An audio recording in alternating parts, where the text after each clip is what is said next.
basis points of cuts for the rest of the year.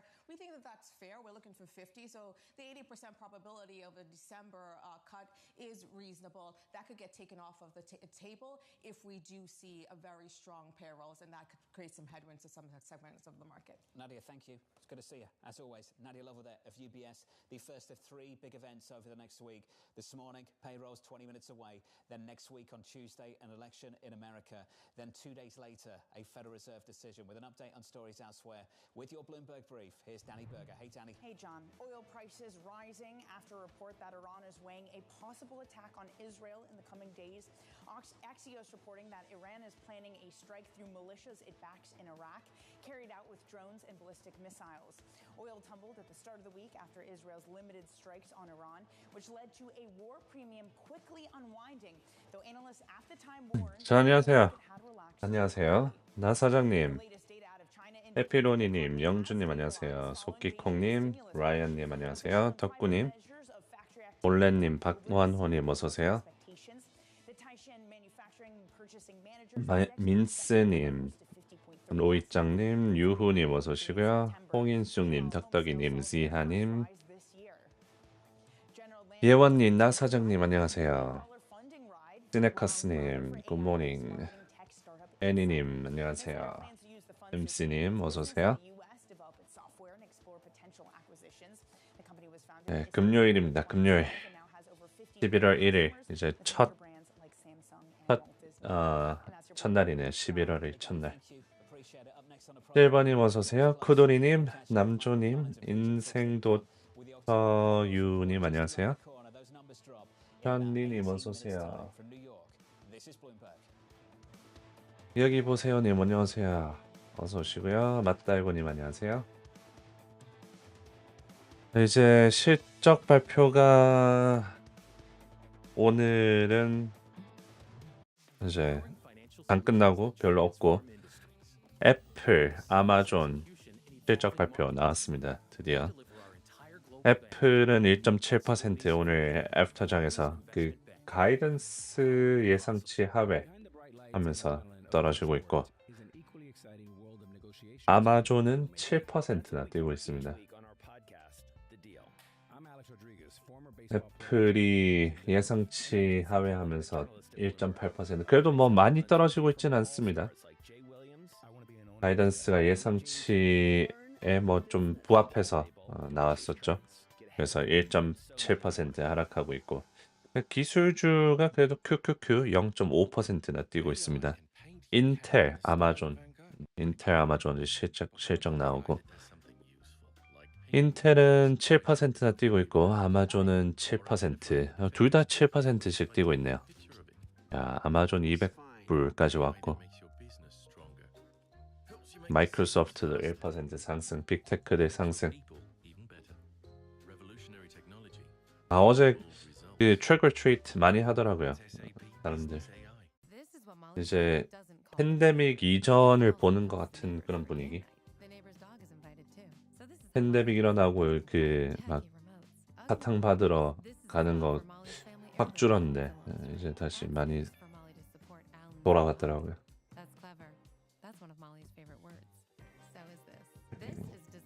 실업률 주가 지수에 영향 미치냐고요? 미칩니다. 네, 실업률은 이번 주 중에서 가장 중요한 가장 중요도가 높은 지표입니다.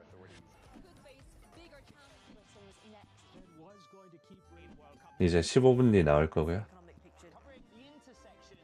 예상치가 11만 3천.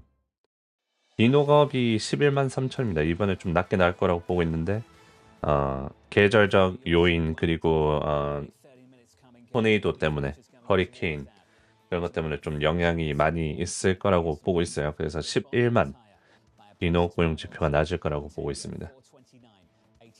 그리고 실업률은 4.1%로 여전히 낮게 나올 거라고 보고 있고요. 9월 달에 4.1이었는데 이번에도 4.1 나올 거라고 예상하고 있습니다. 오피아님 어서오세요. 슈발리에님 어서오세요. 학교들이 많이 쉬어서 어제는 애들 많이 댕기더라고요. 그렇군요.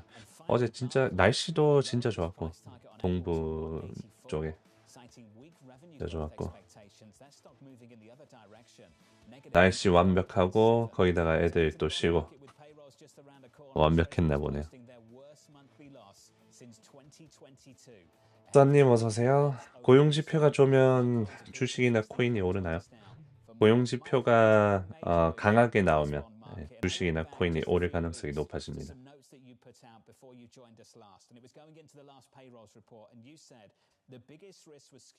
지금 물가보다 고용지표가 더 중요하죠. 근데 지표들이 약간 마사지를 좀 받고 있는 느낌도 납니다.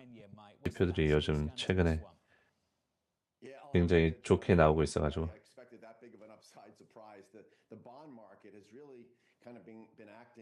with tremendous volatility, very kind of schizophrenic-like, right? Just 6 months ago, Jonathan, you think about what was priced in terms of the long-term funds rate.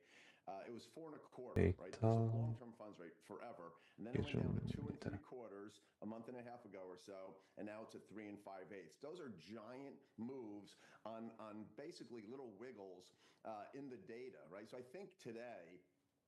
Because of the uncertainty around the number and the hurricanes and the weather, I think you need a really big surprise on the upside. 허리케인이랑 막 날씨 때문에 이번에 좀 낮게 나올 것 같다라고 보는 게 현재 컨센서스. 그래서 비농업이 좀 낮습니다. 신줄 지표.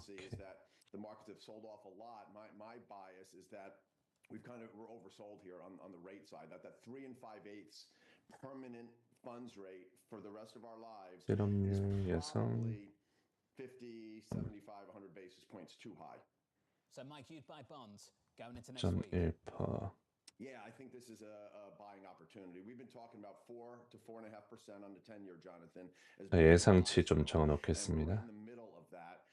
실업률 예상치가 4.1% 그리고 비농업 고용 예상치가 113,000.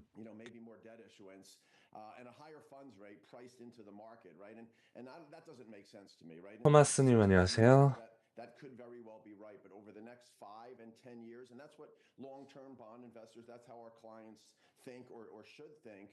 That 3 5/8 funds rate just seems too. 컨센이요? 컨센 되게 낮죠. 113,000. Markets have priced in that no landing scenario, where you basically you've taken out any probability of a recession. 12톰님 안녕하세요. Indefinitely. Well, some people would argue, Michael, that there's actually a premium baked in here. 고용 지표가 좋으면 금리나 미루기 이렇게 해석해도 될까요? 네, 맞습니다. 고용 지표가 강하게 나오면 좋다, 나쁘다 이렇게 하는 것보다 강하게, 약하게.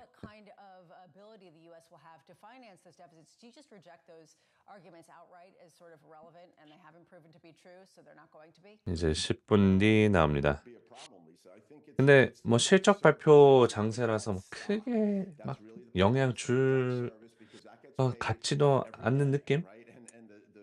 오늘 어쨌든 이번 주에 빅테크들 실적 발표도 나왔으니까 애플, 어제는 애플이랑 아마존, 인텔, 빅테크 쪽 가고 있고 그래도 거시 경제를 좀 바꿀 수는 있습니다. 좀 영향을 줄 수는 있습니다. 이 실업률이. Interest, which is really hurts the economy over the longer term. So what the end game is, right? And this is what we think about as long-term investors. How does this play out? And I think 님 안녕하세요. the Fed, right? Ultimately, that funds rate has to be lower, right? So the Fed 오늘 TLT 보합이죠. TLT 보합. 최근에 고용 지표가 강하게 나와가지고 채권이 계속 좀 하방세였습니다. 서구님 어서 오세요. 킹제님 안녕하세요. Also going into riskier securities simply because you see any type of response to really come from the Fed as an offset to that incredible deficit, not necessarily to try to counter it or counter inflation. Credit has done great. The fundamentals have been fine. Valuations are stretched. I think the markets, from the corporate market to the high yield market to the private markets to the real estate markets, we're really grasping onto the idea that rates are going to be a lot lower. 캔커피인가요, 맥주? 아침부터 맥주. 네, 그 카페인 드링크입니다. 카페인 드링크.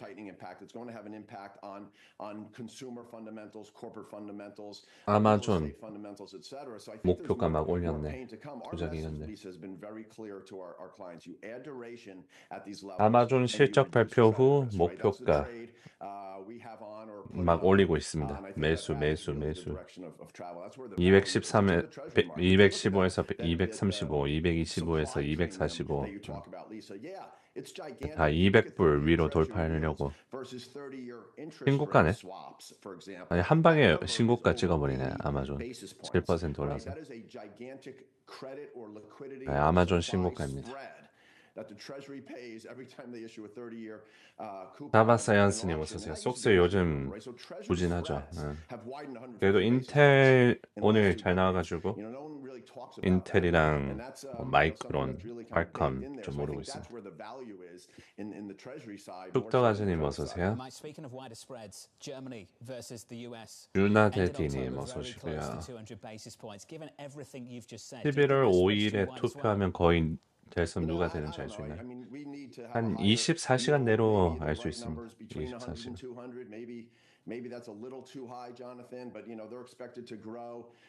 엔비디아가 오늘 1.7%나 오르네. 근데 어제 좀 많이 떨어졌었죠. 어제 엔비디아가 4.7% 떨어졌고 QQQ 2.5%나 떨어졌고. 미경님 어서오세요. 덕덕이님 어서오세요. 자, 8분 남았습니다. 8분 전.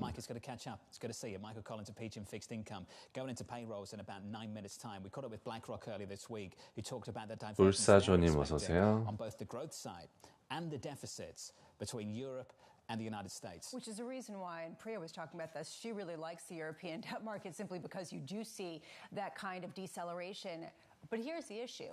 Over the past couple of weeks, the past week in particular, we saw German yields skyrocket. We saw yields in Australia skyrocket, even though they have some negative numbers. So what gives? Is this a matter of them actually having any autonomy over their market, or are they basically? 트럼프 당선이면 테슬라가 좋은 영향 받을 수 있나요? 지금 상황으로서는 테슬라가 좀 기대감이 있죠. 네, 트럼프가 되면 수혜를 받을 거라는.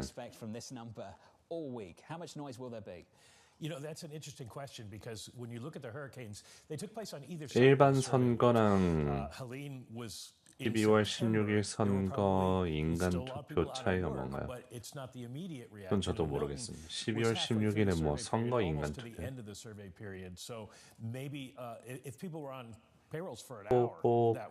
호본 파파님 어서 오세요. So it may not be as bad as people think, but we just don't know. Do you think there's a very real risk of a much stronger number here this morning? I think there's a risk of a stronger number than the market is betting on at this point. I think people are really kind of hedging. When you look at what the whisper number is 136. Wall Street's definitely leaning towards more strength. If we get the kind of number that Steve Rasciuto is talking about, 180, then you're going to have everybody going back to this U.S. economy is really strong question. And the Boeing thing is important because if Boeing does, if the union does accept the contract, goes back to work, then Boeing starts turning out airplanes again, and the economy gets stronger in the fourth quarter than people thought. Where is the strength coming from? Where does a number like 216 on jobless claims yesterday come from? What's the source of that? All of us. We're spending money, consumers are spending, and so companies are still hiring at this point. And, the sectors change. I'm sure there's a lot of people who see in the jobs report who are doing hurricane relief, construction, things like that. But 그게 at this point, it's 12월 just an 달인가? overall good economy. We're kind of running in a virtuous circle. Given the fact that this is going to be a messy number, and given the fact that it is a messy moment for the Fed next week on Thursday, how much are they going to be looking more 비트코인 다음 정선 어딘가요? 비트코인 다음 정선 72,000이죠. 72,000. 고용지표 보는 사이트요? 고용지표 보는 사이트가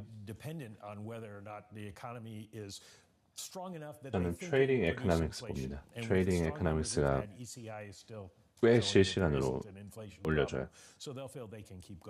How about revisions? How close are you 그리고 watching revisions as sort of the tell? 이것도 좋습니다. Revisions a lot because they have come in and last is strong, and last month they were very strong. The number of revisions, so we'll watch that today. But I think the real key is that people are going to be looking at what the October numbers were, because we're trying to figure out what's going on ahead in this case to figure out where we go from here. Mike, stay close. The big one drops in 5 minutes' time. Coming up, we'll catch up with Mohammed Al-Aaron of Queen's College, Cambridge. We'll speak to Jeff Rosenberg of BlackRock, here to react to the jobs number.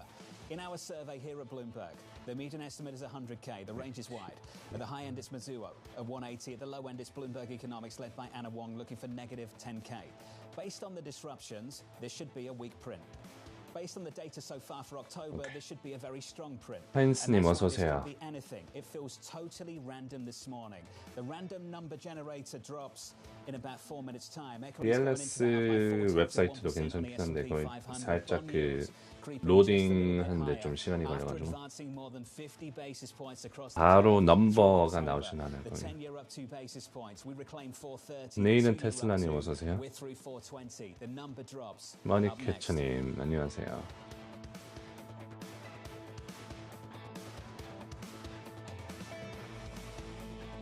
가가나나님 어서 오세요. 오늘 실업률이랑 비농업고용지표 예상치가 좀 낮습니다. 비농업고용지표는 토네이도랑 뭐 그런 것 때문에 좀 낮게 나올 거라고 보고 있고. AI can paint your cat in the style of Van Gogh. Pretty cool, right? But what about AI that does something useful, like pinging you about a supply shortage before it even happens? Got it. Or identifying a defective squeaky toy just by taking 그것 때문에 그 TLT 0.2% 빠지고 있네. 그래서 만약에 비농업고용지표가 예상치보다 또 강하게 나오면 채권 떨어지고 금리 오르고, 그래서 금리 오르는 게 시장에 좀 하방 영향을 줄 수 있긴 하지만 경제가 강하다라는 거입니다.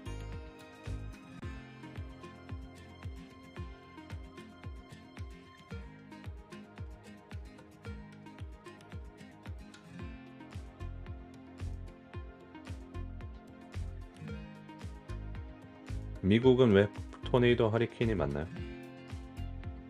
지정학적으로 그렇겠죠. Geographically.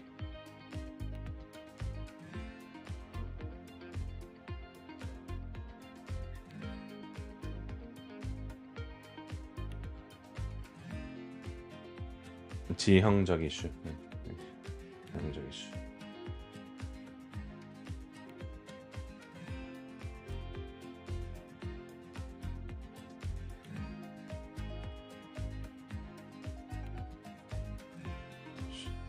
자, 2분 남았습니다.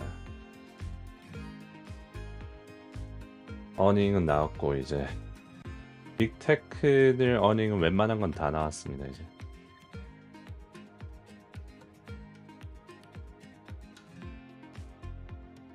오늘 금요일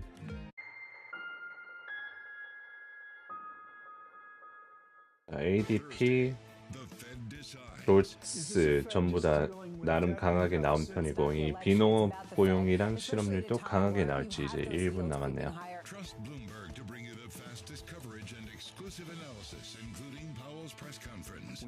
비농업 고용지표 예상치가 굉장히 낮은 상태입니다. 지금 10만 정도 낮고요. 곧 나옵니다. 비농업 실업률 ISM PMI 중 어떤 게 영향이 제일 크나요? 다 영향을 줄 수 있어요. 이 결과에 따라 다릅니다. 뭐 예상치를 크게 상회하는 게 제일 시장에 영향을 줍니다.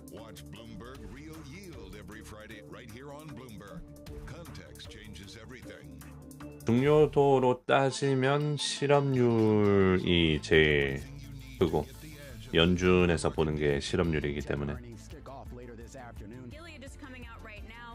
근데 뭐 다 컨센보다 크게 상회하면 영향을 줄 수 있습니다. 그래서 실업률이 4.1% 예상치라서 일단 그거 먼저 보고, 그 다음 비농업 고용지표, 그 다음 ISM은 장시약하고 나오니까. 실업률 예상치대로 나왔습니다. 실업률 4.1% 예상치대로 나왔고요. 비농업고용지표가 뭐야 12,000이 나왔는데? 비농업고용지표가 10만이 예상치인데 12,000이 나왔습니다. 실업률은 괜찮게 나왔어요. 근데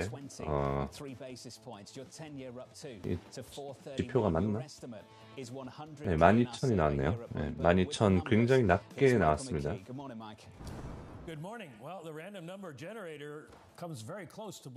아니 무슨 12,000이 어떻게 나오죠? 네, 어쨌든 12,000이 나왔고요. 12만 아닙니다. 네, 12,000이에요. 당황스럽네. 12,000 너무 낮은데?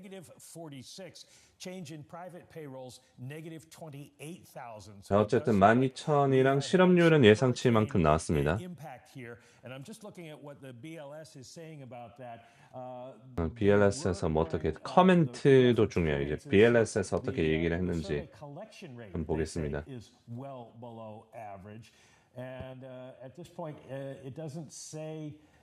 I don't see a number in terms of what they think, but they do say that this has all been affected by the hurricanes. 허리케인 때문에 영향받았다라고 합니다. 허리케인 때문에.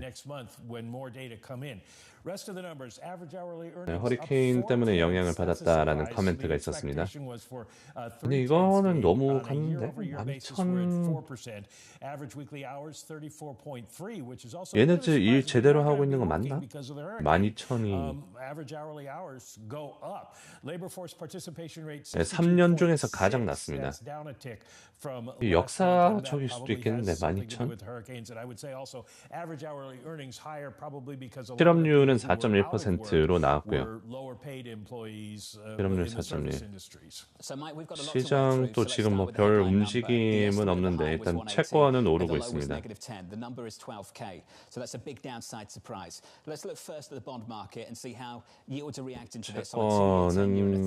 올라가는 중.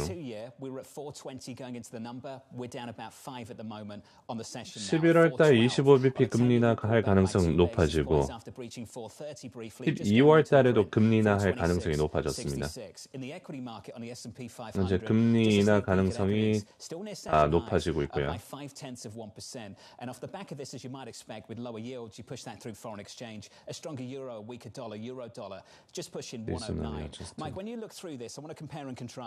비농업고용지표가 12,000 그리고 실업률이 4.1%.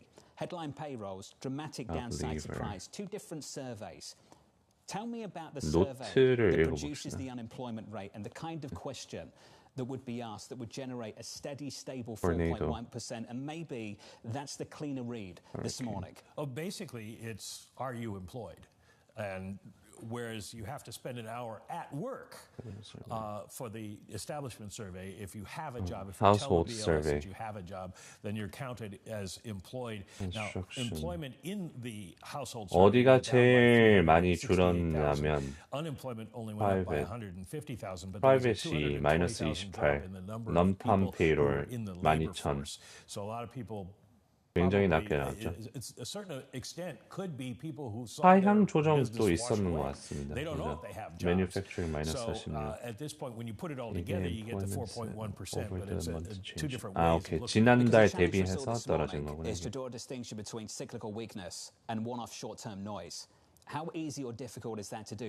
계절성 플러스 허리케인 토네이도 때문에 낮은 수치가 나왔다. 라고 보면 될 것 같습니다. 그리고 response rate도 낮았다고 하네요. 응답률도 낮았다고 합니다. 응답률도.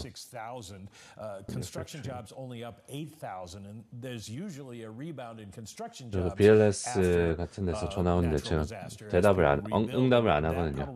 그런 데서 오늘 제가 낚아가지고 응답률 계속 내려가고 있고 저거 응답률 높이기 위해서 뭔가 좀 조치를 해야 될 것 같은데 누가 전화를 받냐.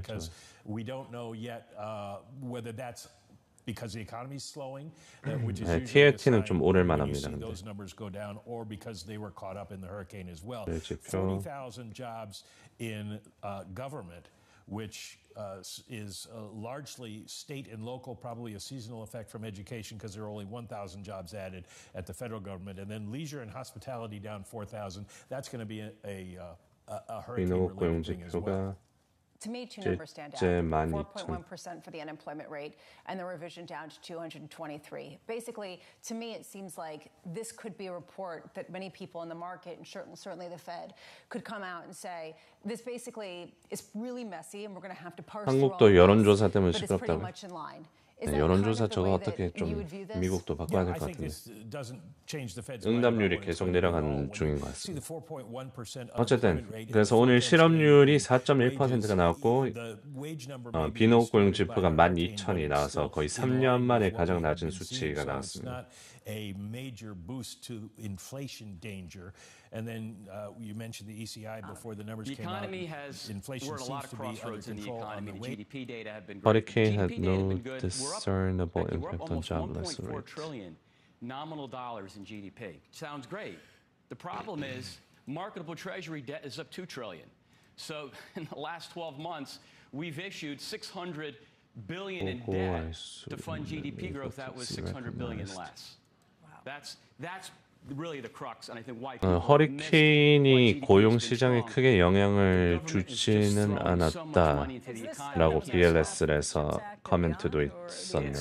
It's the IRA, it's the American Rescue Plan, it's the infrastructure bill. Some of it's been used. It's a lot of it's just a lot of money that's there, not all of which has been used yet, and it's underpinning demand. Steve, what did you say? Did you drop the feed, or did you have something on what Joe was saying? In our survey, it was 100K. In response to this data, your market looks like this. 망한 거 아니에요? 12,000 낮긴 한데 이게 토네이도랑 계절성 때문에 둘 다 합쳐져가지고 낮게 나왔다라고 합니다. 그리고 9월달 비농업고용 지표도 하향 조정됐습니다. 2만 정도 하향 조정됐어요. 지난달 고용 지표가 진짜 말도 안 되게 높게 나왔잖아요. 지난달 게 25만에서 22만으로 낮춰졌습니다. 이게 25만까지 갔었거든요. 비농업고용 지표가 22만으로 낮춰졌습니다. 또 낮출 것 같은데요. 아니, 근데 저번에 정말 쇼크였거든요. 25만이 나와가지고. 근데 여기서 23만으로 낮췄습니다. 9월달. 이번에는 굉장히 낮게 나왔고 the near-term trajectory. I think more importantly is the longer-term trajectory has been repriced dramatically, and I don't think anything we see in today's data is going to reprice that into 2025 pace of Fed expectations, given the noise in today's data. Let's bring Mohammed into the conversation as well. Mohammed, 뭐 실적 발표 잘 나와서 뭐 상관없다 이건가? 패권을 노리고 있는데 시장 영향은 없네요. 대선이다 이건가 아직? Three elements on noise, we should look through them: payrolls, labor force participation, and earnings. The fourth one, unemployment, I agree with Jeff, that has more information content. Two is, if you want to make more of this data, then go beyond the big four headline numbers and go into the details. And you need to do that if you're going to derive any economic and policy implications from this report. And then finally, the reaction of the bond market. 네, 아마존이 7%, 인텔 7%. 어제 아마존 실적 진짜 잘 나왔습니다. And as you noted earlier, the balance of 실적이 risk was on the upside for the market. So what you're seeing is a repositioning that people were hedging a little bit. Because the one thing that would have 그 애플은 EPS 중국 쪽 매출 하회 그리고 아마존 아마존은 가이던스 부합. 근데 나머지는 다 상회. 그리고 그 애플이 가이던스가 예상치보다 좀 안 좋았습니다. 어제 어닝스 콜을 하면서 가이던스가 뭐 lower digit 5% 미만 그 언급하면서 애플 떨어지고 이게 어닝스 콜 하면서 떨어졌습니다. 어제는 어닝스 콜 때 떨어지고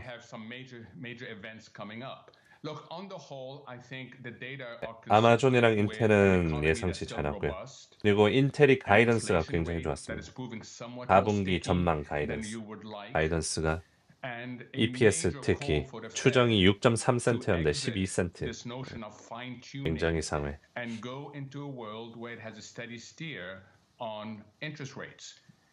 마카리망님 어서오세요.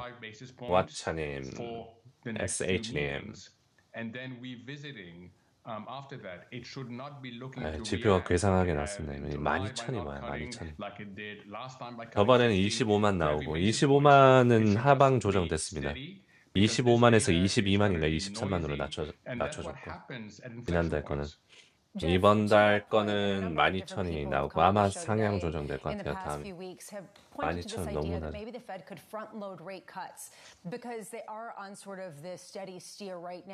허리케인 때문에 영향 받긴 해도 이 정도까지인가?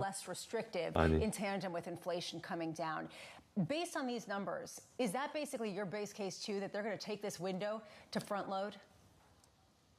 Yeah, you know, if you look at where the market has been moving, it's not really been in the November and December expectations. The Fed's kind of done a pretty good job saying we're going to front load. There's a debate about whether 50 was a mistake or not. Okay, let's put that to the side. That's behind us. So it's really about the forward-looking 2025, 2026 path. That's been repriced. 그러니까 전국이 다 허리케인 받은 것도 아니고 12,000? BLS에서 대놓고 이제 숏 때리려고 는 그거고요. 는 음모론이고요. 근데 12,000 진짜 좀 예상이 10만이었는데 예상이 10만이었어요. 근데 12,000 그리고 지난달 거는 예상이 15만이었습니다. 15만이었는데 25만이 나왔어요. 오늘 그게 하향 조정됐긴 했지만 그때 주가가 올랐었죠. 올랐었던 걸로 기억하는데. If you are just joining us, welcome to the program. Just moments ago, 12 minutes ago, we got a big downside surprise on a payrolls report. Came in at 12K. The median estimate was 100. I want to remind you of some words from a speech from Governor Waller in the middle of October ahead of this number. 그리고 그 보잉 그것도 있었고 보잉 스트라이크. BLS는 보고서 설명에서 보잉 파업으로 인해서 제조 부문에서 44,000개의 일자리가 사라졌으며 전체적으로는 46,000개의 일자리가 사라졌다고 언급했습니다. 보고서 외에 이와 함께 허리케인 헬런과 밀튼 영향을 언급했지만 폭풍이 일자리 총량에 미치는 순 효과를 정량하는 것은 불가능하다. 허리케인이 일자리 전체적인 총량에 영향을 미치는 것을 다 숫자화하기는 불가능하다 라고 밝혔습니다.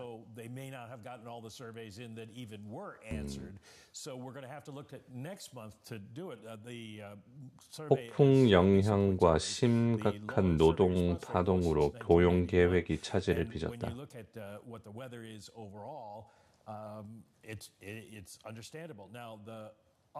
그래도 그렇지. 2020년 12월 이후 가장 적은 증가였습니다.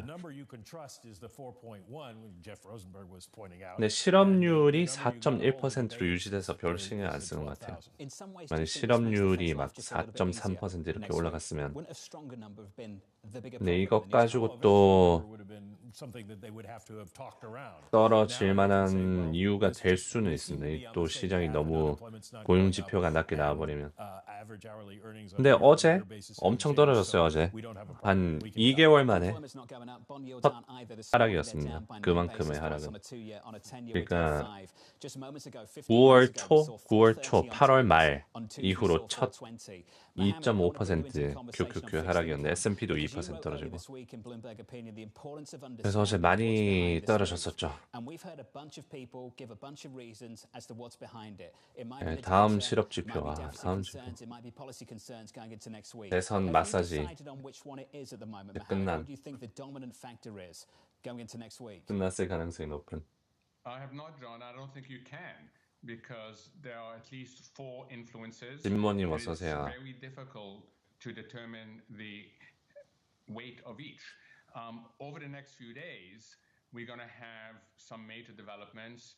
We're going to have the Fed recalibrating again. We're going to have the results, or at least we'll know how the vote went for the elections.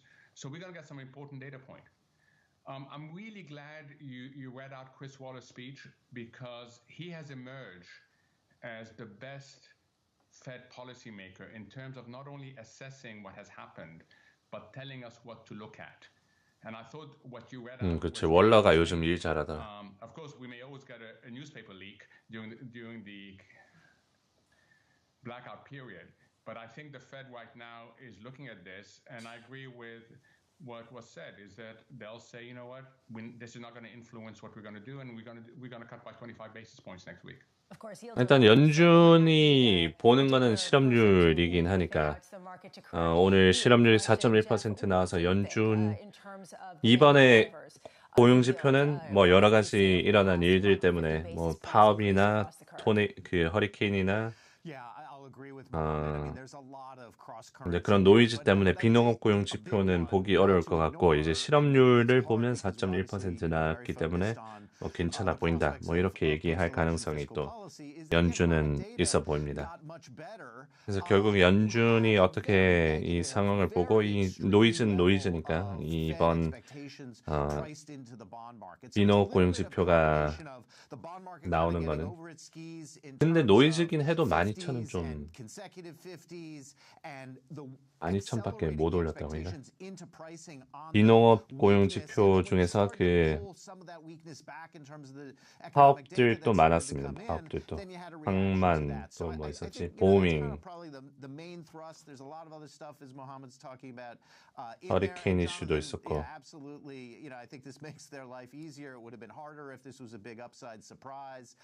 Certainly the number is overstated in terms of its weakness because of strikes and hurricanes, and I think everyone knows that. It makes it easier for them to deliver on the 25 cut, which they want, which they certainly want to do. And I think that's an important point to highlight. There's also revisions to the downside for the prior month. So, Jeff, is there a possibility that 50's back on the table? Sure.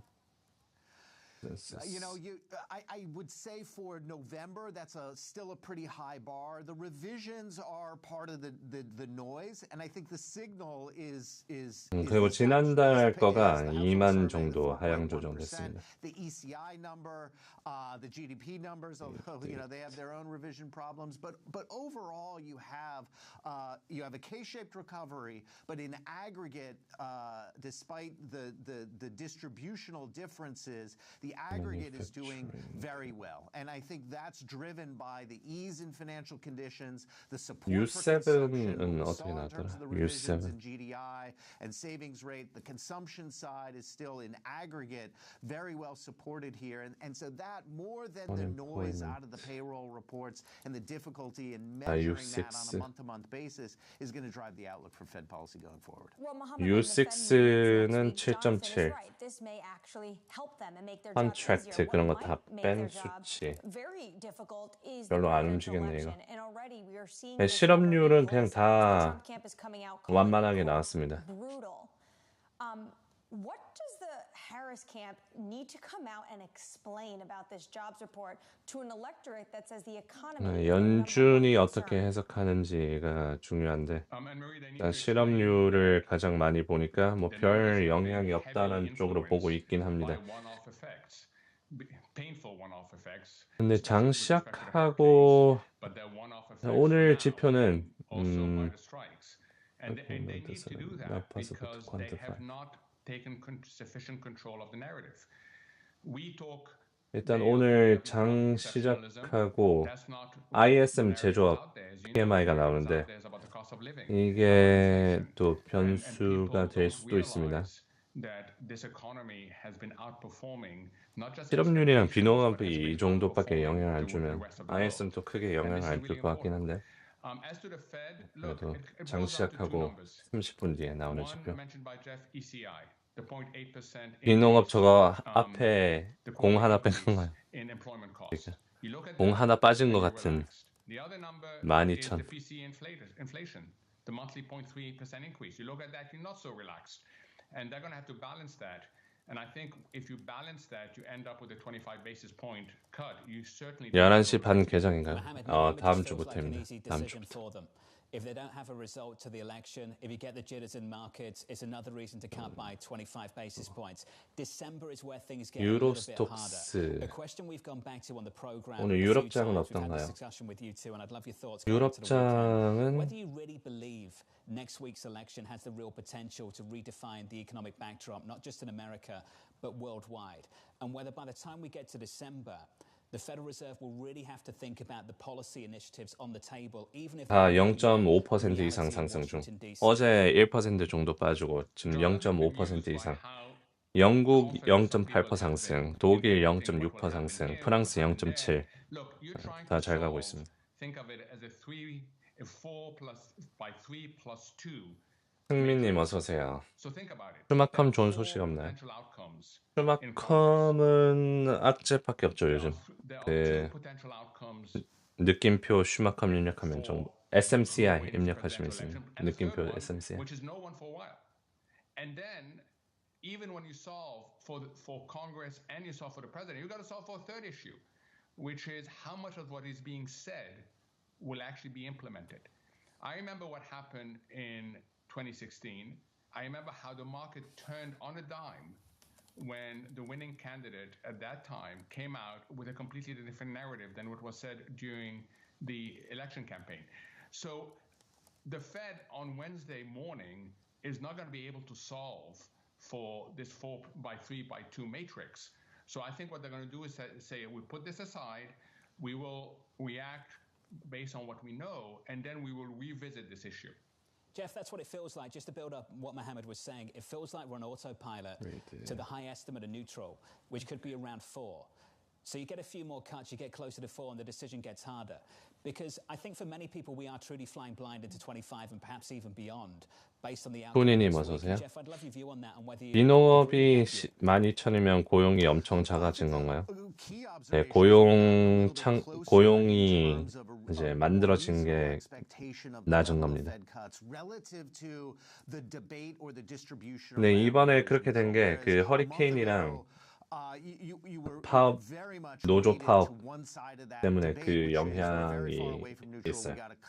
Quite a bit. And what is the data that sort of pushes against that excessive amount of cut, the very low level of neutral?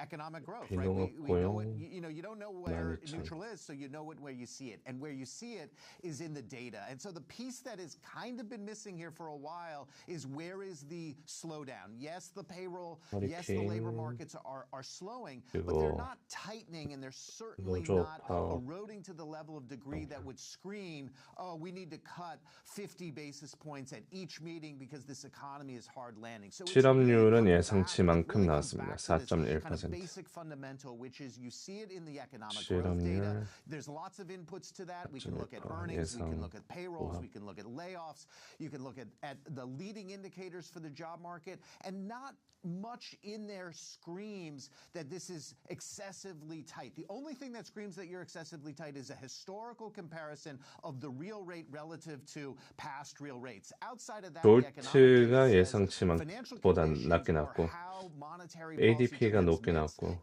비농업은 낮게 나왔고 노이즈가 많네요. And so you don't need to cut as aggressive.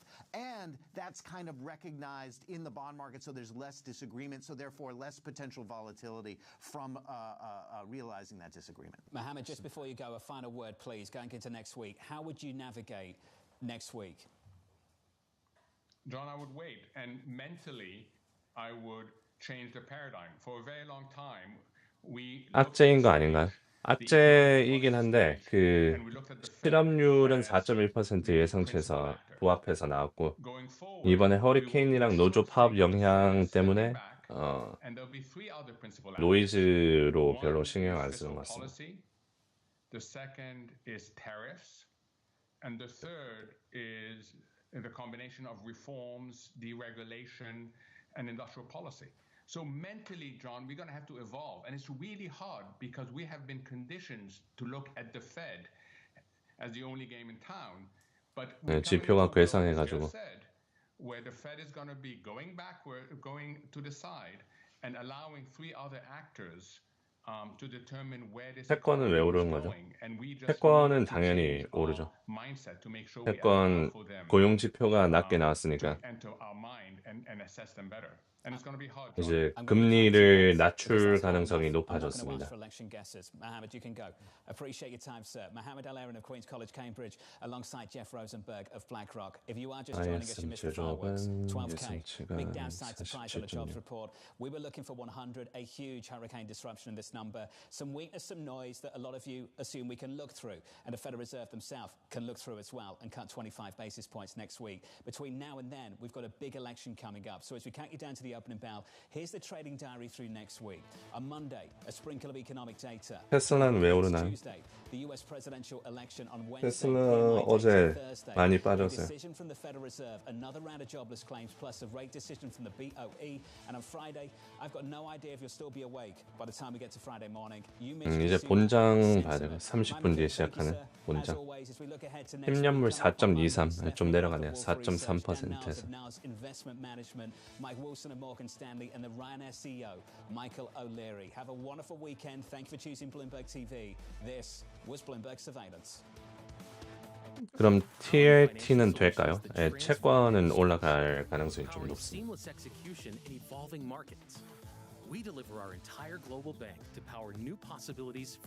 채권 시장은 움직이네요. 이제 금리나 12월 달에 금리 날 가능성도 좀 증가.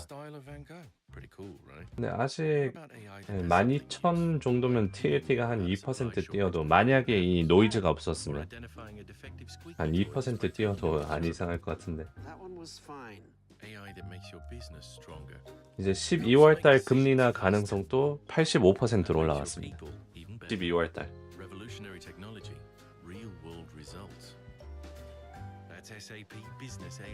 This is Stephanie's favorite. 점점 올라왔네. Where Stephanie becomes Stephanie. This makes Stephanie think. 어제는 75%였는데 오늘은 저 지표 나오고 85%. For outfits for gardening, dancing, and closing the deal. That's a smart outfit.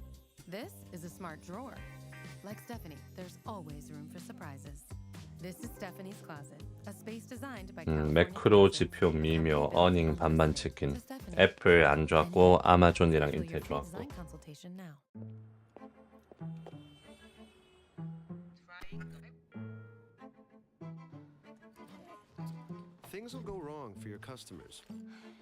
ISM은 장 시작하고 납니다. 30분.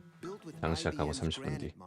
It's AI that can help resolve problems by understanding your customer requests with 90% accuracy. Let's create customer service in service of customers with Watson X Assistant. IBM, let's create.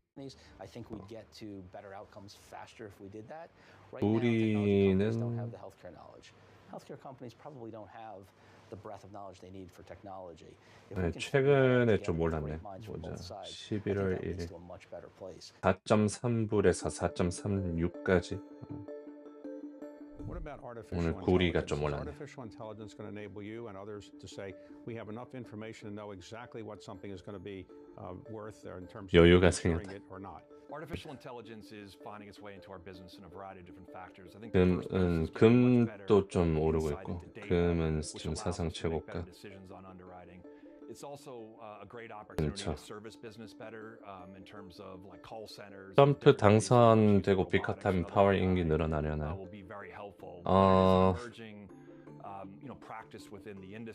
그럴 가능성이 높아지겠죠. 근데 당선되고 난 뒤에는 상관없을 듯. 어떻게 되건. how they use large language models and making sure the decision making is 허리는 very 괜찮나요? sound. So it's complicated, but 허리 definitely is benefiting the business. 네, 어제보단 좀 낫습니다. 우리 선거 느낌표 대선 하면 정보 있습니다. 이란 이슈. 이란 이슈, 그쵸. 이란 이슈도 있죠. 지정학적으로도 어제 그 이란에서 또 대응하겠다면서 유가가 상승했었습니다.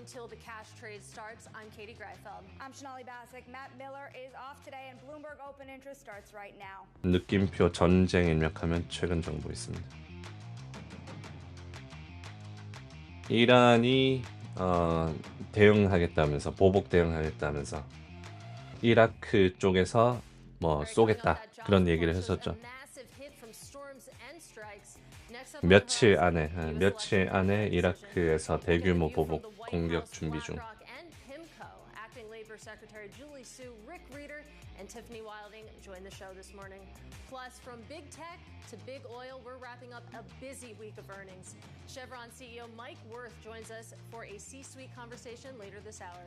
Let's take a look at where markets are trading, though. It's a busy one, of course. We got Amazon and a few others last night. That was lifting the market pre-market, and we're holding those. 근데 QQQ가 오늘 좀 오르는 거는 아마존이랑 인텔 영향이 큽니다. 아마존 7%나 오르고 있으니까 지금 그 투자 기관들도 다 200불 위로 올려놓고 있고 목표가를.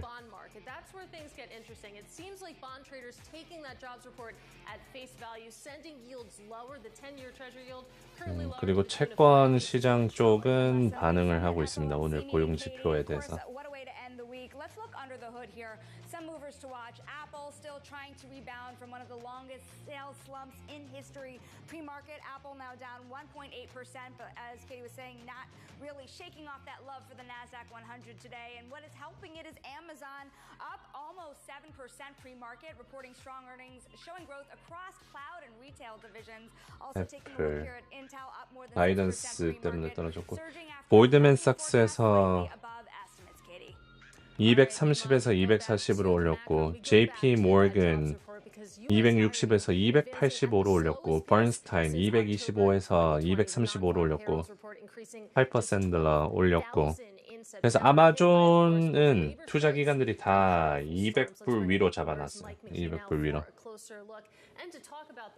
그래서 아마 계속 상방 압력을 받을 듯. 고용 지표 낮게 나왔고 오늘 manufacturing jobs lost, and that fits with the Boeing strike and a strike at a Textron factory during the month. So that part makes sense, and we can figure that out. The unemployment rate 4.1%. The BLS says that was not affected. The survey was not affected by the weather. 8월 달 것도 낮게 나왔네.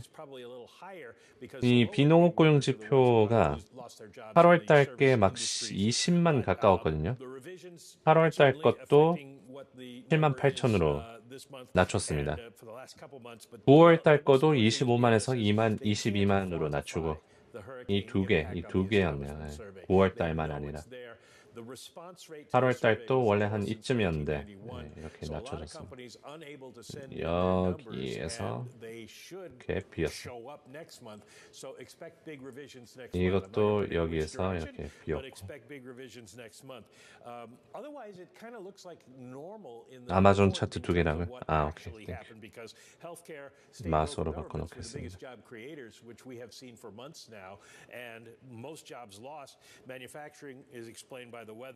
비농업 고용 지표가 둘 다 하향 조정됐습니다. 그래서 채권 TLT가 오른 중.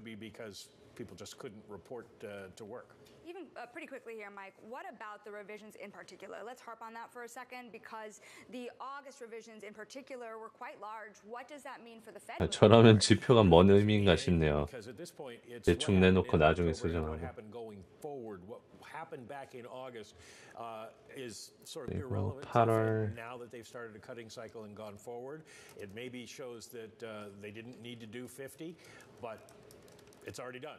So now we look at what the market thinks the Fed is going to do. The market thinks the Fed is going to be basically unchanged with a quarter point. ELS가 일을 잘 못하네. Week, and then after that, it looks like you can see 8월 달 거가 for a greater cut in December, but we'll get another employment report before December's Fed meeting. So it's kind of not going to make a difference there. All right, Bloomberg's Mike McKee, really appreciate, of course, the context on what is a pretty shocking headline number on that jobs report. Let's continue the discussion now because joining us is acting. 꽤 쇼킹하긴 합니다. 근데 12,000이면. Joining from Washington, Secretary, great to speak with you again today. I want to talk about the response rate. 준코님 어서 오세요.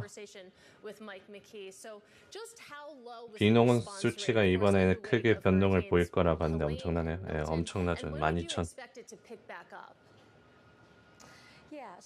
근데 실업률은 괜찮아서 잘못하면 또 경기 침체 얘기가 나올 수도 있습니다. 이 12,000. 근데 이번엔 좀 노이즈가 많이 낀 지표이기 때문에 막 그 정도는 아니고요. 아닌 것 같고요.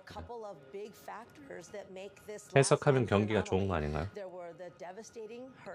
경기가 안 좋은 쪽입니다. 이번에 고용 창출이 12,000밖에 안 됐다는 거는. Businesses that were closed, we saw this because the federal government was on the ground working with state and local officials to do everything 고용 from 창출에는 the search and rescue to reopen 고용이 roads, 낮게 to make sure people have access to 집결됐다라는 water 건. and to power. And so those same businesses that might have ramped up in the last 근데 일자리 수가 확 줄어들어서 그런 거일 수도 있습니다. 뭐 4만 개의 직장이 마이너스가 됐다고 하니까 창출은 별로 안 되고 이 마이너스 된 건 엄청 되고 그 노조 파업들 뭐 항만 노조 근데 항만 노조는 3일밖에 안 해서 그건 영향 없고 그 보잉이 영향이 좀 있었다고 합니다. 4만 몇 개 정도 영향이 있었대요.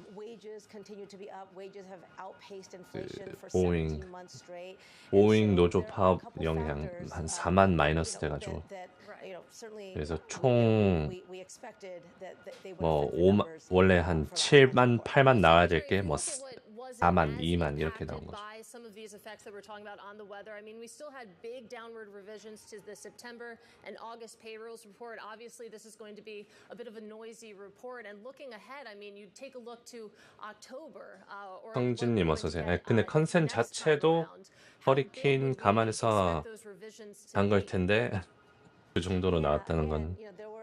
Situations that affected this report, but even with those revisions in the prior couple months, the 3-month average, and we often look at averages because we don't want to make too much out of any one month. 잠시만요. Some of them can be noisy. The 3-month average for the prior 3 months is still 148,000 jobs grown in the economy. And again, if you look at overall indicators, people have been predicting a downturn for a long time in this economy, and it just has not.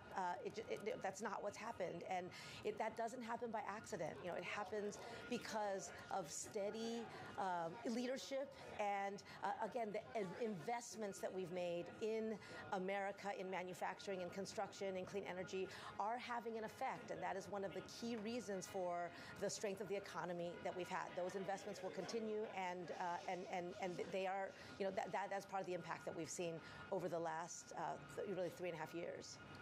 The administration has guided that this would be a noisy report already. Okay, 돌아왔습니다. This morning was indeed quite noisy. I want to go to the unemployment rate because one reason it did hold steady was the decrease in the labor force participation. If we can hone in there, how would you characterize the impact of the hurricanes in participation? Right. I mean, as you noted earlier, we don't have granular data about that, but I think it's. 아니 근데 날씨가 갑자기 왜 이렇게 더워졌지? 거의 여름 날씨인데 벌써? 지금 11월 달에 무슨 지금 봄 같은 날씨예요 지금. Having said that, the overall labor force participation rate also remains, steady. It's at historic highs. So when we talk about the economy, we have to look at trends, and the trends overall on all major indicators, continue to signal an economy that's very 서울도 strong. 더워요. There is nobody who's 약간 여기가 한국이랑 날씨가 되게 비슷하더라고. 궤도가 뭐 비슷해서 그런지. by a couple of things that happened last month. I'd also love for you to go into the impact of 인텔 좋은 소식은 뭔가요? 인텔은 실적 발표 어제 잘 나왔습니다. 가이던스가 굉장히 좋았어요. 가이던스. 4월달 가이던스. Do you expect there to be enough votes to approve the current deal and ultimately end the strike? And on what 테슬라 엄청 오른다는 소문이 Right, so I've said a lot of times 그런 소문 어디서 들으셨나요? There is no better example of that than when workers at the bargaining table get a 20분. 혹시 임원 알고 계시나요? 혹시 일론 머스크 지인이신가? the demands that they've had, they get a chance to sit down at the table and help to shape the future of their jobs, the future of their employer, and the future of their industry. It is true that the tens of thousands of workers being on strike are also one reason for the jobs numbers that we see. 오늘 일단 장 시작 들어가고 한번 봅시다. 오늘은 ISM 제조업 지수가 예상치 47.6으로 여전히 그 제조업 지수가 낮은 수치고 예상치가 이제 아마존, 인텔 실적 발표 잘 나왔고 애플 안 좋게 나왔고 어제 마이크로소프트랑 메타 부진했고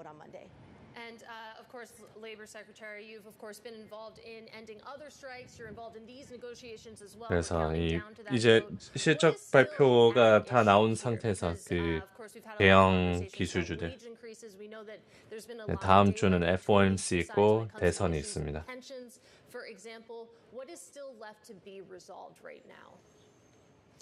I mean, these issues of retirement security, of 펠란티아 실적 발표 언제인가요? can go to the doctor without breaking the bank. 펠란티아 All of these things are fundamental to a good job. And in unions, 11월 4일 장 끝나고입니다. 11월 4일. gets to enjoy.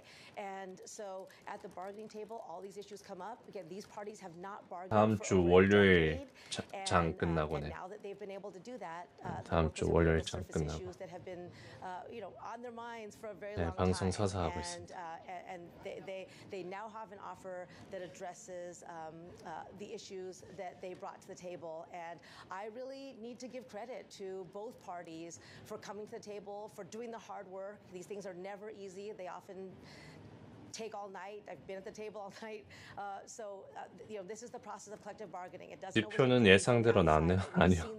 지표 12,000 나왔습니다. 실업률은 예상치대로 나왔는데 the industry where workers are seeing really historic gains, and that is a part of the picture of the overall economy. President Biden and Harris have said from day one we 예상치 굉장히 하락해서 if we don't do right by working people, and the fact that 그리고 8월 달 거도 지난달 거도 그 낮게 조정돼서 나왔고요. working families have more money in their pockets, and that's a good thing. Our thanks to Acting Labor Secretary Julie Su. We do have to leave it there, but of course we are just days away from an election, days away from a Fed meeting here, and so ever critical of these data points, and of course a lot of movement in the bond market as well. A 2-year standing about 7 basis points lower at 4. 퀄컴, 인텔, 파운드리 인수는 이제 가능성이 없겠죠? 예, 없을 것 같습니다. 예, 그냥 없다고 봐도 무방합니다. This is Bloomberg.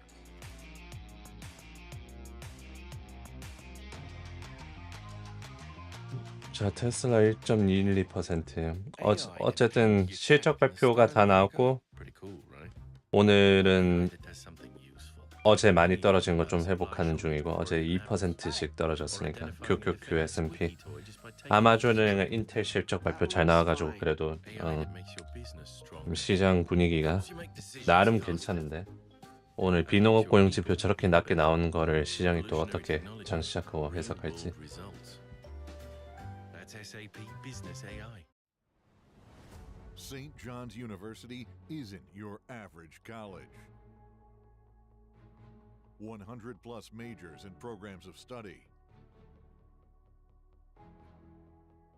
트럼프 되면 옐런이요? 옐런 바꿀걸요? 그냥 트레저리를.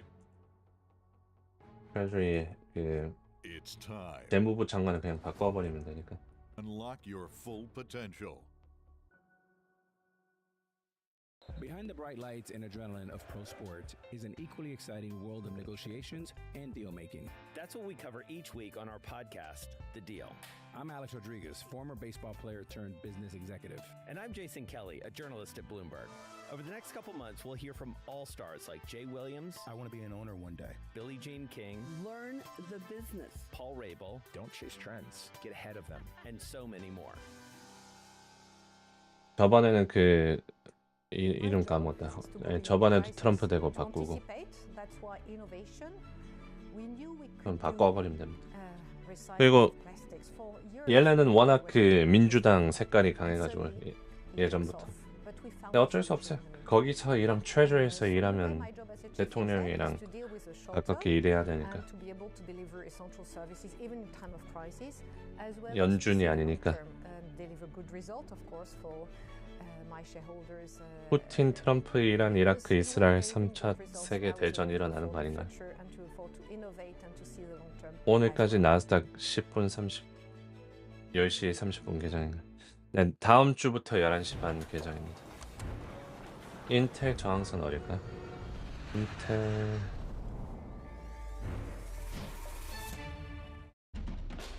인텔은 25.6에 있습니다. 저항선.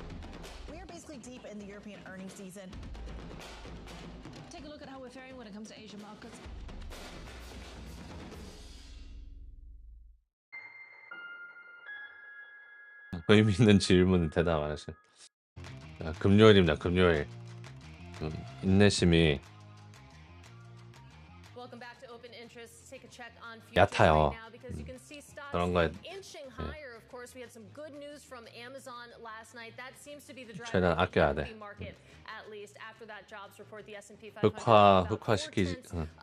흑화시키려고 하는 그 질문들이 있는데 좋습니다.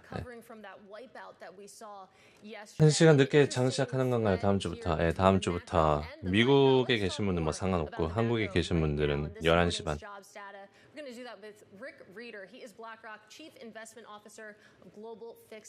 전쟁이 가장 의미 있는 질문임. 다들 죽을 수 있어. 어그로 같은데. 아, 예. 예. 그렇죠. 중요하죠.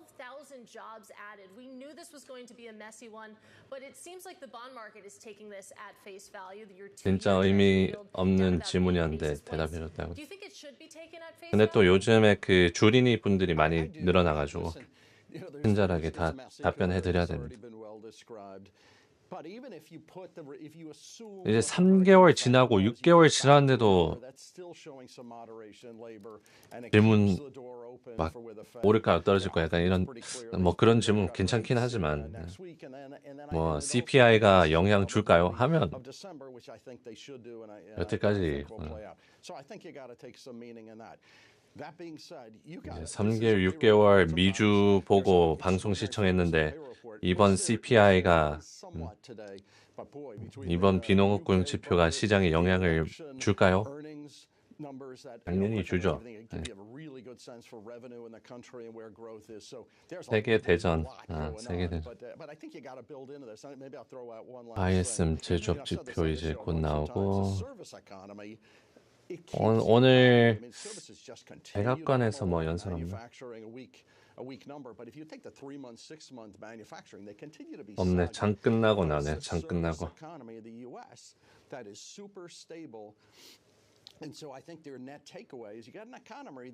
한 개월 지나면 솔직히 반응 보고 싶어서 그런 질문하는 것. 그래서 결론은 오늘 오르나요, 내리나요? 고추장이 매울까요? Maybe we'll have that conversation next month because I want to talk to you about what's going on at the long end of the Treasury curve. You take a look at 10-year yields. When we were having this conversation a month ago, you said something along the lines of when it comes to the 10-year yield, we're probably close to fair value. We have moved up meaningfully since then. 우유님 어서 오세요. A month ago. Now we're at 리 체드님 또 어서 오시고. What do you think is happening at the long end, and do you think this is a buying opportunity? 일단 오늘 지표 치고는 별 영향은 없습니다. 그리고 노조 파업 때문에 보잉 쪽에서 노조 파업 때문에 이 낮게 나온 거라서 별 일단 신경은 안 쓰고 있는데 장시약하고 어떻게 되는지 봐야 될 것 같습니다. 오늘 쉐브론 실적 발표 나오고 2% 뛰고 있네요. 쉐브론, 엑선 2% 오르고 있고. 구리 관련 소식이 나요. 구리가 오늘 좀 오르긴 했죠. You're just not running that much duration, not that much exposure. And this is part of why I really believe in this thesis. Like the back end, you don't really need to own the back end. Just carry really well. And what happened this month that I 중국이 오늘 공장 그 지표가 나오면서 경기 부양 조치에 따라 중국의 공장 활동이 10월에 확장적으로 전환되었다. 라는 얘기가 있습니다. 중국에서 그 제조업 공장 활동 증가하면서 상승하고 있네요. 카파. I just love clipping yield in that front to the belly of the yield curve and just keep doing it month and month and month. 비피님 어서 오세요. On just how much we've drifted higher on the 10-year as well and the confluence of factors that might be causing it. Do you have an upper bound, a new upper bound where you think that this could be headed, especially knowing that traders are already looking 점심장쯤엔 막 뚜껑이 열려 있다가 level even headed to 5% in some cases. 자, 이제 뭐 오늘 지표는 거의 다 나왔고 장시약하고 30분 뒤에 나오는 그 지표만 보면 됩니다. 오늘 뭐 전쟁 이슈나 뭐 속보가 나오지 않는 이상 다음 주 주요 어닝 뭐가 있나요?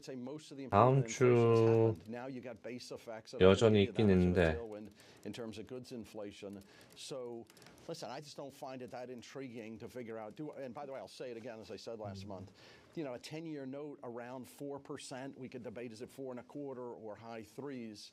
Nominal GDP next year we think will be about 4. 아직 안 올라왔습니다. 어닝 위스퍼 참 좋아하는데 미리 볼 수 있긴 있거든요. 근데 얘네들이 이렇게 깔끔하게 정리를 잘해줘가지고 여전히 실적 발표가 있긴 있습니다. 그리고 연준 FOMC랑 금리 결정이랑 목요일 그리고 대선 화요일. 그래서 DJT 뭐 민주들도 좀 들고 계신 분들은 이제 집중 좀 해야 되고. DJT.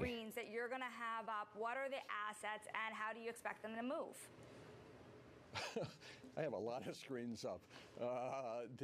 Certainly my equity screens, my rate screens, my currency screens, my vol screens. You know, we 메타 598불 물려 있는데 내년 1월에 4분기 발표 때까지 기다려야 될까요? 네, 뭐 단기로 하는 거 아니니까 실적에 따라 다를 거고. 메타가 돈을 잘 벌긴 했어요 이번 실적에. 대선날 장 여나요? 네, 대선날 장 엽니다. 휴장은 11월 말에 한 번 있어요. 11월 21일인가 그때쯤에. Who is going to address, or are they going to address the debt and the deficits, and how aggressive will they be around it or not? Right. Well, that's exactly where I'm. 대선날 휴장 아닌가요? 아니요, 대선날 휴장 아닙니다. About the deficit, because who knows what's going to happen next week? But no matter who wins, we know that the deficit is going higher. And 공휴일 아닌 공휴일은 아닌데요. What we're seeing at the long end of the yield curve, but I'll pose the question to you: do you think that the deficit is an investable theme? Is that something 그때 뭐 다 엽니다. putting money to work around? So I'd say first thing, I mean, you know, I've said this before. I think 애들은 학교 안 가요. 그래요. 근데 공휴일은 아니에요. Federal holiday는 아니에요. To a reasonable level, and you pivot off of that. Is you're creating a bifurcation in the economy between lower income and higher income, and I think you need to create more equilibrium. Two, I think you got to bring the cost of the debt down. I mean, the amount of bills we're issuing them front end at higher rates, we got to get that rate down. So part of why I like the front end is I just think it's a gift that because of where the rate is today, you can just keep building this income in a stable way.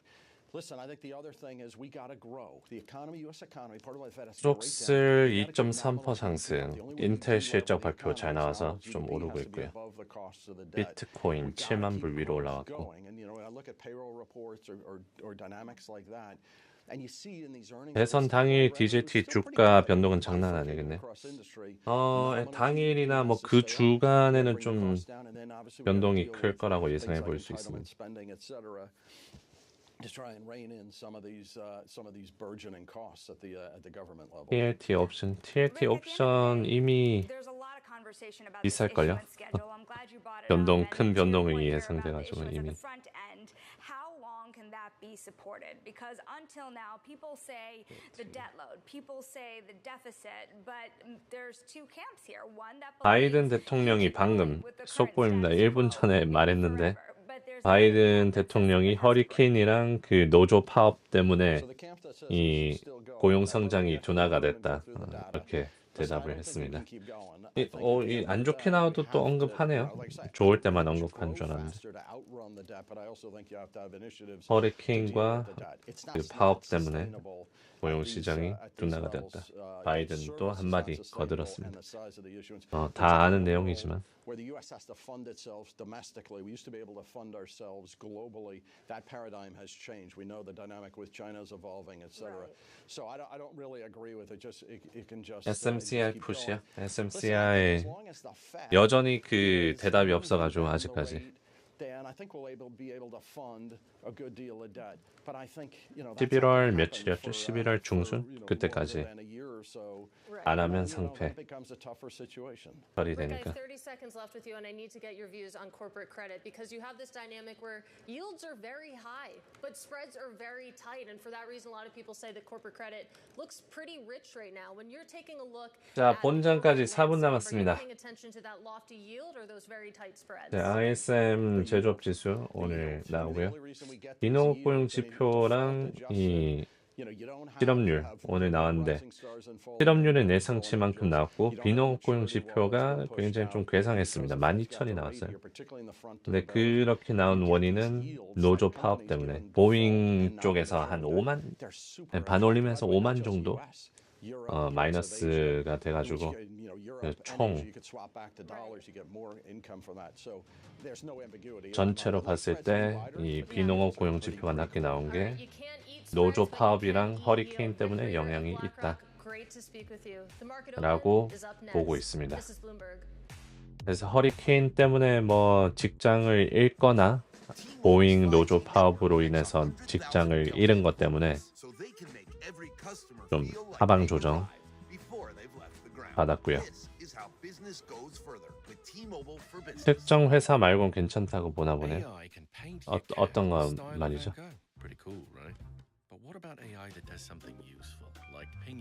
오늘 실적은 아마존이랑 인텔 실적 발표 좋게 나오고 특히 인텔이 가이던스가 굉장히 좋았습니다.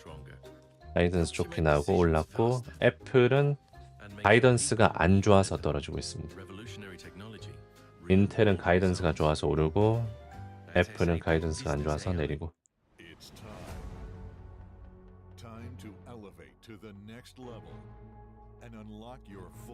노조 파업 때문이란 게 이해가 안 되네요. 회사 하나 파업 때문에. 거기서 마이너스 한 4만 개가 나와가지고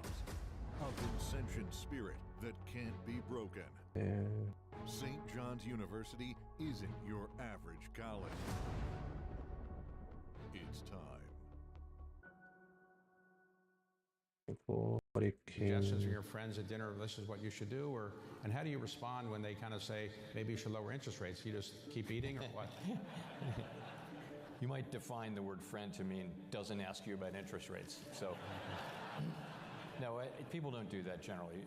People I don't know. 그래서 직장 창출보다 직장 잃은 게 더 많아서 비농업고용 지표가 낮게 나왔습니다. Did that influence you or no? 그래서 자연재해나 임시 파업 때문에 일을 쉬게 된 사람들이 일을 잃은 것으로 간주될 수 있기 때문에 예를 들어서 뭐 8만, 9만 이렇게 나와야 될 게 뭐 12,000이 나온 거죠. 근데 그렇게 치고 예상치가 10만이었는데 예상치보다 훨씬 낮게 나와가지고 좀 쇼크이긴 합니다.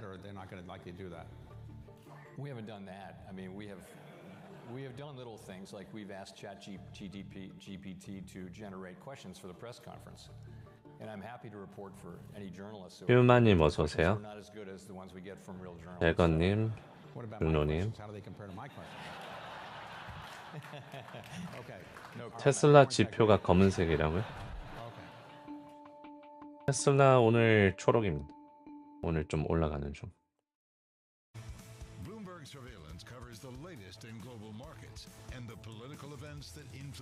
자, 본장 10초 전입니다. 본장 이제 들어갑니다.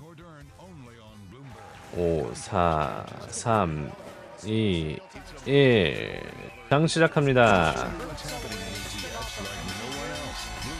자, 오늘은 금요일, 이번 주 마지막 거래일입니다. 다들 성투하시고요. 오늘 또 장이 열립니다. 애플과 아마존, 인텔 실적 발표 나오고 크게 움직이고 있고요. 오늘은 아마존이 7%로 굉장히 올라가고 있습니다. 투자 기관들도 다 200불 위로 올려주고 있고요. 목표가를. 인텔도 7% 상승하고 있다가 5%로 내려왔고 애플이 마이너스 2%로 가장 많이 빠지고 있습니다. 테슬라 1.3% 오늘 장 시작하고 좀 오르고 있고 일단 오늘 비농업고용지표가 12,000이 나왔습니다. 굉장히 낮게 나오고 채권이 올랐습니다. 실업률은 4.1%로 예상치만큼 나왔고요. The New York Stock Exchange. Let's take a look, of course, at how the big indexes are faring just about 24 seconds into trading. Like I said, green on the screen from the S&P 500 up 네, about 다음 주부터 이제 11시 반부터 미국장이 시작합니다. 한국 시간으로. Big tech lagging a little bit. The Nasdaq 100 currently up about 0.3%. It's your small caps that are the biggest winner today. The little guys, of course, faring pretty nicely with the Russell 2000 up about. 자, 이제 30분 뒤 ISM 제조업 지수가 나옵니다. ISM 제조업 지수 좀 중요할 수 있어요. 제조업 쪽으로. 오늘 구리가 좀 상승하고 있습니다. 구리가 상승하는 이유는 중국 쪽에서 경제 부양책으로 인해 공장 활동이 증가하고 구리 가격이 상승했습니다. 엔비디아 2.2, 아마존이 현재 7% 상승, 7.2% 상승.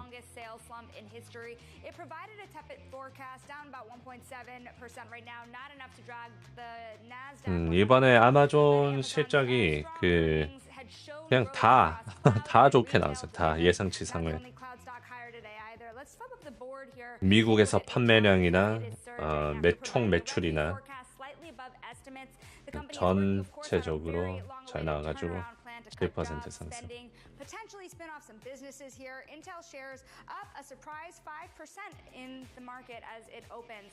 Now, Intel CEO Pat Gelsinger joined 인텔 오퍼, 브로드컴이랑 AMD가 좀 내려오고 있네요. 브로드컴 음전, AMD 음전, 구글 마이너스 1%.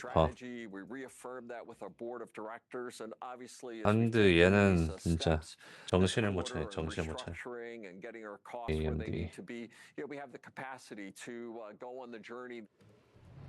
Bloomberg's Ed Ludlow conducted that interview, and I'm pleased to say that Ed joins us now from San Francisco. And Ed, you think about what companies really needed to show up on earnings day, and Intel, of course, would be. 아마존 7% 유지해주고 있고. The guidance in line. The AI chip will maybe miss targets, but no one seems too shocked. This is actually Gelsinger on inventory. Take a listen. Our client business, we made significant adjustments with our customers to lower. 테슬라 1%에서 지금 왔다 갔다 하고 있고요. 애플이 어디까지 떨어지냐 이게 좀 중요합니다. 어제 메타랑 어디였죠?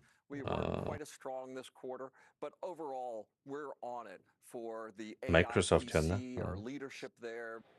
그쪽으로 좀 떨어지면서 어제 QQQ가 2% 넘게 떨어졌고 S&P도 그렇고 어제 아마존 어닝스 콜에서 엔비디아 언급했나요? 아마존도 언급하고 애플도 언급을 했습니다. 아마존 그리고 애플 둘 다 엔비디아를 언급했어요. 뭐 어떤 쪽으로 프로젝트 같이 진행하고 있다라는 그런 얘기를 했었죠. But I just say, you know what? Intel's not bad. That may be enough for people. I like other companies, but I'm taking them off the endangered species, certainly. And what I really like is Gelsinger. 아마존 AWS 마진도 계속 이렇게 높이고 있고, 야 36. 이렇게 보니까 또 색다르네요. 38.1% 계속 그 마진이 상승하고 있는 AWS. 지출 줄이고 원가 낮추고 돈 많이 벌어들이고. 현재 7% 올라가고 있습니다. 그리고 채권은 좀 조용하네요. 오늘 좀 노이즈가 있는 비농업고용지표가 나왔습니다. 12,000이 나왔고요. 예상치가 10만이었는데 예상치보다 낮게 나와가지고 채권이 0.6% 오르고 있다가 다시 5합으로 왔습니다.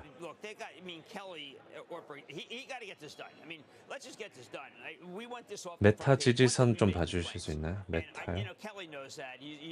파이팅 유니언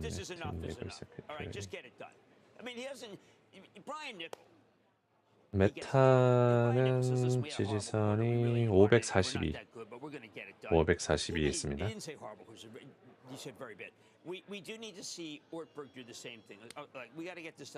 슈마컴, 네 오늘 슈마컴 또 빠지는 중.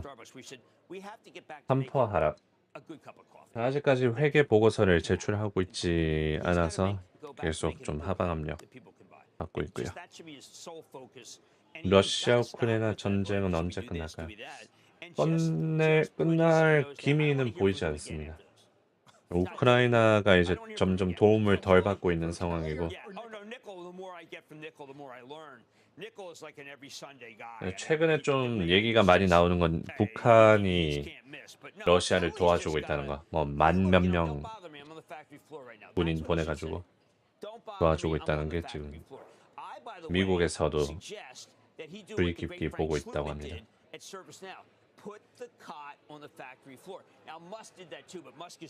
뉴 홀딩스 소식 있나요? 뉴 SMR 아니구나. 뉴 스케일 10월 31일 뉴스 없고 10월 30일 없고 네 뉴스 없습니다.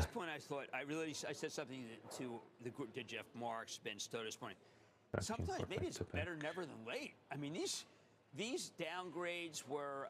This thing was one of the most telegraphed. Really. 비트코인 잘 가고요. 비트코인 7,500.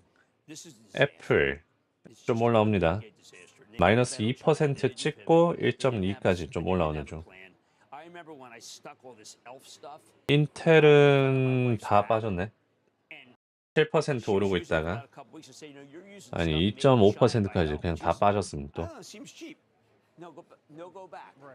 또 주주들 눈물 이게 뭐야 이게 6, 7% 오르고 있었는데 2.5 장 시작하고 그냥 매도.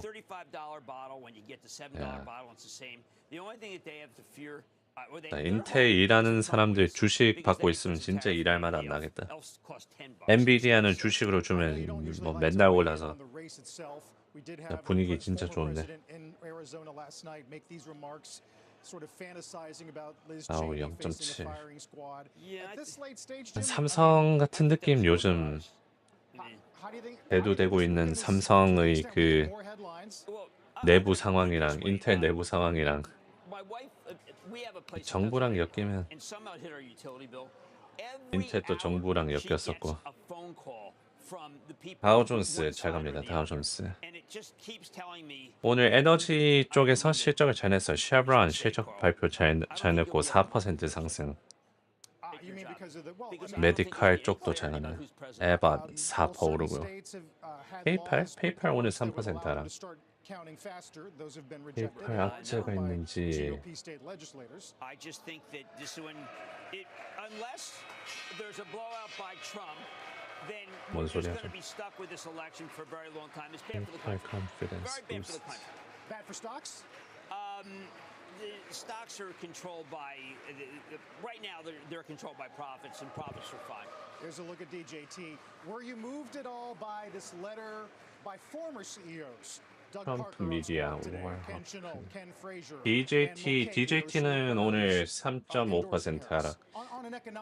이제 대선 있기 4일 전입니다.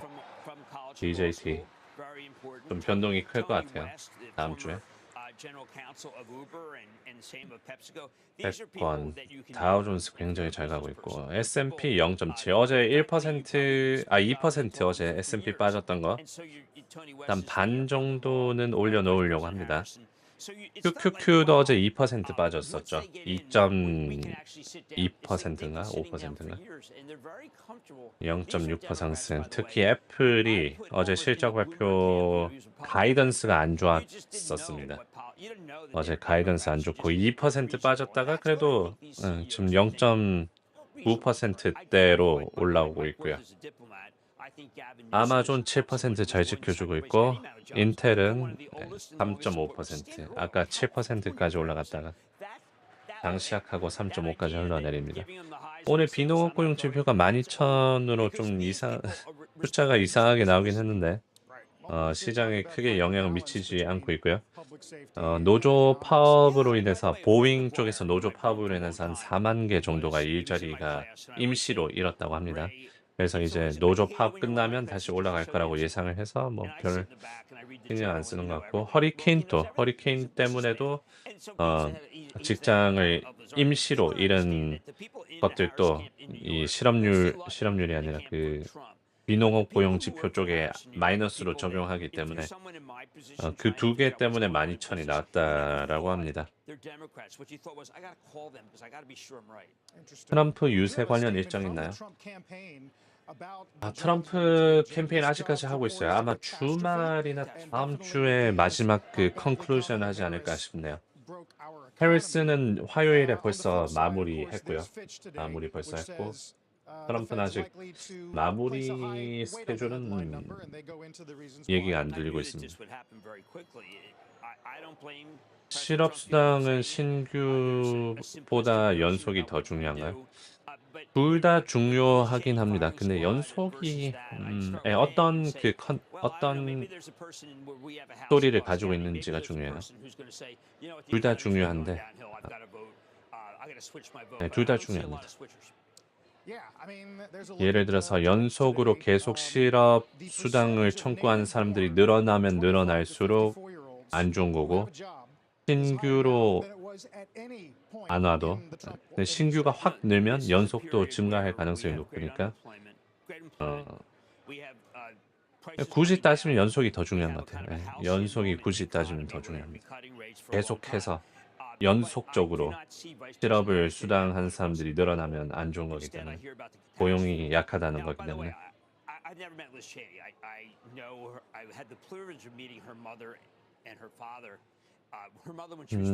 미대선 사전투표 해리스 우세로 국내는 보고되고 있다는데 어떻게 보세요? 보통 민주당 쪽이 사전투표나 뭐 그 뭐지 파퓰러 무슨 보트지? 국민들이 하는 보트 투표는 대체적으로 더 높아요. 그래서 아마 그게 맞긴 맞을 겁니다. 네, 그것도 중요하지만 각 주에서 특히 스윙 스테이트에서 여론이 어떤지 그쪽이 이 대통령이 되는지 안 되는지 영향을 많이 주기 때문에 그것도 보는 게 중요해요. 인기 투표? 인기 투표는 대체적으로 민주당 쪽이 잘 나옵니다.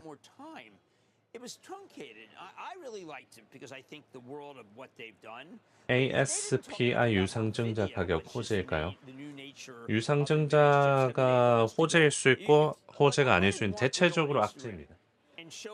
유상증자를 한다는 거는 현금이 부족해서 현금을 마련해서 뭐 확장을 하든지 아니면 뭐 빚을 갚든지 뭐 그러려고 하는 거라 주식을 파는 거예요. 주식을 팔면 호재라고 보기는 어렵죠. 근데 그거 가지고 또 좋은 데 쓰면 주가는 올라갑니다. 예를 들어서 지금 돈을 뭐 진짜 예를 들어서 뭐 10만 불, 뭐 100만 불 갚으면 뭐 200만 불 돌아온다 하면 당연히 유상증자 해가지고 갚죠. 예를 들어 AMD는 이번 실적 발표 여파로 내리는 건가요? 아니면 다른 이유가 있나요? 현재 AMD가 떨어지는 거예요? 실적 발표 여파입니다.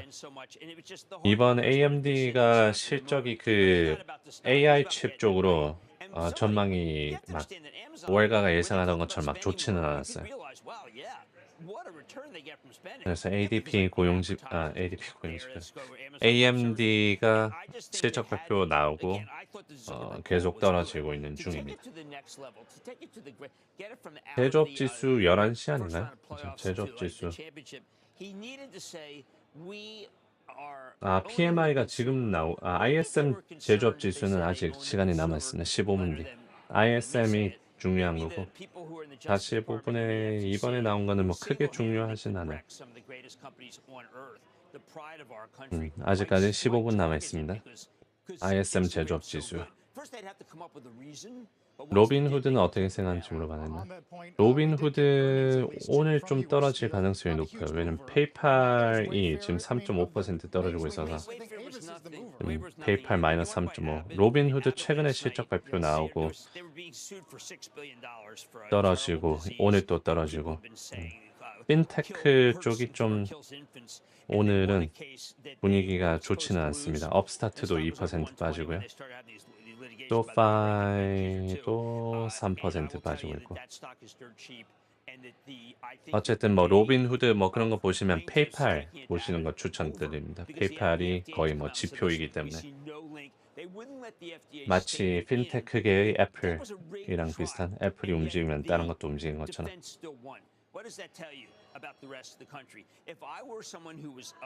실업률 4.1%로 나왔나요? 네, 4.1% 나왔습니다. 예상치만큼 나왔습니다. 예상치대로 나왔습니다.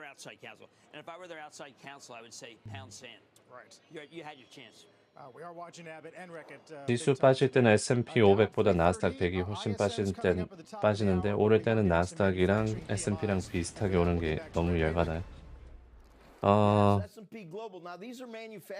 그 원인이 있죠. 기술주들이 오늘 특히 애플이 빠지고 있어서 나스닥의 큰 지분을 차지하고 있는 애플이 빠지고 있어서 QQQ가 좀 부진한 겁니다. S&P 제조업은 예상치보다 좀 높게 나왔고 ISM 제조업 이제 곧 나옵니다. 제키니 오랜만입니다. 2년 전 핀테크. 핀테크가 이 경기 둔화 때문에 그리고 금리 인상 때문에 지금 힘을 못 쓰고 있죠. 이제 금리 인하하고 그러면 그리고 그때 테마가 있었습니다. 테마. 핀테크 테마가 또 굉장히 좋았었어요. 2년 전에. 호스만세님 어서오세요. 마이크로 스트래티지 많이 빠지네요. MSTR요? 마이너스 1%. 비트코인에 비해서는 좀 빠지고 있긴 한데 네, 마이크로 스트래티지 많이 올라와 있죠. 240불이면 비농업고용지표 12,000이게 되네요. 12,000. 그 노조 파업 영향 때문에 그렇습니다. 보잉 거기서 한 4만 정도가 낮게 나왔다고요.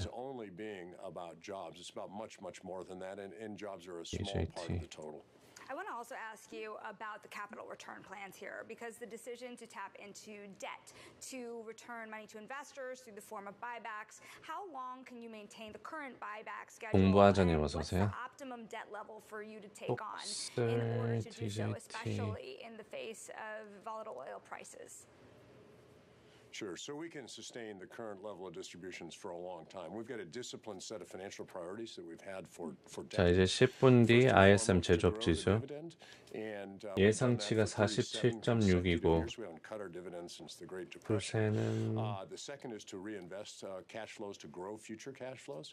The third is to maintain a strong balance sheet, which I'll come back to. And the fourth is to return excess cash to shareholders once we've 추세는 좀 떨어지는 추세네요. 최근엔 좀 떨어지는 추세.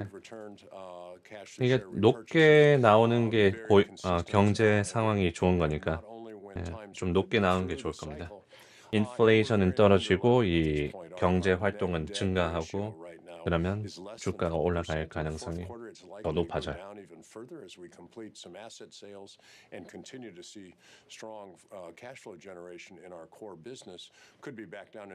마소는 하방 지지선이 어딘가요? 마소는 400불이요. 400불? 395불.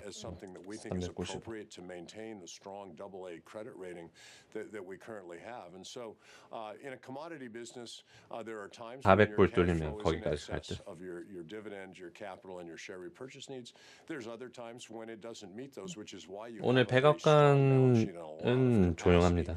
장 끝나고 바이든 대통령 나오는데 뭐 장 끝나고 한 저 별로 필요 없으니까. DJT 콜옵션 $60 많던데 개인이 많은 걸까요? 기관이 많은 걸까요? 개인이 많죠. 공매 물량. DJT 60에 많다고요? 7,000개밖에 없는데. 아, 오늘 하는 거 말고 다음 주 만기하는 거 보면 다음 주도 4,000개밖에 없고 11월 15일 60 2만 개 월별 만기하는 건 맞네.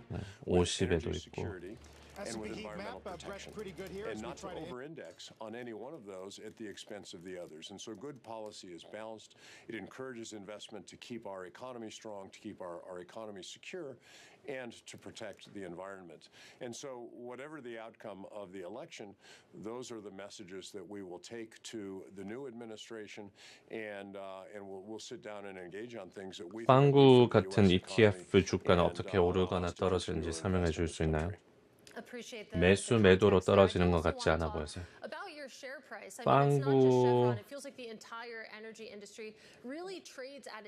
빵구 ETF도 매수 매도로 떨어지거나 올라갑니다. 근데 이제 빵구 안에 들어가 있는 종목들에 따라서 움직이죠. 만약에 비중을 그렇게 들고 있는데 뭐 예를 들어서 빵구 안에 애플이 10% 들어가 있다. 그러면 애플이 뭐 갑자기 사라져 버리면 10%가 떨어지고 그래요. 그래서 지수 추종은 아니고 그 개별 종목들 비중에 따라서 주가가 움직인다고 보시면 됩니다. 근데 그게 시장이 그걸 보고 계속 트레이딩 되니까 엔비디아 2.6% 상승 136불 어제 애플이랑 아마존 이 두 군데서 어닝스 콜 하면서 엔비디아랑 뭐 협업한다고 그런 얘기를 하더라고요. AI 여전히 살아있나 엔비디아? 2.5%. AMD는 AI 칩 전망 좀 부진하고 떨어졌고 haven't fully grasped is that doesn't mean that the age of oil and gas is ending anytime soon. Hydrocarbons represent more than 80% of global energy supply today, roughly the same number that they did 20 years ago. And as you look out many decades into the future, that mix may change, but it will change slowly. And that's against the backdrop of an energy demand that will continue to grow. 시가총액 1위도 시도하고 있는데 애플이 실적 발표 나오고 떨어졌고 엔비디아는 실적 발표까지 한 2주 남아 있습니다. 그래서 현재 애플이 3.3조 달러, 3.38조 달러, 엔비디아가 3.34조 달러. 마이크로소프트 3조 달러 유지하고 있고 밑에서 이제 아마존이 치고 올라옵니다. 아마존이 구글 뛰어넘겠는데요. 2.1. AI can paint your cat in the style of Van Gogh. Pretty cool, right? 원지수 범위를 넘어서게 되면 운용회사에서 그걸 매수벽이나 매도벽으로 막아라 버립니다. 거기서 매수자와 매도자의 움직임이 있고 매매가 있고 땡큐. 아까님 맞습니다. 아마존 200불 위에 매물대 두껍나요? 아마존 매물대가 200 근처까지 오면 보여드리겠습니다. 지금 199.67인데 한 199.9 오면 한번 볼게요. 테슬라 얘는 또 난리네. 또 1% 올랐다가 보합으로 돌아오고. 자, 이제 지표 발표까지 5분 남아 있습니다. 5분 뒤 ISM 제조업 지수 나오고요. 로근 car 무슨 소식 있나요? car 15% 상승. 실적 발표 어제 나왔고요. 네, 어제 실적 발표 나오고 오르고 있습니다. 실적은 안 좋았는데 가이던스가 괜찮아 보네요. 가이던스는 없는데. And wherever newsmakers are moving markets. Bloomberg brings you conversations that allow for deep CAR은 실적 발표 이후로 오르고 있습니다. 자, QQQ가 1% 근접합니다. 특히 엔비디아가 3%나 올라가면서 아마존 7% 상승, 인텔 5.7, 애플 -2에서 좀 올라갔고 엔비디아는 빅테크 실적 발표에 따라서 오르고 떨어지고 하네요. 어제는 4% 떨어지고 오늘은 3% 상승하고. 미국의 부정선거 관련해서 뉴스 나오나요? 부정선거 얘기는 자주 나오죠. 예전부터 뜨거운 토픽이었고 네, 계속 나옵니다. 네, 빵구는 그래요. 빵구는 3배 레버리지라서 그 지수 추종하는 것 때문에.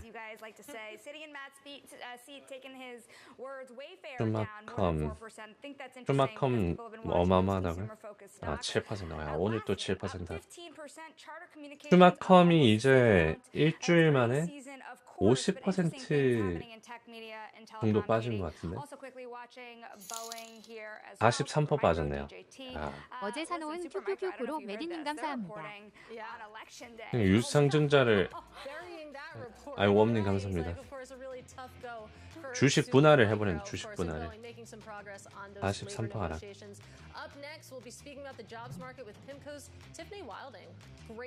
6개월에 60% 하락.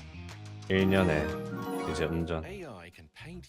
알고 인성님 11월 15일 20풋 수익 구간으로 전환. 어제 들어간 거. 옵션 되게 비싼가 보네. 웜님 인성님 감사합니다. 이럴 거면 액면 분할을 왜 써? 그러니까 이게 1000까지 가고 몇 대 몇으로 주식 분할했죠? 되게 막 30대 1이었나? 막 그렇게 주식 분할했었는데. SMCI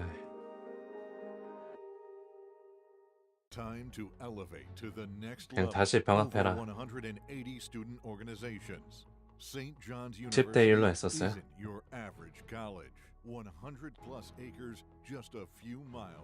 자, 2분 뒤에 ISM 제조업 지수 납니다. 뭐 지금 지수가 잘 가고 있고요. 아마존이랑 인텔 달려가고 있습니다. 7%. 그리고 엔비디아가 따라가고 있어요. 엔비디아 2.7 지금 애플 시가총액 뛰어넘으려고 하는 중. 한번 저번 주인가 잠깐 뛰어넘었었죠. 시가총액 1등. 이번에도 시도하고 있습니다. Not exactly like that. I think one of the things people don't fully appreciate in this model is you're really building businesses. So we look at every strategy as a business. So you have the long-short 오늘 태양광 잘 간다고요? EAN 0.5%, 태양광도 좀 잘 가네. 중소형주들도 1.1%나 뛰고 있습니다. SMR 5% 오르고 있고, SMR, 오클로 8% 상승. 근데 요즘 원자력 쪽이 진짜 대형 기술주들이 다 투자하고 있고 AI 쪽 수요 증가하고 있고 추세가 좋아요. 원자력. 근데 원자력 ETF가 딱히 막 있지는 않는 것 같습니다.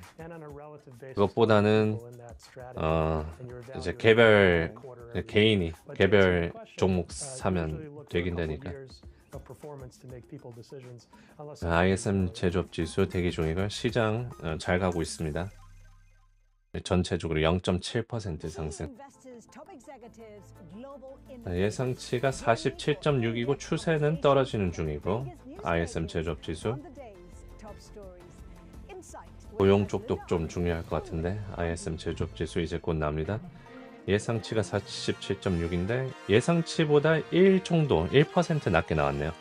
ISM 제조업 지수 1 낮게 나왔고 고용도 0.6 정도 낮게 나왔고 ISM 제조업 지수는 낮게 나왔습니다. 추세는 떨어지는 중에서 이제 더 떨어지는 그런 지표가 나왔습니다.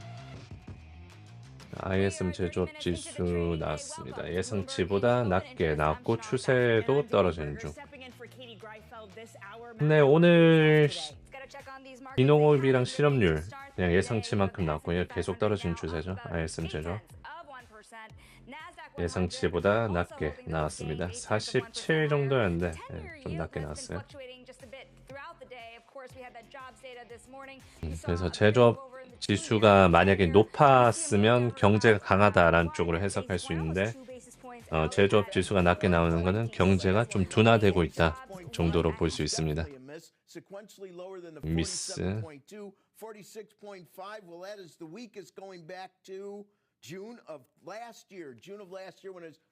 작년 6월 저점이라고 하네요. 작년 6월 저점. Well above the estimate, which was exactly at 50. Last month it was 48.3. 54.8 takes you to the highest levels since May of this year. But last month at 48.3 was the weakest of the year. So a big reversal on prices paid. On new orders, 47.1. That's a whole point above the 46.1. 신규 주문은 증가. Last look, that is good news, but it remains in contraction territory under 50. 여전히 제조업이 줄어드는 추세에 놓여져 있습니다. A little bit lower, 42.6. That at least jives with what we saw in the trade report. But the prices number is. 그래서 오늘 ISM은 굳이 따지면 악재에 가깝고 채권에는 도움 될 거예요. TLT는 TLT 다시 떨어졌네. 0%로 돌아왔네요. 오늘 비농업고용지표 안 좋게 나오고 ISM 제조업도 안 좋게 나오는데 금리는 왜 오르는 거야? Just a little bit had fallen quite meaningfully 특이합니다. after the jobs report. You mentioned the manufacturing data and kind of the choppiness as it pertains to what you saw. 고용지표가 줄어들고 있고 제조업도 줄어들고 있는데 금리 인하할 가능성 오늘 좀 증가했었어요. 아침에. 이제 12월 달에 금리 인하를 또 할 거라고 보는 게 80%대까지 올라갔었습니다. 어제는 60-70%대에서 다시 채권 금리가 오르고 있네요. 채권 금리가 올라가면 시장의 도움은 시장은 좀 하방 압력을 받을 가능성이 높아집니다. 채권 금리가 올라가면. 근데 엔비디아 2.6%로 잘 가고 있고 속셀 3.7% 상승. 아마존이 7%에서 6.4까지 좀 떨어졌네요. 와, 애플 잘하면 양전할 수도 있겠습니다. 애플 0.5% 상승. 마이너스 2에서 어제 가이던스가 낮게 나오고 그 어닝스 콜 하면서 2%까지 떨어졌다가 0.6까지 다시 올라옵니다. 3대 지수는 하방 압력을 받고 있고요. 금리가 계속 오르고 있습니다. 채권이 이제 음전됐습니다. ISM 제조업 지수 나오고 약한 숫자가 나오고 주가가 좀 하방 압력을 받고 있습니다. Yeah, well, so I think today's report in some sense was a little bit Goldilocks if you smooth through the noise, because even if you look past some of these one-off factors that Mike pointed out, the labor market is slowing. Call it a little over 100,000 jobs created, excluding those one-off factors, isn't great. And ultimately what we've been arguing is the US 비농업고용지표는 12,000이 나오고 채권이 0.6%까지 뛰었다가 시간이 흐르면서 지금은 음전됐고요. 10년물이 다시 4.3% 근처. 시장 하방 압력 받고 있고 테슬라 방금 음전됐습니다. 빅테크 중에서 구글, 메타도 같이 음전됩니다. 빅테크 중에 아마존이랑 엔비디아 마소만 오르고 있고 이제 애플, 구글, 메타, 테슬라 음전됐습니다. 비트 잘 가네요. 비트 71,000.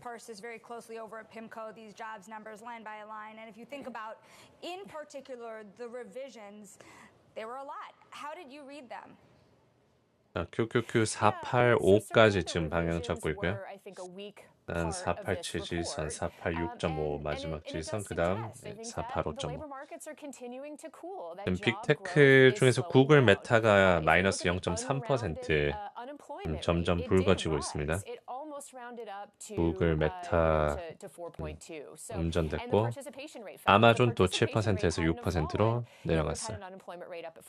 So the broader point that we would just make is that we do think you're seeing just a gradual increase in the unemployment rate, but the economy is not crashing. Growth is still very robust. 네, 이제 지표는 다 나왔습니다. 오늘 지표는 다 나왔습니다. Just a more normal environment. We've had a surge in immigration over the past several years as those folks integrate into the labor market.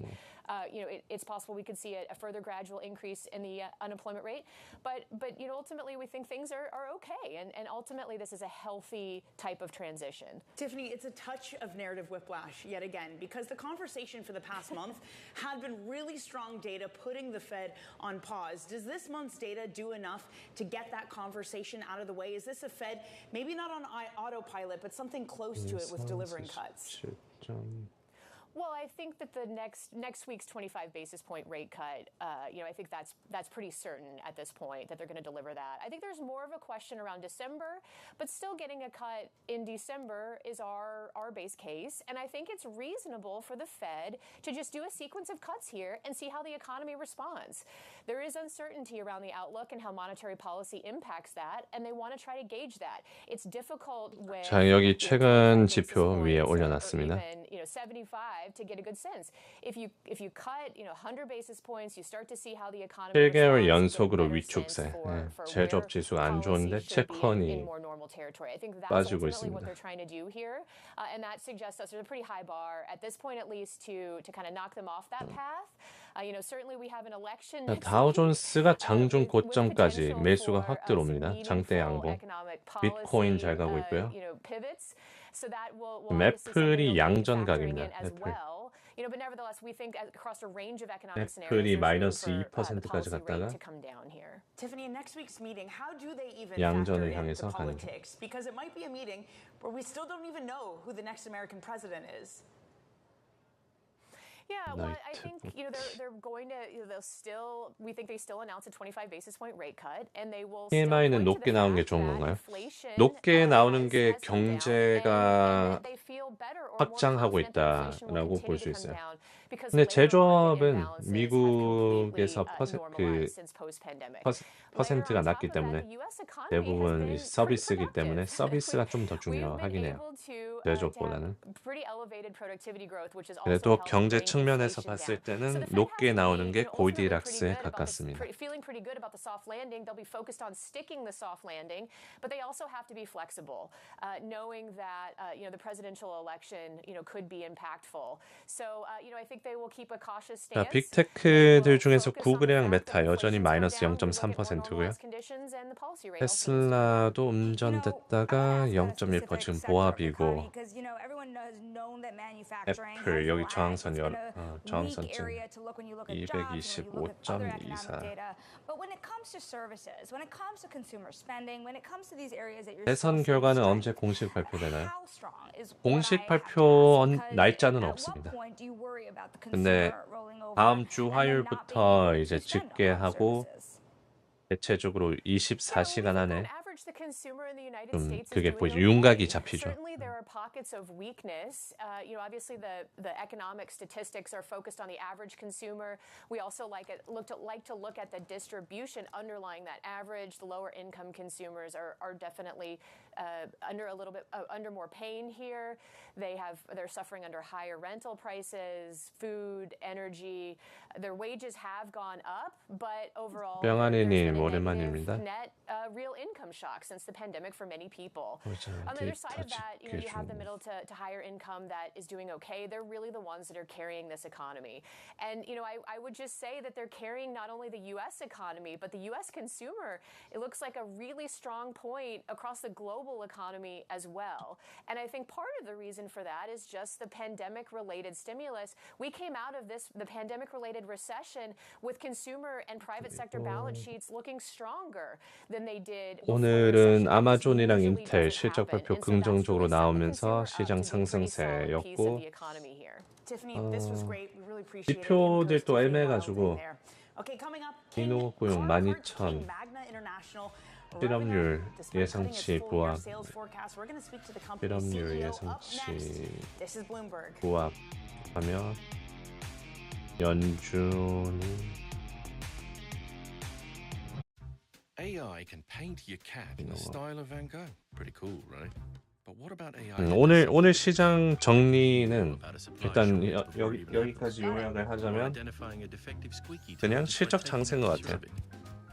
오늘 지표들은 좀 노이즈가 많았습니다.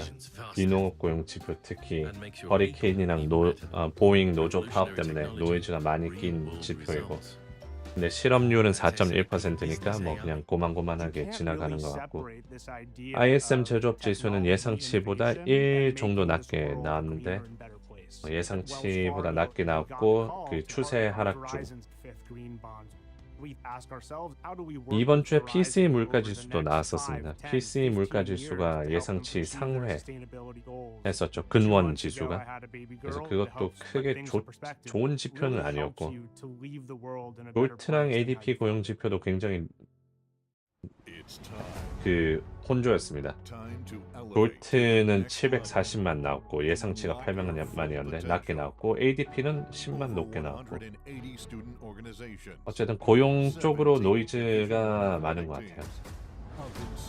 그리고 3분기 GDP도 예상치가 3이었는데 2.8이 나왔죠.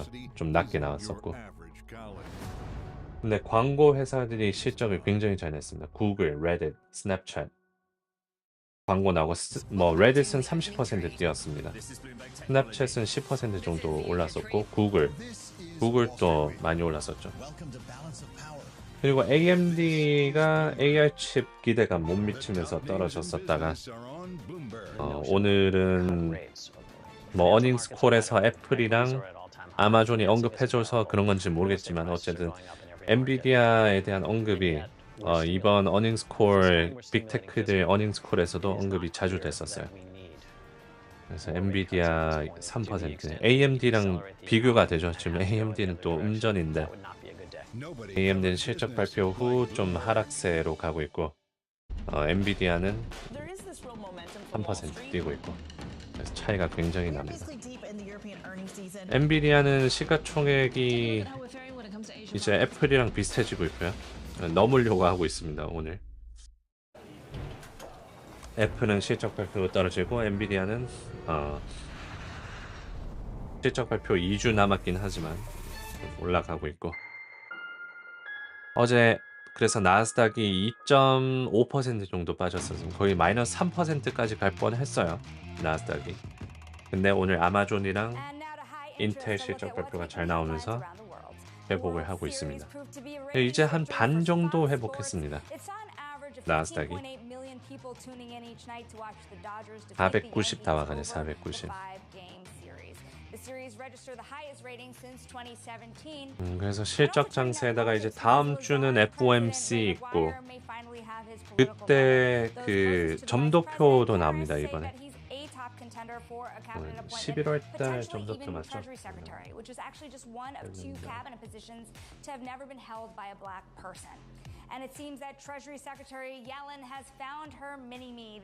아, 점도표는 지난번에 나왔었네. 점도표는 안 나오네. 맞나? 네, 맞네. 그래서 25bp 금리 인하가 거의 90% 이상이에요. 11월 달 다음 주에 금리 인하 25bp 가고, 별말 예상이 되진 않은데 어쨌든 대선이랑 FOMC랑 겹치니까 불확실성이나 변동성이 좀 더 증폭되고 있다고 볼 수 있습니다. 근데 이제 실적 발표는 다 나와가지고 시장이 해석을 마치기도 전에 이런 커다란 지표들이 대선이랑 FOMC가 있습니다. 다음 주에. CPI는 다 다음 주고요. CPI는 대선이랑 FOMC 그 다음 주에 있습니다. First of all, good morning and thanks for having me. I would like to step back and say we always like to look at the business as a long-term stewards, and that's where we are always focused. We are focused on, given the uncertainty and all the headwinds and the challenges. DJT 공매도 비율 알 수 있을까요? To say the least, automotive is a very dynamic industry, and with all the things that are happening, our focus truly has been on operational efficiency, margin expansion, free cash flow generation, and capital discipline. 17% 플로팅 숏가 있고, We've been able to deliver a good quarter, but if you step back and look at it, yes, you're right. 9월 달에 확 오르면서 줄었다가 다시 살짝 떨어지면서 살짝 올랐네요. In line with what's happening with the overall industry, but with that said, what we said in February was 엔비디아 시가총액 1위인가요? 5.4 to 6. We are still holding and 왠지 staying in 됐을 the 거 range. 아직이네요. 네. More importantly, 아직 한 we've been able to hold the free cash flow margin that we talked about in February. 0.05 정도 남아 있습니다. And discipline I talked about and the levers that you mentioned are being able to billion prioritize and be 진짜 얼마 flexible and 남았어요. react to the environment today and reduce capital. 야, 엔비디아 3.1%. And again, looking at what's happening. 스톡슬 또 올라오고 가고 있고요. 어제 인텔 실적 발표 잘 나오고 반도체 섹터들이 올라가고 있습니다.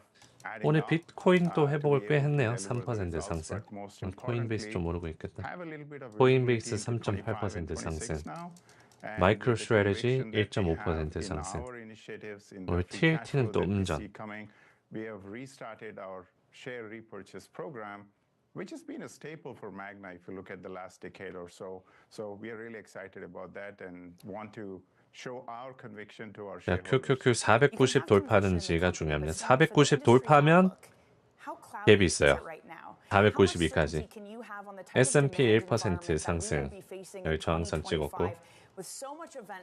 엔비디아 137까지 올라오고 스톡슬 5%. 비트코인 또 75,500, 71,500. 전체적으로 다 저항 왔죠. 엔비디아 왔고, 비트코인 왔고, 애플 왔고, S&P, QQQ 왔고. 그럼 여기서 이제 눈치 봅니다. 더 올라갈지, 더 떨어질지. 또 변곡점이죠. 근데 이제 여기서 또 저항선에서 좀 멀어진 뭐 애플이나, 특히 애플이나 뭐 엔비디아나 저항선에서 좀 멀어지는 게 보이면 전체적으로 또 떨어지고 거의 다 비슷비슷하게 움직입니다. And like I said, focus on the variables that we control. Speaking of variables that you can control, I want to speak to your buyback plan here as well and the ability to really return capital to shareholders. How far can this plan go headed into next year with the uncertainties that we were just talking about here? And do you see any room for upside heading into 2025, again, even with those uncertainties? Yeah, absolutely. What we have had is a very good roadmap in terms of operational initiatives, and we talked about having a 75 basis point margin expansion over 2 years. 이제 거래량이 좀 줄어들 것 같아요. We 이제 hit what we needed to hit in 24. 지표들이 또 다 So there's enough 나왔고 road we left into 그래가지고 25 that should act as tailwinds. That's one aspect of it. 컴택 티커 주시면 확인해드리겠습니다. Assumptions for vehicle volumes going into 25. So I would say that's very realistic from what we are seeing today. If you put all of this together, we feel confident in the QQQ 490 돌파 시도. 엔비디아 3.3번. 어제 좀 많이 떨어지긴 했는데 야, 이걸 그냥 다 말아 올려버리네. 시가총액 3조짜리가. 애플,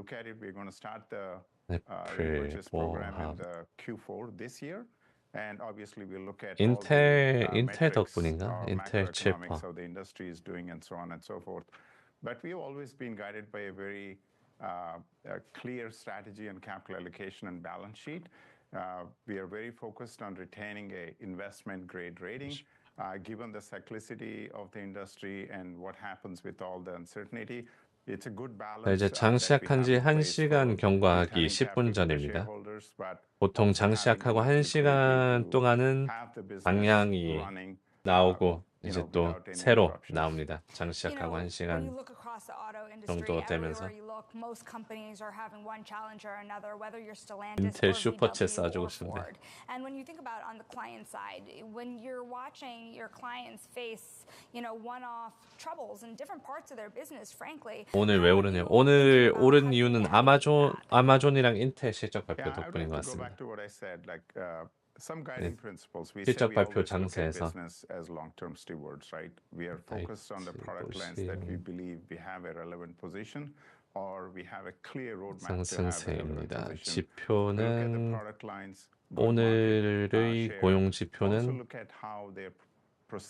노이즈가 많은 지표로 시장이 신경을 How did we perform in the last 2 decades, right? If you go back to 2004, North American volumes were like 15.5 million roughly. We are 15.5 million today. Magna was half the size that it is today in 2004. My point here is we have gone through various cycles of this. 느낌표 외에 적어놨어요. 대선 투표 결과는 언제 나오나요? 한국 시간으로 목요일쯤에 나올 겁니다. 목요일 오전쯤 되면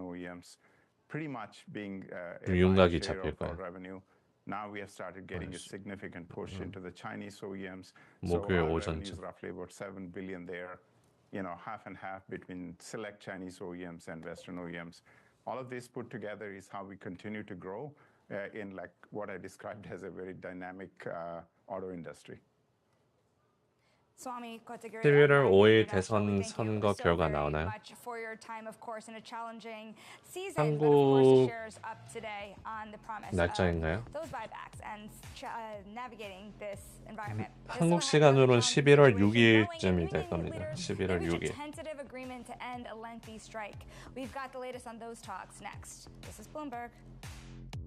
11월 6일에서 7일. 이게 바로 나오는 게 아니에요. 바로 나오는 게 아닙니다. 한국은 바로 나오나요? 한국은 어떻게 나오나요? 미국 예선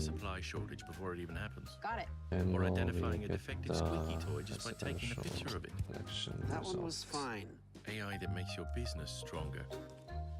10년물 계속 상승. And makes your people even better. Revolutionary technology, real world results. That's SAP Business AI. Behind the bright lights and adrenaline of pro sport is an equally exciting world of negotiations and the 토론토님 어서 That's what 오세요. we cover each week on our podcast, The Deal. I'm Alex Rodriguez, former baseball player turned business executive. And I'm Jason Kelly, a journalist at Bloomberg. Over the next couple months, we'll hear from 보통 며칠에서 몇 주까지 걸립니다. Billie Jean King. 그래서 뭐 보통 하루 만에 나와요. 보통 하루 24시간 안에. 근데 막 노이즈 끼고 막 그러면 아니 뭐 이번에 역대급으로 많이 투표를 했다 뭐 이런 얘기가 나오면서 또 집계하는데 느리고 아마 그럴 것 같아요. 이번에 그 투표를 많이 했다라는 것 같은데 또 역대급으로 또 많이 투표하고 그러면 그걸 다 집계하는데 시간이 걸립니다. 그래서 24시간보다 좀 더 걸릴 수도 있어요. 몇 주까지도 걸릴 수 있습니다.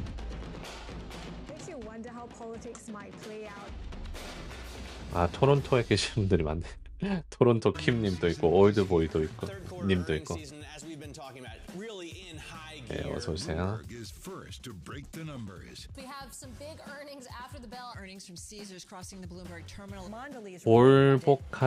불복하는 게 전통 아닌가요? 네, 불복합니다.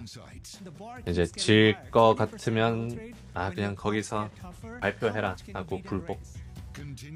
하죠. 한국은 몇 시간도 안 걸림. 역시 빨리빨리 나라. 여기는 느릿느릿 완전 느릿느릿합니다. 대한민국 투표 결과 속도 와이파이 속도.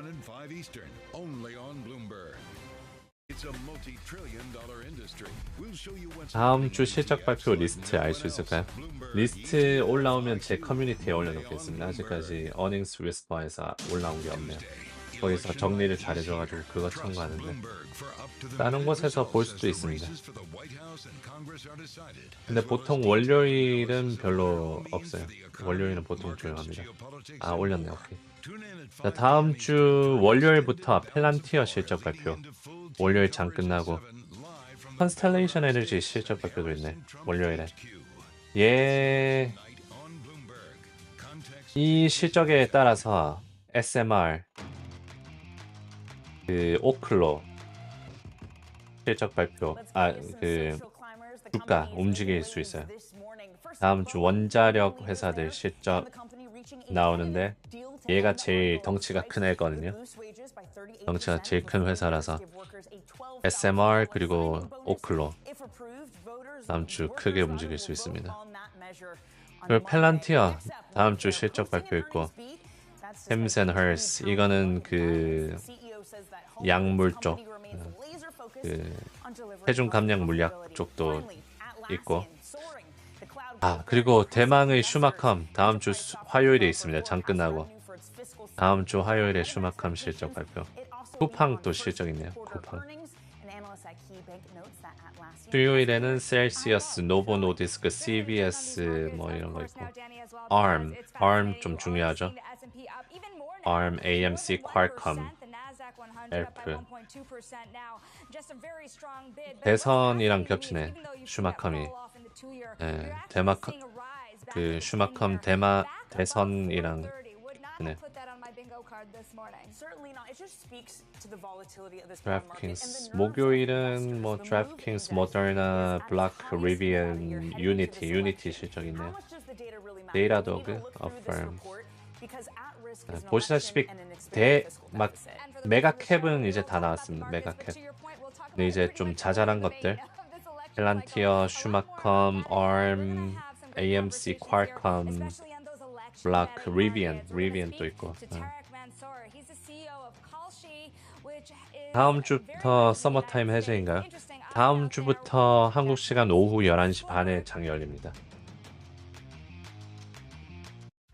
AI can paint your cat in the style of Van Gogh. Pretty cool, right? But what about AI that does something useful, like pinging you about a supply shortage before it even happens? Got it.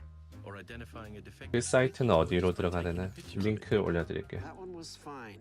AI that makes your business stronger, helps you make decisions faster, and makes your people. 슈마컴은 실적이 좋아도 문제네. 아 실적이 좋아도 문제죠.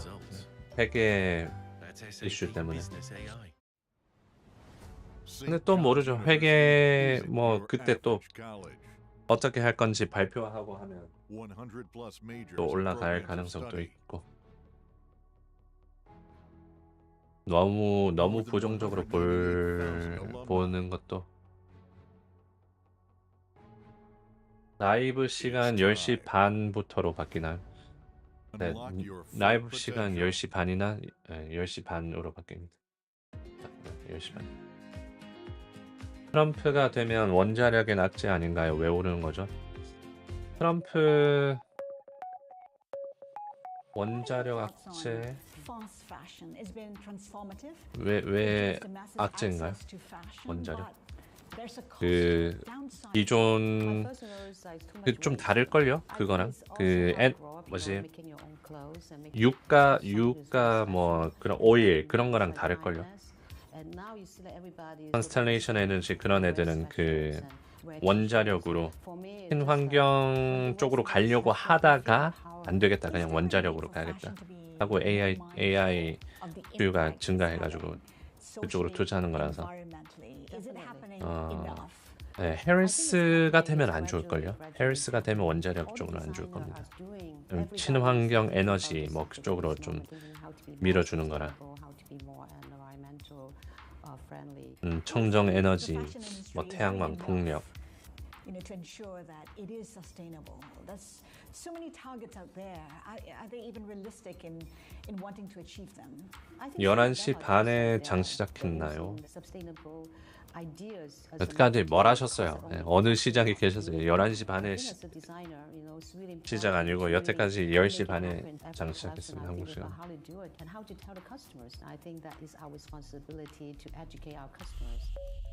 3대 지수 꾸준하게 잘 가고 있습니다. 장시작한 지 1시간 경과하기 10초 전 국가가 뛰고 있습니다. 1.3%, QQQ, S&P 1.2, 다우존스 1.2. 어제 떨어진 거 다우존스는 다 말아 올린 듯. 네, 어제 다우존스 떨어진 거 그냥 싹 다 말아 올렸습니다. QQQ는 아직 가는 중이고요. 한 반 정도 회복했고. 비트코인 72,000 다시 72,000쯤으로 돌아왔습니다. QQQ 갭 상승하고 있죠. 492까지 방향 보는 중. 492까지 가면 이제 다 말아 올린 겁니다. 포인소님 어서오세요. 테슬라 1% 상승, 속슬 5%. 엔비디아도 갭 상승 135에서 137까지. QQQ도 492까지 가려고 합니다. 오늘 주가 움직인 이유는 느낌표 외에 정리해놨고요. 특히 아마존이랑 인텔 실적 발표 잘 나오고 반도체들 상승하고 그리고 빅테크들 특히 마이크로소프트 쪽으로 소프트웨어 인프라 쪽으로 오늘 잘 가고 있네요.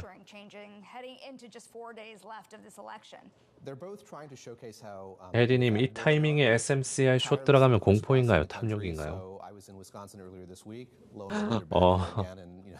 좋은 질문입니다. 슈마컴 이 타이밍에 숏 들어가면 공포인가요? 탐욕인가요? 글쎄요. 둘 다?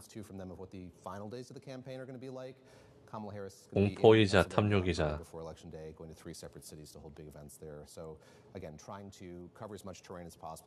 슈마컴 숏. 지금 슈마컴 얼마 떨어지고 있어요?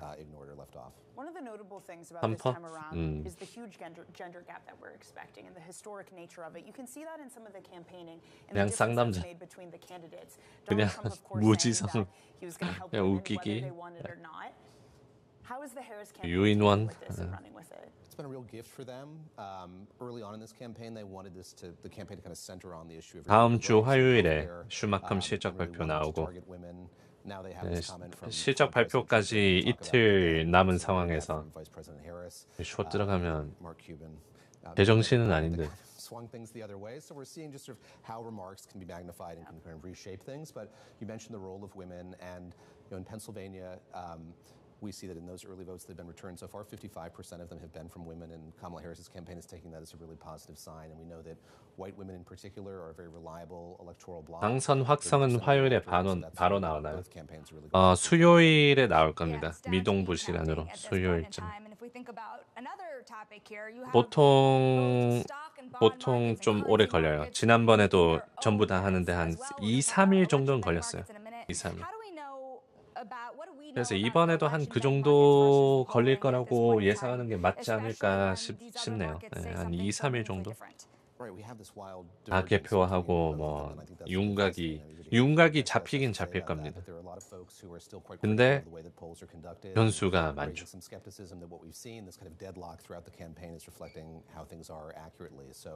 I think betting markets are a conduit through which people who are skeptical or think they can kind of figure this out better than some of those polls can are expressing that. And I think, you know, again, there'll be a postmortem after this election, after this campaign. It'll be interesting to see sort of which matched it, which didn't, and sort of what they told us that polls didn't. QQQ 490 뚫고 지금 여기를 지지선으로 만들려고 하고 있고요.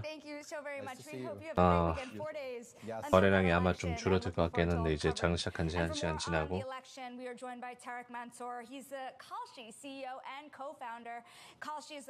여기서 왠지 움직임이 좀 제한적일 것 같아요.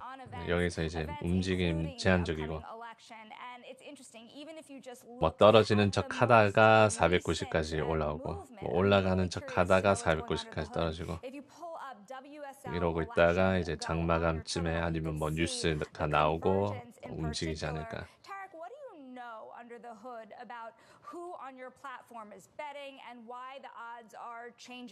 트럼프가 당선된 빌 게이츠 관련 주식은 순간적으로 하락할 가능성이 큰가요? 빌 게이츠 관련 주식이 어떤 건가요? 빌 게이츠 관련 제가 잘 몰라가지고 안 따라가고 있어가지고 지표상으로 채권금리 내려야 되는 거 아닌가요? 왜 이렇게 오르죠? 그거 또 좀 특이하긴 합니다. 네. 그냥 경제가 강하다라고 보는 건가? 아니면 오늘 지표는 좀 약하게 나왔어요. 이번 주 지표 그냥 전체적으로 다 약하게 나왔습니다. GDP 예상치보다 낮게 나왔고 3%대에서 2.8%로. 그리고 고용 지표 오늘 비농업 고용 지표 굉장히 낮게 나왔고 물론 노이즈가 많이 끼어 있긴 하지만. PCE 물가지수 근원 올랐고 예상치보다 올랐고 전체적으로 보면 채권이 올라가는 게 맞아요. 이번 주 나온 지표들만 보면 좀 특이하죠. 네.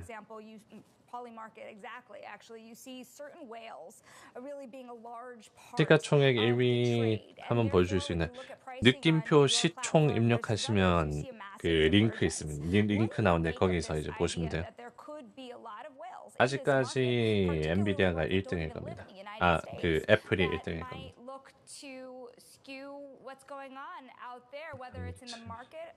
단기채는 떨어지고 장기채 금리가 올랐어요. First, it's very important to differentiate. You know, Stokalshi is the first legal 이거 뭐야? regulated prediction market or election, you know, market for people to trade or bet on the election in the United States. So, you know, 마소로 바통 터치, 네, 마소 1.5% 상승, 애플 떨어지고, 테슬라는 1% 유지. And in those markets, anything could happen. You could have manipulation. There was a report, it seems like on Bloomberg and Fortune recently. 다음 주 실적도 꽤 흥미로울 것 같습니다. 헬란티아, 컨스텔레이션 에너지, 슈마컴, ARM, 퀄컴, And so what we see on our markets Unity. is not actually indicative of whale behavior. There are actually more bettors on Trump than on Kamala Harris. That's number one. And number two, actually the average trade size, the average bet size on Trump is slightly smaller than it is on Kamala Harris. So this notion that there's a few whales that are pushing the prices, while it may be true on unregulated, you know, illegal offshore markets, it is not true for our regulated venue that is regulated at the federal level. 공포 탐욕 지수가 이제 중립으로 내려왔었습니다. 어제 47 찍었었습니다. 43까지 갔었네 어제. Previous close fear 43. 어제 공포에서 끝났다가 오늘은 중립. Is tilted male. So 90% of our customers are male, 20% is TLT female. 0.5% Now, 알아. the thing that's really important, and we release all this data 야, 이 publicly, so, TLT. we're all about transparency. We want people to see. 자, QQQ 490에서 살짝 멀어지고 있죠. 489 찍고 뭐 그래서 떨어지는 척하다가 490 유지하지 않을까 싶긴 한데. 일단 That's just purely from a gender perspective. On the age group level, the percentage of people that are betting Trump versus Kamala is exactly consistent across all ages. There's no difference. But the second thing I will say, 미국은 사전 투표 신뢰도가 낮나요? 뭐 선거인단이 또 투표를 해서 우세한 쪽이 투표를 다 가져간다던데요. is that they will be greedy. People like making money and they hate losing money. 사전 투표 신뢰도라기보다 그게 많죠. 변수가 많죠. 사전 투표는. Trade against it, bet against it. If you believe it's biased, you should bet against it because that means you're going to make money. And so that's why these markets are so powerful and they work on average better than 약간 내려오고 있습니다. 거래량은 줄어들었고요. To that point, when we look back at this after the election, I know that this is a big if, and we know the results. This, as you say, is a historic time, not just for you, but for the betting markets, the first legal betting that you can have on election. How will we look back at 사전 투표가 강성 지지자들이 주로 하는 거라서 맞아요. Understanding the evolution of averages of the election and who is likely to win. 뭐였더라? 공탐이었나? 공탐. 이거 리스트를 좀 만들어 놔야 될 것 같아요. 공탐이네. 욕망 탐욕은 뭐야? 공탐 입력하시면 정보 그 링크 있습니다. 거기서 확인할 수 있어요. 빅스가 21이네요. 빅스가 좀 높습니다. 변동성 지수가. 이번에 12,000개 정도 traders still expect rate cuts. Job report mess. 12,000개만 직장을 창출했다. 보잉 44,000개네요. 44,000개의 그 직장 창출 마이너스. 허리케인이 이 자리에 미친 영향은 정량화 불가능.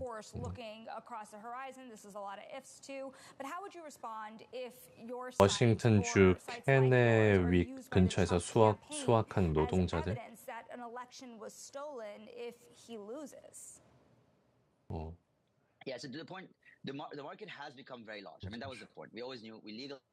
지난달 고용은 2020년 이후 가장 느린 속도로 증가했다.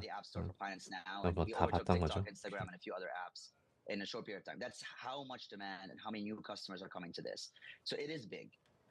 약간 멀어지고 있고요. QQQ 490에서.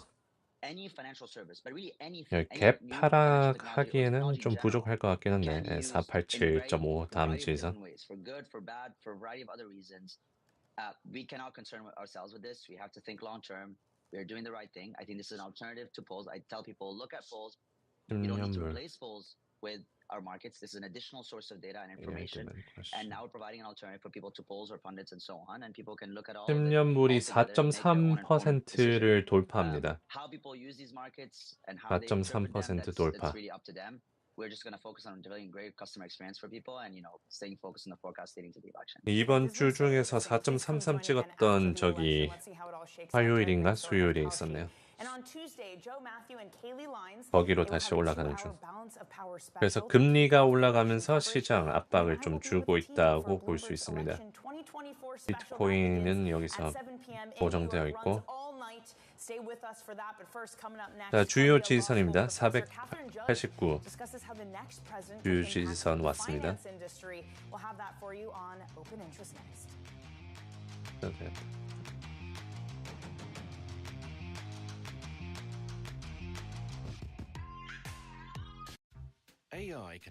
DJT는 트럼프 재선 시 정고점을 뚫을까요?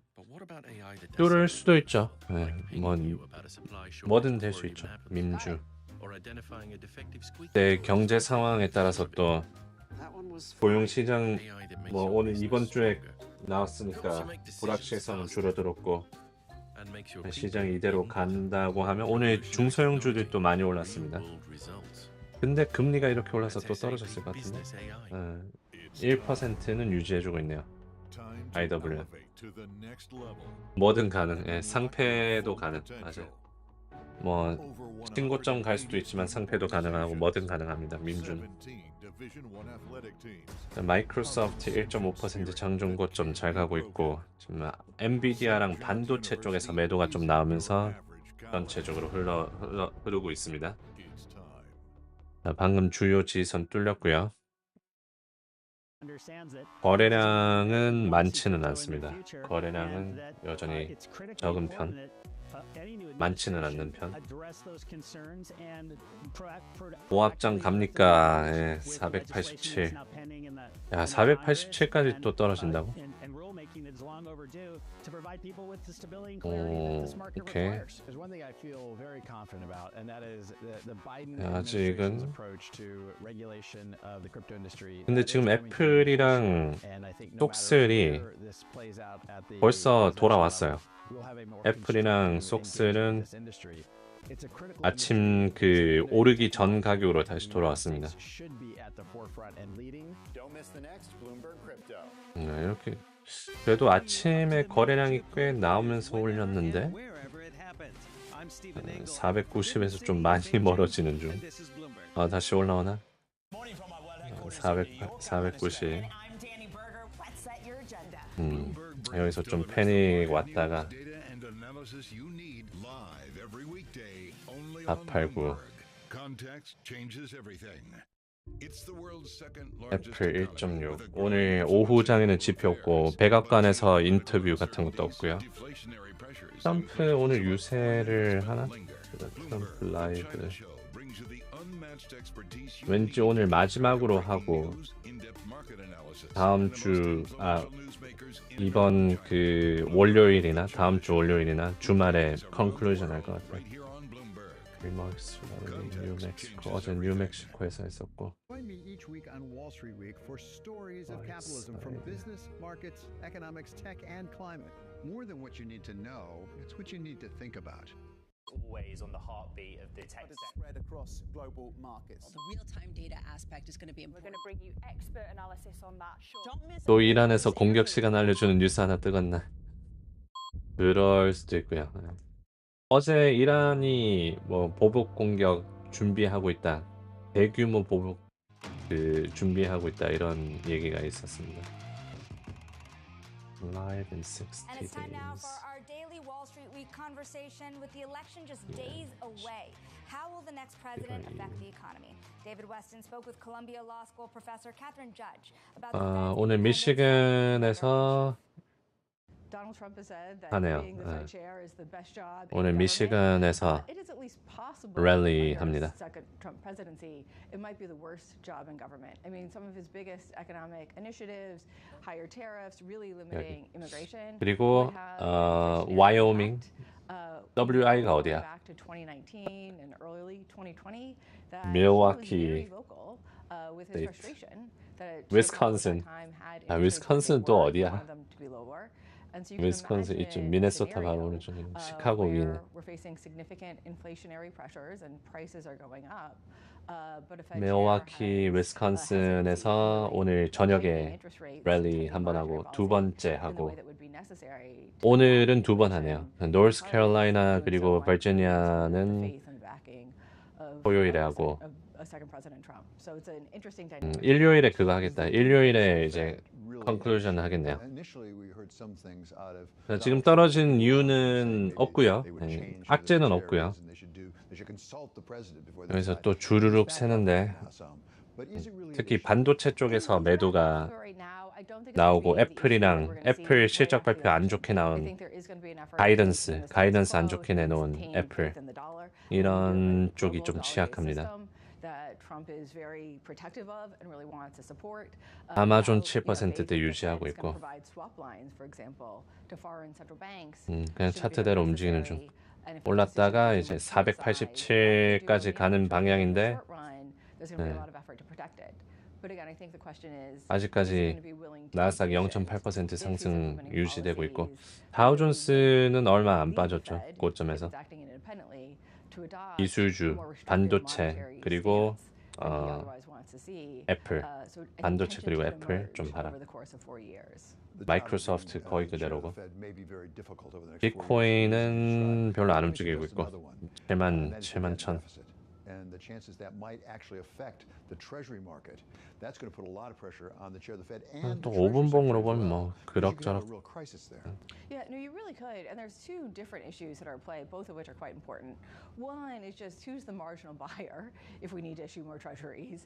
Are we going? 뭐 개별 종목 질문이나 뭐 있으시면 올려주시고요. 오늘 이제 거시 경제는 다 봤으니. And that's both a byproduct of interest rates, but also kind of what is the spread that the market's going to demand because there's just so much volume out there. The second challenge with the aggregate volume of treasuries outstanding is the infrastructure for trading treasuries hasn't fully kept pace. We saw that, unfortunately, all too clearly in March 2020, where there was meaningful dysfunction. The Fed came in and started buying, that helped to 메타는 there have been meaningful reform efforts 실적이 괜찮았습니다. 메타. 매출이 좋았어요. 매출. QQQ 489 지금 다시 바라보고 있고. 네, 문제가 오늘 애플이네요. 확실히 애플이 좀 양전하려고 하다가 또 실패하고 이렇게 쭉 오르다가 좀 내려오고. 마소랑 뭐 실적 발표 괜찮게 내놓은 종목들은 잘 가는데. Some of the shocks that may come in a Trump 2.0. Yeah, I wouldn't say that Kate says it couldn't handle it. That would be pretty alarming. But she said there may be some real stresses and strains put on it. In part, you heard there, in part because of some of what Donald Trump is proposing as policies. And you see that in the marketplace, actually. I mean, a lot of thought that interest rates will go up under a Donald Trump. Because in fact there'll be more borrowing and there could well be more inflation. Tax cuts will tend to be inflationary and certainly tariffs. Everybody's very concerned about the tariffs. QQQ 489. People are also really concerned, depending on who you are, I suppose, but of the Fed independence. 역시 487은 안 주네요. 487은 안 준다. 나노 뉴클리어도 컨스텔레이션 실적 영향 받나요? 나노 뉴클리어가 원자력이었나요? 마이크로 리액터 컴퍼니 뉴클리어. 네, 그 나노 뉴클리어도 영향 받을 겁니다. 근데 그 정도 시가총액이려나? 나노 뉴클리어 NNE 600 밀리언? 너무 작은데 600 밀리언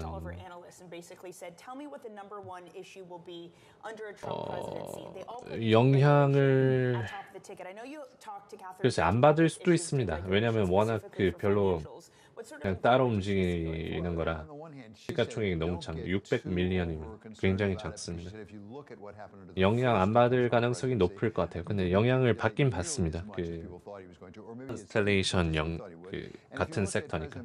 He didn't regulate as much. I mean, the fact is, there's a huge infrastructure in Washington that involves courts and regulatory agencies and Congress that really argues against changing quickly how much regulation there is. But I'll just add one other thing. In addition to talking to Kate Judge, we also talked to Josh Bolton, who runs the Business Roundtable. You know, he talks to all the CEOs of the big companies. He did say deregulation is way up the list of priorities for corporate executives. That is something they really hope to see. They think there's too much regulation, and it's holding back growth, basically, is what they would say. David, looking forward to the show tonight. It definitely speaks to what 치폴레 왜 내렸나요? 치폴레 Remember, you can catch Wall Street Week every Friday at 6 p.m. Eastern. Don't forget 오늘 to tune in 4% tonight. 상승. We'd also love to hear from you and what you think about 매출 미스 했었네요. 매출 We 미스. appreciate your feedback. There's a code on the bottom of 그리고 your screens to participate in our survey. Take your phones out, take a look at it. 목표가 계속 나오고 있고 매출 미스. 전망은 없네. 네, 치폴레 전망은 안 보이네요. 네, 매출 미스 때문에 떨어졌었다가 오늘은 좀 오르고 있습니다. 오늘 맥도날드도 오르고 뭐 다 오르네요. 맥도날드 1.3% 상승, 스타벅스 1.3% 상승.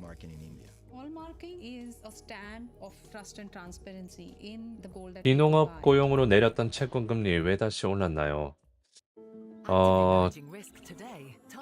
그게 좀 의아하긴 합니다. 저도 이게 지금 시장이 고용 시장이 강하다라고 보는 건지.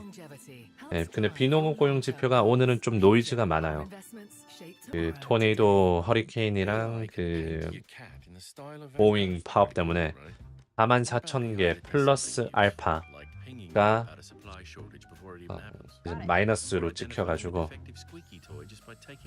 비농업 고용 지표가 좀 낮게 나왔는데도 그걸 감안하고 예상치가 10만이었을 텐데 그것보다 좀 훨씬 떨어지긴 했습니다. 토네이도 영향이 많이 컸다라고 볼 수밖에 없는 것 같아요. 이번 주 고점으로 오고 있습니다. 10년물이. 단기 채권 금리가 이번 주 고점을 향해서 가는 중.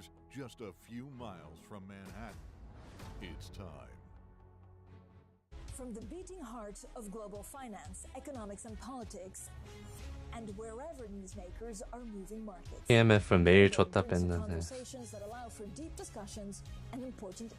그리고 다음 주도 채권 금리가 요동할 가능성이 높아요. 대선 결과에 따라서 이제 공화당 쪽이 상원 의원이랑 하원 의원 전부 다 가져가면 금리가 더 오를 가능성이 높아집니다. 아마 그거를 반영하는 거일 수도 있어요.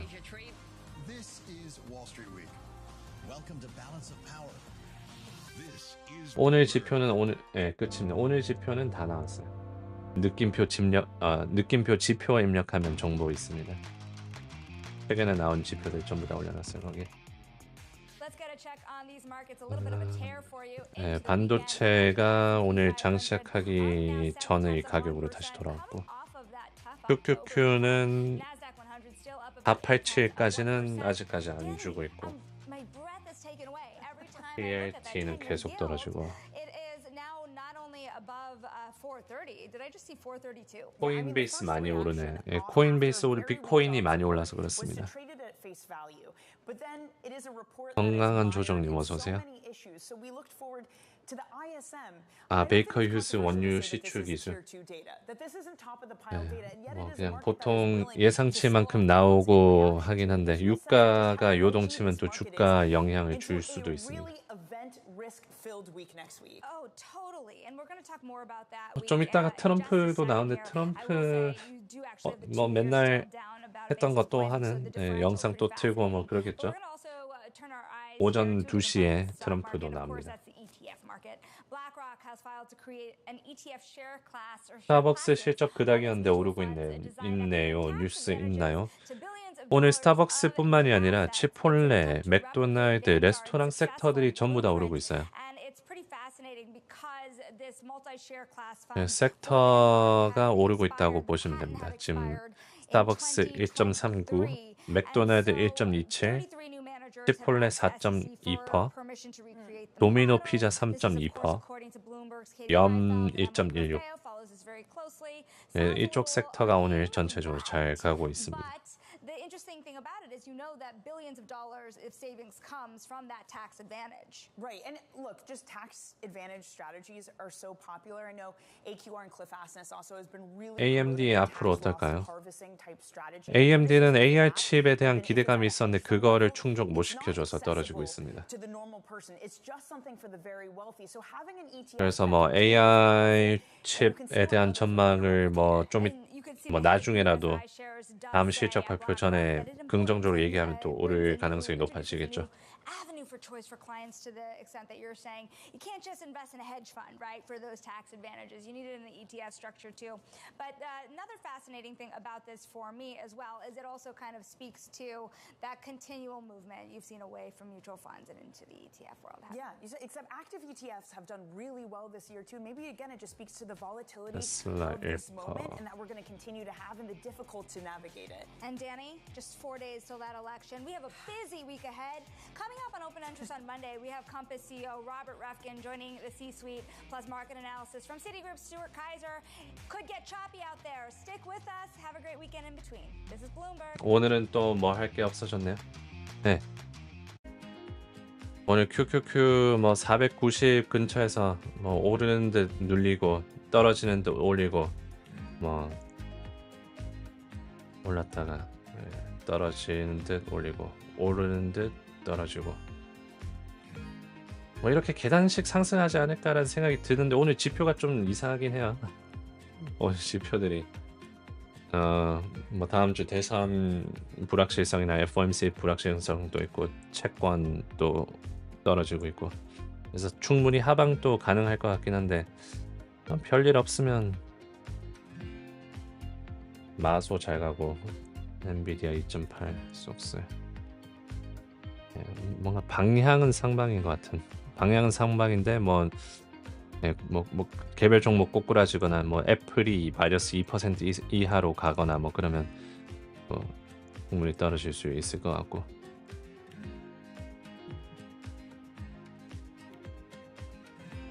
그러면 할 게 없는 순간에 틈타 게임스탑 봐주세요. 아니 꿀꿀님 게임스탑 본다고 뭐 달라지는 게 있어요?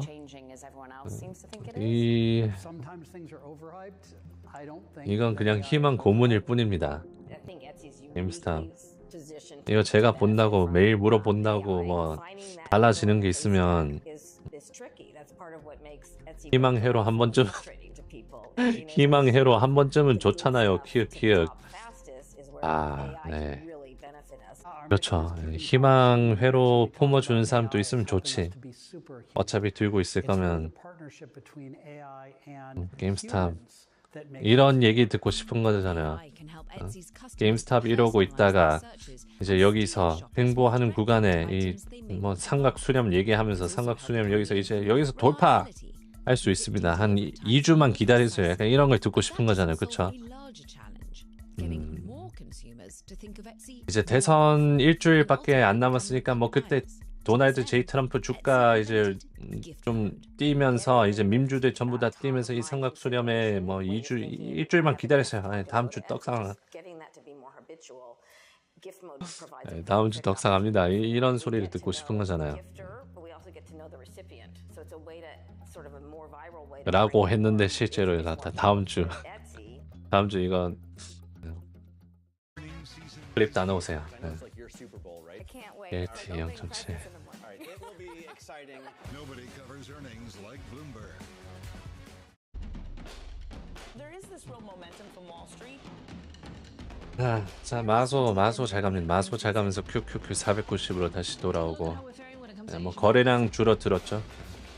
거래량 줄어들고 그냥 여기서 좀 횡보하는 듯한 In Silicon Valley and beyond. This is Bloomberg Technology with Caroline Hyde and Ed Ludlow.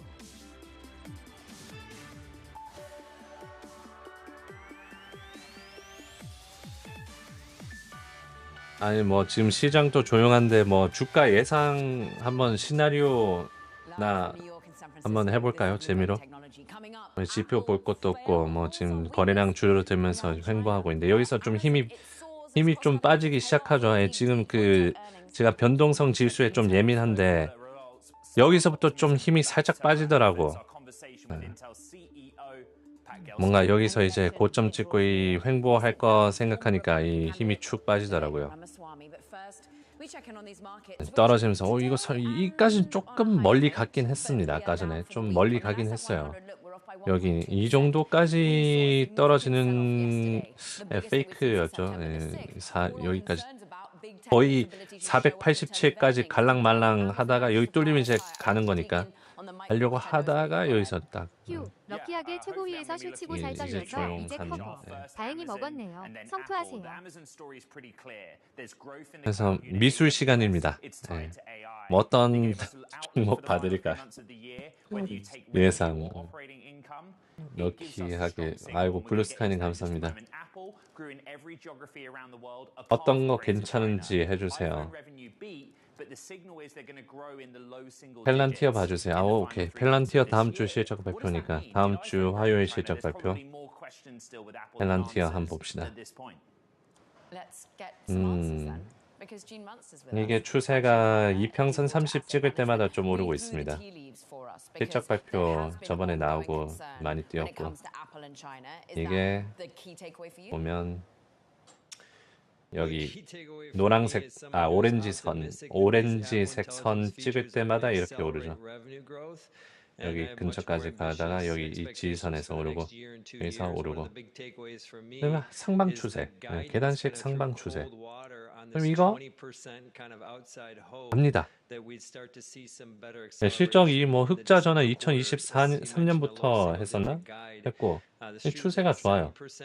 44 뚫고 뭐 시가총액 다음 레벨로 시장 분위기도 괜찮고 뭐 100빌리언 달러 이제 다 왔네.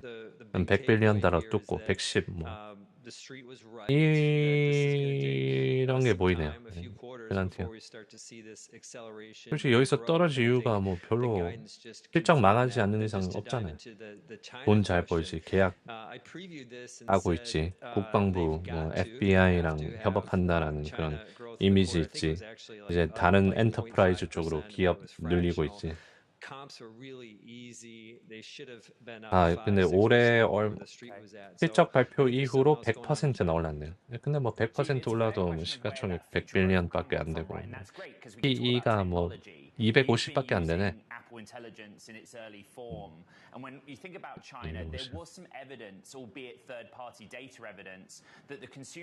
근데 뭐 아마존도 이랬어요. 아마존도 매출 계속 성장하고 있고. 어닝스 꾸준하게 상승, EPS 꾸준하게 상승, 매출 꾸준히 상승. 실적할 때마다 비트하고.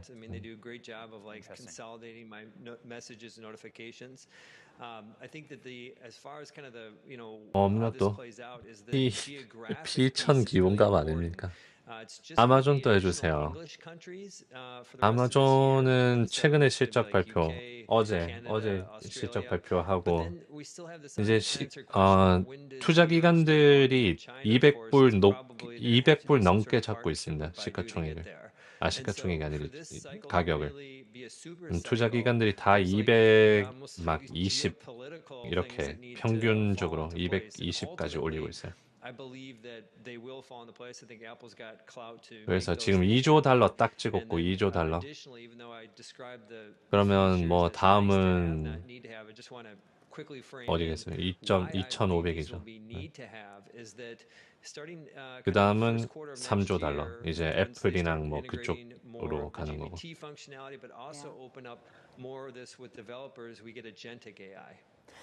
200 넘게 보고 있습니다. 그럼 이제 신고가 뚫고 이제 신고가 뚫으면 이제 부르는 게 값이죠. 2.2나 뭐 2.5조 달러 뭐 이렇게 볼 수 있지 않을까 아마존. 그리고 이번에 실적을 다 잘 냈습니다. 진짜 모든 부분에서. 그래서 아마존 기대감이 커요.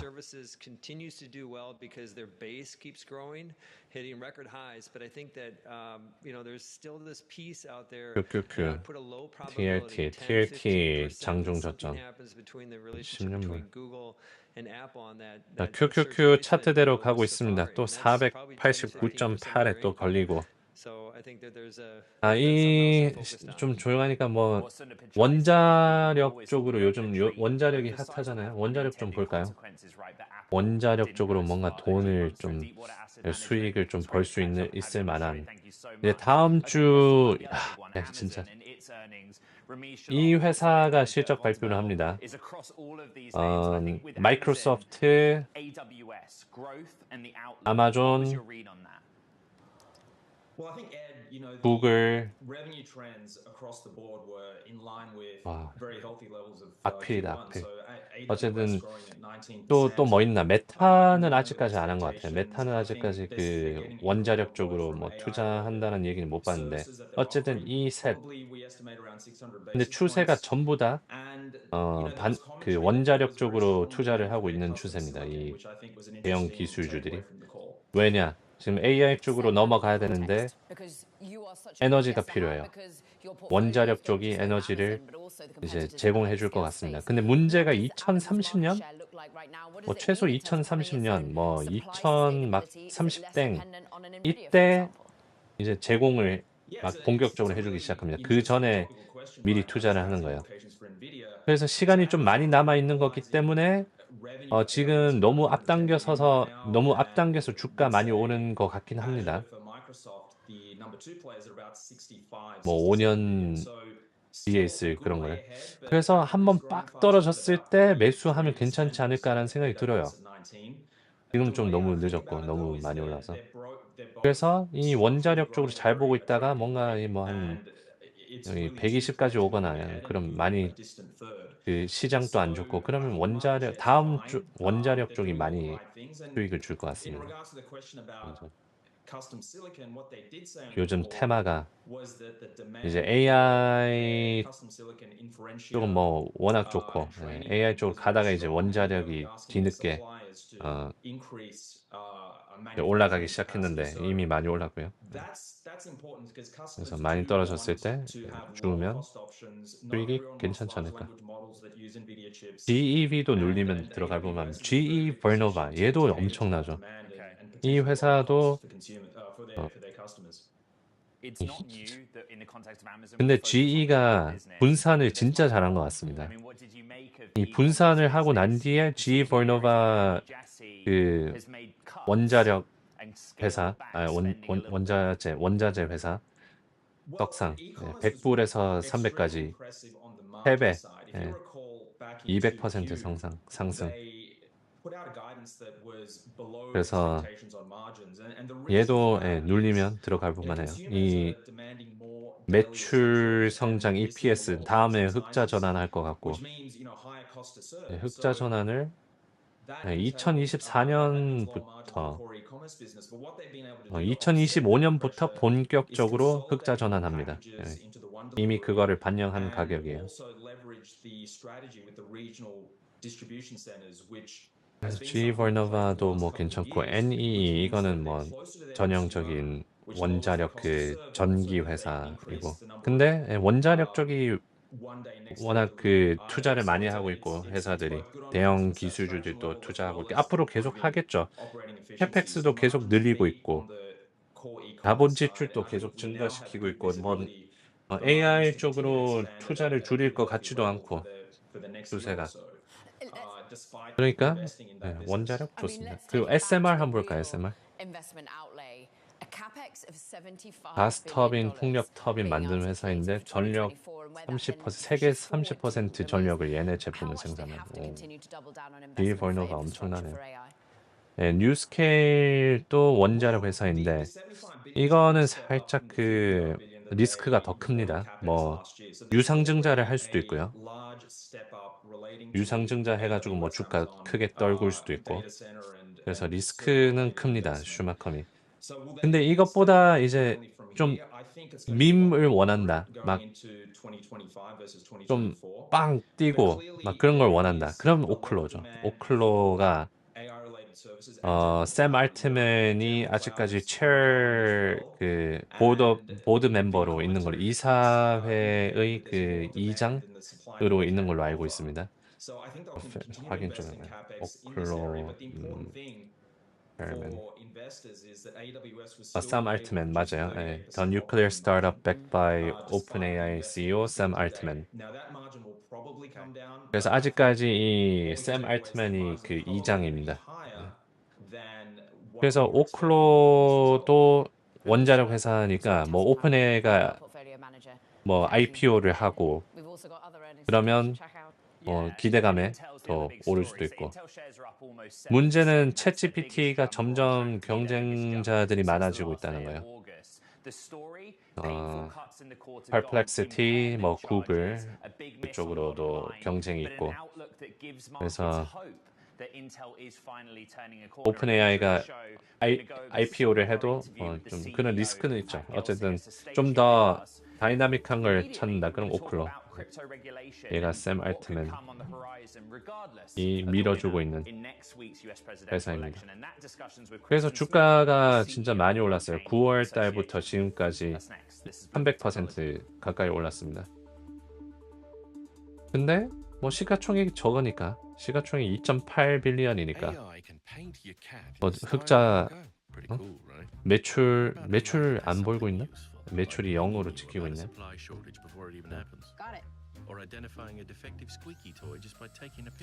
아, 매출이 없는 회사네. 뭐죠, 그럼? 이제 막 뭐 시작하려고 하는 회사인가? 네, 얘네들 공식 웹사이트입니다. 아, 웹사이트 예쁘게 만들어놨네. 디자인, 어드밴스, 크리에이션, 파워, 크리에이션.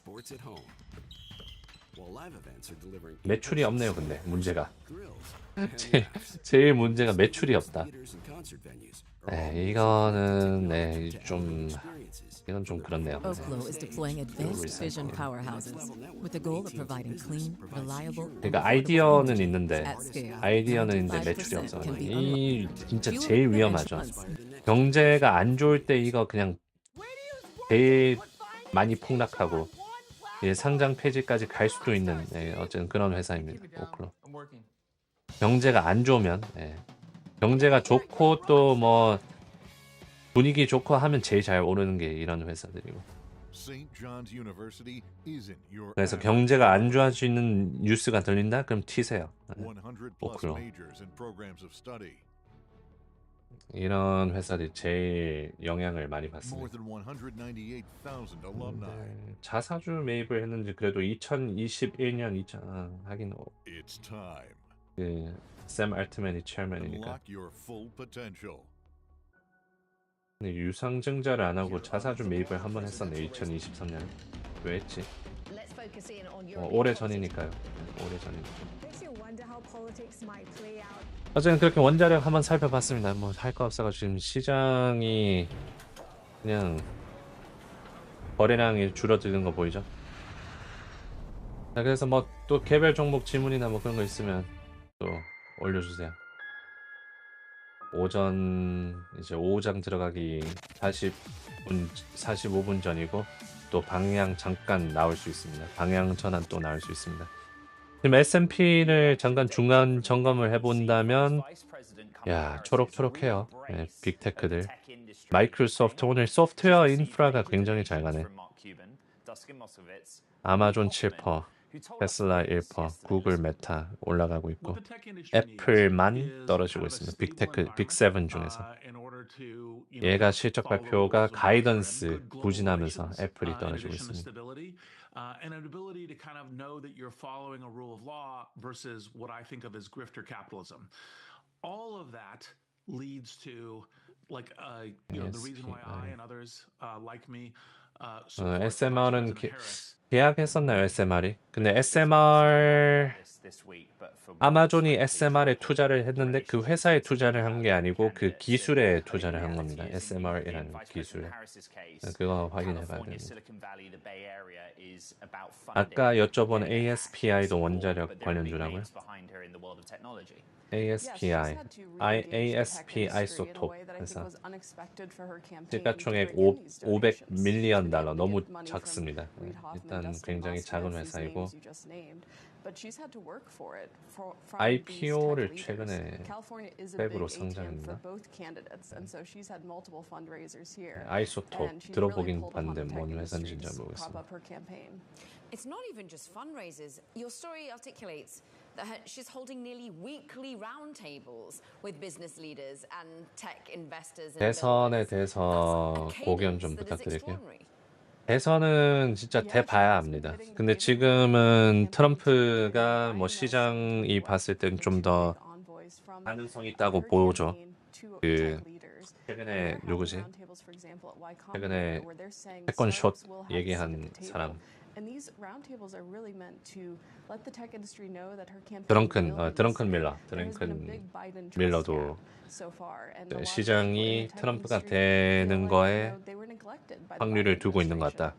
So these roundtables are a way for her to show that they're having trust within the tech industry. It's very quickly later in the program we have Vivek Ramaswamy and on the show to talk about Trump. And tech has also 모니터 중앙 맨 아래 주가 차트 맵은 어디서 볼 수 있나요? 링크 올려드릴게요. 여기서 맵 And so there are a lot of big names, Mark Andreessen, Ben Horowitz, David Sachs, who have supported Trump and who have seen this Trump tide. Now these roundtables, though, I think have done a good job in kind of stemming that Trump tide. 도박사들 트럼프의 배팅을 더 한다는 지금 트럼프 그러니까 지금 도박 사이트에 트럼프에 배팅하면 만약에 1불 넣으면 64센트가 들어오고 만약에 당선이 되면 44센트가 들어오네. 44센트가 들어오고 여기 해리스가 이기면 66 그 정도가 들어옵니다. 65센트 1달러 넣으면. 그래서 배팅 사이트에서는 뭐 트럼프를 한 60% 이상으로 지금 보고 있고 뭐 금융주들이나 뭐 채권 상승 이상하게 막 채권 금리가 상승하는 거랑 그런 거 보면 이제 공화당 쪽이 더 될 거라고 시장도 생각하고 있는 것 같아요. 핀비즈 차트에 그림 그린 것도 유료인가요? 그럴걸요? 네. 무료는 그림을 못 그리는 것 같습니다. 근데 위불 쓰면 위불이나 트레이딩 뷰 쓰세요. 트레이딩 뷰가 괜찮습니다. 쓸만해요. 아니 국장 하는데 뭐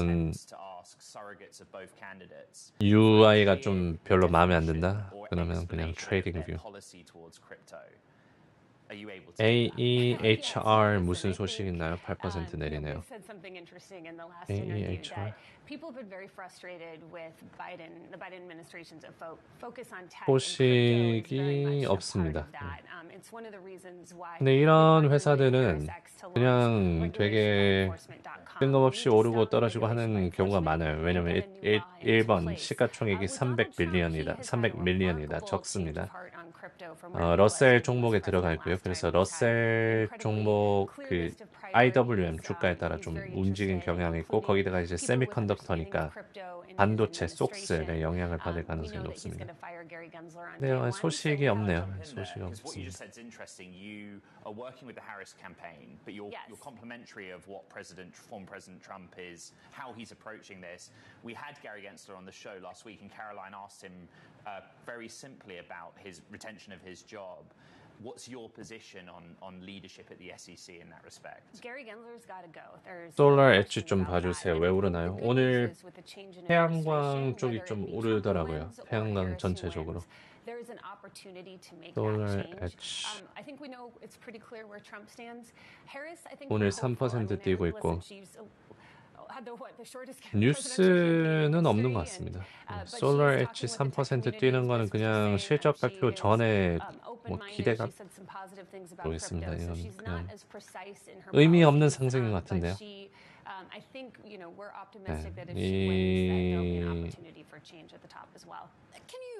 추세 보면 떨어졌다가 올랐다 떨어졌다 올랐다 계단식 하락 계단식 하락 계단식 하락 실적 발표 때 잘 나와주면 올라가고 의미 없는 움직임인 것 같습니다. 원자력주 지입이 전에 어느 종목이라고 하셨죠? SMR SMR 그리고 오클로.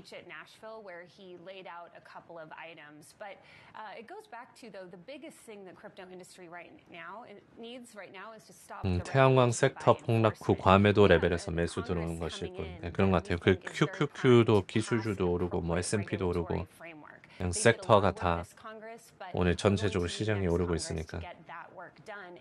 As part of our campaign for regulation by enforcement, Harris X found that 구글 차트 봐주세요. agree that Congress should act first before the SEC should take action. And so I think it shows that 168 지선, 173 저항선. 구글 실적 발표 후 좀 오른 듯 하다가 실적 발표 올랐다가 확 빠. 어제 또 좀 빠졌고 얘는 AI 생성형 AI 쪽으로 실적이 진짜 좋았었죠. 얘도 구글 또 뭐 광고 매출이 굉장히 좋았었는데 그래서 183까지 갔다가 터치하고 다 말아내렸네요. the 일단 ecosystem in 173, 예, general perhaps hasn't been 박스권, 여기 thriving 박스권입니다. more broadly. How do you see that continue to evolve? Yeah, well, the industry has been struggling here. 추세는 in the 좋아요. United 추세는 States. You know, I 상방. think there are companies and leaders that are fighting to try to keep it here and getting the right 전기차 framework that allows us to keep 충전기 it here. 시장 But 전망은 it's 어떤가요? very risky to create a new 전기차 충전기 blockchain, to 시장이요? launch a token, to do that 그거에 kind of activity in 대한 the US. And so 거는 what 별로 happens 못 is these 들어봤습니다. companies take their 전기차 laptops, go 충전기 overseas, 시장. and work out of there instead of working here in the U.S. And so this is one of the things that can't be measured. This is, 뭐가 you know, 있나요? there's some 차지 factors, 포인트? like we have over 아, 100 그런 거. 네, enforcement 차지 actions, 포인트, over 약간 $400 그런 million 거는 in legal 지금 fees spent. 테슬라가 What 다 can't be 해먹고 ignored 있어가지고 is the number of jobs and the 차지 opportunity 포인트가 for the 좀 US. 어려워하고 있죠. 네, 전기차 시장은 커져가고 있는데 점유율 중에서 약간 엔비디아가 다 해먹는 것처럼 네, 테슬라도 뭐 충전기나 뭐 그런 네트워킹을 다 차지하고 있어가지고 어렵습니다. 예. 섹터는 좋을 텐데 이 개별 종목들은 어려워하고 있는 것 같아요. 뭔가 혁신이 있고 뭐 테슬라가 못하는 뭐 기술적인 혁신, 배터리 충전의 혁신 그런 게 나오면 그 회사는 잘 갈 텐데 그냥 일반적으로는 어려운 것 같습니다.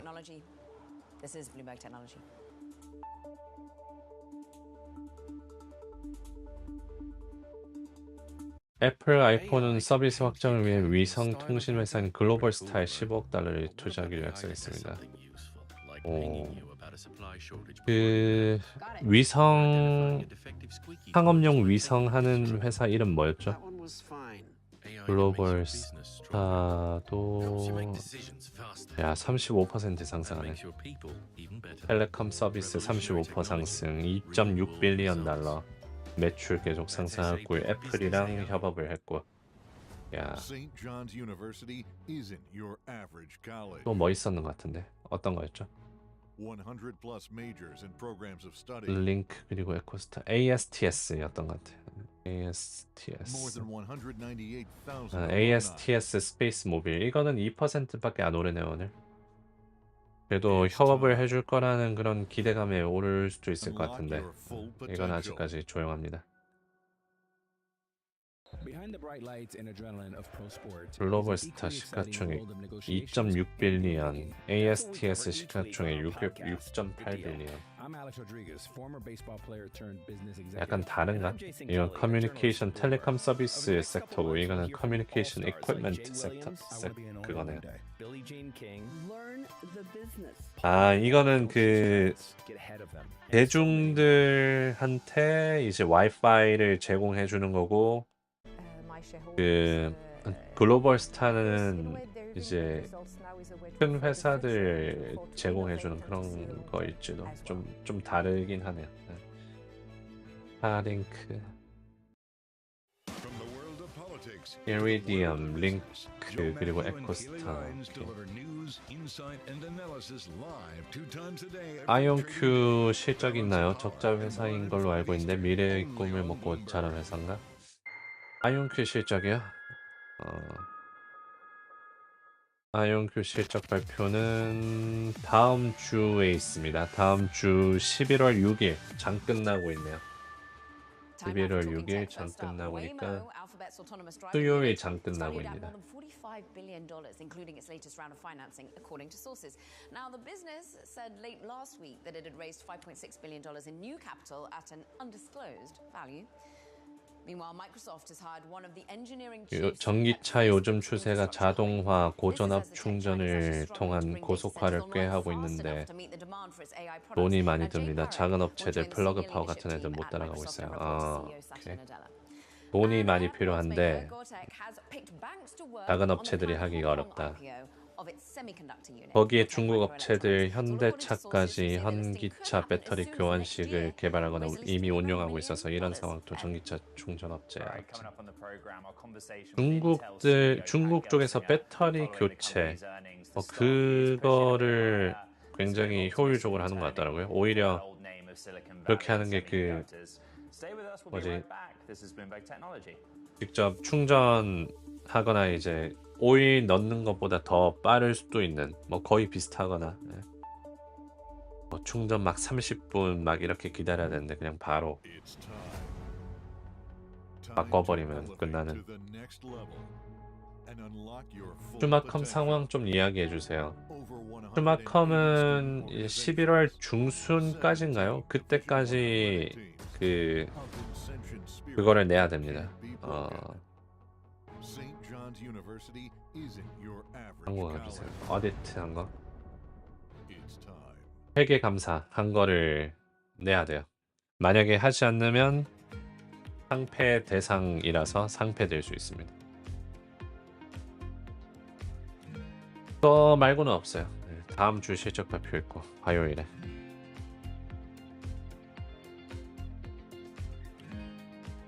다음 주 월화 대선 기간 수요일 발표, 목요일 FOMC. 다음 주도 슈퍼위크. 이번 주도 슈퍼위크. 나스닥 490.75 장중 고점입니다. 다우존스 장중 고점. 마이크로소프트가 계속 잘 가고 있고 아마존 장중 고점이네. 아마존 7.3%. 오라클도 잘 가고 오늘 소프트웨어 인프라 쪽이 굉장히 잘 가는 중. 다음 주도 어닝이 있습니다. 뭐 ARM, 퀄컴 실적 있고 ARM, 퀄컴, 펠란티어, 슈퍼 마이크로 컴퓨터, SMCI, 셀시어스, 노보 노르디스크, 컨스텔레이션 에너지, 햄스허스, 쿠팡, 마이크로칩, 아이온큐, 어펌. recognized that opportunity for a long time, but we wanted to make sure that anything we built was really grounded in people who play. 다다음 주까지 변동성 어마어마하겠네요. 그렇죠. 다다음 주는 CPI 물가 지수가 나오기 때문에 11월 중순까지는 진짜 박빙입니다. 11월 중순까지 박빙이고 11월 말쯤 되면 이제 12월 20일 그 주에는 엔비디아 실적 발표가 있어요. 그래서 뭐 좀 조용하긴 하겠지만 엔비디아 실적 발표에 따라서 또 박빙일 거고. 근데 그때는 지표들은 많이 없고 그냥 엔비디아 실적 그거니까. 11월 말 진짜 뭐 마지막 주 그때 조용합니다. 11월 마지막 주까지 좀 바쁜다고 보면 돼요. 볼 게 많습니다. 변동성이랑. ARM이랑 퀄컴 고소 진행 중인가요? 네, 아직까지 진행 중입니다.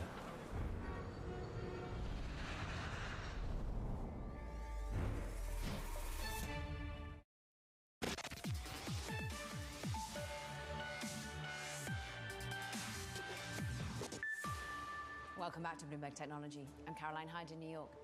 And I'm Ed Ludlow in San Francisco. What a week reflected in the markets. Look at the NASDAQ 100 over a 5-day basis. It's like a 1% decline basically over the course of the week, which technically is the biggest drop since the first week of September. So earnings is a big part of that movement, right, to both the upside and downside, but fold in some economic data and the fact that we're all bracing for an election here in America next week. There's a lot going on. The three names that we're looking at and continue to look at are the big ones. Earnings last night was wild in terms of three names that reported at the same time. So starting with Amazon, really pushing higher, biggest jump since February of this year. Strength, growth in 에리님도 미국에서 고소해 보셨나요? 고소할 일이 없어가지고. 인텔 고디 3의 AI 목표 미달성.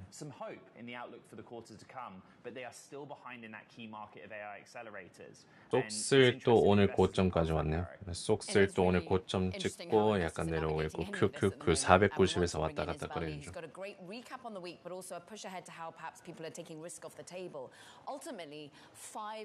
근데 고소할 일이 생겼으면 좋겠어요. 뭐 예를 들어서 맥도날드에서 진짜 일확천금 그 맥도날드에서 뭐 뜨거운 커피인가 뭐 그런 거 받을 때 뭐 컵에 뭐지 뜨겁습니다 주의하세요라는 문구가 없어서 돈 엄청 번 사람이 있어요.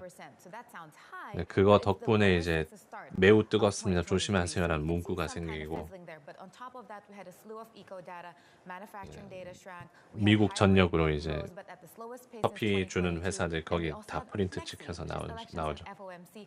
All that is resorting into this big ball of angst. So we have cities gauge global risk factors, and it rose to its highest in 18 months. So it just really shows investors are jittery, and that results into volatile trading across asset classes. So that gauge includes emerging markets, gold, S&P, NASDAQ, everything, and it's very volatile. Isabel, typically we like to keep it light and breezy on a Friday on this program, Bloomberg Technology.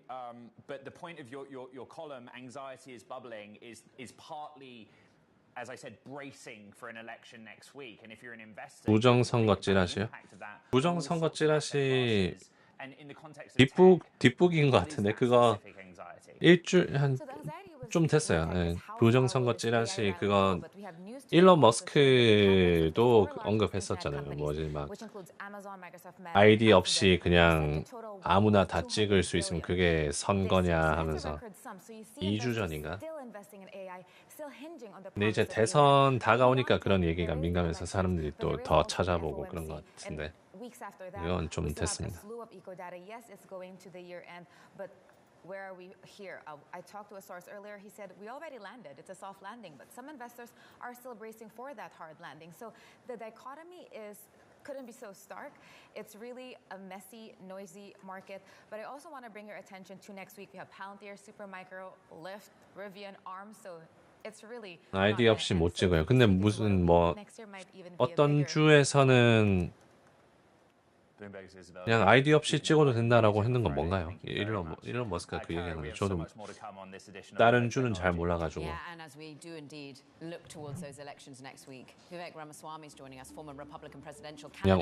그냥 음모론님. 아 그래요? 아. 모르겠습니다. 뭐 음모론 또 이유가 있겠죠. 그렇게 얘기가 나오는 게 그렇게 호락호락하지 않은. QQQ 다음 저항선 어떻게 될까요? QQQ 490 돌파하면 495입니다. 495 돌파하면 500. 한번 500 갔었잖아요. QQQ. 이제 5불 5불씩 있습니다.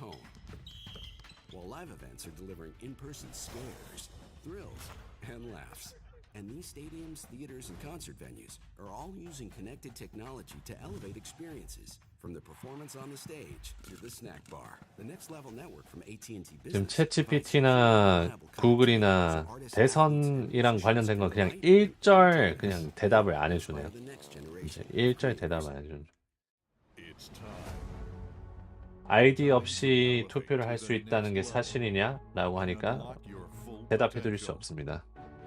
그냥 근데 이게 또 막 돌려서 얘기할 수 있게 할 것 같은데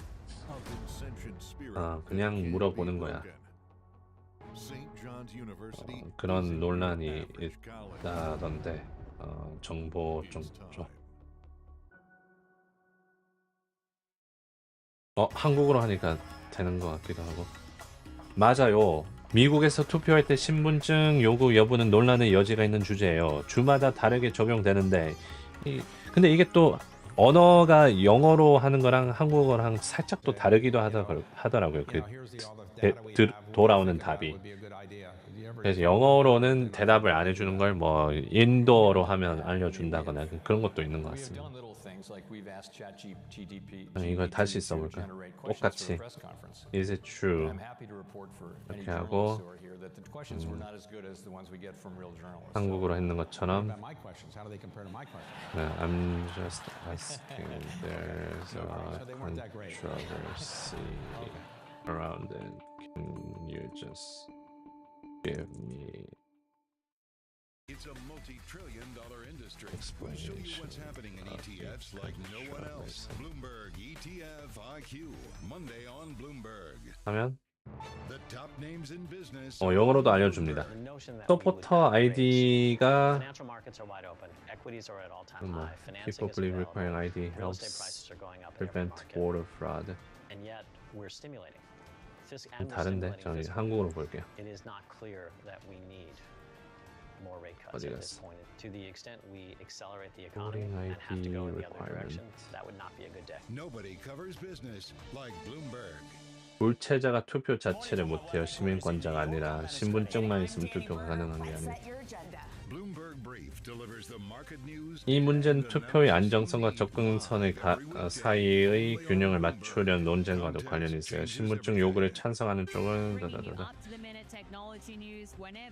신분증을 요구하지 않는 주는 보통 서명 확인으로 신원을 확인하는 경우가 많아요. 라고 챗GPT가 얘기를 합니다. 그냥 서명 확인? 신분증 요구를 하지 않은 중에서 그냥 서명 확인으로 신원을 확인하는 경우가 많다라고 대답을 하는데 네. 일부 주에서는 신분증 없이 투표가 가능하고 일부 주에서는 신분증 없이도 투표가 가능하고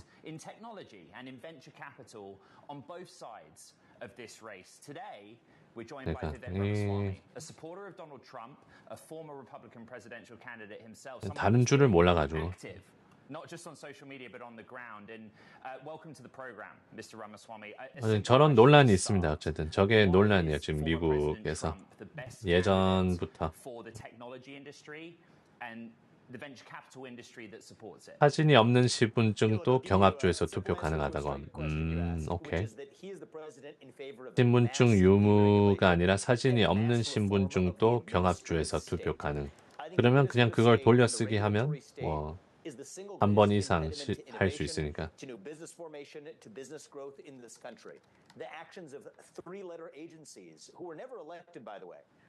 이게 다 주가 달라서 그래요. 주가 다 달라가지고 이 통합된 게 없어가지고. Those rules were never passed by Congress, by democratically elected representatives. The current Supreme Court, which Donald Trump actually gave us much of the composition of that court, has declared many of those regulations. 제가 40개 주 살아봤는데 그런 데 없습니다. 아니 40개 주나 살아보셨어요? 그게 물리적으로 가능한가? 1년에 And so I think that's the case I would make to technology investors, to entrepreneurs, that Donald Trump is going to be the president who stands for taming that 대단하시네요. state, which currently acts as a wet blanket on the economy and innovation in particular. 40개 주에 어떻게 다 살아볼 수가 있지? 조이님 어서 오세요. That you feel former President Trump is most focused in the list of priorities. 오늘 노동지표 어떻게 해석하냐고요? 느낌표 지표 입력하면 정보 있습니다.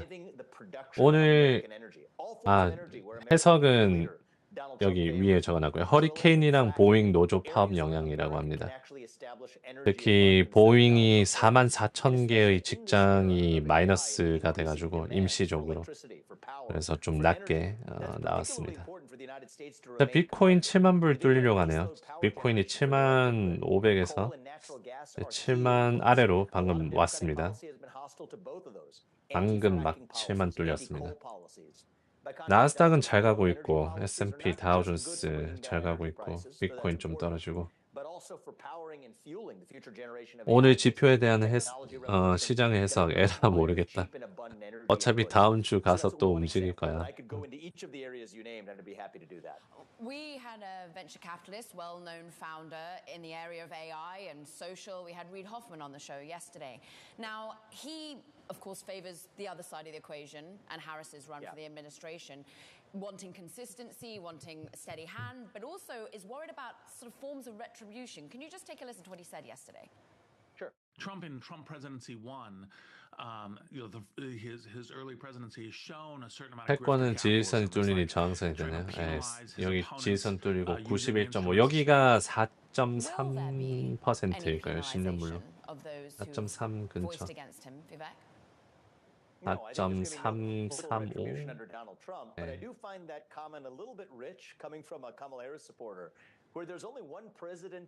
트럼프 지지율 같은 거 어디서 확인 가능한가요?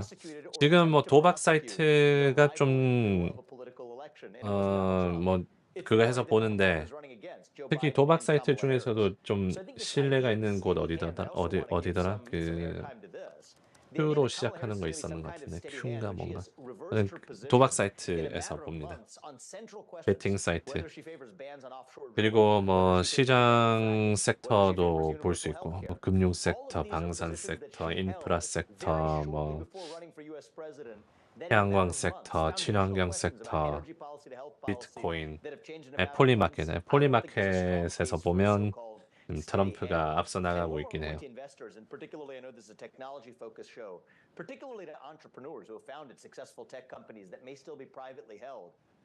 오늘 또 시장 옵션 거래가 많은 거냐고요? 오늘은 적을 겁니다. 2주 뒤가 많고 오늘은 좀 적은 편일 거고. That means many entrepreneurs, technologists, biotech entrepreneurs who may have paper gains at a private company would actually have to pay taxes with cash they don't actually have. That would stifle innovation across Silicon Valley and across this country. And I think it could be the single greatest trigger for a stock market crash and a second Great Depression. So especially for a technology-focused audience and a market-focused audience, that's a big difference between Kamala Harris and Donald Trump. You could be a single-issue voter on that alone, I would argue. I think many would feel at the moment that the articulation around unrealized capital gains hasn't been made so substantively by a Harris campaign. And I'm just going to go back to the technology focus, and I'm glad that you went there for us, Vivek, because there is a 2주 뒤 시장 거래가 많은 이유가 뭔가요? 월별 옵션 만기라서 그렇습니다. 그러니까 뭐 내만여의 주, 뭐 그런 거 들어보셨죠? 그런 주라서. Donald Trump is against the CHIPS Act. He voiced out vehemently against it on a podcast recently. Do you worry about that perhaps being overrun, changed in direction? No, I don't. In fact, the reason I was against the CHIPS Act is because there's a lot of other baggage in there that shouldn't have been there. Hiring impediments, such as many of those companies, semiconductor companies are hiring. AI 이슈 마지막 대미장식 ARM 아니고 엔비디아 실적 발표입니다. 엔비디아 실적 발표 11월 말쯤에. 콜라랑 펩시 최근에 많이 빠졌는데 위험 자산 쪽으로 돈이 이동해서 그런 건가요? 그 실적이 안 좋아서 그렇습니다. 콜라랑 펩시 실적이 이제 가격 인상으로 인해서 좀 수요가 둔화될 것 같다. 뭐 그런 얘기를 해가지고 좀 떨어졌다가 그런 상황입니다. And I will tell you, the reason NVIDIA has become a multi-trillion-dollar company is not because of the CHIPS Act. It's because of 비트 7만 뚫리고 7만 뚫리네요. 나스닥 QQQ는 490에서 지금 횡보하고 있고 테슬라 갑자기 떨어지고 테슬라랑 비트코인은 같이 가는 느낌?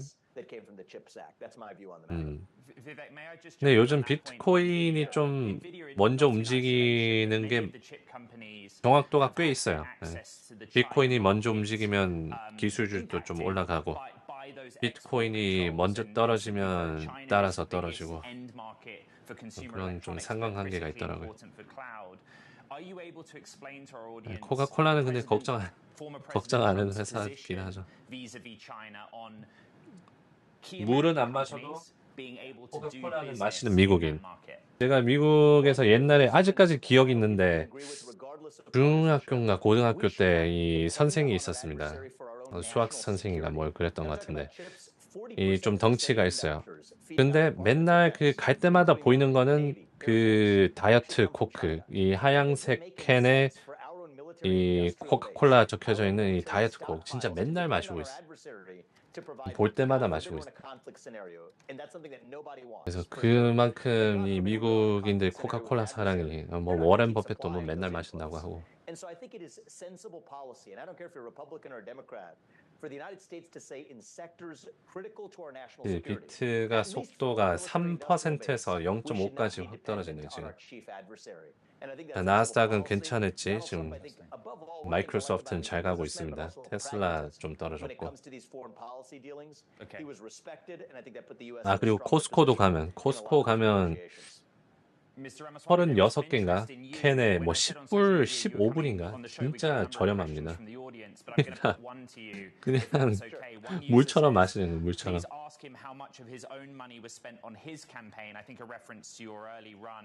그리고 한 번 마시면 하나로 안 끝나고 뭐 2개, 3개, 뭐 하루에 5잔.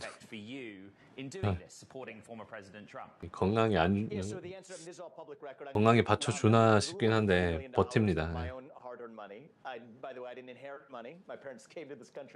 아 그리고 레스토랑 같은데도 레스토랑 뭐 음식점 그런 뭐 항상 있고. 워런 버핏 장수 비결 맥도날드 햄버거 코카콜라 먹는 거에 스트레스 받지 않는 것이 장수 비결. 네, 그런 사람이 있어요. 저도 제 주변에 진짜 연세 많이 드신 분인데 그냥 뭐 아무거나 다 먹는데 장수. TLT 장중 저점. 야 금리가 이번 주 고점으로 가려고 하고 있습니다. 다음 주 대선이라 그런가 채권이 왜 이러죠? 채권 시장이 비트 69,500 뚫리고 홀리 마켓 파퓰러 보트 위너 트럼프 36% 테리스 64%네요. 36%라고요? 진짜 난 그러니까 해리스가 36%, 트럼프가 64%. 네. 반대로 얘기하신 것 같아요. 네, 로빈후드에서는 58%가 트럼프고 43%가 해리스네요. Yeah, first of all, I'm incredibly proud of Strive as a business I co-founded. I stepped down as chairman before I ran for president, but I'm so proud of the team and what they've accomplished. 아, 햄버거가 감자튀김만 안 먹으면 생각보다 건강식이란 말도 있습니다. 그것도 뭐 맞는 말이죠. 이제 튀김 없이 그냥 그 샐러드, 뭐 야채랑 패티랑 고기랑 먹으면 뭐 그냥 그게 튀기죠. 네. 거기 감튀랑 코카콜라 마시면 좀 건강 살짝 염려가 되는 부분이고. So I think it is a sad state of affairs where you see a paradigm of regulation by enforcement, where many participants in the industry don't know what the rules are in the first place. So we can debate what the rules are or what they should be. I think that's a reasonable debate to have. But what we can't have is a situation where people are guessing. 슈카형 방송 보면 외국인들 최장 능력이 한국인이랑 비교 안 된다는데. 아, 네 미국인들 진짜 음식 그 슈가 먹는 거 보면 아찔합니다. 네, 저도 한국에서 이제 보면 한국에서 이 미국에 오래 산 한인들 보면 와 저걸 어떻게 먹나 하는데 먹습니다. 그 용량이 늘어나는 것 같아요. 그 톨러런스가 슈거에 대한 그게 늘어나는 듯.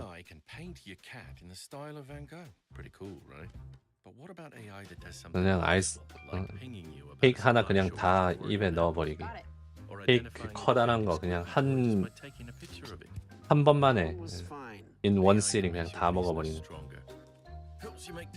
대학교 다닐 때 그 피자를 진짜 대형 큰 판 하나 사가지고 좀 몸도 막 그렇게 큰 애가 아니었어요. 그 피자 그냥 다 먹더라고요. 깜짝 놀랐습니다. 피자가 굉장히 큰 피자였는데 와 저걸 어떻게 먹어 했는데 그냥 다 먹더라고요. 저는 한 2개밖에 못 먹을 것 같은데 느끼하고 그래가지고. St. John's University isn't your average college. 100 plus majors and programs of study. 그게 짜니까 더 들어간 것 같아요. 저도 한 판. 네, 근데 올해 피자 제가 말했잖아요. 그 피자 여태까지 미국에 살면서 한 번도 안 시켜 먹어본 것 같다고. 그 극도로 드문데 이제 피자 많이 먹으면 그것도 한 판 그냥 쉽게 먹나 봅니다. 근데 건강 관리를 좀 잘 못하는 것 같아요. 미국인들 그 물론 신경 쓴 사람들 진짜 신경 쓰는데 뭐 오르게닉 신경 쓰고 막 진짜 신경 쓰는데 평균적으로는 진짜 그 건강에 대한 그 생각이 좀 그게 그 부족한 것 같아요. 이 한국이랑 일본 약간 그쪽에선 장수의 나라잖아요. 건강 신경 쓰고 막 그 뭐 뉴트리션에 뭐 비타민 C, D 등등 다 신경 쓰면서 건강식으로 이렇게 딱 밥이랑 슈가 없이 설탕 없이 먹는 반면에 미국은 그냥 생각 없이 그냥 패스트 푸드. 큐큐큐 좀 떨어집니다 이제.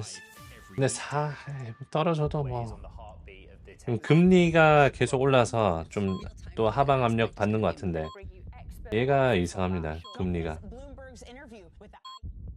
어디까지 가는 건지. 91까지 떨어졌네요. 80불 때까지 지금 489 지켜주고 뭐 여기서 아까 전에는 487까지 가려고 하다가 올랐는데 여기서 이러다가 이제 뭐 뉴스가 나오거나 하면 움직이지 않을까 싶어요. 이제 5장 들어가면서 변동이 있는 것 같습니다. 5장 들어가기 8분 전인데 이제 5장 들어가기 전에 방향도 주고 거래량 좀 늘고 그다음 또 보합하고.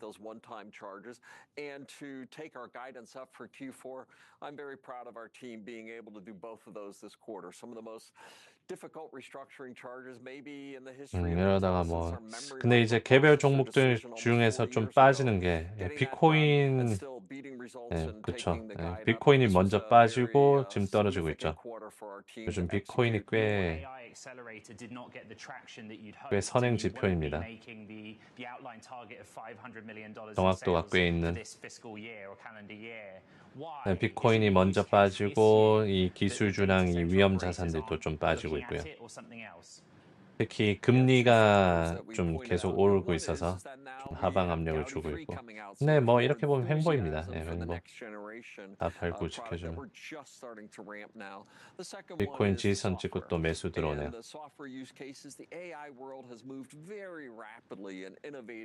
왜 서 있냐고요? 허리가 빡세가지고. 근데 그냥 한 4시간째 서 있는데 뭐 서 있을 만하네. reprogrammable GPU, so that makes some of the software porting and optimizations a bit more difficult. 하나다 서 있는 게. Obviously, as we get more of that running legality, we solve the software problems. But secondly, then it's also to move to a complete. 인텔 8%. 야, 인텔. 오늘 장 시작하고 또 음전될 것 같더만 2%까지 떨어졌는데 8%까지 올라왔네요.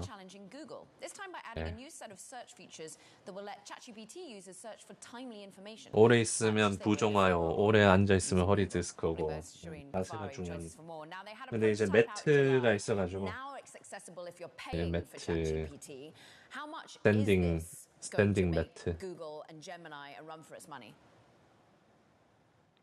I think this is going to be a potentially very big long-term competitor and threat to search as a whole. We've seen viral growth, right, of consumer chatbots since ChatGPT's release, setting records for the amount of users gained in a short period of time. So if that continues and we see this consumer shift toward chatbots in a meaningful way, 지금 이거 쓰고 있는데 이렇게 딱 서 있으면서 여기 눌러주고 여기 눌러주고 자극 주고.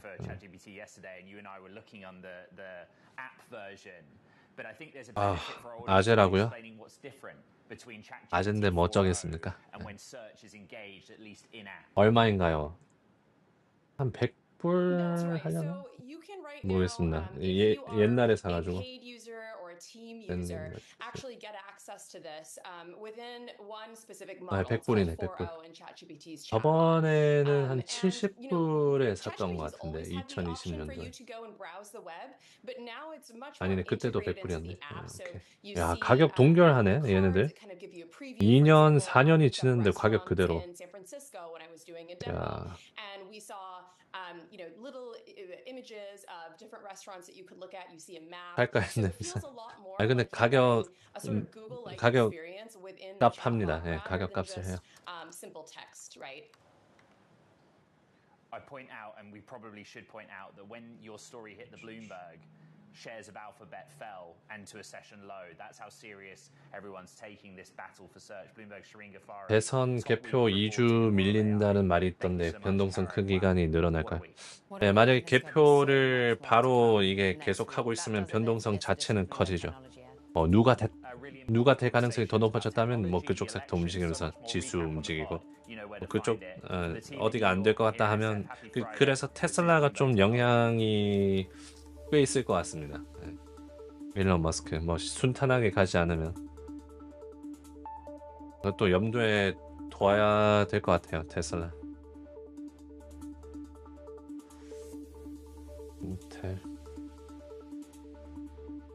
한번 그 이름 올려드릴게요. 토포 컴포트 매트 Argo driven 이거. St. John's University isn't your average college. 100 plus majors and programs of study. 에디님은 결혼하셨나? MBTI는 어떻게 되나요? 네, 결혼은 비수화했습니다. 네. 안 했어요. MBTI ENTJ. 근데 원래 뭐 I 뭐뭐였는데 ENTJ로 바뀌었습니다.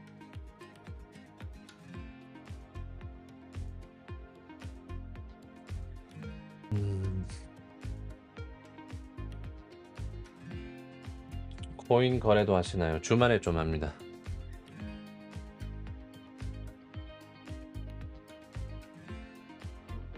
원래 INFP였나 뭐였나 그랬던 것 같은데.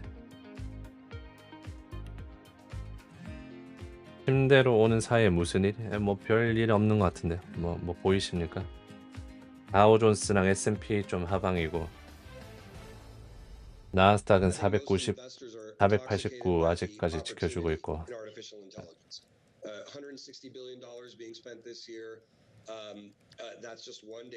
대표를 2주 한다 이게 말이 되나요? 미국이 제3세계도 아니고 투표 시간 끝나고 4-5시간 후엔 결과 나의 정상 아니라도. 네, 우편으로 이번에 우편으로 하는 게 많대요. 우편. 그래서 그게 좀 걸리니까 이틀 3일 일주일 잡고 요소 일주일 잡아야 되니까 거의.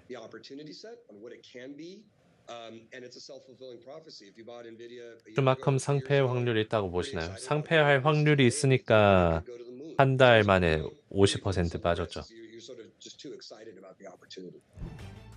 슈마컴 다음 주 실적 발표 있고 다다음 주까지 그 보고서 내야 됩니다.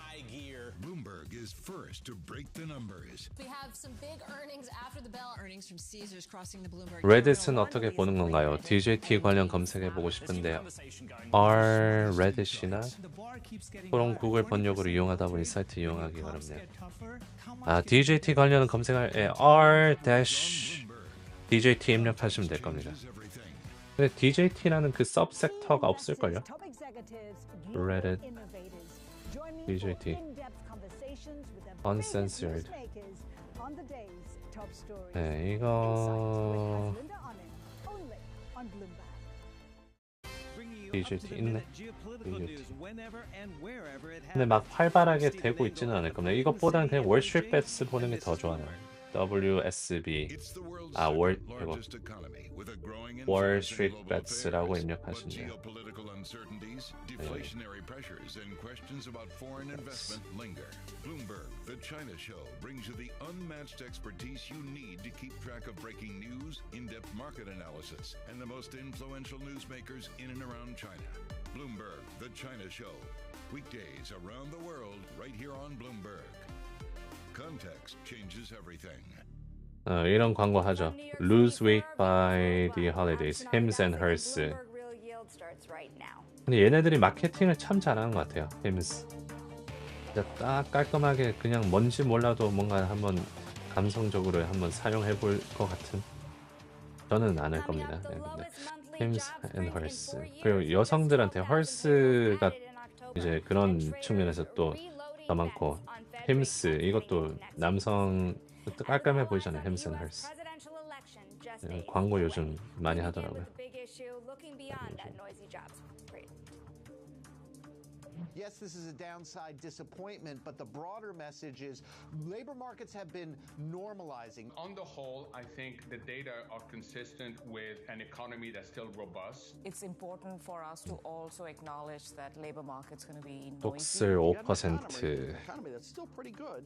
You know, at the margin, softening a little bit allows the Fed to bring the funds rate down to 4%. It's really hard for them to not cut in November. 이대로 보고서 제출 안 한다 상패. 보고서 냈지만 비리가 있다 상패. Next week, and it also increases the probability of December. The one thing that would have really moved things is a much stronger number, not a much weaker number. This makes their life easier. It would have been harder if this was a big upside surprise. 테슬라 차트 어지럽네 진짜. 근데 비트코인이랑 좀 같이 움직인 것 같긴 합니다. 테슬라가. QQQ는 반등 저기서 또 489 찍고 올라가고 그런데. 자 이제 5장 들어갑니다. 자, 5장 들어가고 네, 여전히 뭐 조용한 시장. Potential sell-off in U.S. Treasuries with the election just days away. We're going to take a look here at the 10-year over the last 3 days. 트럼프 때문인가요? 뭐 트럼프 때문일 수 있죠. 근데 뭐 트럼프에 관련된 내용은 없는 것 같습니다. 이제 오후 2시쯤 한국 시간으로 오전 3시쯤에 뭐 연설을 하긴 하는데 어제 했던 거랑 이틀 전에 했던 거랑 똑같을 겁니다. 내용이. 아 오징어 게임 2 메인 예고편 나왔다고 하더라고요. 넷플릭스 오늘 주가 좀 올랐나? 오늘 그대로인 것 같네요. 넷플릭스 안 보이는데 0.48 상승. Through the middle and end of 2025, with overnight really reaching about 3.5%. We'll keep an eye on this. It's a big topic of discussion on whether the Fed can achieve that many rate cuts still. Of course, it has been a long road to get here. The market has been wrong most of the year, but of course the time now has come.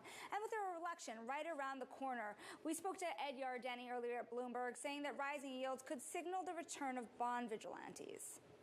The bond vigilantes are definitely mounting up. There's a possibility here that if we get a sweep of either the Democrats or the Republicans, the bond market will conclude that nothing will stop either party from 아, 보험 냄새 진짜 난다. 아까 전부터 maybe cutting taxes a lot for some folks, not for others. And all in all, 490 widen the deficit and the debt. Meanwhile, the interest payments continue to accumulate, 올랐다가 and we'll probably hit $1 trillion. Which will make lots of headlines 빠지고 올랐다. 오르는 듯 하다가 눌리고 떨어지는 듯 하다가 올리고. DJT 이제 가망이 없을까요? 아니요. 가망 없을 수 있고 그 상패되거나 떡상하거나 상패되거나 신고가 가던가 그런 마인드로 보면 됩니다. 너무 또 부정적으로 볼 필요 없고 너무 긍정적으로 볼 필요도 없고. For a cut at the November meeting and a cut at the December meeting. I think beyond that, when they've now gotten, say, 100 basis points of cuts for this year out of the way, that's when really we start thinking about whether they can cut in every meeting after that point on. Our call is that from that point on next year, it's going to be much more of a one cut per quarter type cadence as opposed to one cut per meeting for this year. I mean, the data has been relatively strong. Yes, we got a weak payroll print, but we're seeing decent momentum in growth heading into the 상패되면 돈 다 날리는 건가요? 뭐 그런 셈이죠. Today was also on the weaker side, but we've been in a manufacturing recession. 뭐 어떤 이유 때문에 상패되는지가 다릅니다. 뭐 누구한테 인수돼서 상패된다. 그러면 이제 인수받은 가격으로 주가가 이제 현금으로 돌아오는 거고. 만약에 여기 비리가 있거나 아니면 여기 bankruptcy가 뭐였더라? 그 파산돼서 상패 당하는 거면 돈 다 잃는 거고요. quite likely. I mean, certainly we'll have to see a pretty big reversion in the way things go between now and the December meeting. There's not that much more data. 그만큼 상패돼도 비상장 기업으로 엔비디아 납품 가능한가요? 네, 가능합니다. Or a kind of a spike in payrolls when you get the rebound from this low number. The issue here is the run rate, right? The run rate over the last 3 months is now just north of 100K. 비상장 주식으로. You're really getting to a territory where the break even's quite uncertain. You could be running just at or even below break even. And if you look at the unrounded unemployment rates, I know it's still 4.1, but it's really 4.14. And it was just a hair away from actually ticking up to 4.2. And I think the market would have gotten much more nervous had you actually had that 4.2 come through. Well, that plus the labor force participation rate, clearly a noisy data set. But even more noisy, Subhadra, is that election thrown on top of the cocktail of risks in the economy. You see maybe the most pronounced move here on the longer end of the 대한테 수혜예요. 수혜가 네, 되기가 어려울 것 같습니다. Definitely, I think a Trump win and a Republican sweep, in my view, is an underpriced risk. We could see a meaningful. DJT는 상패되면 회사가 없어지는 거 아닐까요? 그러면 휴지 되는 거네요. 그렇죠. 뭐 매출도 별로 없고 수익 안 나고 있고 적자 기업이고 한데 돈 빠지면 없어지죠. Supply that's going to come into the long end. So you're seeing that concession already starting to build into the market. It's going to be very, very interesting to see what the price action is after we get some of the initial results, and then, of course, the 안주호님 14년 전에 상패된 거 비상장 주식 아직도 들고 있어요? 뭐 기념 주식 같은 건가요? 기념비 같이 기념 주식으로 아직 들고 계시는 건가요? 수막함 상장 폐지되면 환불해 주나요? 네, 시장가로 환불해 줍니다. Right. So if you get the red wave, I think you get closer to 5%, maybe not necessarily. 벨은 이미 슈마컴의 고객들을 많이 뺏어왔다고 하고 그 소식으로 이미 주가가 한번 올랐죠.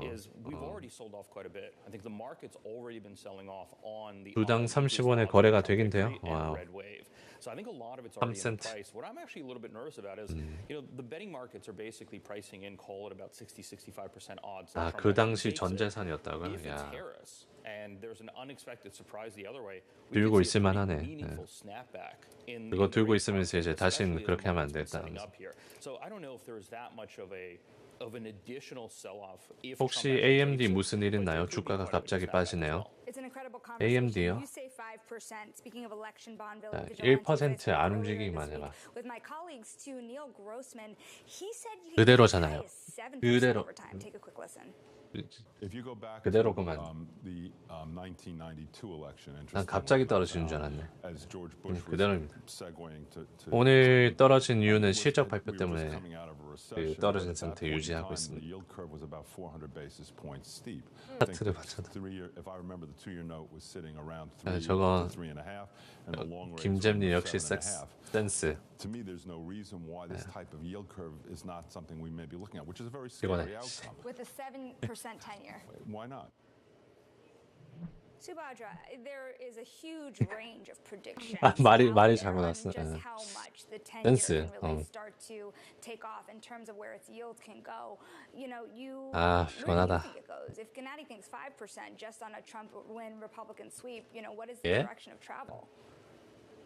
Yeah, no, that sort of scenario, definitely makes sense. We do expect a little bit more of a sell-off, maybe by as much as 50 basis points in the event of a 센스가 좋다고요. But really, my concern is that if we do see a meaningful sell-off in bond yields, you're going to see that reverberate. 피곤할 땐 챗GPT 음성보다. For now, I think equities are still. 자, 시장 조용한데 좀 쉬고 오겠습니다, 여러분. 장 마감 1시간 전에 봬요.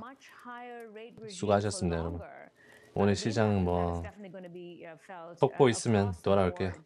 In risky assets and across the board, even globally, because you're looking at a lot of the other countries, emerging market countries, where the reaction function is very much pegged on where the 10-year yield eventually ends up, and a dramatic strengthening of the dollar as well under those circumstances could be something that could be quite impactful for risky assets. So I'd be looking at financial conditions and what happens there, and that's where you're going to see a significant tightening of financial conditions under that scenario. Subhadra, what's on your launch pad on on election night? What are the assets you're going to be looking at? I'll be looking at what the reaction function is, first and foremost in the bond market. The dollar is going to be somewhere where we could see a decent reaction if in the event of a Trump win, and the potential for tariffs. Gold has been somewhere where we've seen a lot of price action already. I'd say that some of the other markets that have not fully priced in the Trump trade are going to see perhaps a much more meaningful move, perhaps in equities as well as in credit. I'd be looking to see what the reaction is in bonds as well as in risky assets. Gennady, where is the 10-year in a Harris win? I think the Harris win scenario, you could certainly revisit the 4% mark. I think you start to go back to the fundamentals, and I think that's the important thing, is Harris represents, I think, to markets a lot more of the status quo, especially in a split government scenario. I think you head back towards 4%, you then continue to watch the macro, and the macro, as you said earlier, is extremely noisy, and you go back from there. Not to mention the Republicans might not let her spend many more dollars. Gennady, thank you so much. Of course, that is Subhadra Rajappa of SocGen and Gennady Goldberg of TD. And up next, the auction block, the busiest October for U.S. high-grade issuance since 2021. Just so much activity before that election. We'll talk about it. This is Real Yield on Bloomberg. In most cases, the COVID stimulus is now gone. Borrowers are now relying exclusively on income to meet their monthly obligations. Each asset class that we cover is one little piece of the consumer puzzle. So which of your monthly obligations provide maximum utility to you? At Columbia Threadneedle Investments, research is the cornerstone of our security selection. We've committed a tremendous amount of resources to transform that data into insights that we can use to add value to our clients' portfolios. For the rest of the markets, even aware that things are happening. In most cases, the COVID stimulus is now gone. Borrowers are now relying exclusively on income to meet their monthly obligations. Each asset class that we cover is one little piece of the consumer puzzle. So which of your monthly obligations provide maximum utility to you? At Columbia Threadneedle Investments, research is the cornerstone of our security selection. We've committed a tremendous amount of resources to transform that data into insights that we can use to add value to our clients' portfolios. For the rest of the markets, even aware that things are happening. AI can paint your cat in the style of Van Gogh. Pretty cool, right? But what about AI that does something useful, like pinging you about a supply shortage before it even happens? Got it. Or identifying a defective squeaky toy just by taking a picture of it? That one was fine. AI that makes your business stronger, helps you make decisions faster, and makes your people even better. Revolutionary technology, real-world results. That's SAP Business AI. It's time. Time to elevate to the next level and unlock your full potential. Over 180 student organizations, 17 Division I athletic teams, a Vincentian spirit that can't be broken. St. John's University isn't your average college. It's time. About the things that are outside your control. How does the current fighting completely stop? I'm Francine Lacroix, and this is The Pulse, every weekday only on Bloomberg.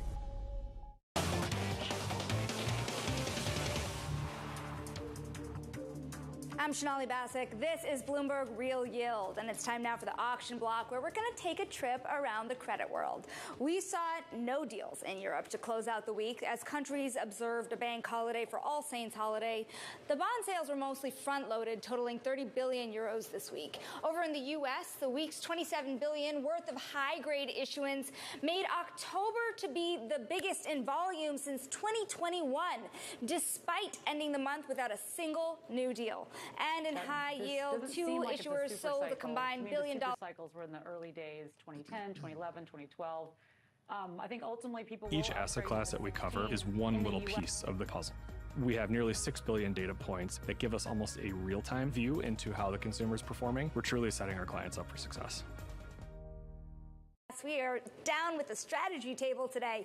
Winnie, you know, it's interesting because strong economy is what you hear over and over. Let's try to merge the macro with the micro a little bit and what's happening among companies and sectors in areas that are weaker. The manufacturing data is clearly weak.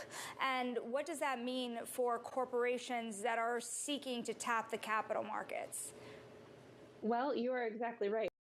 Manufacturing data have been weak for really quite some time at this point, going on effectively 2 years. It has really not meant much for these companies that have been looking to raise capital, especially as of late. Now, October issuance has been very much dominated by financials coming out of earnings blackouts, but capital market conditions, you know, we've seen Boeing come to the equity market with also a convertible note as well, are pretty attractive across a lot of these sectors and industries that feel like they don't have quite the same momentum as consumer and services. And I think that just goes to too many dollars chasing too few deals across a wide range of markets right now. Too many dollars, too few deals, and a thirst for yields. Matt, when you think about just how people have been ignoring any signs of trouble here, I mean, is that warranted, or are there risks that more investors should be paying attention to? We think it's largely warranted. You know, we have an economy that we think is definitively in a softish landing. I think the risk of a hard landing or recession has come down in our view. No landing is still a persistent risk, but, you know, there's two flavors of that we see. One is demand-driven no landing, in which case the near-term outlook for profits in the economy are actually stronger than what the market's looking for. And as a result, you ultimately get that inflation impulse, but it's lagged. I don't think that's very negative for credit, at least in the near term. The more risky scenario is no landing, but you get a supply side shock, something that is a supply chain issue with oil or technology. That certainly would have more of an impact, we think, on corporate profits.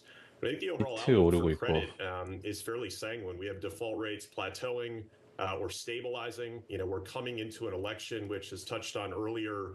Seems like, you know, the front runner is certainly President Trump, potentially a red sweep. And we think that's going to be the best outcome for credit spreads. So when you think about financial conditions after the election, you really have to ask, what is the direction of credit spreads?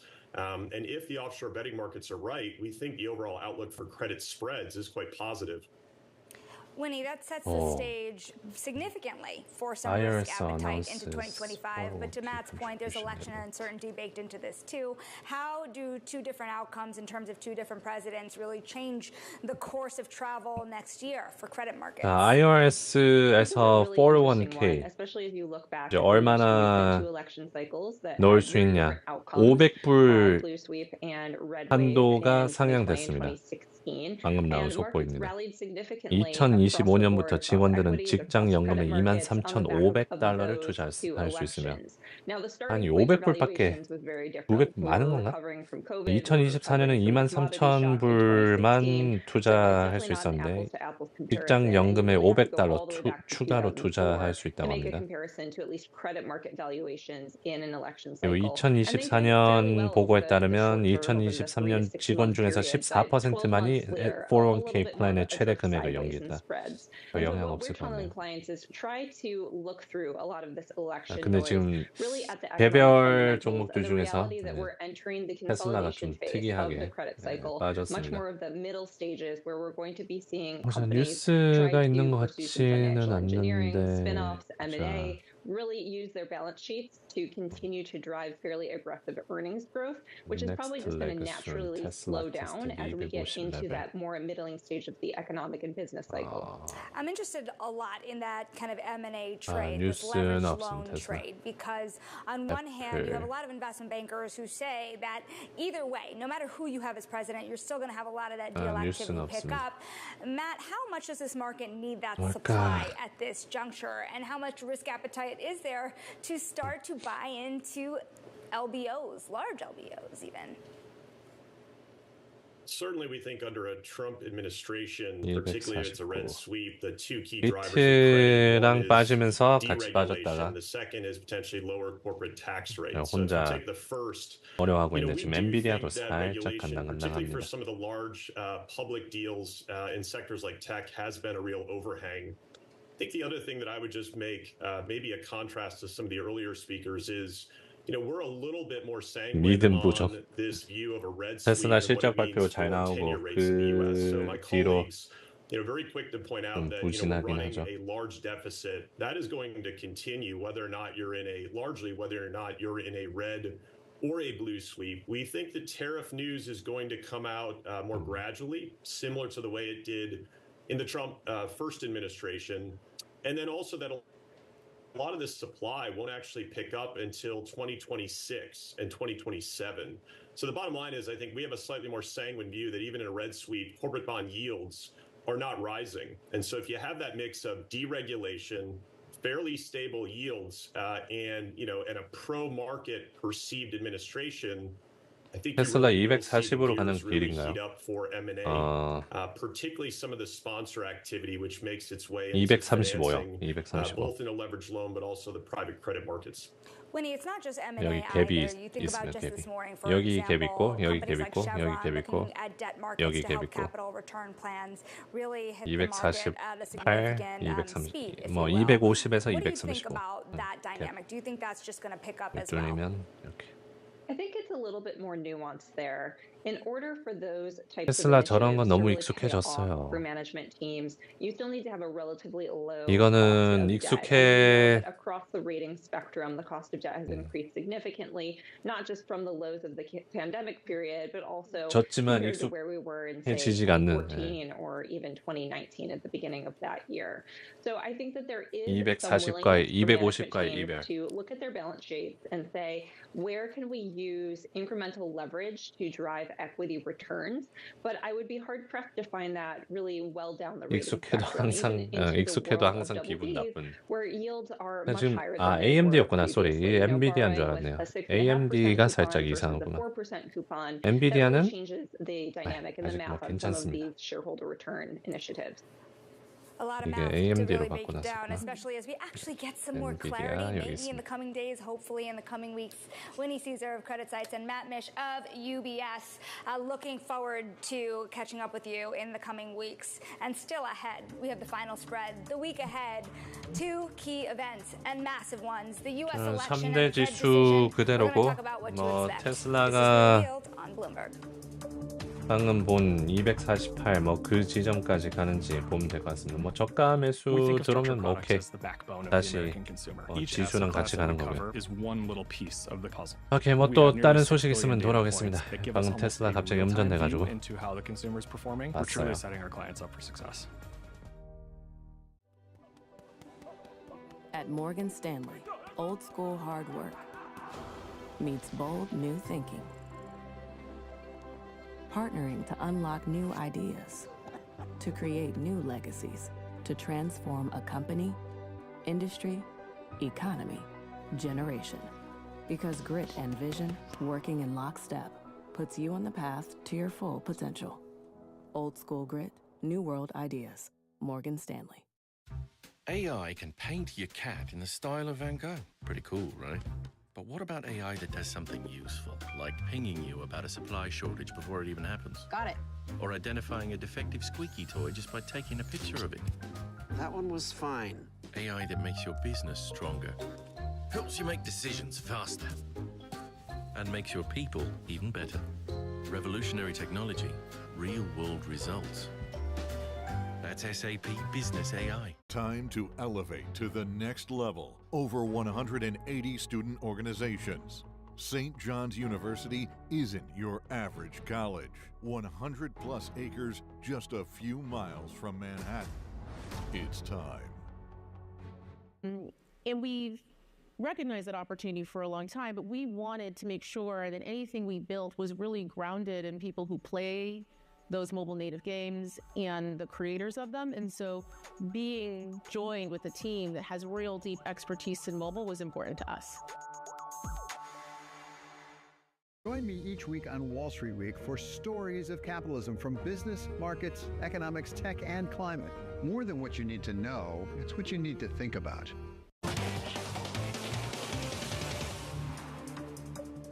I'm Sonali Basak, and this is Bloomberg Real Yield. It's time now for the final spread. The week ahead, what a week. Coming up Monday, U.S., we have a little data. We have durable goods that morning, plus earnings from Berkshire Hathaway, Marriott, Ryanair, CEO Michael O'Leary on Bloomberg TV, and Tuesday, the big election day, along with IM7 Services and earnings from Apollo, actually, as well. Wednesday, election results continue, plus we'll get S&P Global PMIs, and Thursday, the Fed's November decision, and around a weekly jobless claims. Friday, consumer sentiment data from University of Michigan, plus more earnings from Paramount and Spirit Airlines. And for my final thought, let's just take a quick look at something interesting from today's jobs report. 47.7%. That's the lowest response rate from businesses since 1991. Likely a reflection of the two hurricanes cutting the collection period short. The BLS data continues to survey firms in the months ahead, and it could boost the response rate closer to or above 90%. But of course, it could mean some big revisions to data and a lot of confusion about what that means. But from New York, that does it from us. In most cases, the COVID stimulus is now gone. Borrowers are now relying exclusively on income to meet their monthly obligations. Each asset class that we cover is one little piece of the consumer puzzle. So which of your monthly obligations provide maximum utility to you? At Columbia Threadneedle Investments, research is the cornerstone of our security selection. We've committed a tremendous amount of resources to transform that data into insights that we can use to add value to our clients' portfolios before the rest of the market's even aware that things are happening. Where other property insurers see only risk, at FM, we see resilience. Where others see only walls, at FM, we see through them. And where others see a changing landscape, at FM, we see enduring innovations. As leaders in commercial property insurance, our risk engineering approach helps you see what others don't. So together, we can protect your business and your community in ways others can't. FM. At NTT, we're committed to shaping a more sustainable future through cutting-edge innovation.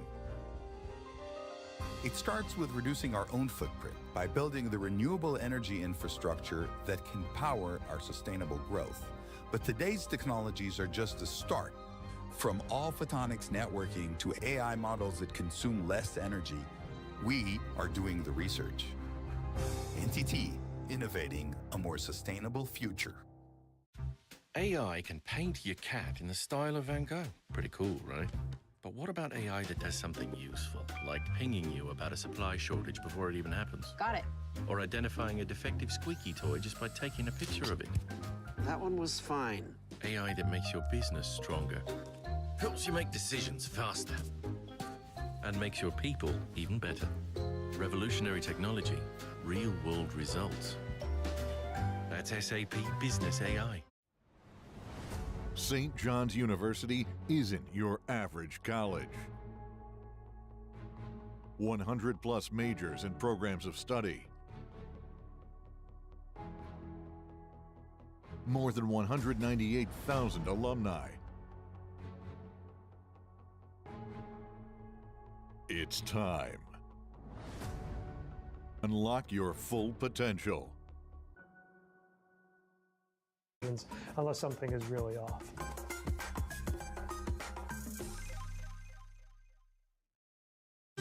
Good morning. This is Bloomberg Surveillance. Welcome back to the opening trade. This is Bloomberg Technology. This is the Asia Trade. This is Wall Street Week. Welcome to Balance of Power.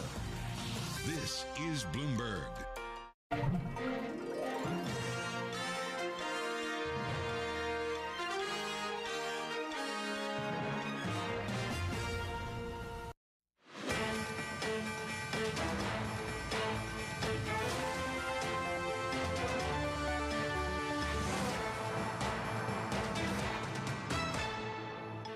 Welcome to Bloomberg Markets. I'm Sonali Basak. New jobs report today. The latest economic data pointed out before the election, of course, next week, and of course, before that big Fed decision next week. We're going to cover both this hour, but first, we're going to get a check on these markets because we're bringing you a green day. Finally, in the S&P 500, we have 0.8% of a move higher, not on session highs right now, but not too far from them. Nasdaq 100 still up more than 1% on the day. today, really snapping a week where, of course, you saw October end lower. Finally, November, it's only a day, but starting higher. The 2-year yield you're seeing hanging out around 4.18 on the day. And the 10-year yield, this is where I find the most stunning moves here, actually higher on the day after the data this morning. You're watching it move to about 4.34, almost got to 4.35 a little bit earlier. We're going to bring you some midday movers on the equity side, a lot moving under the surface. We have Bloomberg's Abby Doolittle for that. There certainly is a lot moving beneath the surface, Shonali. Take a look at the shares of Apple, down for 2 days in a row. In fact, down 3 days in a row, the worst 3 days since the beginning of August. Today, down about 1.7%. This after they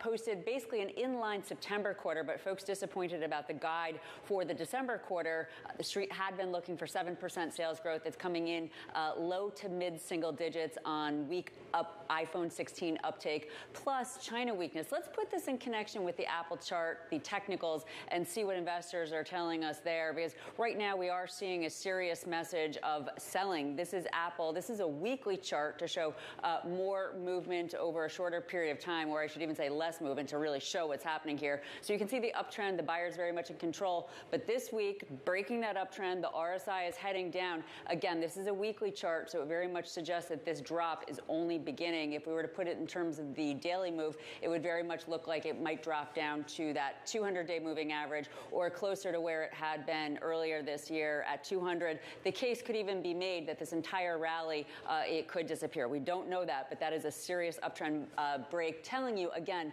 the buyer's not liking Apple from a fundamental standpoint. What they do like, though, is let's take a look at the shares of Amazon, because they are surging today, up 6.7%, 6.8%. There was a nice earnings, an earnings miss there, but a nice sales beat. But it's really the cloud growth of 19% that investors like, plus the e-commerce unit doing well. So this stock having a very, very nice day. And then finally, rounding it out outside of earnings, let's take a look at energy. Chevron and, well, Exxon has just turned lower, but Chevron's still hanging on to its gain, up 3%. They beat third quarter estimates. Citi likes the EPS beat plus the cash flow. And then Exxon put up a decent quarter, and it had to do with the refining business. Investors turning around on that earlier trading action. We can be looking into that all day, Shonali. Thank you so much, Abigail. And we're going to look more at the U.S. economy now. Bloomberg spoke earlier with BlackRock senior portfolio manager Jeff Rosenberg. He took a measured reaction to today's jobs report. The number is overstated in terms of its weakness because of strikes and hurricanes, and I think everyone knows that. It makes it easier for them to deliver on the 25 cut, which they certainly want to do. And I think that's an important point to highlight. To talk about what this means for Fed action moving forward, we're joined now by Bloomberg's Michael McKee, also always with a measured approach. If you think about next week and just the uncertainty there is ahead for the Fed, how do you think through not just the near-term moves, but the long-term ones? Well, I think the longer-term moves are up in the air because this report was distorted by the hurricanes and by the Boeing strike. You look at the overall job creation, just 12,000 jobs created, 223,000 the month before. That's revised down a little bit, but manufacturing payrolls were off by 46,000, and we saw that there were 44,000 people on strike at both Boeing and Textron. The unemployment rate, though, unchanged, 4.1%. Maybe average hourly earnings a little off because of the people who lost their jobs. The jobs they lost are probably mostly lower-paid service industry jobs. So it's hard for the Fed to get a good read on this. The BLS said they can't quantify the effects of the hurricanes, but they were obviously very large. I mean, you know, if you talk to PIMCO, if you talk to TD Bank, for example, both of them have said today, Gennady and Tiffany Wilding over there, have said if you rounded, it looks a little scarier, the unemployment report. What do you make of that? Well, yeah, you can always play that game. Basically, it came out at 4.114. So if we'd gotten a 115, it would have rounded up to 4.2. And so yes, you can play that game, but it's such a small change that it doesn't really mean anything because the Fed is looking at 4.3 or higher for something that they would worry about or something that they would get them to consider changing their minds about next week. So at this point, this report doesn't suggest any reason to do anything but 25 basis points. What are you going to be watching for, whether it's the election or whether it's what's happening at the Fed on Thursday next week? Well, all that, unfortunately, they're not happening on the same day, so we don't have to worry about it. But there's a good question. There's a big question about whether we'll get the Fed decision before we get a presidential decision. So that could weigh on people. The Fed has to look through the election, though. They can't make any policy based on it because they're not going to know, A, who won, and even if they knew who won, what of their policies are going to get through the Congress. So at this point, they just sit back and watch and base their decisions on what the economy is doing. And at this point, it does look like the economy is still in very good shape. We'll keep an eye on the moves, of which there will be many. Michael McKeeby, thank you so much for keeping your eye on all the data that matters. For more on that data, we're now joined by Blarina Yaruchi. She's chief economist at T. Rowe Price. And, you know, we were talking to Mike a little earlier. I don't know if you had heard what he was saying about the rounding here of the unemployment report. He says you could play that game, but it still keeps you far away from the Fed, where the Fed would be concerned. Do you have any concerns from where we had data coming out today, particularly when there was so much uncertainty behind that data?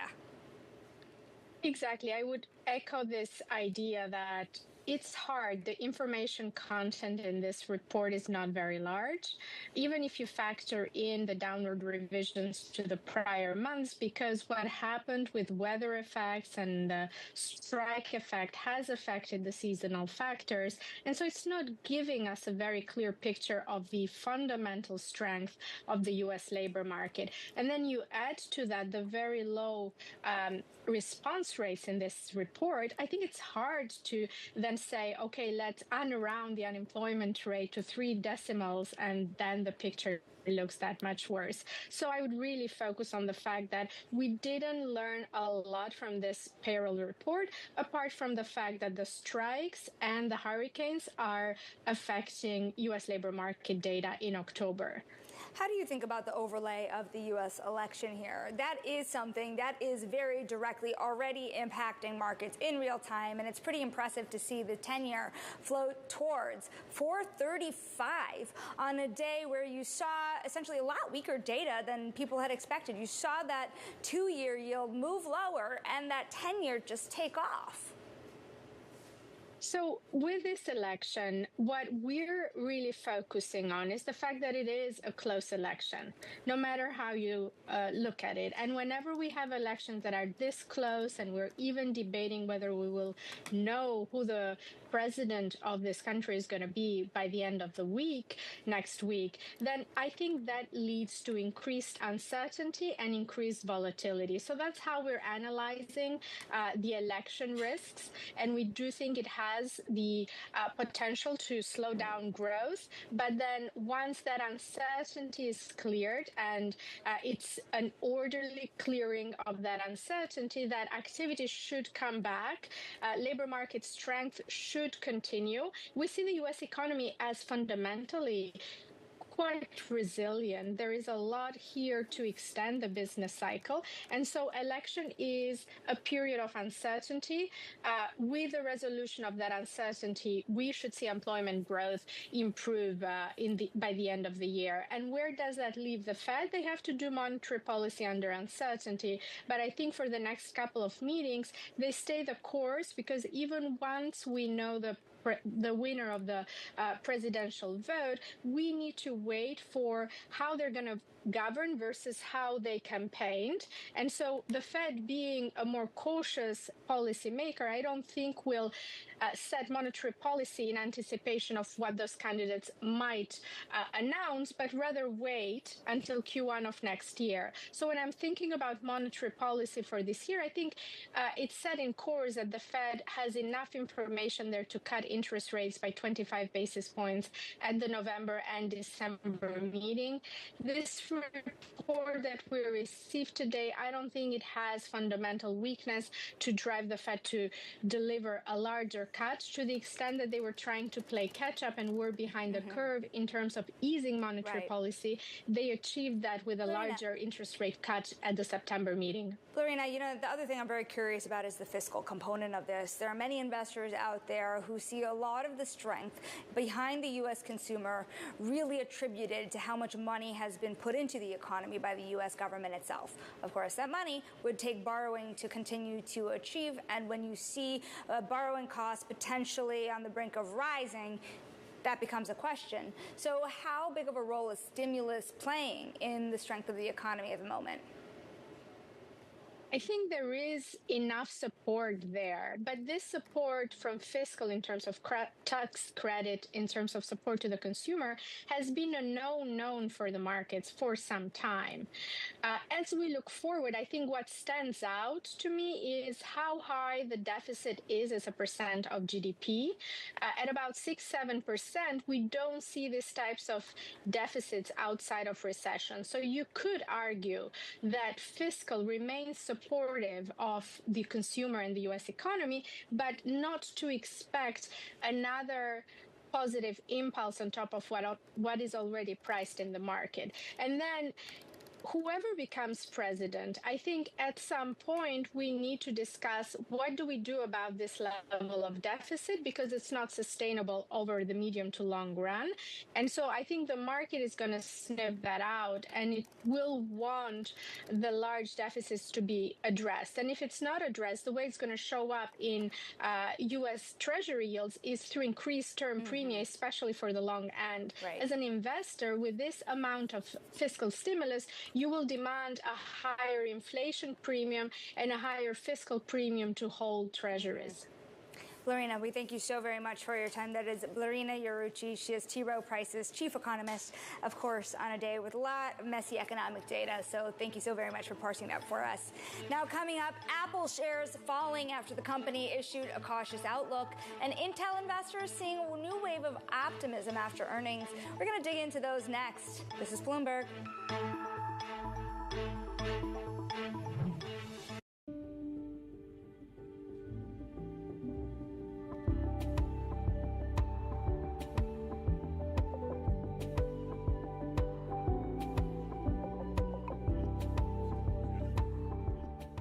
Meet the tiniest HR team in the world. What do you think Paylocity does? Paylocity?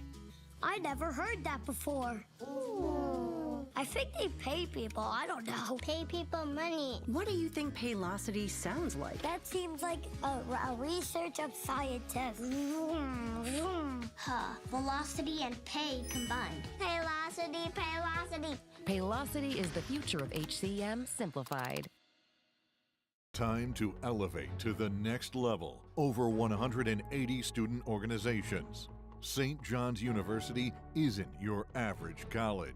100 plus acres just a few miles from Manhattan. It's time. Administration address those concerns and proactively, productively engage with legislation that's now pending in the Congress and rulemaking that is long overdue to provide people with the stability and clarity that this market requires. There's one thing I feel very confident about, and that is the Biden administration's approach to regulation of the crypto industry. That is coming to an end for sure. And I think no matter where this plays out at the presidential level, we'll have a more constructive engagement with this industry. It's a critical industry, it's an innovative technology, and I think the United States should be at the forefront and leading. Don't miss the next Bloomberg Crypto. The top names in business are on Bloomberg.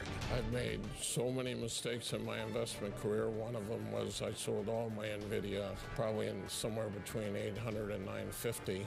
I think it's 1,300 on that stock now. I own none, and I own none the last 400 points. It was a big mistake. Nobody covers business like Bloomberg. Context changes everything.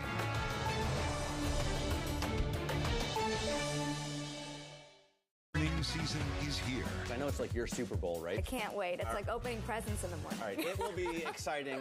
Nobody covers earnings like Bloomberg. There is this real momentum from Wall Street. We are basically deep in the European earnings season. Take a look at how we're faring when it comes to Asian markets. The top names in business are on Bloomberg. The notion that we would cut rates. Financial markets are wide open. Equities are at all-time high. Financing is available. Real estate prices are going up in every market. and yet we're stimulating. And we're stimulating fiscally. It is not clear that we need more rate cuts at this point. To the extent we accelerate the economy and have to go in the other direction, that would not be a good day. Nobody covers business like Bloomberg.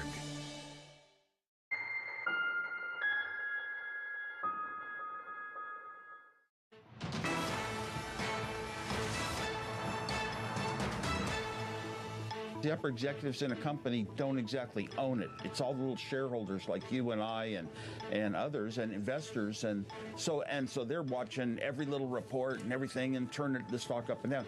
Apple is a little bit, and I do recognize the problem of iPhone being kind of the major product. We're sort of closer to a one-product company.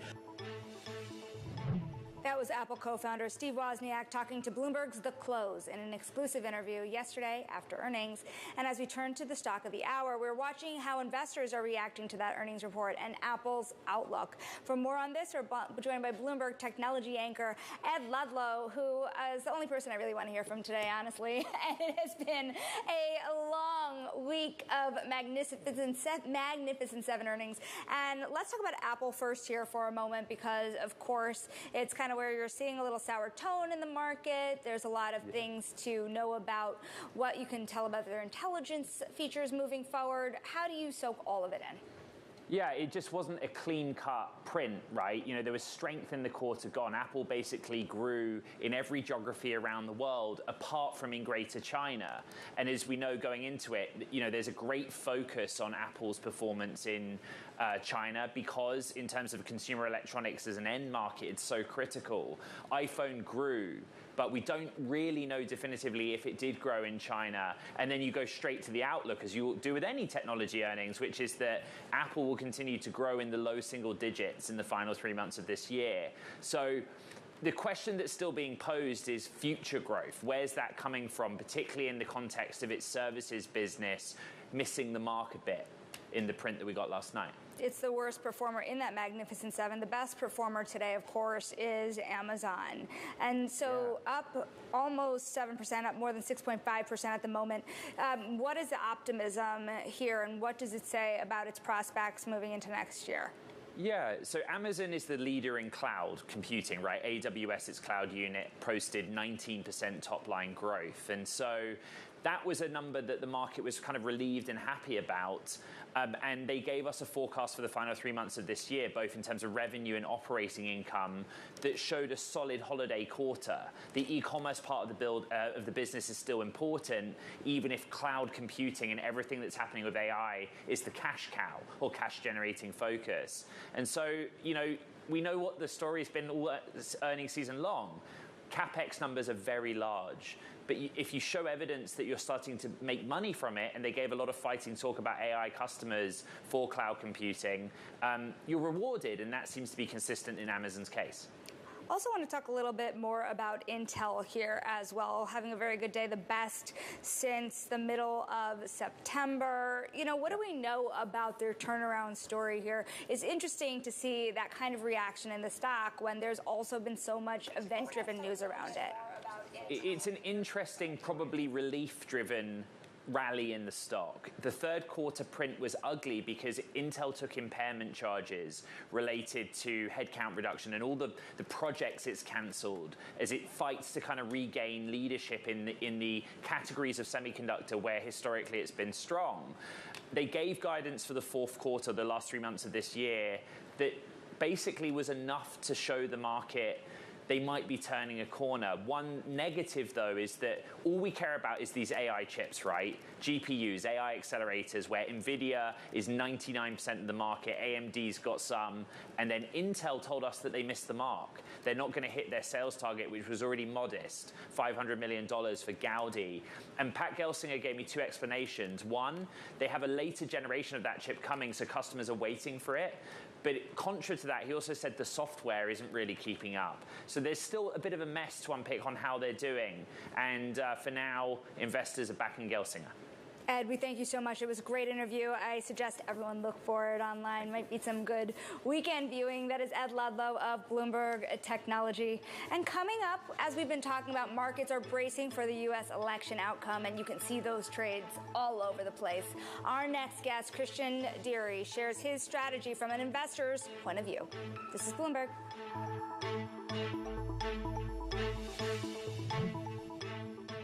The Hollywood Walk of Fame is about to get a lot longer. The creator economy is worth $250 billion. The Next Level network from AT&T provides secure and reliable connectivity so artists can delight and entertain us and inspire the next generation of creators.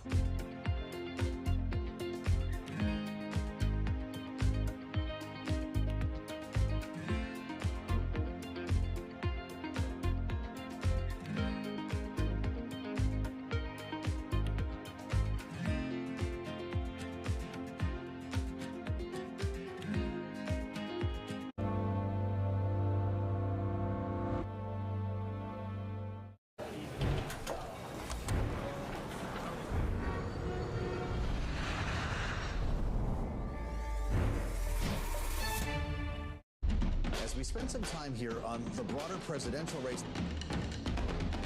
Let's focus in on European politics. Makes you wonder how politics might play out.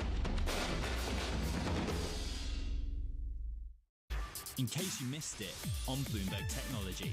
We're excited to really change the expectations for space companies, where you have this always-on, reliable, and frankly dynamic satellite connectivity that you would expect of your power grid. Easier access to space means more demand for space, and that's the definition of an exponential growth function. I think that's what's so exciting from a business perspective. If you can do it, you're one of a few numbers of organizations in the history who've actually pulled it off. Don't miss Bloomberg Technology live every weekday. From the world of politics to the world of business, Joe Matthew and Keely Lyons deliver news, insight, and analysis live 2 times a day every trading day. Balance of Power at 1 and 5 Eastern, only on Bloomberg.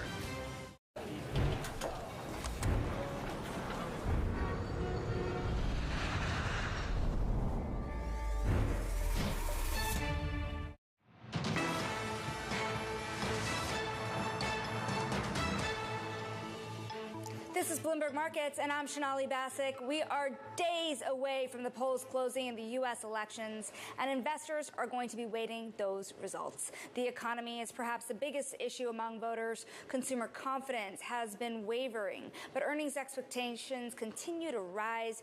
For more on this, we are joined by Christian Deary. He's the head of macro strategy at Capital Fund Management. He joins us live from London to discuss how investors are navigating all the dynamics, because, Christian, there is a very interesting trade underpinning this market. There are a lot of Trump trades underpinning this market. For example, in the 10-year, to see it hit, for example, 435 just today. I'm wondering how you think these trades are going to play out heading into and out of Tuesday.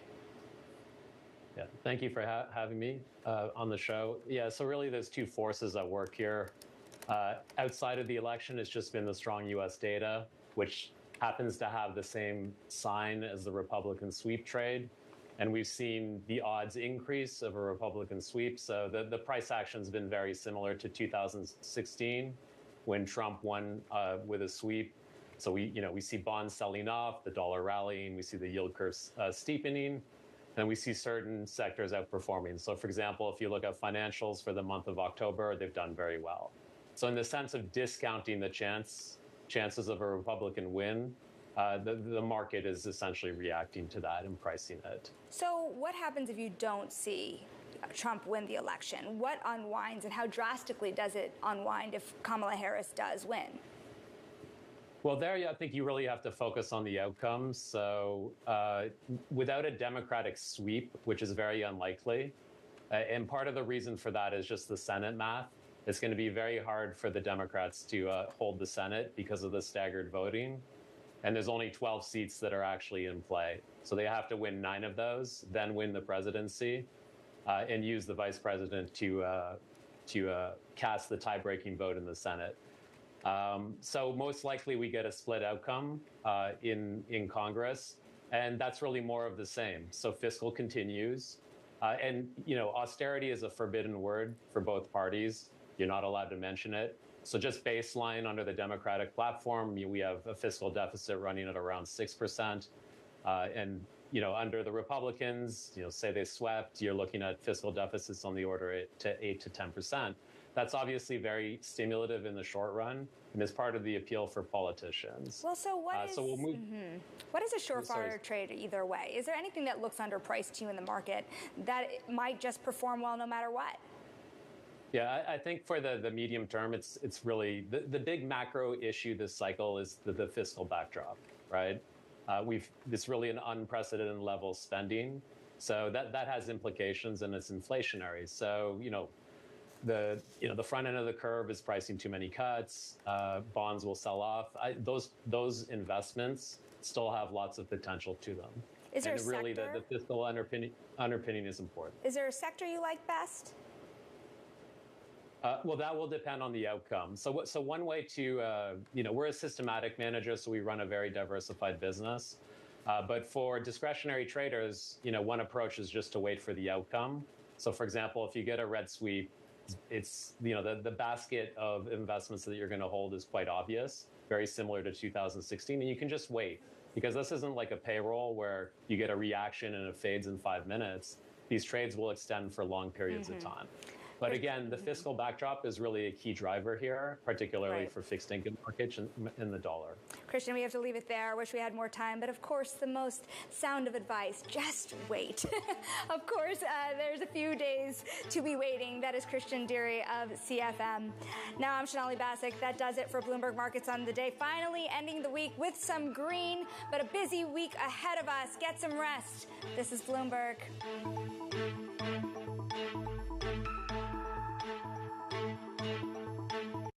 What's inside your ETF? Does the strategy diversify or just duplicate? Does the team have decades of experience? With the Eaton Vance Floating Rate ETF, you know what's inside. Inside, you'll find active loan investing and high income potential from a loan market pioneer. Get to know what's inside EVLN, the symbol of senior loan expertise, powered by Eaton Vance.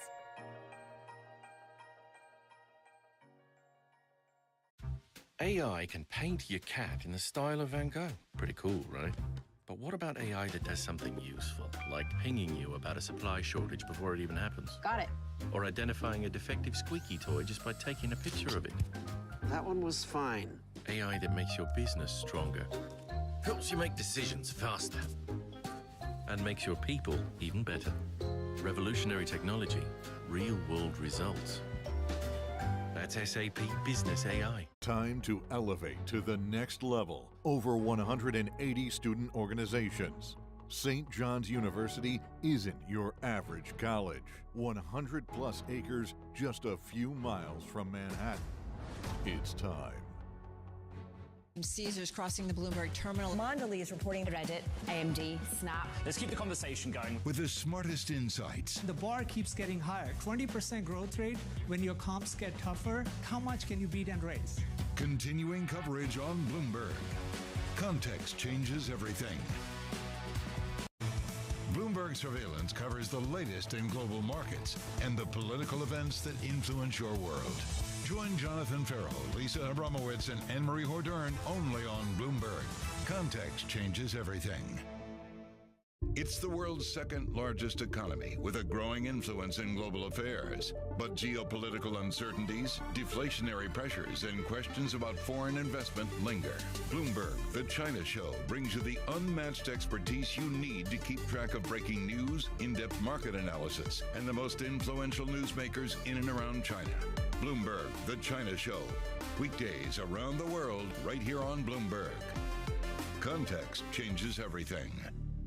It's a multi-trillion-dollar industry. We'll show you what's happening in ETFs like no one else. Bloomberg ETF IQ, Monday on Bloomberg. From the world of politics to the world of business, this is Balance of Power.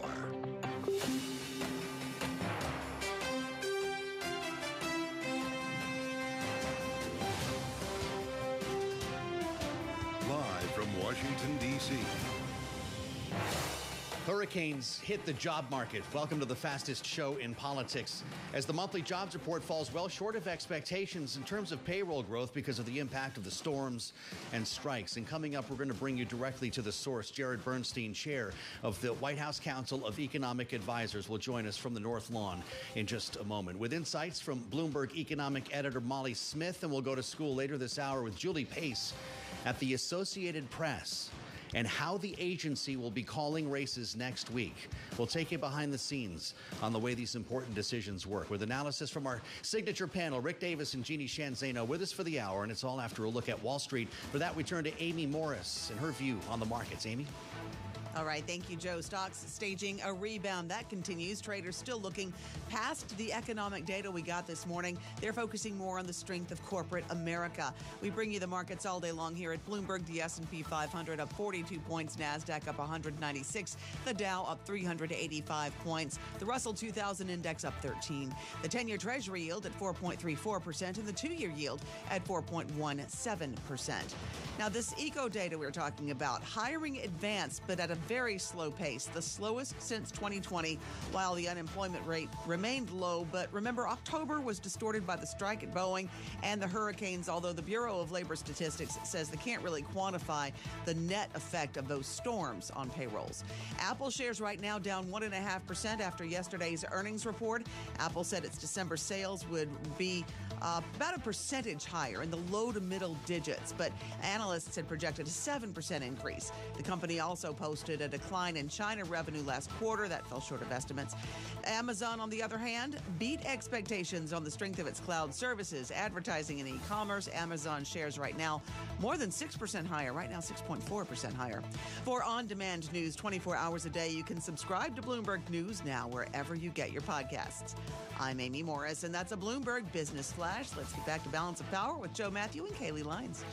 All right, Amy, thank you so much. I'm Joe Matthew at World Headquarters in New York. Kaylee's off today as we work our way into the final weekend before this election cycle, promising special coverage, full smash here on Bloomberg TV and radio Tuesday night. That'll start at 7 p.m. Eastern Time. We're going to have a lot more to talk about with regard to this election and the final throes of this cycle, with some pretty wild rhetoric that we were hearing just last night on Halloween from Donald Trump. We're following the Harris campaign. They're both back in the swing states in the Midwest today. It's all about Wisconsin for some reason, and we do have some new numbers from the states as well. On what is, of course, also a jobs day, Amy Morris is looking at the markets for us through the guise of today's jobs report. All the data out now. This is all we're going to get between now and the election and the Fed meeting, of course. Payrolls increased by just 12,000. What is this, you say? Not what we expected, that's what. But if you look at the markets today, it certainly doesn't seem to be a problem, and everyone seems to know what went on here. The impact of the hurricanes, the impact of the strikes blew the number out here, and it's basically an aberration. Hiring advancing at the slowest pace since 2020, as I read from Molly Smith, who's going to join us after we talk to the chairman. He's with us from the North Lawn at the White House right now. Jared Bernstein, chair of the White House Council of Economic Advisors. Mr. Chairman, it's great to see you. Welcome, as always, to Bloomberg TV and radio. I'm wondering, what was in your head? What would this report have looked like if it were not for the storms? Well, the storms and the strikes. I mean, one of the things we went into this report knowing, because the Bureau of Labor Statistics told us, was that the strike was going to subtract more than 40,000 workers, and we saw more than that in the manufacturing of transportation equipment. That was down about 44K. Now, we know that there's upstream workers. I think some of the decline in temp workers, upstream workers in manufacturing from probably Boeing supply chains, I would probably assign another 10K negative on that. And then you get over to the hurricanes. That's much more uncertain, much harder to estimate. But the Bureau itself, which they don't often do, the Bureau itself said that the hurricanes, very likely played a role here. So the way you set it up is exactly right. The underlying strength of the American economy, the American labor force, is ongoing. We have a full spate of reports from this week that show that to be the case. And if you look at the unemployment rate, which is far less affected by strikes and hurricanes, that held at 4.1%, an historically low rate. So you have to block out the noise, try to find the signal, and if you do so, you see the U.S. economy continues to move ahead with momentum. The response rate to the establishment survey, Jared, was just 47.4%, the lowest since January of 1991, well below last month's 62%. What do you make of that number? There were 460,000 people, according to the Bureau this morning, that couldn't get to work because of the weather. Not every one of those persons got taken off payrolls. If they were paid over the relevant period, they'd be counted. But obviously, many of them were taken off payrolls, as were strikers. Strikers don't get counted on payrolls, but the strikers do get counted as being employed in the other survey, in the household survey. And that's why, if you want to think of it simply, take some signal. Look, you never want to over-torque on one month, and this month especially, you want to be mindful of the noise. But take some signal from the unemployment rate, which held steady at 4.1, and you got to write off the payroll number as largely noise due to strikes and hurricanes. 4.1, I believe, is the lowest pre-election unemployment rate in 24 years, Jared. You can correct me if I'm wrong on that. And I guess I would ask you, big picture then, for the sake of our viewers and listeners today, how would you describe the market if it weren't for these aberrations? How would you describe the job market days before this election? Growing at a solid pace, generating enough jobs to hold the unemployment rate where it is, so hitting what economists call the break-even level, meaning enough employment to absorb people coming into the labor force, give people good job opportunities to upgrade. Even though vacancies have come down, we still have significant openings. And I think the main thing from the perspective of American working households is that this jobs report, including in October, is generating real wage gains. Wages were up 4% year over year. Now, we don't have the CPI yet for October, but for September it was 2.4%, and expectations are that it's somewhere in that ballpark, which means yet another growth, yet another month of real wage growth. Earlier this week in the consumer spending report, we learned that disposable income, real after-tax income, also up, and in fact, since this president took office, up $4,000. Real buying power up for working households. Now, our work is not done, Joe. We've talked about this a lot. We have to continue our cost-cutting agenda in housing, in childcare, in healthcare, in prescription drugs, and we have to defend that agenda against those who would repeal it, pushing prices in exactly the wrong direction. We heard from the Donald Trump campaign a response to the job market this morning. Jared, it does not make mention of hurricanes, but it says in a single month, Kamala's failed economic agenda wiped out nearly 30,000 private sector jobs, nearly 50,000 manufacturing jobs. Working families, it goes on to say, are being ripped off by the Harris-Biden economic agenda. Kamala broke the economy. You can respond to that as you will, but I wonder if the Harris-Biden economic agenda includes the weather. I don't do electoral politics. I need to stay out of that. I will say the following. If you're commenting on or analyzing or putting forth an interpretation of today's payroll number that ignores hurricanes and ignores strikes, you are not engaged in good faith analysis, you are engaged in political manipulation, and you should be summarily ignored. That said, no hurricanes, and potentially, as we're reading today, progress in the Boeing strike, Jared, would make next jobs report look like what?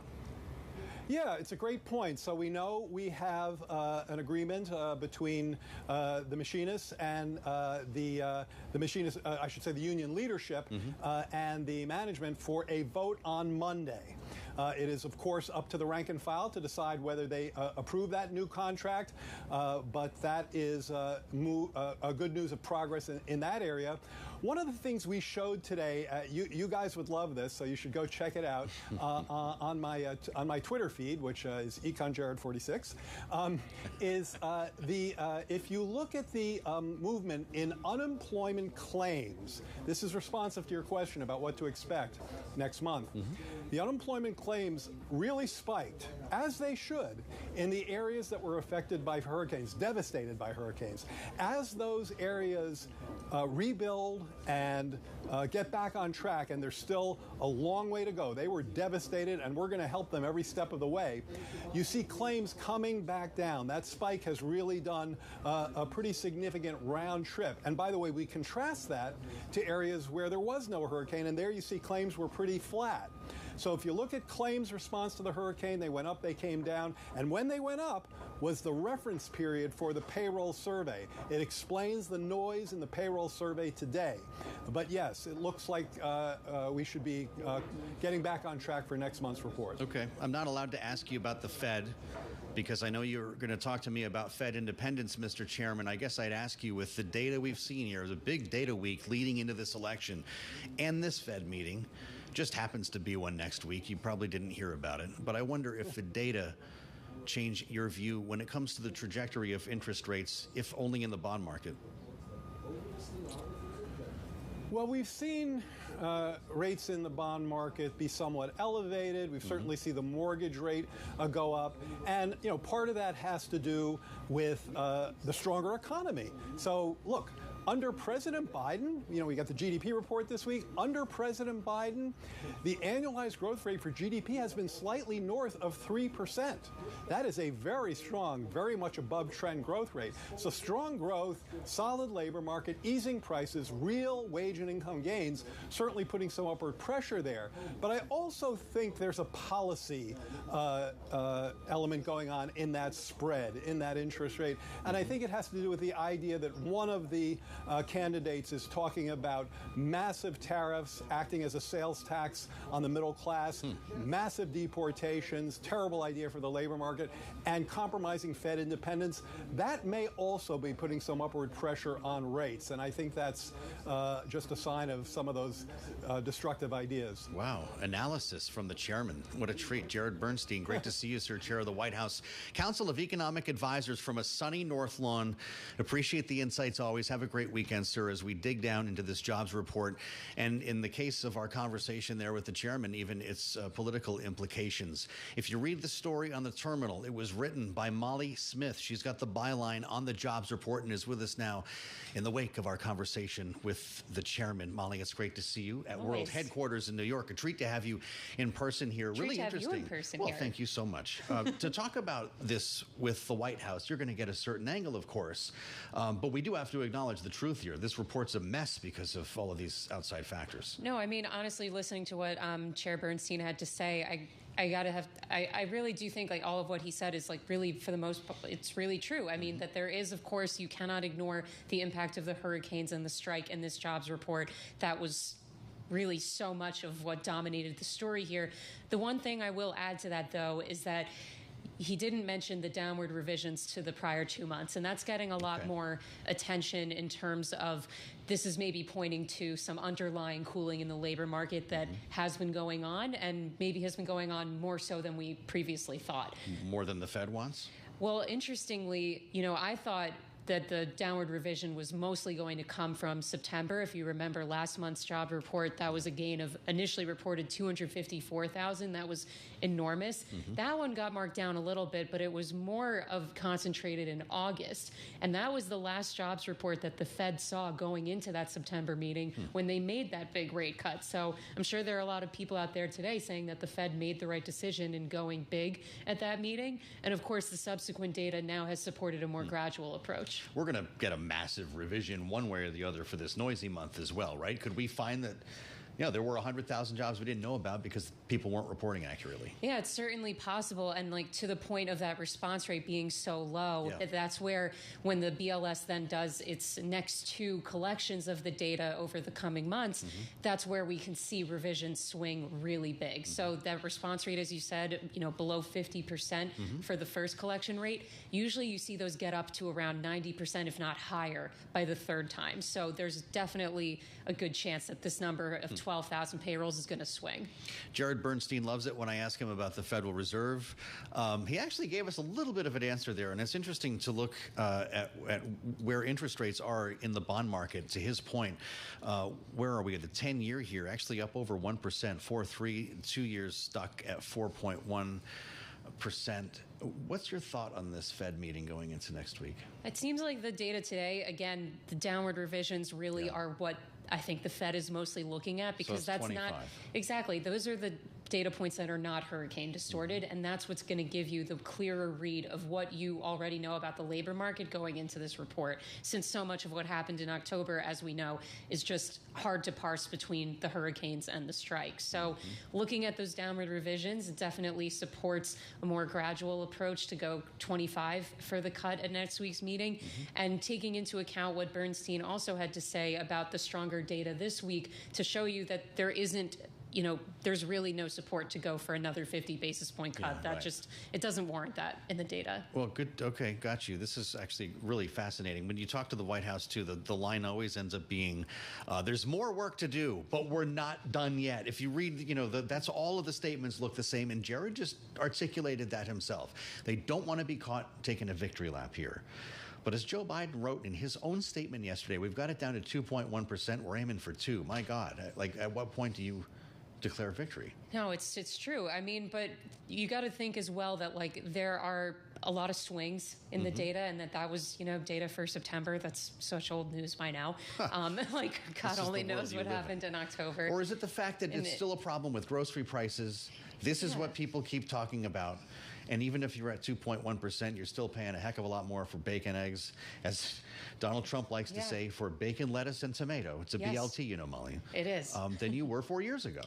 And this is the hard thing, to square with the American public. There's a big difference between disinflation and outright deflation. Yeah. We want to, of course, take the good news that prices are rising at a slower rate, closer to that 2% pace, but that doesn't mean that prices are falling. So that's obviously not a lot of comfort for people when that's the basis for a lot of what a lot of people are voting on. PCE data this week consistent with all your view looking around the other data points as we head for this election? Yeah, I mean, and what Bernstein also pointed out with the GDP data also coming in really strong, that there aren't really a ton of warning signs, or really any for that matter, in the economy right now. Granted, yes, the labor market is softening, but you have to keep in mind the place that it's softening from. That was from an unsustainable labor market in the pandemic, and we're getting more toward the longer term averages on a lot of measures right now, which would be considered pretty healthy and solid, and amazing that all that has happened with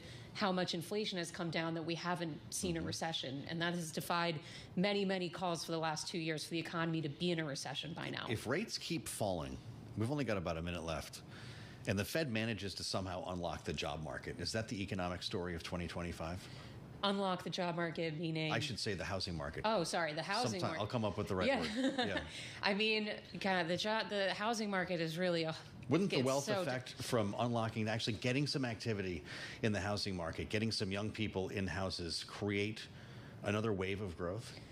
Oh, for sure. I mean, right now you've got residential investment, aka the housing market, is subtracting from growth. Yeah. So yeah, that in and of itself would be additive if we can get more people to be able to buy homes, and really mortgage rates to be lower, so that more people would be incentivized to move. Because right now that supply factor is really the biggest constraining thing, and it's going to be tough, absent adding a ton more homes to really move the needle on that. Really interesting. Great to see you, as always, and great work. You've been up since some ungodly hour as well. We're still thank going. you for being here. Yes, the building shakes at 8:30 on Jobs Day when Molly Smith gets going. Thank you so much, Bloomberg Economics Editor Molly Smith, for great insights. As we assemble our panel next, Rick Davis and Jeannie Shanzano are with us on the Friday before the election. We're counting down 4 days to our special coverage on Tuesday, right here on Bloomberg TV and radio. AI can paint your cat in the style of Van Gogh. Pretty cool, right?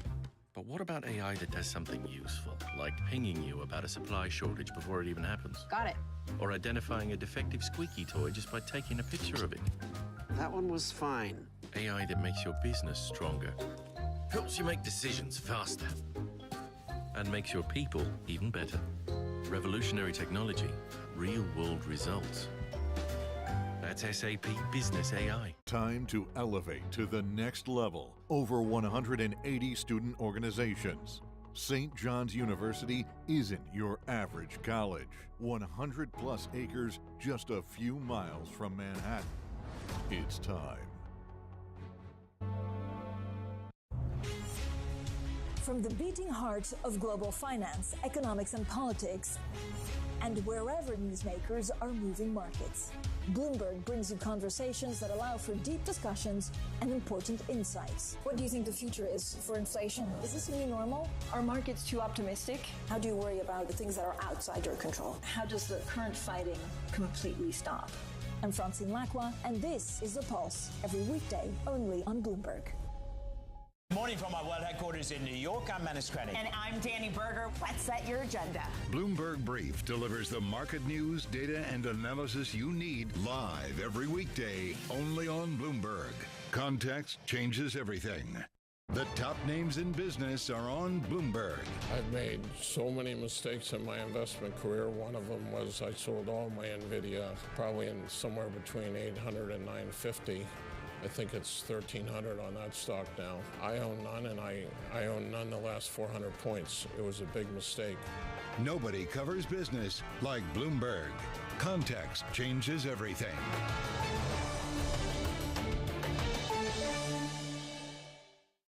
Bringing you up-to-the-minute technology news whenever and wherever it happens. I'm Annabelle Drawlers in Taipei, and this is Bloomberg. The top names in business are on Bloomberg. The notion that we would cut rates. Financial markets are wide open. Equities are at all-time high. Financing is available. Real estate prices are going up in every market. And yet, we're stimulating. And we're stimulating fiscally. It is not clear that we need more rate cuts at this point. To the extent we accelerate the economy and have to go in the other direction, that would not be a good day. Nobody covers business like Bloomberg. Always on the heartbeat of the tech spread across global markets. The real-time data aspect is going to be important. We're going to bring you expert analysis on that. Sure. Don't miss Bloomberg's interview with the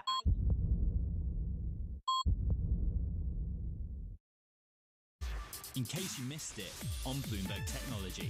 We're excited to really change the expectations for space companies, where you have this always-on, reliable, and frankly dynamic satellite connectivity that you would expect of your power grid. Easier access to space means more demand for space, and that's the definition of an exponential growth function. I think that's what's so exciting from a business perspective. If you can do it, you're one of a few numbers of organizations in the history who've actually pulled it off. Don't miss Bloomberg Technology live every weekday.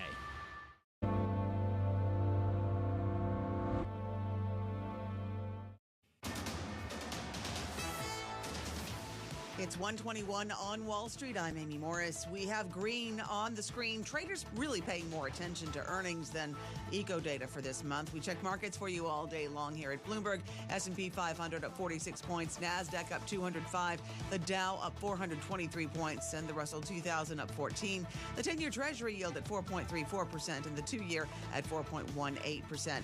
Hiring advanced in the U.S. at the slowest pace since 2020. Unemployment rate remained low in October, but the month was distorted by the hurricanes and a strike at Boeing. Now, speaking of Boeing, shares of Boeing are on the rise after they reached an agreement. It's a tentative agreement with union leaders to end a labor dispute that's been crippling the company's commercial airplane manufacturing. The union is also urging its members to accept the offer and end the strikes. Shares of Boeing right now 3.6% higher.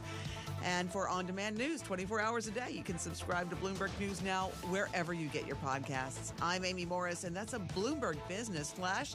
Let's get back to Balance of Power with Joe Matthew. All right, thanks, Amy Morris. In Washington, I'm Joe Matthew at World Headquarters in New York. Thanks for joining us on Balance of Power here on Bloomberg TV and radio. It's the Friday edition, and the stenography office is calling. Producer James is calling this apostrophe gate, and I wonder if this starts to take on some momentum here. If you've not heard about this, we're getting a fourth day.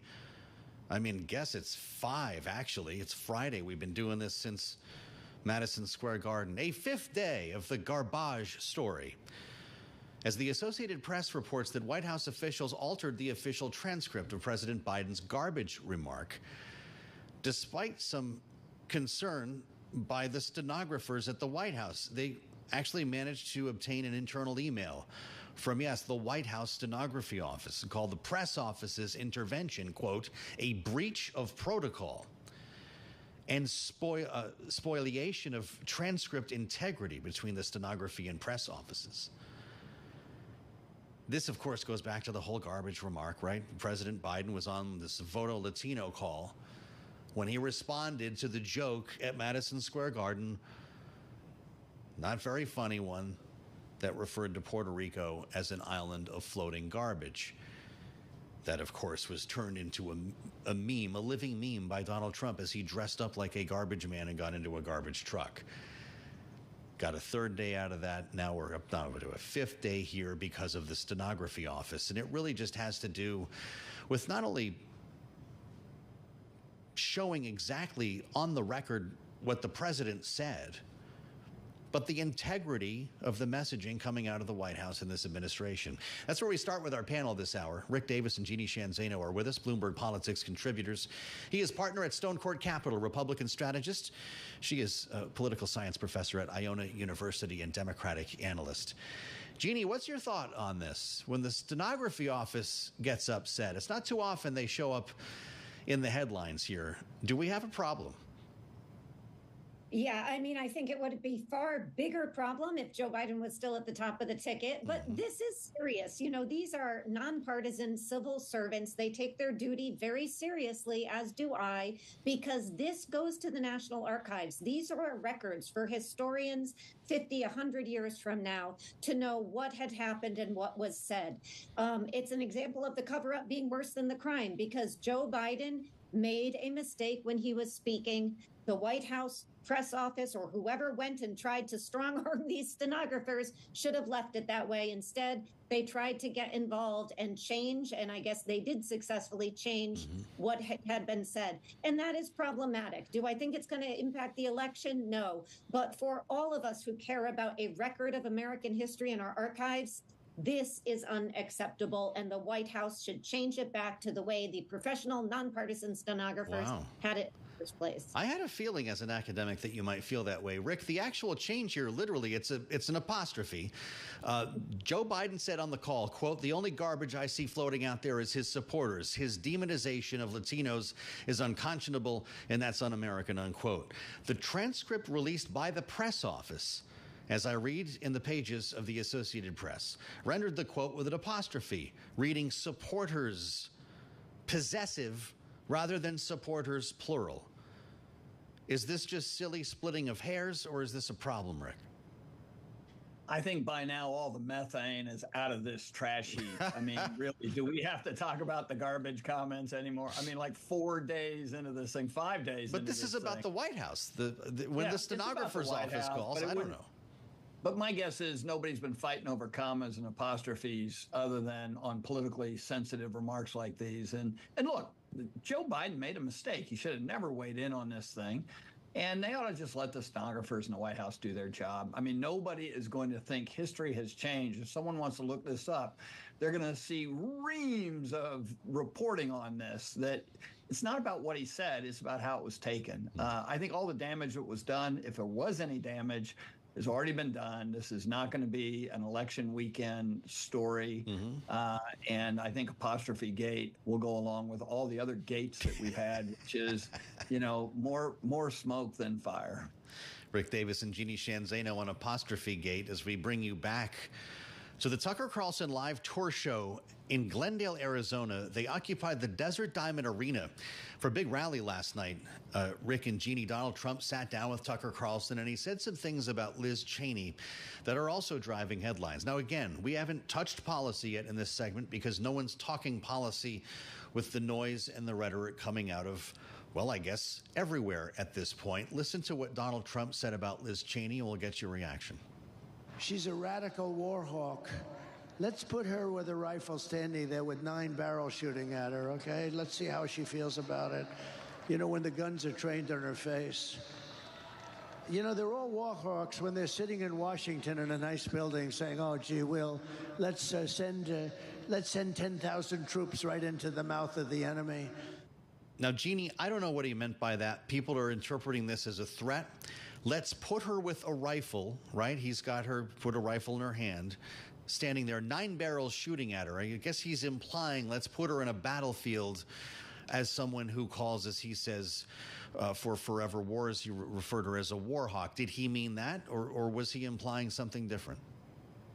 You know, to listen to the campaign, not surprisingly, they say we are all taking it out of context, but you just played the piece and you can hear in there what he was saying. He is talking about putting guns in the face of somebody who politically opposes him and seeing how she likes it.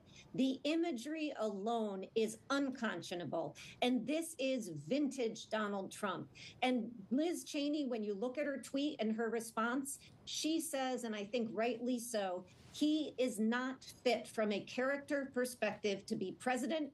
That is what the people have worked closely with him have said, and that she also then ties this into the fact that women should not forget that we don't have to stand for this. You know, there is no way around the fact that he is doing himself a disservice with this rhetoric, and that it is something that can potentially and should, in my mind, cost him the election. You don't talk about shooting your opponents. That is the thing of dictators. Is this another media narrative, Rick? How did you hear it? You know, look, I mean, you can parse this thing all you want. It was super inappropriate. You know, and regardless of how he meant it to be, you cannot say that you're going to shoot someone or have someone shot in the face. I mean, it's just the insensitivity that goes along with that remark is, you know, clear, right? I mean, like, nobody who hears that's going to think anything other than that's inappropriate. There's no way to explain it around. And I would say this has been consistent with Donald Trump through the latter half of October. He's done everything he could to kind of put obstacles in his way. He didn't have to have this kind of a day. He could have been talking about other issues like garbage and things like that. But the reality is that he's his own worst enemy. I mean, honestly, I think that there have been very few attacks by Kamala Harris in the waning days of the campaign here that have done more damage than Donald Trump's own statements. Even the idea of talking about the election, you know, is already being flawed.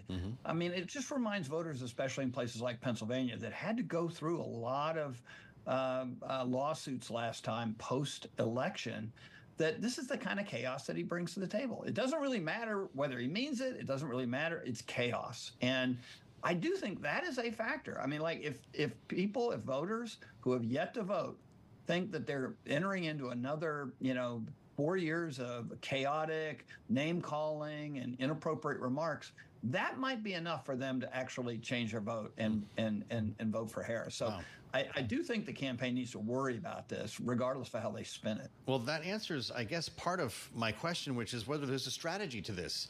Flooding the zone, having us talk about Donald Trump all day, whether it's garbage or rifles aimed at Liz Cheney or whatever the rhetoric that day might be. We're not talking about Kamala Harris or things that she is proposing.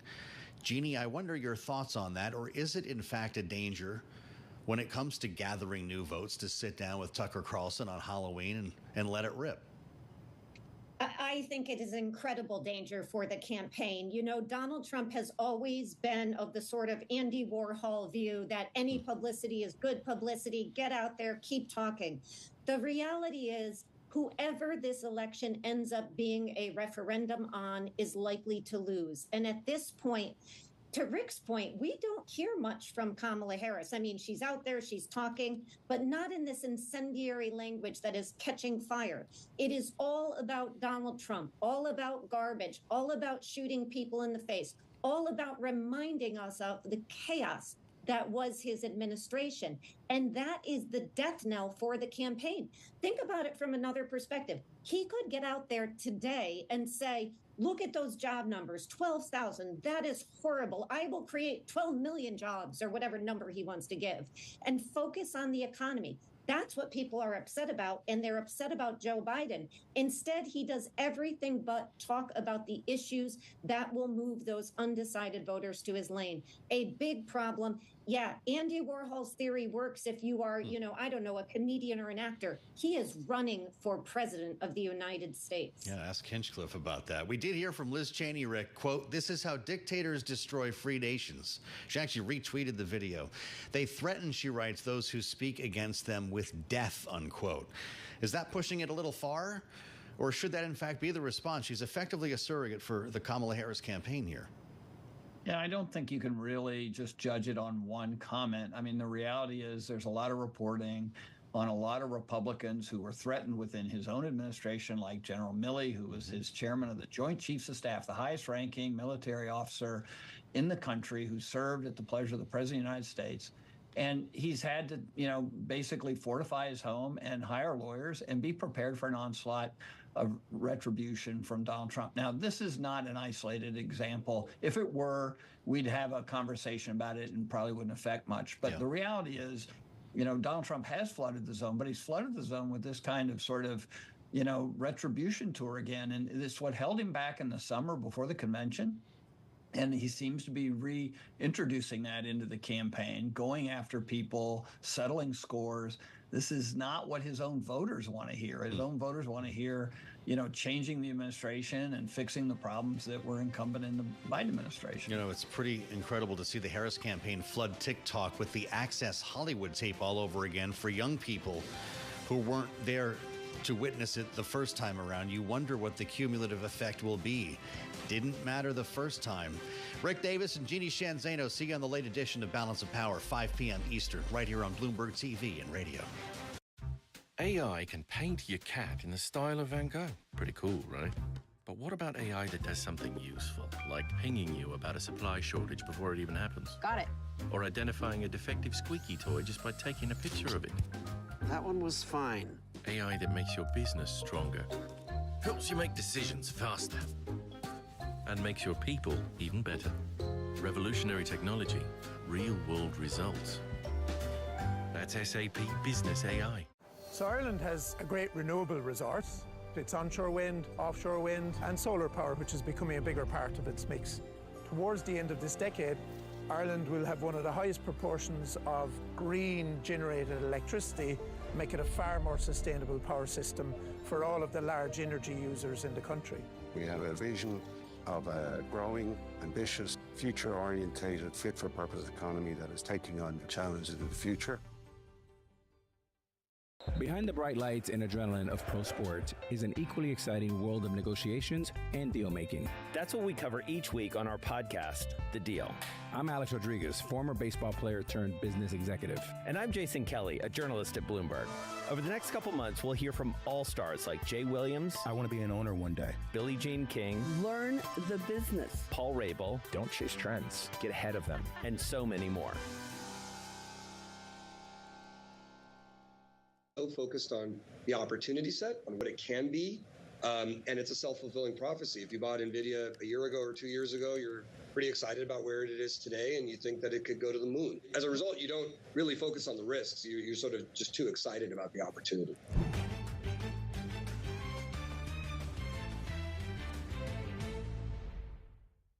Bringing you up-to-the-minute geopolitical news whenever and wherever it happens. I'm Stephen Engel at the Forbidden City in Beijing, and this is Bloomberg. What are your thoughts on fast fashion? It's been transformative. It gives the masses access to fashion, but there's a cost to it, downside to it. My first notice is too much waste. I think this is also how I grow up, making your own clothes and making something that's well special and well unique. It's like timeless. And now you see that everybody is looking the same, wear sweatshirts and wear t-shirts. And for me, it's just like when they wear something that's special, they feel empowered. Is there a need for fashion to be more mindful of the impact it's having socially, environmentally? Definitely. Is it happening enough? I think it's happening. It's gradually happening. All the designers are doing, everybody is thinking about this subject at this moment, thinking how to be more sustainable, how to be more environmental friendly. Do you think the fashion industry is doing enough to ensure that it is sustainable? There's so many targets out there. Are they even realistic in wanting to achieve them? I think some of them are just like they're using sustainable ideas as a marketing concept only. They're actually not really doing it. I think as a designer, it's really important to really make it happen. Every collection, I think about how to do it and how to tell the customers. I think that is our responsibility to educate our customers.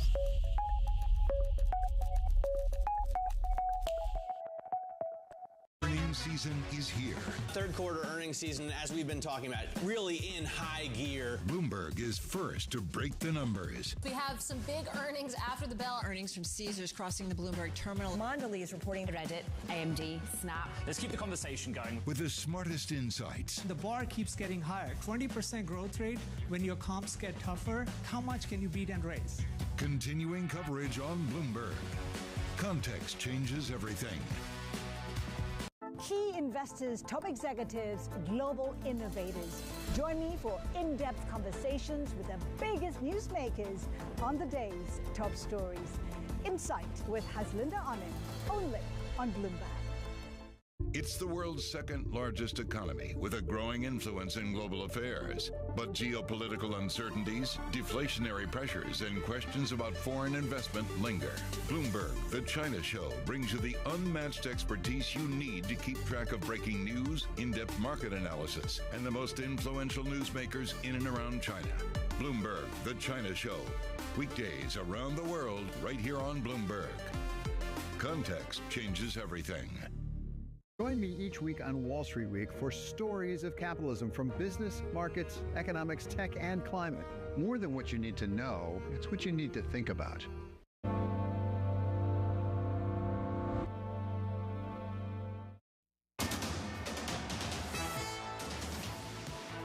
It's 1:40 on Wall Street. I'm Amy Morris. Stocks are gaining after that two-day rout. We check markets for you all day long here at Bloomberg. The S&P 500 up 31 points. NASDAQ up 159 points.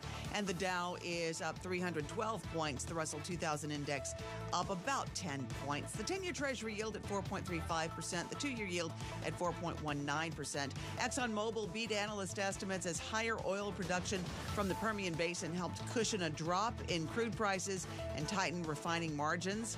Exxon is the best performing oil major this year, rising more than 15%, even as international crude prices declined. Exxon shares right now more than 0.5% lower. And Chevron also beat analyst estimates and indicated potential job cuts in the U.S. as part of a new cost-cutting plan. CEO Mike Wirth says the $3 billion in targeted structural cost savings will come from asset sales, the use of new technology, and workflow changes. Chevron sales now about 2.6% higher.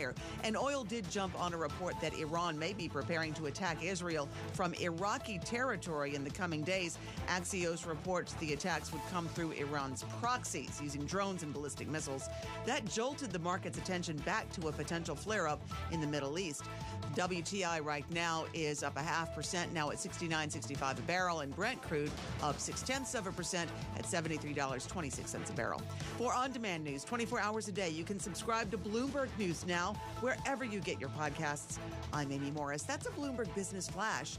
Let's get back to Balance of Power with Joe Matthew. All right, Amy Morris, thank you so much. I am Joe Matthew at World Headquarters in New York. Thanks for joining us on Balance of Power, the fastest show in politics here on Bloomberg TV and radio, as we prepare to spend some time with Julie Pace at the Associated Press, who will be overseeing the calling of races next week. When you hear us say the Associated Press has called this state or has called this Senate race, it's going to be Julie Pace and her team making that known.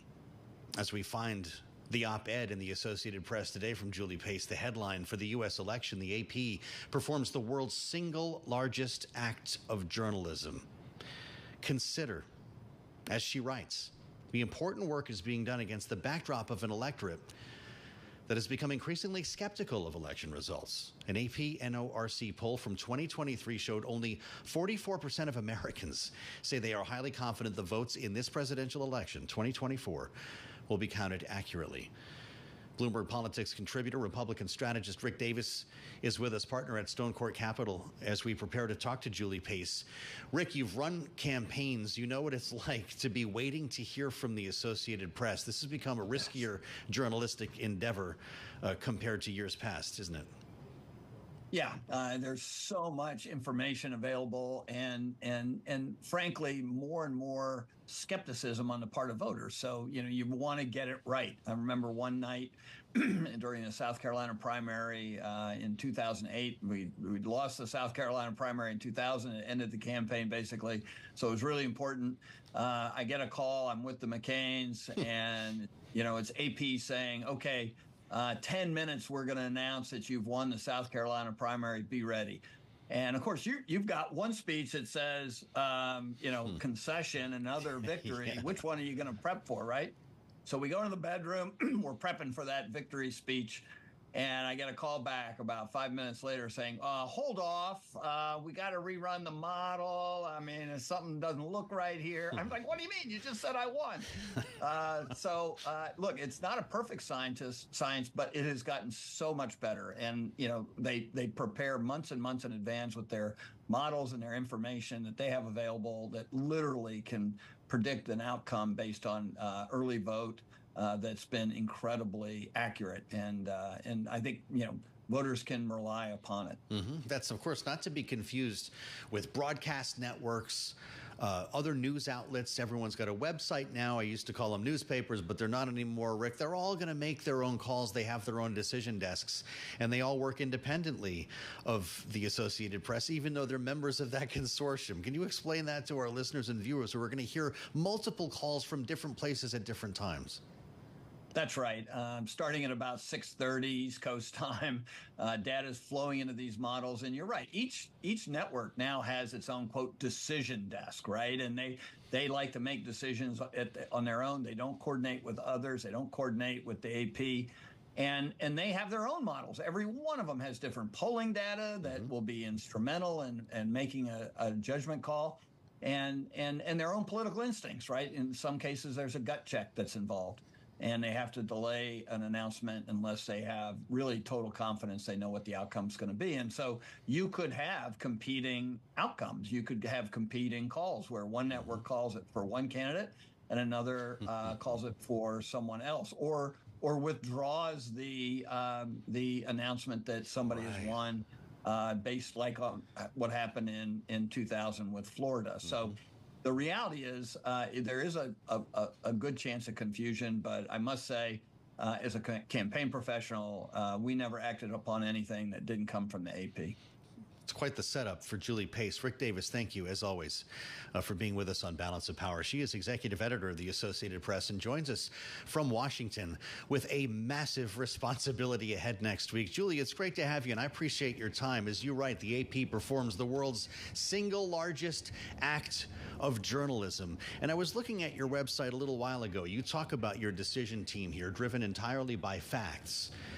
Calls made by other organizations, as we were just discussing with Rick, who I know you've worked with, have no bearing on when the Associated Press declares a candidate the winner. I would love for you to walk us through this. This is an opportunity to go to school with Julie Pace for our listeners and viewers. How big is your decision team, and what is the methodology that goes into calling a race? Sure. Well, thank you, first of all, for having me. Really one of our primary focuses in the lead up to the election, and then certainly as we're calling races, is going to be transparency, making sure that people really understand all of the effort, the work, the preparation that goes into these race calls, and then making sure that we're being transparent about how we make the calls when they come through.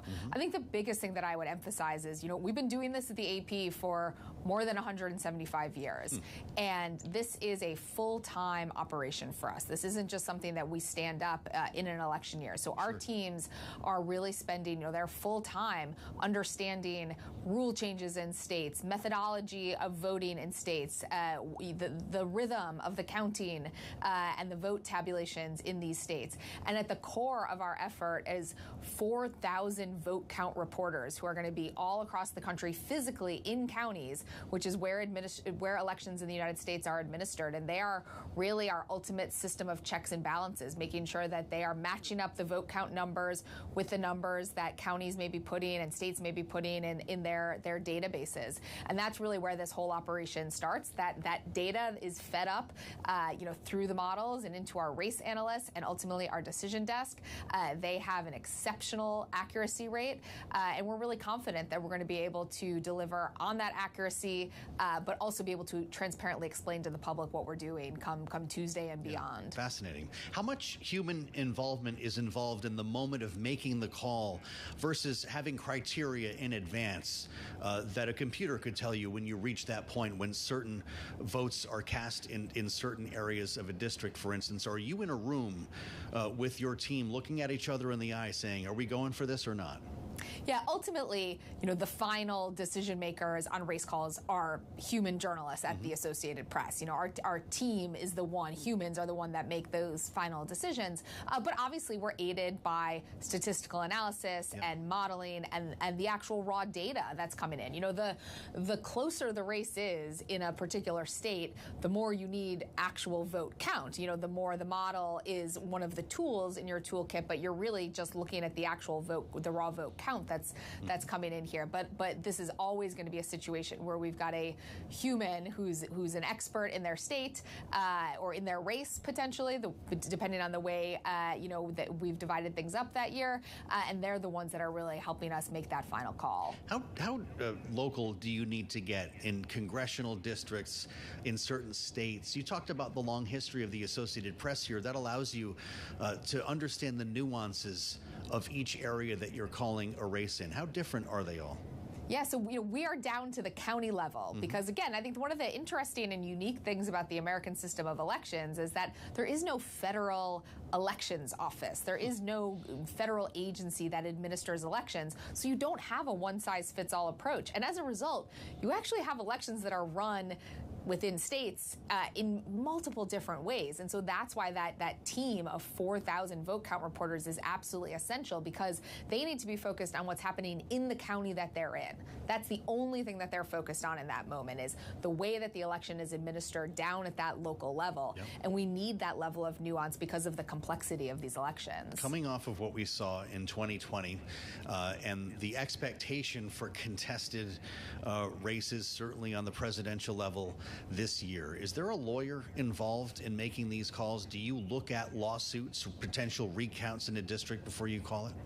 So there's no lawyer involved in our act of actually calling the races, but we look at a range of factors when we're making the decision to call a race. And one of the things that we look at is there an automatic recount in a state? Some states have a tiny margin where if the race is within that margin, then it goes to an automatic recount. We want to make sure that the AP race call is not brought up as part of a legitimate legal process. We want to make sure that our race call can stand and withstand, any other external factors. So certainly those are factors that we look at, but really ultimately this comes down to a simple question, which is, does the trailing candidate have a way to catch up? And if the answer to that is no, then we decide that we're ready to move forward with that race call. That's fascinating. What about reports, as we've seen recently, of ballot boxes being set on fire, ballots being destroyed? If you have cases like that, if there's damage to ballots, if you have protests around a precinct, do you have to put things on hold?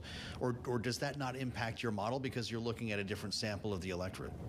Yeah, it's a good question. Look, I would say that every one of those potential situations is unique and different. And so it's hard to give a one-size-fits-all answer to that. What we're always looking at in a situation like that is, how many ballots are we talking about? Are we talking about 10 ballots? Are we talking about 1,000 ballots? Are we talking about 10,000 ballots?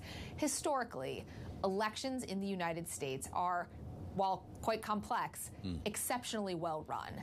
And the incidence of true voter fraud or moments where large numbers of votes that cannot be counted for some reason in numbers that could actually sway the outcome of the election, that just doesn't exist. We looked back at 2020 to find the number of incidents of true voter fraud, and it was a couple of hundred incidents, and that was a race that was obviously decided by far more. So we watch these things, but really this does come down to the size and the number of votes that we could potentially be talking about. As I read on the How We Call Races page, I would encourage everybody, go to ap.org to read this. Who calls them? When does the AP call a race? Where can I find AP race calls? There's a lot of interesting information here, but you point out that a lot of races are won on election night, but not uncommon for it to take a few days, maybe even weeks, to reach that point. Julie, everybody's got an office pool going on when the presidential race is going to be called, and we only have the last election really to base this on. It took us until Saturday. What's the Associated Press prepared for? Look, we're prepared for any scenario here. It's impossible to predict when we'll call the race for the presidency. I would say that at the presidential level, 2020 was an anomaly. If you look back from sort of 2004, through 2020, most of those presidential races have been called either on Tuesday night, on election night, or early on Wednesday. Sometimes House races, Senate races can go on much longer, but we're prepared for any scenario.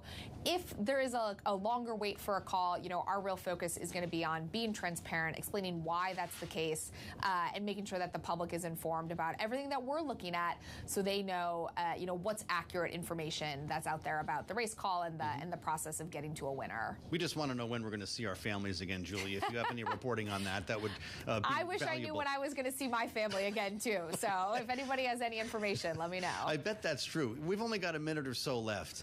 Does this job that you call the most important act in journalism, come with an enormous amount of added stress after what we experienced 4 years ago? Look, it's certainly not something that's easy. And we often say to ourselves here, if it was easy, everybody would do this. We've been doing this for 175 years because we think it's an enormous public service. And that's what the Associated Press is about. We're about public service journalism. And without that federal elections agency, it was really into that void that the AP, really at the founding of our organization, really stepped in. And we've been doing this, carrying this mission out ever since. And I hope, what the public understands is that that same AP that has been calling these races all these years, that people have relied on and trusted and believed in. It's the same organization making those calls this time around. And I hope that that long history and that long record of accuracy, will matter when people are making their decisions about what information to trust. We actually got to put a face on it here. Remember Julie Pace when you hear these calls being made next week, a world-class journalist and executive editor, the Associated Press. Julie, thank you so much for the seminar on how the AP calls races. The decision team, by the way, will declare at least 6,823 winners, federal, state, and local races next week, with special coverage here on Tuesday on Bloomberg TV and radio. I'll meet you on the late edition of Balance of Power at 5 p.m. Eastern, right here. Introducing McAfee Plus, all-in-one protection that goes beyond your devices. It protects you, your identity, and privacy. With McAfee Plus, you can enjoy life online confidently, because safety has a feeling all its own. St. John's University isn't your average college. 100-plus majors and programs of study. More than 198,000 alumni. It's time.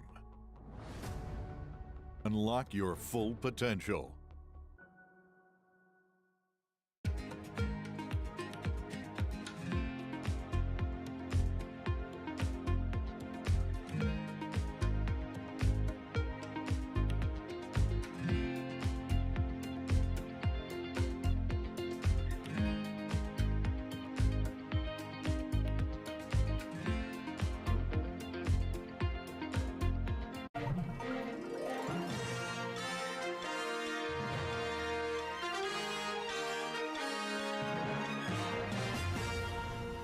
Leader in technology for as long as you have been. Do you think AI is just as landscape changing as everyone else seems to think it is?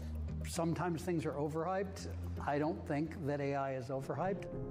I think Etsy is uniquely positioned to benefit from AI. Finding that needle in the haystack is tricky. That's part of what makes Etsy both delightful and frustrating to people. And being able to serve the good stuff to the top fastest is where AI can really benefit us. Our mission is keeping commerce human, and actually we talk about AI as helping us to be superhuman.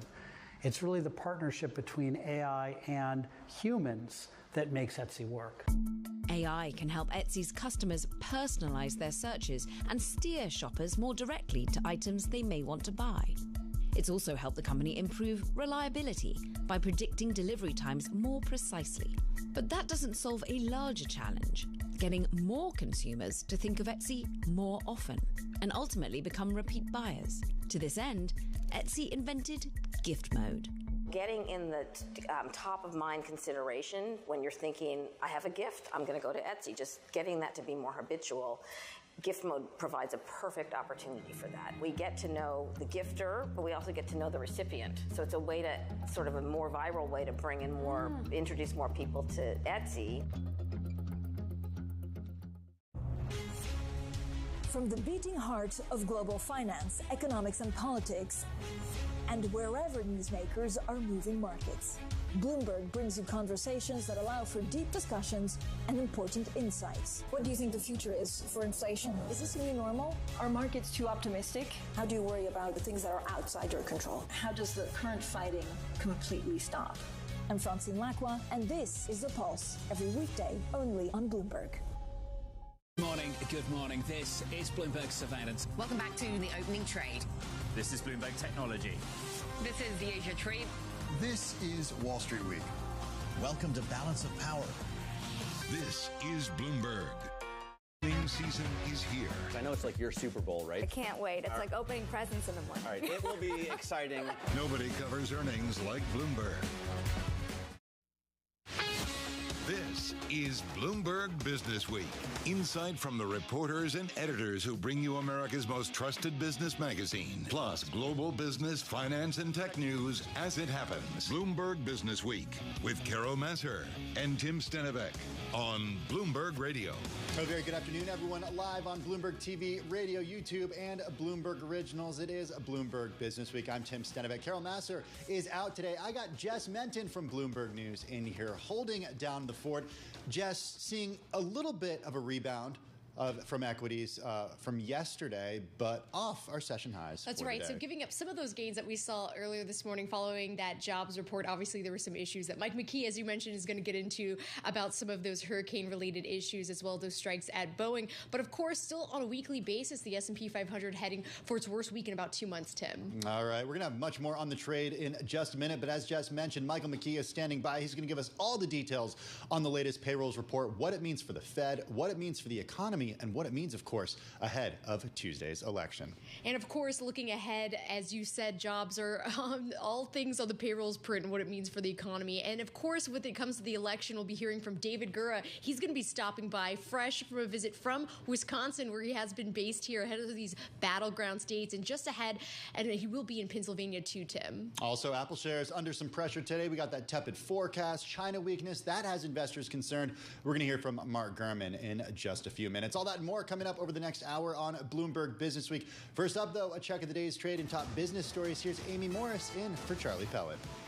All right, thank you, Tim. Stocks are staging a rebound. Traders are looking past today's economic data. They're focusing more on the strength of corporate America. We bring you the markets all day long at Bloomberg. The S&P 500 up 29 points. NASDAQ up 150 points, and the Dow is up 289 points.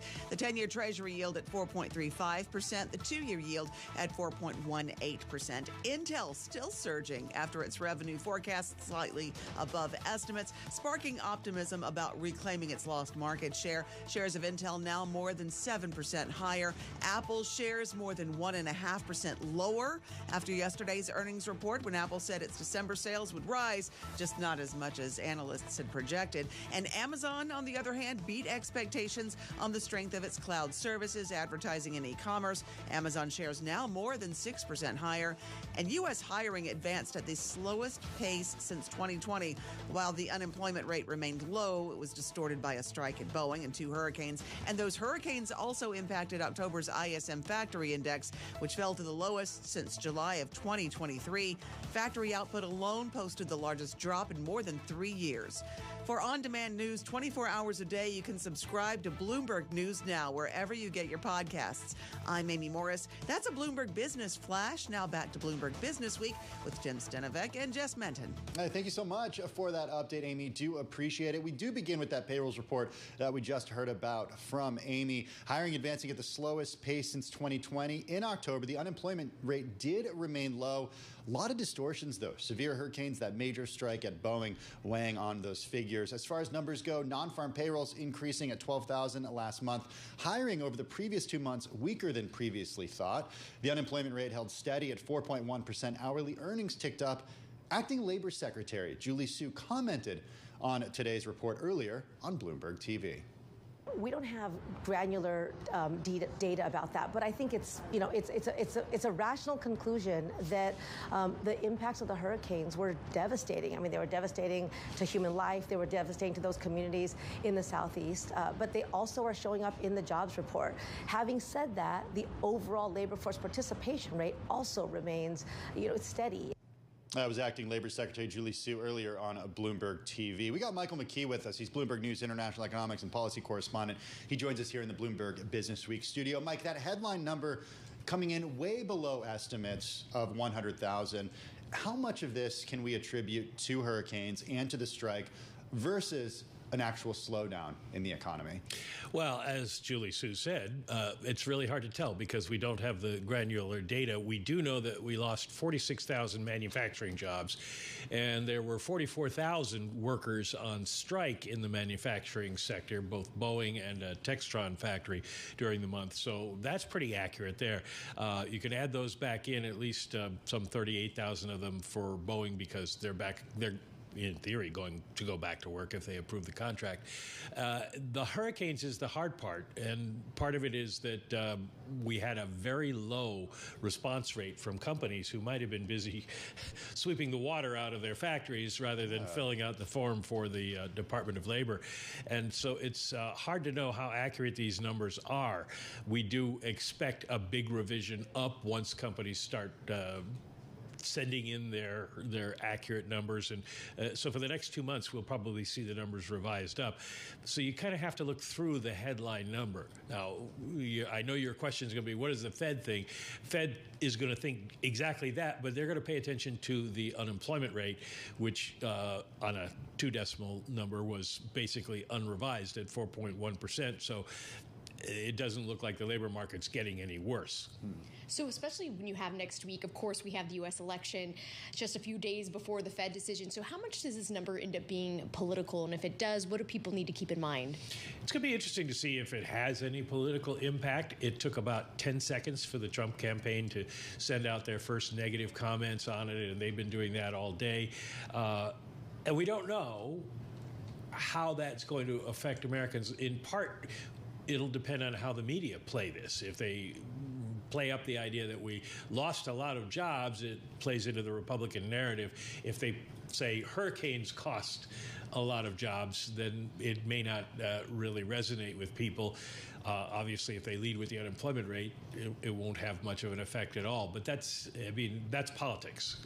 You're going to have people always trying to accentuate the negative. Well, that's what I wanted to focus on, actually, because last month you were sitting in this studio with us, and I had you weigh in on a tweet from a post on X from Marco Rubio, senator of Florida, a state that was severely affected by hurricanes in the last month. He called the September jobs numbers a fake jobs report. He got a lot of pushback from a lot of professional economists, people within the government, people who understand where this data comes from. He posted that they revised the estimated job gains in both August and September by a combined 112,000. And he reiterated the idea that the jobs report, he calls it the Biden-Harris jobs report, were fakes used by the media to give them positive headlines, saying, "I told you so." He obviously didn't learn his lesson. But what do you make of what he said and what he's saying? Because a lot of people point to these backwards revisions. Well, he either doesn't understand statistics or he's a politician. And far be it for me to say that politicians would not tell the absolute truth or explain things in nuance to people. But the number for September originally was 254. It came out at 223. So if that's a significantly terrible change, I'm not sure people are going to see it quite the same way. The Bureau of Labor Statistics does the absolute best with what they can. They are not biased at all. This comes up every so often where somebody will say that they're manipulating the statistics to help one side or the other. But if you look, if people want to go to my X account, Economy on X, I just posted a short time ago a graph that shows the revisions during the Biden years, and sometimes they're up and sometimes they're down, and there's no pattern to it. So at this point, you have to say, why are you doing that, other than you're just trying to confuse people? Of course, next week we're not going to have the dot plots or the economic projections from the Fed statement, just given that they are quarterly, so we'll get those again in December, as you know. But what do you expect Fed Chair Powell to say in that statement as far as when it comes to that forward guidance, and especially when it's a tricky week, because we rarely do see a Fed decision happen the same week as a U.S. presidential election? Well, he will dodge all the questions of the presidential election because the Fed doesn't know. First of all, we may not know who won. And second of all, they don't know what policies will actually be enacted. The candidates make their pledges. But as they say, the president proposes, Congress disposes. So we aren't going to know for a while what the actual policies are going to be. So the Fed can't do anything about it, so he'll pass on that kind of question. But in terms of trying to deal with this employment report, he'll say we're going to look past the headline number because of the distortions. We'll look at the unemployment rate. We look at average hourly earnings, which were not terrible. And we're looking at a lot of data. We're looking at the GDP report, which was very strong. We're looking at the employment cost index, which showed no real inflation worries. We're looking at the PCE inflation numbers, which weren't a real problem. We're looking at the fact that consumer spending went up strongly last month, and they'll say it doesn't appear to us that the economy has really changed. So we were looking at, under these circumstances, a 25 basis point cut, and I think that's what we get. And he'll say, so that's what we did. We'll wait and see on what we're going to do for December to see what the spending and growth and inflation numbers are, and we get another employment report before the next Fed meeting. Okay, before the next Fed meeting, we have an election. Forgive me for harping on this, but I'm going to throw a curveball at you, Mike.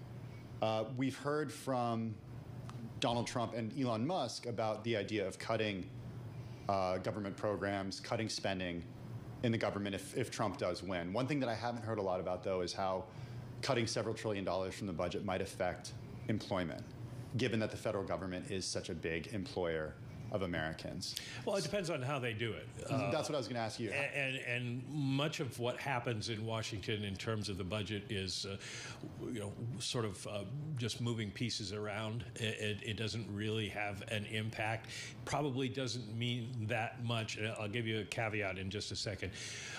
Interestingly enough, the Bureau of Labor Statistics was going to cut back on the sample size for the household survey, the unemployment report survey. And in the continuing resolution, the government put more money back into it, so now they don't have to cut back. So in terms of the statistics for the economy, that's good news. Now, if you're cutting back on spending, are you cutting back on contracts for work done for the federal government or airplanes built or things like that will be in the future? Right now, it probably doesn't have as much to do with it. If you did start cutting significantly, then over time it would have an effect on jobs. Now, the big effect on jobs might be if Donald Trump is elected and he tries to reinstate Schedule F, which changes a significant portion of the civil service into immediately fireable positions, and he immediately fires them, then you could lose 30 or 50,000 employees from the government payrolls, and that would have an immediate effect. But we don't know that A, he will do that, and B, how that would be received, and obviously, the federal unions would take that to court, et cetera. All right, we're going to have to leave it there. Michael McKee, international economics and policy correspondent for Bloomberg News, giving us an overview of the data, the big picture. To understand how companies are hiring or not hiring in this environment, let's bring in Martha Heller. She's founder and CEO of Heller Search, and it's an executive search firm that specializes in leadership roles in technology. She joins us from Massachusetts. Martha, good to have you back on the program. There's no single category in the BLS data that says tech workers, but we did see a decline of 2,000 jobs in telecommunications, an addition of about 1,400 jobs in information services and computing infrastructure providers in the month of October. What are you seeing on your end? On our end, we're seeing a lot of change happening in executive technology leadership positions. And whenever that happens, there's a lot of hiring. So, some companies are laying off technology people, but the overall story is a story about an investment in AI. And in order for us to recoup our tremendous investment that all of our companies are making in AI, ironically, We need people. We must hire people who can make all of our AI dreams come true. Now, so far, we're seeing some disappointing results from our AI investments. Microsoft is reporting disappointing sales of Copilot. We're hearing this fun term called productivity leakage, where we initially got some gains from AI, but now we seem to be losing them. And then finally, 80% of most AI projects are still in testing phase. So if we are able to get a return on our AI investment, we are promised lots of technology hiring in the future. But if we don't, and or some of our AI investments wind up not paying off at all, then we have a much larger hiring situation, challenge on our hands, because we're going to wind up in a bust situation. So I think there's hurricanes, there's elections, but to me, the big story in technology hiring is AI investment, the people we need to invest in to give us the return, and whether or not we're going to get that return. To me, that's what's happening in technology hiring. I'm glad you brought up some of those technology companies, because we did get earnings reports from a number from them, as you know, this week, including Meta and Microsoft. And of course, they're still boosting spending when it comes to artificial intelligence. So when you're looking toward, when it comes to acquiring types of skills for AI, when you're talking with your clients, how does one acquire skills? What are those typical industries that you would go to for that? So what's interesting is AI skills are strategic thinking, their process expertise, their innovation, they are technical, they are development. So there's a whole range of AI skills.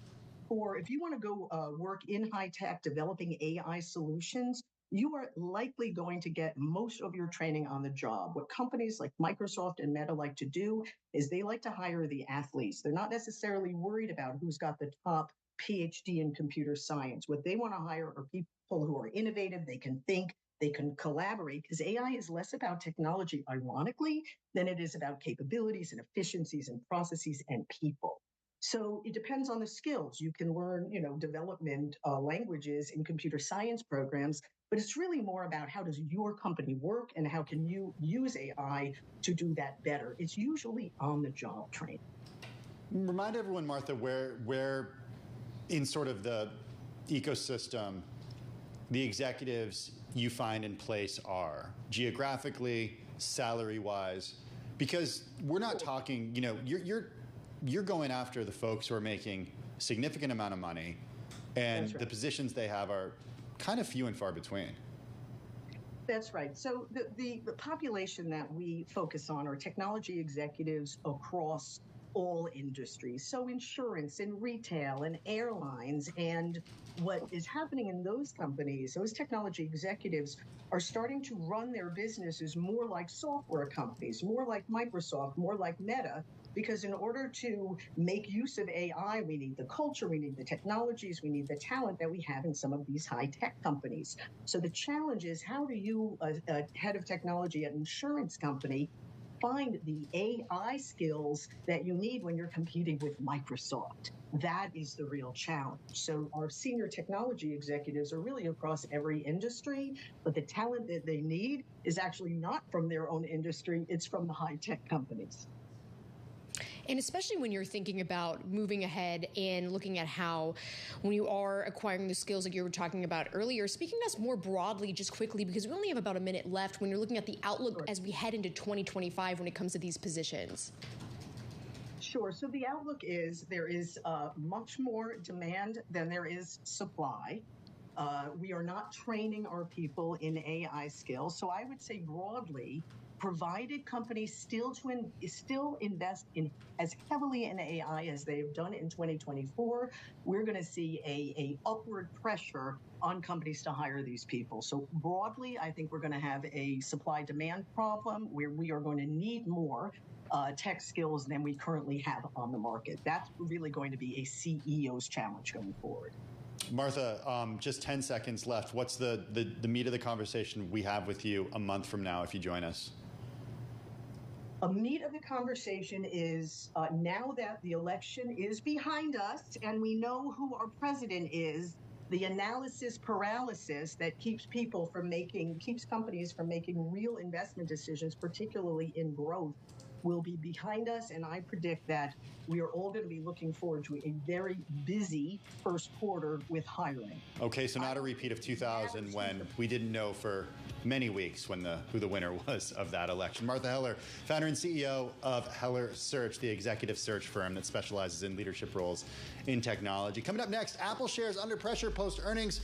We get all the details from Mark Gurman. That's next.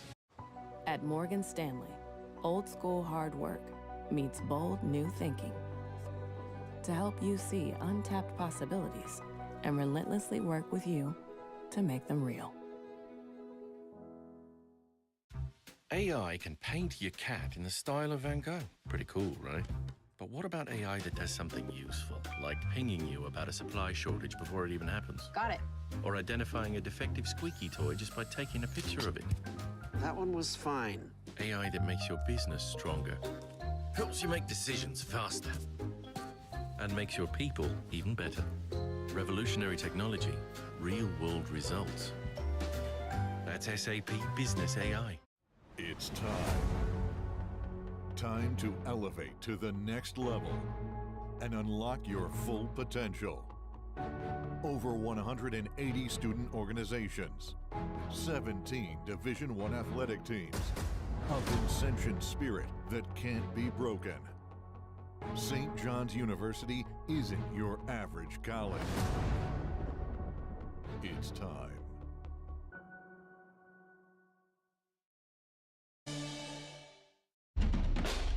There is this real momentum from Wall Street.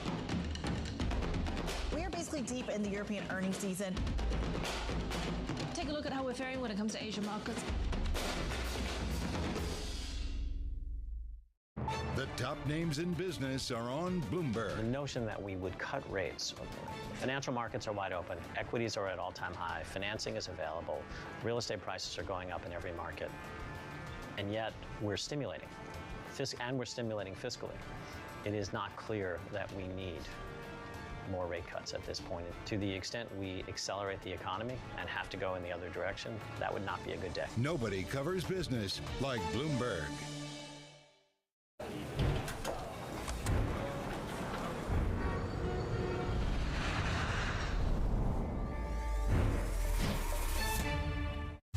In case you missed it, on Bloomberg Technology. We're excited to really change the expectations for space companies where you have this always-on, reliable, and frankly dynamic satellite connectivity that you would expect of your power grid. Easier access to space means more demand for space, and that's the definition of an exponential growth function. I think that's what's so exciting from a business perspective. If you can do it, you're one of a few numbers of organizations in the history who've actually pulled it off. Don't miss Bloomberg Technology live every weekday. As we spend some time here on the broader presidential race. Let's focus in on European politics. Makes you wonder how politics might play out. Earnings season is here. Third quarter earnings season, as we've been talking about, really in high gear. Bloomberg is first to break the numbers. We have some big earnings after the bell. Earnings from Caesars crossing the Bloomberg terminal. Mondelez is reporting Reddit, AMD, Snap. Let's keep the conversation going. With the smartest insights. The bar keeps getting higher. 20% growth rate. When your comps get tougher, how much can you beat and raise? Continuing coverage on Bloomberg. Context changes everything.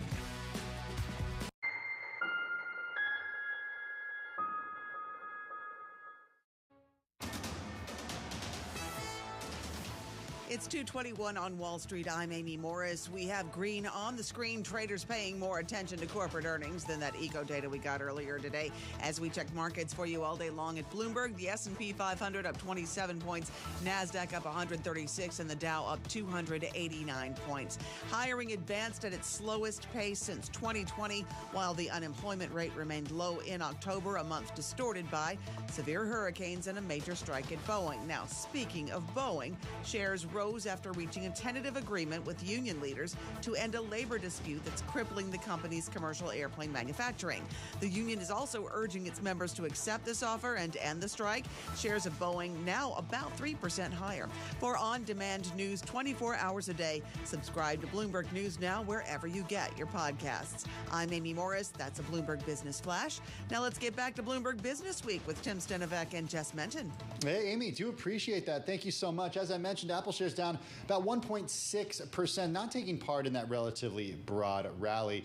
The company sparking fresh concerns about revenue growth and lingering weakness in an intensely competitive China market. We got Mark Gurman with us. He's a Bloomberg News chief technology correspondent. He joins us from LA. Mark, we heard yesterday from Apple the company expects total sales in the current quarter will rise by a percentage in the low to middle single digits. Analysts wanted to see 7%. We also saw a decline in China revenue last quarter. That fell short of estimates. Help us make sense of how weakness in China is linked to weakness in total sales. When they said the guidance for the first quarter on the earnings call, I did a double take. I wasn't exactly sure that I heard it correctly. Low single digits is below expectations, especially all the hype that they're pushing for AI and this latest iPhone, all the new products they've rolled out. That seemed really low, but that is the reality. Sometimes they guide under, but they said last quarter it would be a 5% increase in revenue year over year, and this quarter ended up being a 6% year over year increase. So they're pretty much, lately at least, on the money with their guidance. So yeah, it'll probably be in the around 5% or less range for Q1. In terms of how China plays into this, so China has dipped again. Right? For the fourth quarter, it was a year-over-year decline, but that decline has improved. It's not as bad as it was. We were getting used to $2-3 billion year-over-year shortfalls. Right now, we're in the $500 million range. So you are seeing some improvement there. Apple is trying to imply to the street that the issues in China are not related to the iPhone, but everything that we've seen and heard indicates that the iPhone is probably not doing as well as Apple would want in Greater China. You're seeing a lot of new competition from Xiaomi and Huawei. More importantly, you're seeing some of these other smartphone makers trying new things, right? I'm not saying they're selling well. I'm not saying that they're extraordinarily feasible, but at least they're trying new things, whereas Apple is sticking to the same formula, the same design, many of the same features that they've had for a number of years now. And I think that's why you're seeing a little bit of softness in China, in addition to people wanting to buy homegrown products.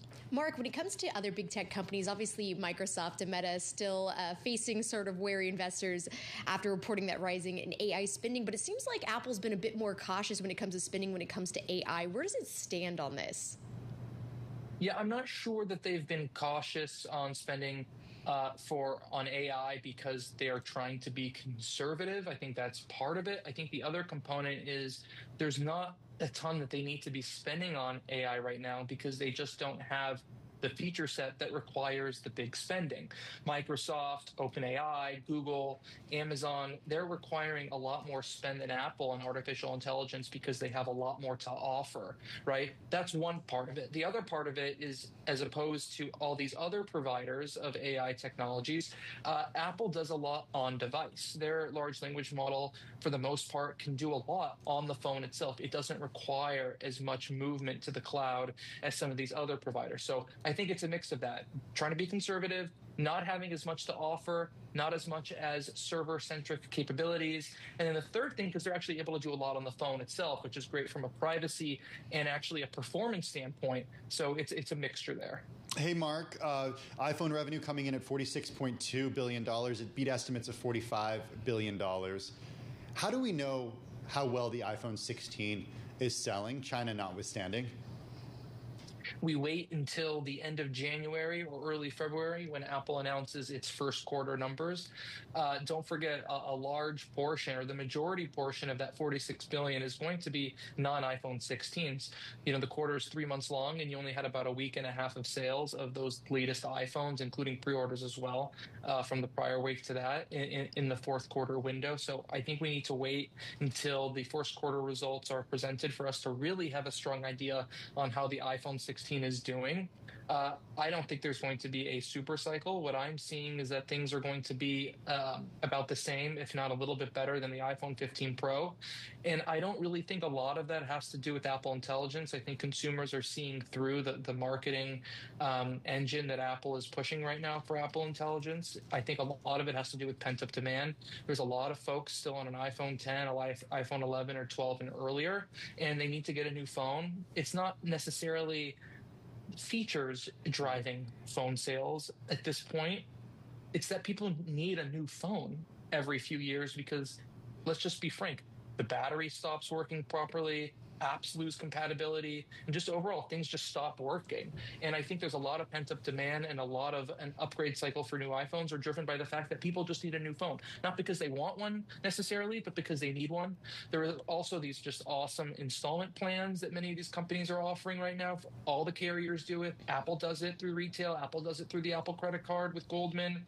You have these upgrade programs through trade-in packages. So there are lots of reasons to get an iPhone that have nothing to do with the new iPhone's functionality. In years when they actually present a major new design or a major new set of features, that just sets, lights that on fire, puts more in the engine there for consumers to want to upgrade. So they're getting those phones sold no matter what. I'm glad you brought that up, Mark. That was something I was going to ask you, because it does appear that those iPhone sales for Apple were a positive surprise. So it does indicate that people with iPhones that potentially were 3 to 4 years old, like myself, might be ready for an upgrade. I don't know about you, Tim, but what do we know about the timeline, right? I think I'm going to hold off maybe potentially to next year, but what do we know, Mark, when it comes to the timeline of those AI features that people are really eager about when it comes to the phones? So the first features, which are essentially worthless, they launched on Monday earlier this week. There's quite a few people who are still complaining on social media that they can't get past the wait list. These are features like rewriting messages on your behalf, notification summaries. Those work about 80% of the time. The other 20%, you can get some quite hilarious responses. The real stuff, the real Apple Intelligence, as I like to call it, that's launching in December. That's going to include integration with ChatGPT. I've been using that on my Mac. It's terrific. You're getting things like Image Playground. Wait. Sorry, I want to cut in here. How are you using it on your Mac right now, Mark? Explain the functionality of it.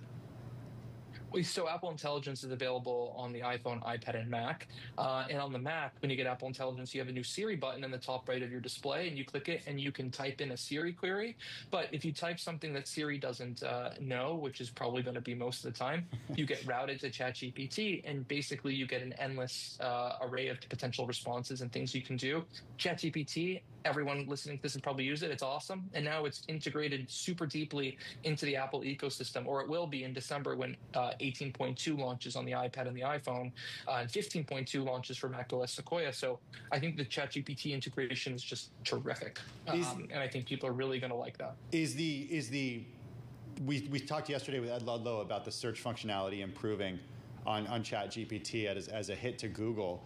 Ed actually has access to it because he pays for ChatGPT. Can you get access to it if you don't pay for it through Apple and Apple AI?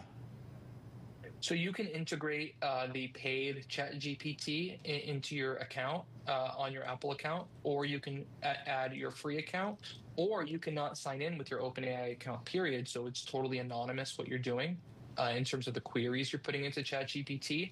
The user interface being used right now, at least in this beta period, is the non-search ChatGPT, but I would imagine over time maybe they'll integrate that. But who knows? Apple has a Google search deal to protect, so maybe they won't accept that. When it comes to some of those base effects that a lot of people like to blame, especially when you're thinking about big tech earnings, not just Apple, but others, because there is such a high bar. Obviously, in 2022, as you know, there was a bear market at U.S. stocks, and obviously the earnings outlook wasn't as strong. But once NVIDIA had that blockbuster revenue forecast last May, obviously that kind of skyrocketed the earnings growth for the Magnificent Seven. But as we go throughout the year, obviously the base over base effects aren't quite as strong on a year-over-year basis. So how much, when you're talking with your sources, especially if they're traders and investors, kind of look past some of those types of issues when it comes to some of the growth numbers from a quarter and then a year-over-year basis? Yeah, I mean, certainly the AI story plays very deeply into the Apple stock price. I mean, I think some people won't believe this, but I think the Wall Street effect played a significant hand maybe not in the development of Apple's AI features or the reason for moving into artificial intelligence in a deeper way, but the way they're marketing it. I mean, they essentially lied that the new iPhone was built for the ground up for Apple Intelligence, right? The new iPhone essentially support AI the same way the prior iPhones did. They essentially were dishonest with the rollout timing for many of these features. They were dishonest about their marketing when these new phones went on sale. They marketed them for Apple Intelligence, but Apple Intelligence launched a month and a half after they went on sale. You know, you can make the argument that they're saying it was built for AI, so people knew that they would support AI, but I don't think anyone's under the impression that Apple wasn't trying to imply that they were ready for AI when they simply weren't. Now, I'm not going to criticize them for coming out a month and a half after the new iPhones, right? But I do think that you can make a safe argument that Wall Street and the way that AI impacts stock price and the way AI gets people to invest in the company and have interest in the company played a major hand in them marketing the new phones this way. Is that a departure, Mark, from how they've marketed in the past? I think it's a departure from, let's say, Steve Jobs was CEO of Apple and Apple was several years behind in an extraordinarily core and key technology. I think he'd be ripping the company to shreds over this, right? The good news is that Tim Cook is perhaps not as volatile as Jobs may have been on these types of matters. And he is allowing this thing to roll out. And in 6 months from now, there will probably be the perception that Apple is, in the upper echelon of AI, obviously not the leader. I do think it's going to take them 5 years to become the world leader in AI if they ever reach that point. Obviously, the amount of money and resources they have, the goal is to become the number one player in AI. I think if they play their cards right with making acquisitions that could be helpful there, and investment that could be helpful there, they'll get there. But it's going to take a while. The good news for everyone involved is that the arc of time is extraordinarily long. And if Apple becomes number one in 5 years from now, all of these conversations, unfortunately, including the ones with me, will all have been moot. Mark, before we let you go, we got 30 seconds left to talk about Pixelmator. What's going on with this acquisition? Yeah, this is great. Pixelmator is just simply the best photo editing application you can get across Apple devices. If you're an Apple fan and you like photo editing, it is extraordinarily well integrated. In fact, some probably would argue that they had no idea that Pixelmator wasn't an Apple offering. These two companies have been circling each other, and it makes so much sense. And this was just a matter of time. Anyone who's used Pixelmator, you would feel right at home as an Apple device user. So this is great. Aperture was discontinued a decade ago. Right. Now they're back in the photo editing business. Bloomberg News Chief Technology Correspondent Mark Gurman out there in LA. Mark, thank you. Up next, dispatches from the battleground. AI can paint your cat in the style of Van Gogh. Pretty cool, right? But what about AI that does something useful, like pinging you about a supply shortage before it even happens? Got it. Or identifying a defective squeaky toy just by taking a picture of it?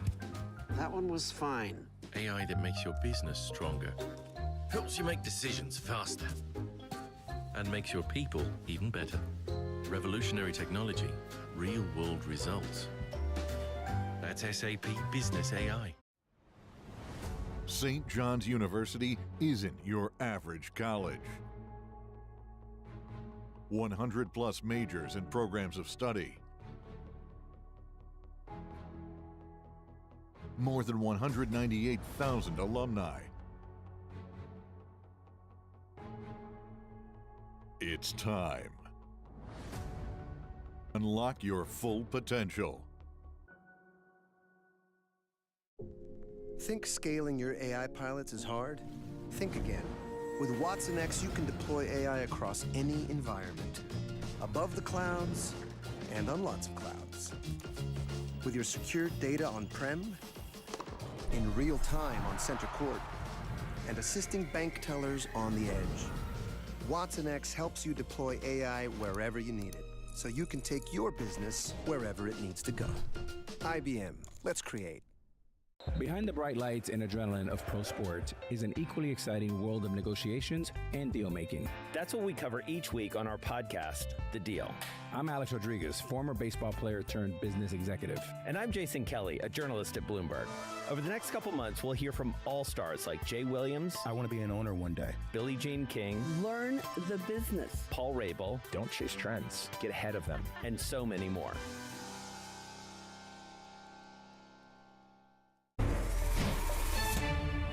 It's the world's second largest economy with a growing influence in global affairs. But geopolitical uncertainties, deflationary pressures, and questions about foreign investment linger. Bloomberg, the China Show, brings you the unmatched expertise you need to keep track of breaking news, in-depth market analysis, and the most influential newsmakers in and around China. Bloomberg, the China Show. Weekdays around the world, right here on Bloomberg. Context changes everything. How can you have dinner with friends without hinting at what you're thinking about? And do you ever get suggestions from your friends at dinner, this is what you should do? And how do you respond when they kind of say, maybe you should lower interest rates? You just keep eating or what? You might define the word friend to mean doesn't ask you about interest rates. So, no, people don't do that generally. You know, people I don't know will always say, hey, cut rates. Somebody said that in the elevator this morning. Did that influence you or no? I said, thank you, sir. You know, and no, but I mean, you know, people say things, but you know, it's fine. So in some parts of the society these days, people are making decisions based on something called artificial intelligence, AI.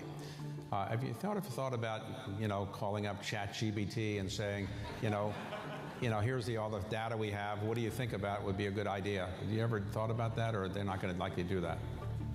We haven't done that. I mean, we have done little things like we've asked ChatGPT to generate questions for the press conference. And I'm happy to report for any journalists who are here that the questions were not as good as the ones we get from real journalists. So, what about my questions? How do they compare to my questions? Okay.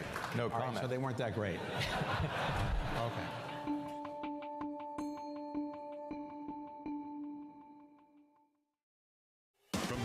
Politics to the world of business. Joe Matthew and Kaylee Lines deliver news, insight, and analysis live 2 times a day every trading day. Balance of Power at 1 and 5 Eastern, only on Bloomberg. From the beating heart of global finance, economics, and politics, and wherever newsmakers are moving markets, Bloomberg brings you conversations that allow for deep discussions and important insights. What do you think the future is for inflation? Is this a new normal? Are markets too optimistic? How do you worry about the things that are outside your control? How does the current fighting completely stop? I'm Francine Lacqua, and this is The Pulse, every weekday only on Bloomberg. It's a multi-trillion-dollar industry. We'll show you what's happening in ETFs like no one else. Bloomberg ETF IQ, Monday on Bloomberg.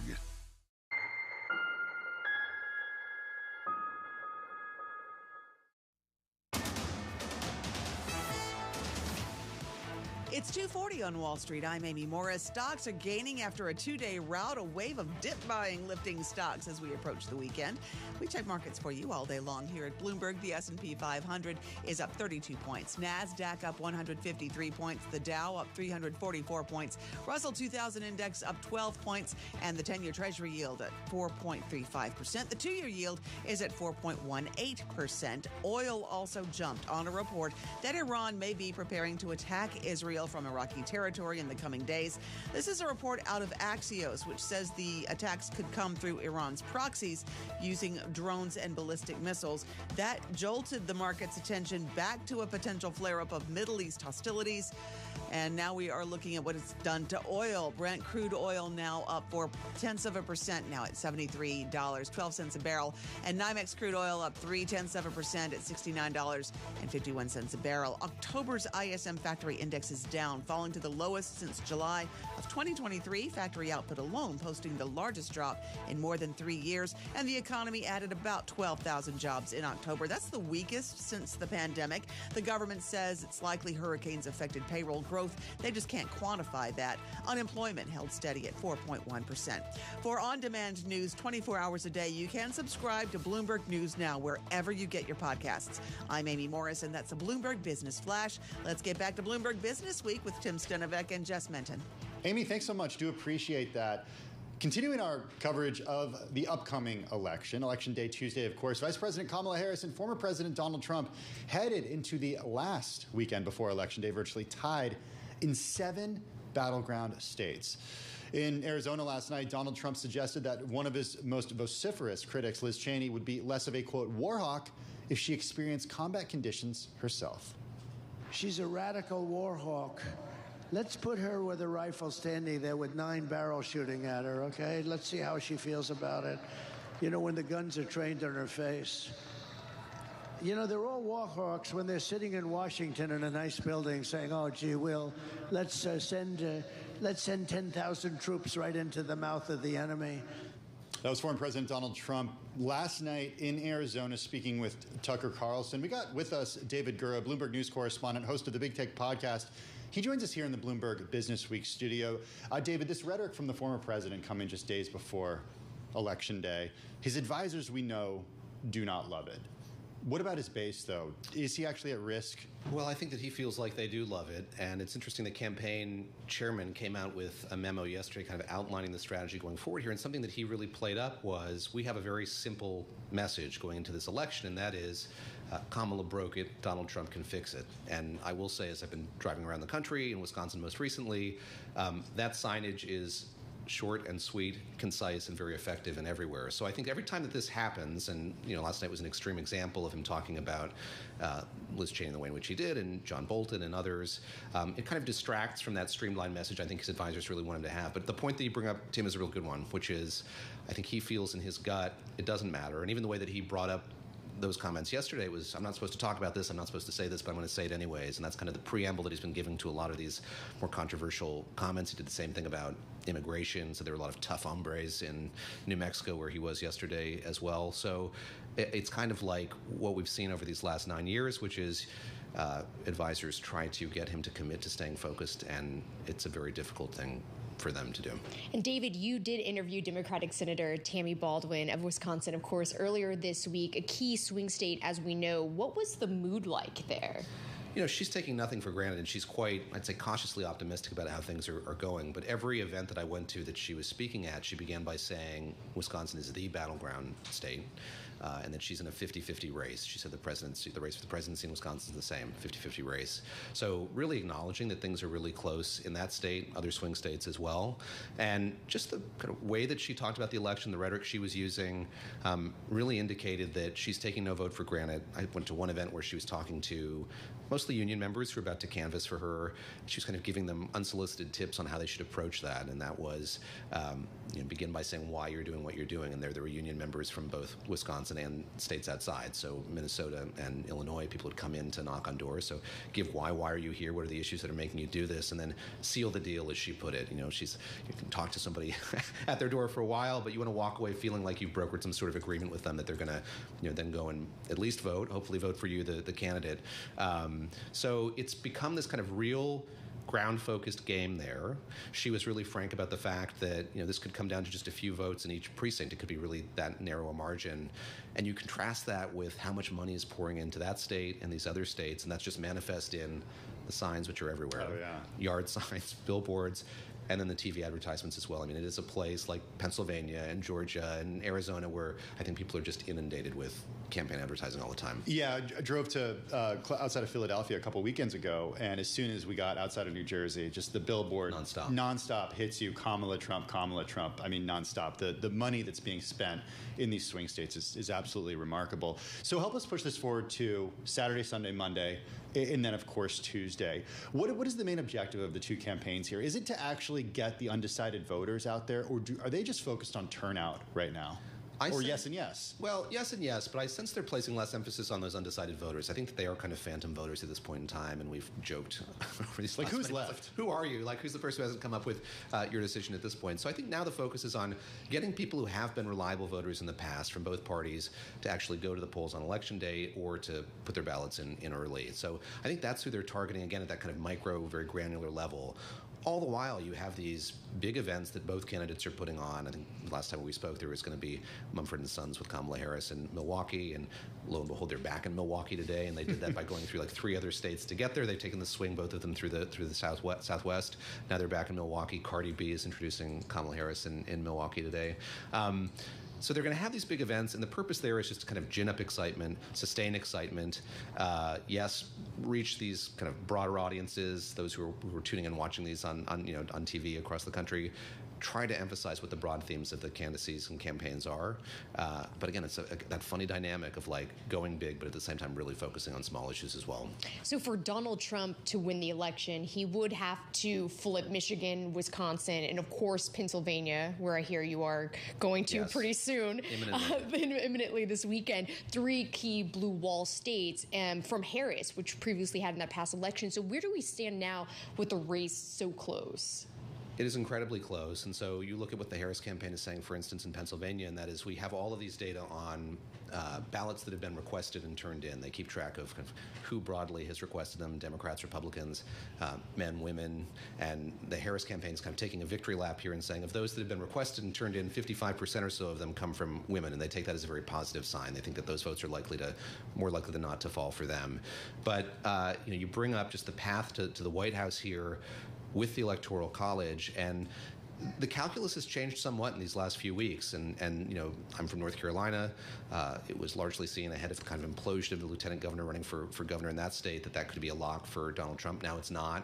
It just complicates things and narrows his path forward to a potential victory in the Electoral College. So again, going back to Pennsylvania, where I'm going, both of these candidates are going to be there in the coming days. It's where Kamala Harris is going to kind of make her closing argument on Monday, and she's going to give major speeches in 3 cities across that state. So Allentown, Pittsburgh, and Philadelphia. Hopefully I'll catch the one in Philadelphia just to see sort of how she makes that case. But what neither of these candidates wants is to sort of ignore one of these swing states or make people there feel like they've been ignored. And that's certainly something that looms large when Hillary Clinton was running, and she perhaps didn't go to Michigan as much as she should have. I think that a lot of people in your position who are going to be on the ground might be hoping for a swift call of... Do I look that tired? No, it's not that you look tired. I mean, we're planning for it all here, right? We could be here nonstop. You could be out in the field. We don't know when this is going to get called. But the law aspect of this and the legal aspect of this, we have about 40 seconds left, David. How are both campaigns girding for a legal battle in the days and weeks following the election? They're getting ready, but they have been getting ready for a long time now. We did an episode on this, just how they've bolstered their legal teams and are focusing on these issues. And I'll say, on the other side of that coin, there's emphasis on early voting, I think helps. Makes it so there's not as much pressure on these polling places on Election Day itself. But I think everyone's going to be exceedingly careful. And the head of counties that I call in Pennsylvania say, look, we will put unofficial results up that evening. You'll be able to see them there. But I think they're going to take their due time to make sure that they get it right and there's nothing untoward happening whatsoever. David Gura is a Bloomberg News correspondent. He's also the host of the Big Take podcast. He's here in our Business Week studio, not for long because he's going this weekend to Philadelphia, where he's going to be covering the election. Do not miss our special election coverage right here on Bloomberg TV and Bloomberg Radio. Coming up next, it's Options Insight with Abigail Doolittle. AI can paint your cat in the style of Van Gogh. Pretty cool, right? But what about AI that does something useful, like pinging you about a supply shortage before it even happens? Got it. Or identifying a defective squeaky toy just by taking a picture of it? That one was fine. AI that makes your business stronger, helps you make decisions faster, and makes your people even better. Revolutionary technology, real-world results. That's SAP Business AI. St. John's University isn't your average college. 100+ majors and programs of study. More than 198,000 alumni. It's time. Unlock your full potential.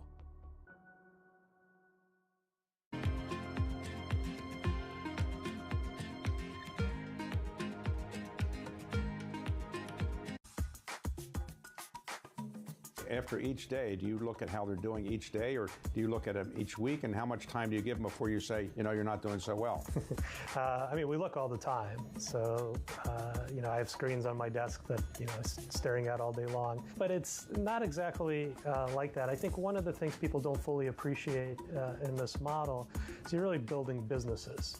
So we look at every strategy as a business. So you have the long-short equity business, or macro business, commodities business, quantitative business, and you have business plans for that strategy. How do you become world-class in that strategy, which is, multi-year, multi-decade, undertaking, and you want to get better and better every year. And so then you go down to the team level. What team do you need to have this particular exposure? What is their edge? How are they going to get better year to year, month to month, right? And so then you go to the hiring of the team, the analysts, the infrastructure, the risk management, and you're constantly trying to improve the process and the people in each of those facets all the time. And so you're always looking at them on an absolute basis, how are they doing, and on a relative basis to other people in that strategy. And you're evaluating it, every quarter, every year. But to answer your question, we usually look for a couple years of performance to make people decisions, unless something is really off.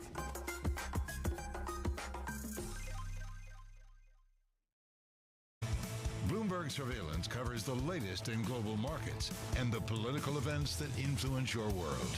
Join Jonathan Farrell, Lisa Abramowitz, and Anne-Marie Hordern only on Bloomberg. Context changes everything. Bringing you up-to-the-minute technology news whenever and wherever it happens. I'm Annabelle Drawlers in Taipei, and this is Bloomberg. You're listening to Bloomberg Business Week with Carol Messer and Tim Stenevec on Bloomberg Radio and Television. It is Bloomberg Business Week, and it is time for Options Insight with Bloomberg News Markets correspondent Abigail Doolittle. She's joined here in the studio by Interactive Brokers Chief Strategist Steve Sosnick. Sorry, Steve. Abigail, this is the last Options Insight before Election Day on Tuesday. I imagine that is probably top of mind for you? Absolutely. We're going to talk with Steve right now. Steve, about the election and options. What are you seeing in the options market right now relative to the election? Because I've been watching that VIX curve for months and months, and it's been around an 18, 19 handle and now a little bit higher. But it was pretty accurate to the level of volatility that investors are pricing in right now.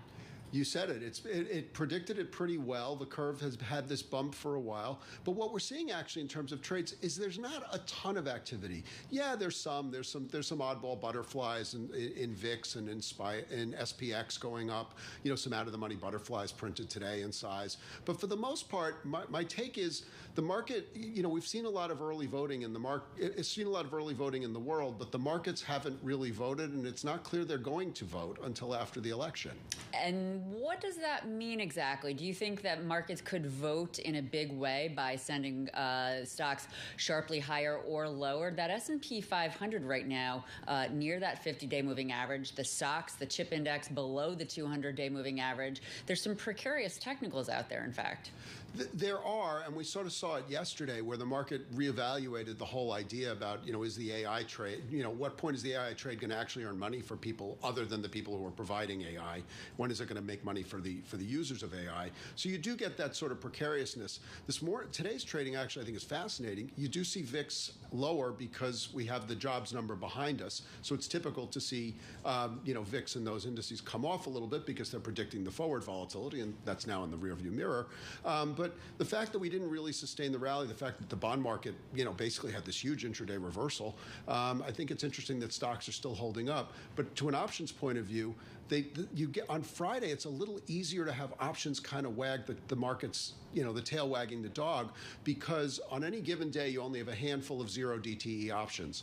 On Fridays, you have over 600 zero DTE options, which are effectively all the weekly options that expire on Fridays. Zero DTE meaning there's 0 days to expiration. So we've always had zero DTE options. They just were only once a quarter or once a month. Now we have them once a week and once a day. But so you do get a lot. So I think you had that sort of turbocharged activity of, hey, let's jump in on the rally, which we've seen a lot of. And it came a lot of it out of the options market. But when the bonds reversed, that party seemed to calm down a bit. Let's speak about that bond reversal, because of course some of it is the Fed pricing in, investors pricing in fewer cuts, but it could also have to do with the possibility of investors thinking that if Donald Trump, the former president, were to win, his policy could be painful for the budget, which would send yields higher. How much are you hearing from your clients about this, or what are you seeing in your work around this idea? That is one of the potential aspects of the quote-unquote Trump trade, but it's really difficult to parse out how much of that is politics and how much of it is economics. I still think it's mostly economics. And the reason I say that is, I mean, most of the economic reports have been generally positive. I mean, today's payrolls numbers notwithstanding, you still had monthly hourly earnings going up at 0.4% this month, which hardly helps the inflationary picture. So I think a lot of it, I think you have two candidates, neither of whom is exactly preaching fiscal discipline, although I do think that, you know, the market is certainly interpreting the Trump tariffs as being much more of a budget buster. You know, we have about 30 seconds left or so. We haven't talked about, we have been talking about the Trump trade. The Harris trade, it's not as robust because the alliteration really isn't there. Plus, we don't know what her policies are. But if Harris were to win, if VP Harris were to win, what does that mean for the markets in the near term based on what you are hearing and, again, your work? It's basically a status quo trade. I mean, I think the simplest path is to say she won't differ too much from Joe Biden's policies. The one thing that might be a little bit of an interesting tweak here is if it's clear that the Trump tax cuts are unlikely to be reinstated, then you might see a little bit of tax loss selling brought forward as people try to avoid the higher capital gains rate. Great perspective. As always, Steve Sosnick, Chief Market Strategist over at Interactive Brokers. Jess, Tim, back to you. Abigail, thanks so much. And also a big thank you again to Steve Sosnick over at Interactive Brokers. What would you like to hear about on Bloomberg Business Week and Bloomberg Radio? Help make shows like ours even better by taking our Bloomberg audience survey. To do that, just visit youtube.com/Bloomberg Podcast. Click the link in our profile or the community section to take the survey. It's hosted by our partners over at Material. Fill it out now at youtube.com/Bloomberg Podcast. Taking a look at markets right now, we are seeing the S&P 500 higher by 0.6%. The NASDAQ Composite up 0.9%, and just the Dow up by close to 0.9%. That's right, especially when you're looking on a weekly basis here. Still, unfortunately, the S&P 500 on pace for its worst week in about 2 months, Tim. Worst week in about 2 months, but not every week can be. But it was one heck of a winning streak there for a while now. And it did buck the trend in September. It was supposed to be the worst month of the year, and it wasn't, gained 2%. And then October was supposed to be the most volatile month of the year, and actually it just snapped a streak of 29 sessions without a move of more than 1%. 20% higher on the S&P 500 so far year to date. Nothing to shake a stick at. Hey, if you are sticking with us on Bloomberg Radio from 3 to 5 Wall Street time, we got a great program coming up. The Disciple of Peter Thiel, plowing millions of dollars into right-wing causes. We've also got joining us the former CEO of Palo Alto Networks and also former COO of Zscaler, talking all about the cybersecurity risks that are out there. On TV, The Close is up next. Bringing you up-to-the-minute geopolitical news whenever and wherever it happens. I'm Stephen Engel at the Forbidden City in Beijing, and this is Bloomberg. The countdown is on. Everything you need to get the edge at the end of the market day. This is The Close. The din of economic data, earnings, and the election all rolled into one. Live from Studio 2 here at Bloomberg headquarters in New York, I'm Romaine Bostick. And I'm Scarlett Fu. We're kicking off to the closing bell here in the U.S. Let's get a check on where markets stand right now. We got a rebound from the S&P 500 sell-off yesterday, but not enough to change the tone for the week. We're still looking at a second week of losses for the S&P 500. Now, bonds initially rallied on the disappointing jobs report, but soon reversed course, and you have the 2-year-old and the 10-year yield moving higher, a lot more in the case of the 10-year yield. When all is said and done, the Fed is still likely to cut rates by 25 basis points next week. And oil prices moving higher. WTI at one point got to 71.45. There are reports remain that Iran may attack Israel in the coming days. Yeah, interesting price action here as we close out the week. The downturn in U.S. stocks ending for at least today, but not necessarily for the week, as Scarlett just pointed out. Strength on this Friday, not enough to overcome the weakness that we saw on Wednesday and Thursday. And the reason why? I don't know. Just give you a shoulder shrug there, because maybe, just maybe, it really is all about the Fed after all, or maybe, just maybe not. It's not an everything rally today, to be sure, but certainly an everything catalyst shaped largely by economic data in the pending U.S. election. Let's unpack the first one here with regards to the economic data, because it was messy. A labor market report massively distorted by two hurricanes that sapped U.S. hiring. Only 12,000 non-farm jobs created last month, the smallest since the onset of the pandemic. Extreme weather combined with labor strike activity contributing to the decline in job growth and contributing to a seventh month of contraction in U.S. manufacturing activity. Investors are trying to look past the noise, though, of today's report. But if you peer around the corner, you're really just going to be drawn into the noise of next Tuesday's election, which right now is anybody's guess as to who will prevail. Harris or Trump probably doesn't matter. The indecision around America decides, keeping a lid right now on equity prices, a floor on the dollar, and stirring up massive volatility right now, Scarlett, in the rates market. Absolutely, as we've seen today, right? Well, this marked the Fed's last look at the job market before their policy meeting next week, and then decision on Thursday. And because the data was distorted by weather and strikes, you can't read too much into the weak October payrolls numbers, which is why looking at the 3-month, 6-month, and 12-month averages offers perhaps a cleaner read. Now, these lines include the revisions and all show a steady slowdown in job growth over the past 2.5 years. So does this change the economic outlook from no landing to soft landing, or maybe even a bumpy landing? Perhaps, but investors are choosing to look past it for now, given the reversal that we've seen in treasuries today. 자, 이제 장마감 1시간 전입니다. 1시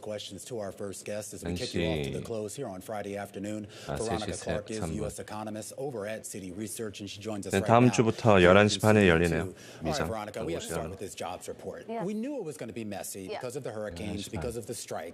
그럼 해가 더 짧아지는 거지.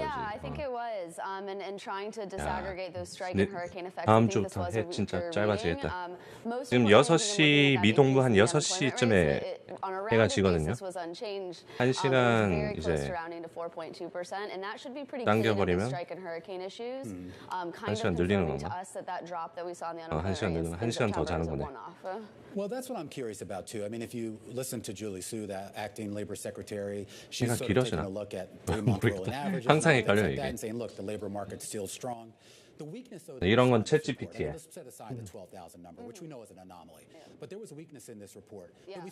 이런 건 AI에게. Yeah, no, I think we should.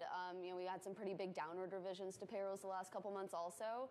Private payroll employment in August now only rose by 37,000 jobs. That's pretty weak. I think we see this weak labor market dynamic across a number of different data points, low hiring rate, low quit rates, hours worked coming down. This does feel like labor demand that is pretty soft. 해가 더 짧아지는 느낌을 받게 됩니다. 역시. 이유는 1시간 뒤로 돌리기 때문에 저녁이 더 빨리 어두워지는 효과가 있어요. 하루가 더 빨리 끝난 것처럼 느껴지죠. 그러니까 아침은 좀 빨리 시작하는데 대신 더 빨리 지는.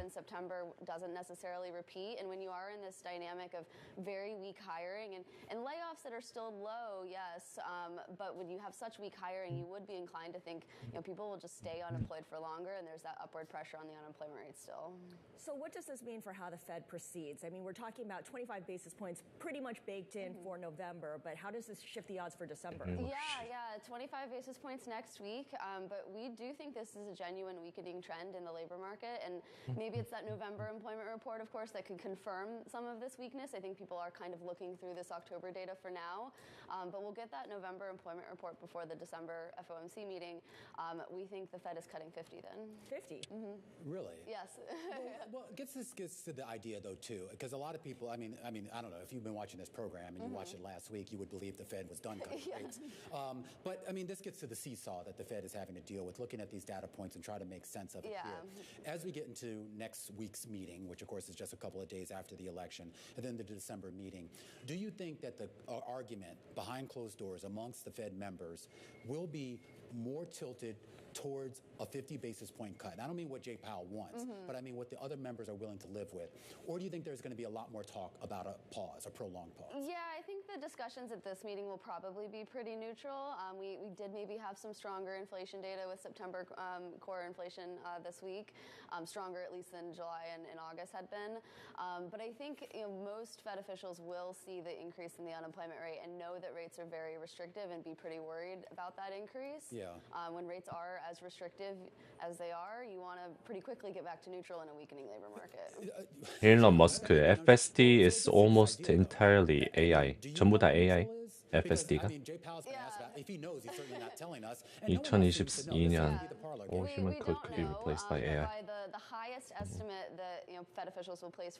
2022년에 일론 머스크가 모든 인간이 쓰는 코딩은 AI로 대체될 거라고 예상했다고 하네요. 이제 2년 후 이렇게 됐다.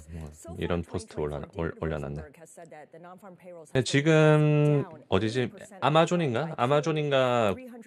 마이크로소프트인가? 애플인가? 여튼 거기서 이제 신규로 쓰는 코딩의 75%였나? 25%였나? 대부분이 이제 AI로 코딩이 짜진다 이렇게 얘기하더라고요. 어닝스 콜 들어봤는데 어디였죠 여러분? 엔비디아였나? 어제 들었던 것 같은데 어제 마이크로소프트인가. 요즘 워낙 그 어닝이 많아가지고. Ronald of Clarkson, Michigan received $1 million signing our petition to support the Constitution. 이 부부한테 $1 million 이제 투표인가 뭐 해서 줬다고 올려놓고 또 바꿔놨네.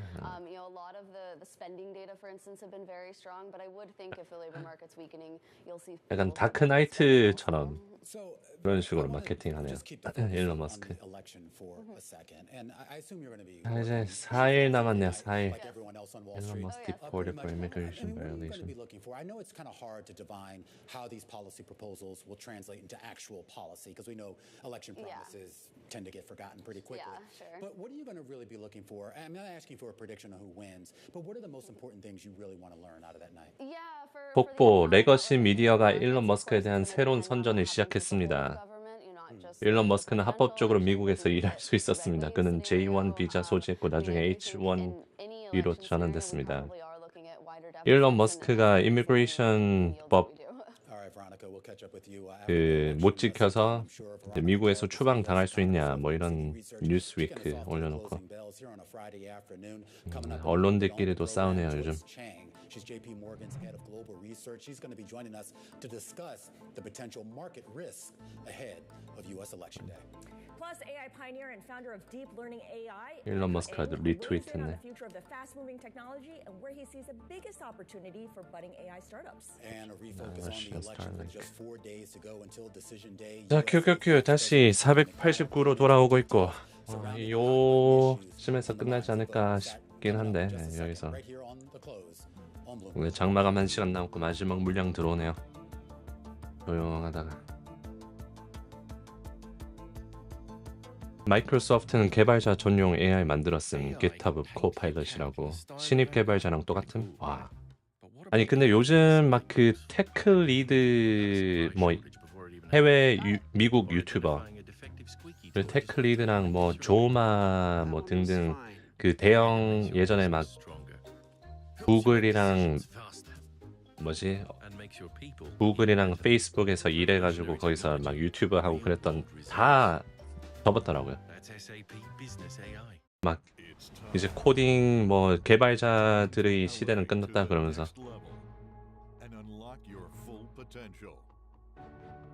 100만 막 이렇게 100만 유튜버였는데 거의.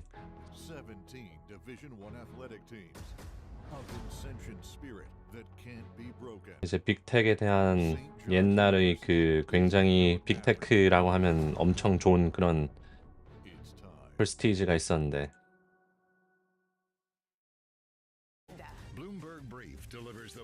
이제 AI 덕분에 Context changes everything. The top names in business are 오늘은 화 안 내셨나요? 화내는 거 쇼츠로 따로 만들어서 올리면 좋을 것 같다고. 확실히 그 유튜브는 재미가 있어야 돼요. 재미. 엔터테인한 게 있어야 되는데. 엔터테인 플러스 정보. 쇼츠가 이 요즘 유튜브 자체에서도 밀어주고 있고 쇼츠가 구독자 모으기가 진짜 좋아요. 짧게. 그래서 대부분의 쇼츠 유튜브로만 올리는 사람들 보면 기본 10만. 이제 구독자의 개념도 많이 바뀐 것 같습니다. 쇼츠 나오고 뭐 틱톡이나 뭐 그런 데는 뭐 기본 100만이고 마법사 옷 입으라니까요 수종 그슬 그렇게 하면서 이제 올라갑니다. 큐 올해 20% 상승. DJT 비트코인 1억 갑니다 하면서 실시간 방송으로 쇼츠 많이 나오겠네 이렇게 하면. Showing up in financial markets because you have U.S. stocks near record highs, you have yields moving higher, you have credit spreads pretty narrow. 구스라 테슬라 주가가 어떻게 될지 말해줘. 근데 아주 좋은 생각인 것 같아요. 그거.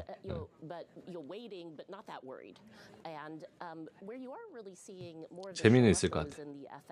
쇼츠 뽑아내기 좋은. 집에 다 있다고요? 와우. 밑에 챗GPT 깔고 약간 AI한테 물어보듯이.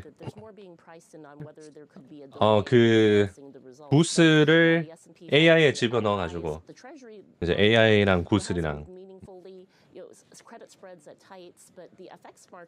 챗GPT로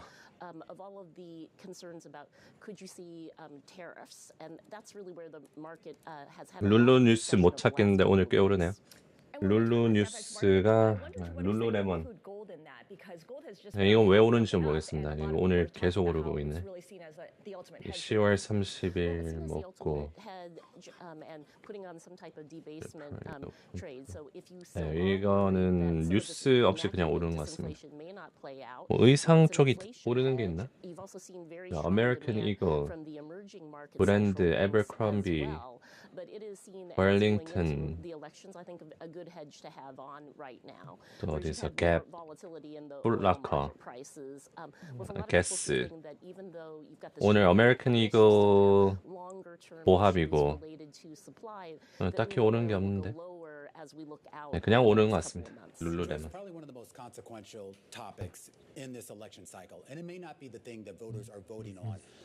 그냥 아이폰을 구슬에 넣고 얘기하면 되겠네. 아마존 거 사가지고.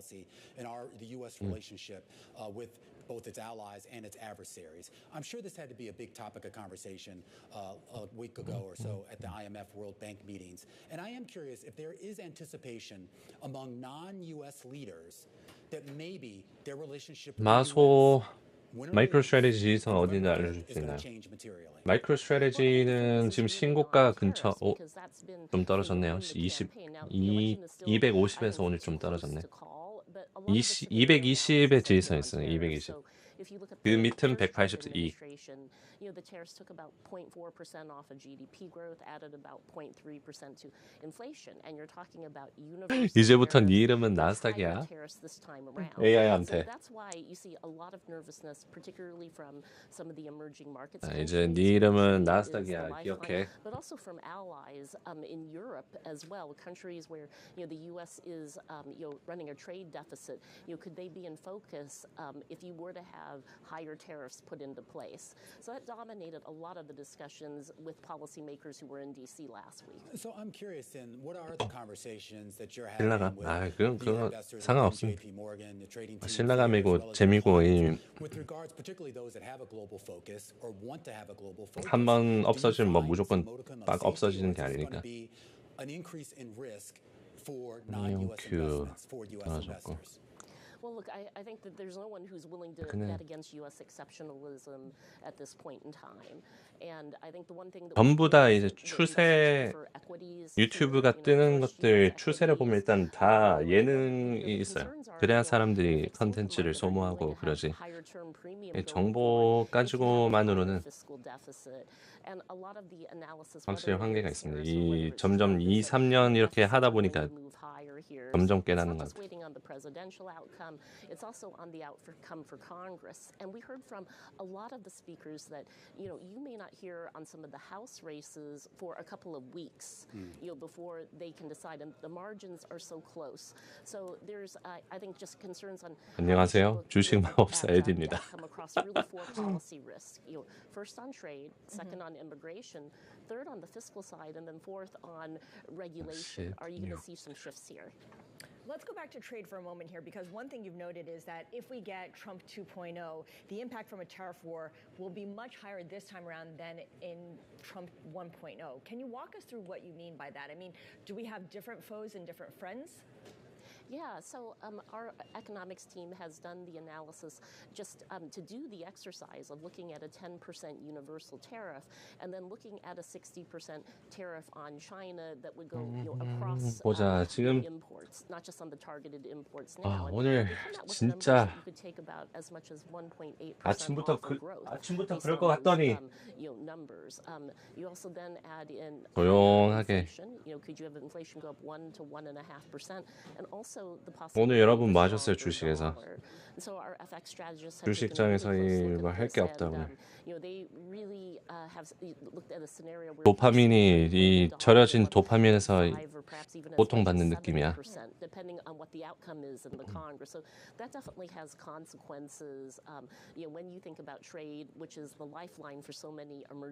보기만 했음. 혼전했어요.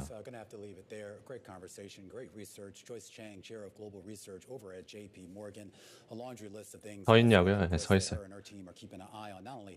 이제 그냥 서 있는 게 나은 것 같습니다. 앉아 있는 것보다 앉아 있으니까 Absolutely, and these are conversations we're having where you may not see it. 그냥 서 있는 게 더 낫네. Kind of slowly and then suddenly, right? I mean, one day people 뭔가 활동적으로 하는 느낌. We're going to have to price this in now because of one event that may or may not seem 서 있어야지. urgent at the moment as it did in the 10 years leading up to it. Absolutely, and hopefully we get a little bit more clarity coming out of the elections next week, or maybe we don't. Nevertheless, 운동을 너무 안 해가지고 이 살짝 위기입니다. 위기. 운동은 해야 되겠고 하기는 싫고. But is that going to be enough for Wedbush to justify a buy rating? We're going to talk to an analyst in our top calls coming up next here on The Close on Bloomberg.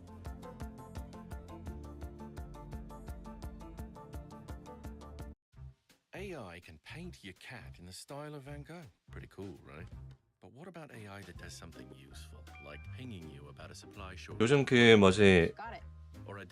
책상에 뭐 러닝 같은 거 유행하는 것 같던데. 여기 이렇게 스탠딩 데스크 해놓고 그냥 걷는. 근데 그거는 못 하겠습니다. 방송하면서 이 걸으면서 이 분석하면서 질문 받으면서 대답하면서 이걸 어떻게 뉴스 들으면서 지금 이거 이어폰 빼놨잖아요. 이 뉴스 안 듣고 있는데 물론 그 창은 띄워놨지만 텍스트로 다 나오니까.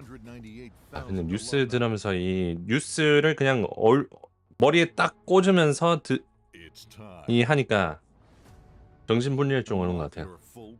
계속 샬라 하고 있고 대답하고. 그래서 웬만하면 그냥 하나만 꽂아 놓거나 아니면 좀 뭐 뉴스 없고 그럴 때는 집중 안 해도 좀 덜 해도 될 때는 그냥 빼놓은 하나만. Watson X helps you deploy AI wherever you need it, so you can take your business wherever it needs to go. IBM, let's create. 블라블라라고 해야지. 근데 점점 한국식이 되는 이 역시 언어는 할수록 늘어요. 근데 그냥 한국인이 돼 버렸어 이제. Join me for in-depth conversations with the biggest newsmakers. 언어 구사 그런 거. Top stories. Insight with Haslinda Anand, only on Bloomberg.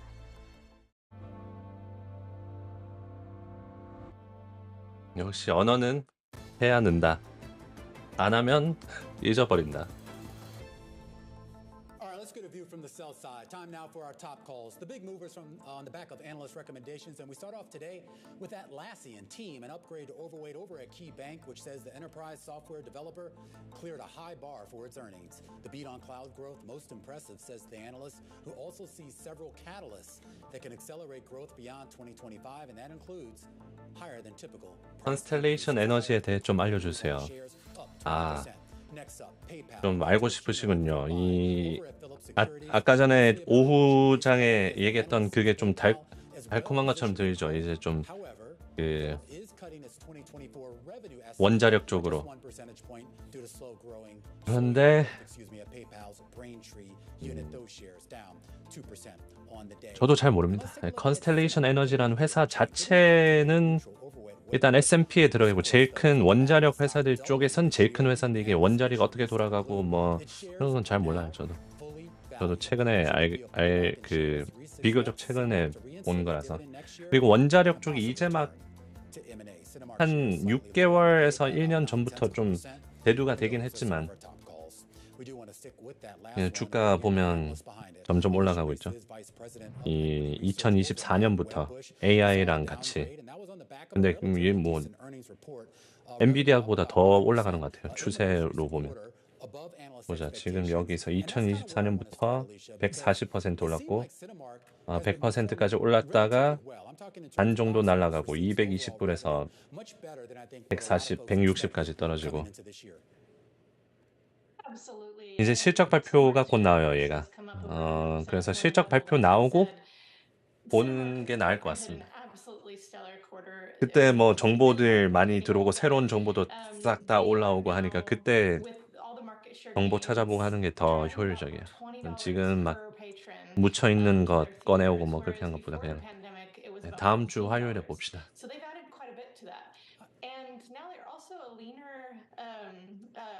Company, and so that's translating to not as much industry attendance to just as much revenue, and certainly some EBITDA growth. So we love Cinemark here. We think it's an absolutely phenomenal company, very well run. Excellent management team, very stable. The stock price is just fully valued here. That's what I'm curious about.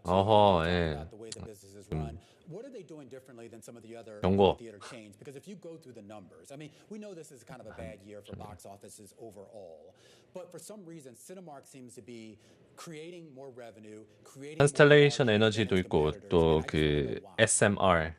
There are two reasons. One, 그리고 뉴스케일이랑 또 뭐 있지?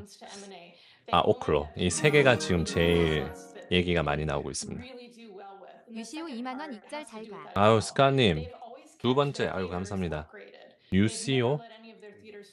UCO가 뭐지? USO도 아니고. 크루드 오일. 블룸버그 크루드 오일. USO는 유나이티드 스테이트 오일 펀드. 뭐가 다른 거지? 여튼 감사합니다. And they have, their own premium large format screens in their theaters.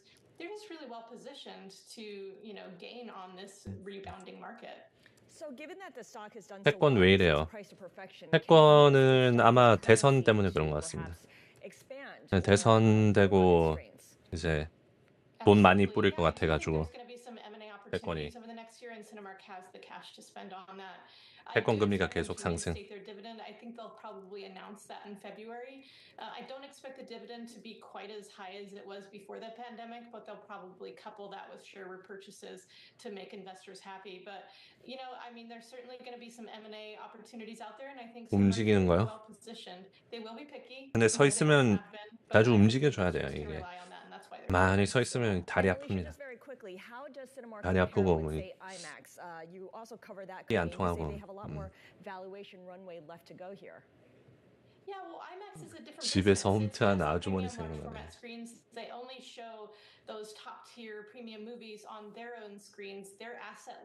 몸이 힘들면 그렇게 해야지. They have massive international growth potential right here, and they also have an increasing number of films coming out in 2025 that were filmed on IMAX cameras, and that should result in 레모네이드 market 어제 share gains. 급등했는데요. You 장기 saw 투자자인데 earnings 이제 원금 series 찾았거든요. 갑자기 had some 급등한 really 이유가 nice 뭔가요? share gains for IMAX 갑자기 all 급등이요? night long last year, 레모네이드 and you just had 보험 a very good 회사들은 year last year. 여태까지 계속 잘 You 오르고 have 있었습니다. 14 plus. 레모네이드도 보험 The 회사 film slate for 인데 IMAX, and so we expect some of the share gains in 25 and 26. More footprint growth, 아 실적 low debt, asset light. 아니 It's just 실적 a different 발표한 것도 valuation, 모르고 and they've 계셨어요? been traditionally over the 올해 past couple of 장기 years 투자자 moving along with the exhibitors. 장기 투자 진짜 장기 투자자시네. 네, 장기 투자자인데 이제 원금 찾았거든요. 어떻게 해야 될까요? 네, 어제 실적 발표 잘 나와서 올랐습니다. 그럼 실적 발표 잘 나오면 그냥 들고 가야죠. 앞으로 전망 좋고 뭐 그런데 그냥 장투하세요 그냥. 레모네이드 이게 예전에 그 뭐지 얘도 뭐 코인 때 올랐었는데 왜 올랐었지 코인 뭐 AI 덕분에 올랐었나? 얘도 뭐 AI 한다고 하면서 올랐었거든요.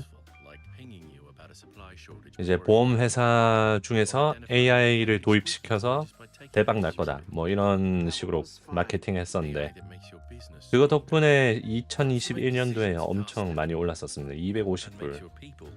근데 뭐 재정 상태는 막 그렇게 좋지 않은데 아직 흑자 전환은 안 하고 있고 매출 많이 올리고 있고 Fox Natural Disaster Small Cap AI 얘도 사실 AI 테마이기도 해요. 그래서 뭐 한번 크게 대박 노려볼 수도 있지 않을까 싶은데 레모네이드 물론 지금 뭐 아직 안 들어간 분들은 뭐 사라는 거 아닙니다. 뭐 사라는 그런 거 아니고 그래도 실적 잘 내고 있고 AI 테마이기도 하고 그러면 뭐 딱히 피할 이유는 없어 보이는데 100 plus acres just a few miles from Manhattan. It's time. There's a cost to it, downside to it. My first notice is too much waste. I think this 오늘 BTX 하락했는데 이유가 뭔가요? 오늘 비트코인 떨어진 이유요?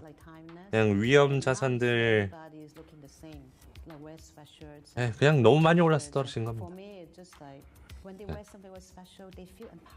딱히 악재가 있었는 건 아니고 그냥 신고가 뭐 1억 찍고 1억 원 찍고 72,000불 뚫고 그냥 이번 주 마감되기 전에 다음 주 대선 리스크도 있고 하니까 좀 내려놓는 거 아닌가 싶습니다. Do you think the fashion industry is doing enough? 자 이제 장마감 31분 남았습니다. 지금 QQQ가 487과 489 여기서 뭐 왔다 갔다 거리고 있고요. 테슬라 0.3 TLT 오늘 TLT 하루를 내리고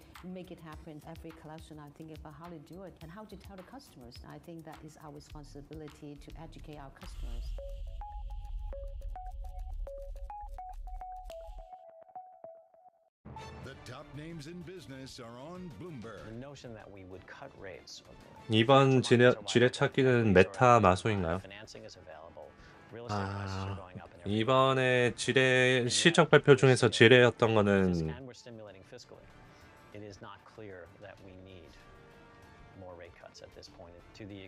없었는 것 같아요. 그냥 다 잘 나왔습니다. 메타랑 마이크로소프트도 메타는 잘 나왔는데 약간 마이크로소프트가 낑겨져 있어서 같이 떨어진 것 같고 메타 잘 나왔습니다. 그 광고 매출도 좋았고 뭐 좀 자본 지출이 증가하긴 했지만 메타버스 쪽으로도 투자 너무 많이 하고 있고 근데 뭐 딱히 이거 안 좋은데 라고 할 만한 건 없었습니다. 이 빅테크들 전부 다. AMD는 시장에 영향을 별로 안 주니까 AMD는 그냥 AMD가 못해서 그런 거고, 약간 AI 칩에 대한 AI 칩에 대한 그 공급이 월가가 예상한 것보다 낮게 나왔잖아요. 물론 엄청난 성장을 하고 있지만 막 엔비디아처럼 막 엔비디아는 규모도 큰데 더 빠르게 성장하고 있는데 AMD는 규모도 작은데 성장을 덜 하고 있으니까 엔비디아보다 그것 때문에 좀 매수가 안 들어오고 있고 이제 엔비디아만 남았네요. 엔비디아 3주 뒤 3주 뒤 실적 발표 있는데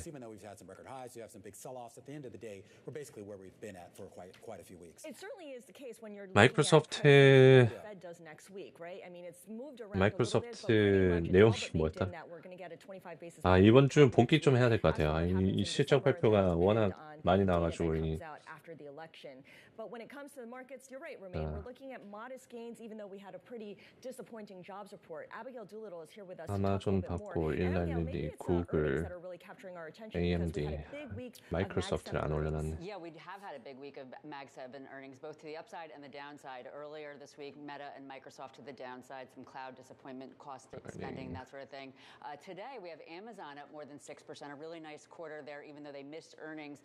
But they're talking about the idea that the cloud is strong. Now, Apple's really catching my eye because that stock is down 3 days in a row, down nearly 5% over the last 3 days. It's the biggest weight to both the S&P 500 and the Nasdaq. 가이던스 하락.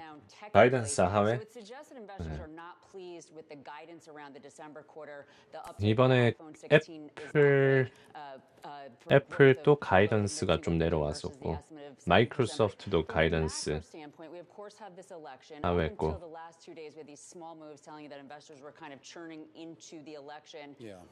애플과 마이크로소프트가 좀 부진했고 구글, 메타, 아마존, 테슬라 이 빅 세븐 중에서 이 5개는 잘했고 구글, 메타, 아마존, 테슬라 엔비디아 아직까지 안 나왔으니까 마이크로소프트, 애플 시가총액 제일 큰 둘이 좀 안 좋았네. 이제 엔비디아까지 가이던스 안 좋게 나오면 위험합니다. 근데 뭐 AI가 워낙 기대감도 크고 기대감을 충족해주고 있고 요즘 최근까지는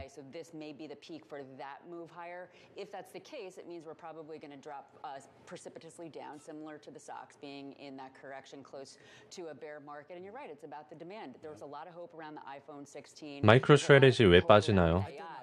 악재는 없습니다. 그 비트코인이 떨어져서 같이 떨어진 정도? 코인베이스 0.9. 뭐 지금 막 빠지고 있나요? 지금 뭐 추가적으로 빠지는 건 아니네. 오늘 비트코인이 떨어져서 같이 떨어지고 있습니다. 악재는 없고요. All right, let's go back to labor and talk about the jobs report because U.S. hiring did advance at the slowest pace since 2020. 엔비디아 데이터 센터 성장률 139%, 40%, 26에서 22, 22에서 16. 약간 테슬라도 비슷하게 성장률이 폭발적이었다가 이제 성장률이 점점 줄어들고 이제 지난 분기보다 줄어들 때 주가가 빠졌었는데 전년 대비 떨어졌었는데 이제 전년 대비 증가하면서 또 주가가 뛰었잖아요. 성장률이 폭발적인 성장률에 계속 주가가 맞춰가다가 먼저 앞서 나가다가 주가가 성장률 가이던스 낮게 나오면서 주가가 떨어지고 마이크로 스트래티지는 비트코인이랑 같이 가냐고요? 당연히 같이 가죠. 마이크로 스트래티지, 코인베이스, 뭐 마라톤, 뭐 이것도 같이 가고.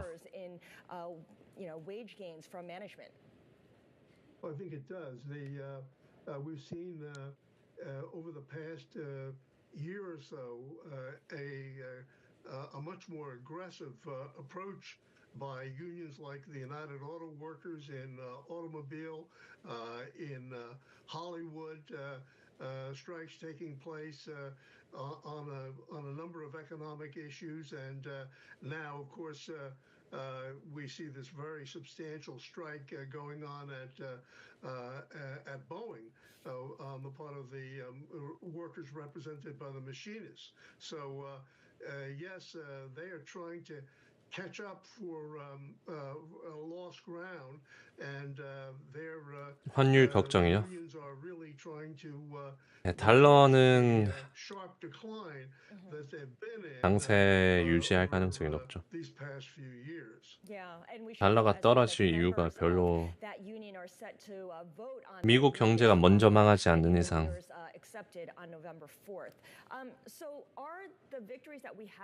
지금 부채 때문에 뭐 신용 문제 있다 뭐 그런 얘기 있긴 한데 네, 부채는 얘기는 계속 예전부터 계속 나오긴 했습니다.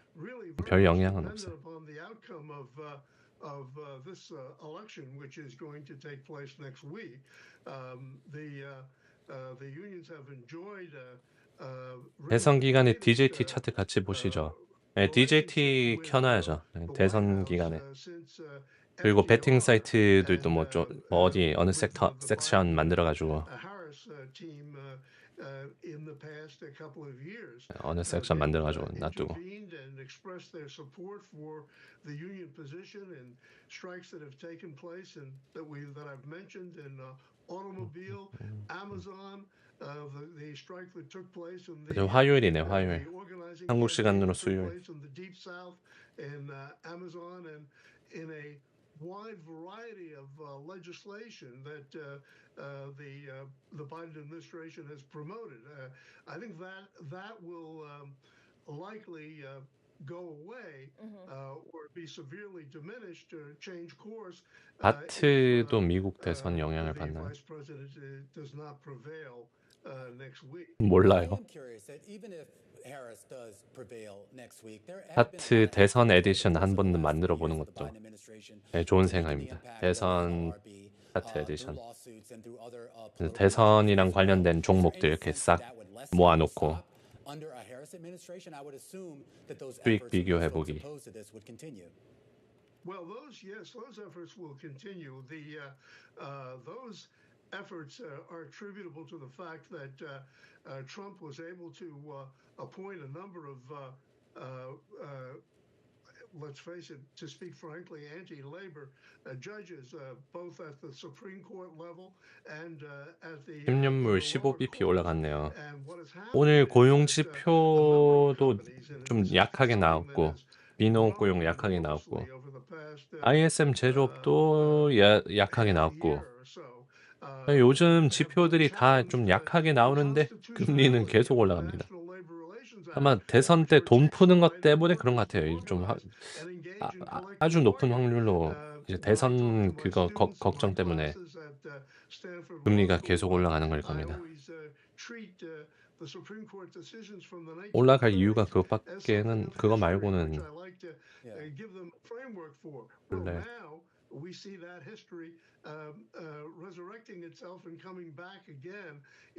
MSTU 지지선 봐주세요. 2배 레버리지 지지선 뭐 크게 그래서 그냥 마이크로 스트래티지로 봐드릴게요. 마이크로 스트래티지 지지선은 220입니다. 220은 지금 가격에서 5% 떨어지면 지지선. 그러면 2배짜리니까 지금 가격에서 67. 지금 가격에서 10% 떨어지면 여기네요. 네. to prevent any sort of organizing. And there just seems to be that this is now 60불 지지선. 4 years of a labor-friendly White House administration, and then you look at the level increase of union participation, it's still relatively meager. It is indeed, despite the stance of many of the unions over the past year or so, successful stances in established collective bargaining relationships, it hasn't moved the needle in terms of union representation whatsoever.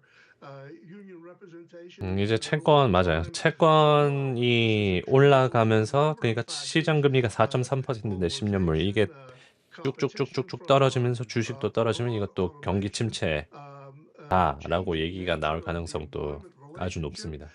As well as the weakness in labor legislation and indeed the lethargy of some unions in trying to reach out and organize the unorganized. It's a tough job. All right, Professor, I wish we had more time. We're going to have to leave it there. Really appreciate you taking time for us. Professor William Gould is former chairman of the NLRB here in the U.S. and really has been at the center of some of the biggest labor disputes over the last 50 years. When we come back, we're going to talk about AI and progress in that space with a pioneer, one of the most influential people in computer science, Andrew Ng. That's coming up next, right here on The Close on Bloomberg. 차트 대선 에디션 어떤 게 좋으려나? 일단 주말에 한번 구상해 보겠습니다. 아니면 아예 컨텐츠 쪽으로 만들어도 괜찮을 것 같고, 이제 트럼프 관련 주들이랑 그 해리스 관련 주들 모아가지고 수익률 비교하기, 결과에 따라서. SAP Business AI. It's time to elevate to the next level and unlock your full potential. Over 180 student organizations, 17 Division I athletic teams, a insentient spirit that can't be broken. St. John's University isn't your average college. It's time. 이란 얘기는 뭐 더 있냐고요? 이란 얘기 오늘 없었습니다. 어제 뭐 공격할 준비, 뭐 공격 며칠 안에 할 수 있다, 뭐 이런 얘기 있었고, 오늘은 잠잠했습니다. 이번 FOMC 25bp나 우세인가요? 네, 25bp 우세입니다.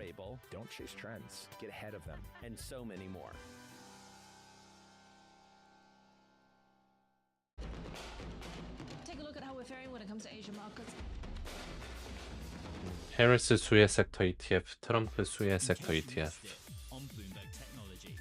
Excited to really change the expectations for space companies where you have this always on, reliable, and frankly dynamic satellite connectivity that you would expect of your power grid. ASPI 실적 발표일 11월 12일입니다. 11월 12일. 근데 그게 추정이에요. 아직까지 날짜가 나오진 않았는 것 같습니다. 추정이 11월 10일.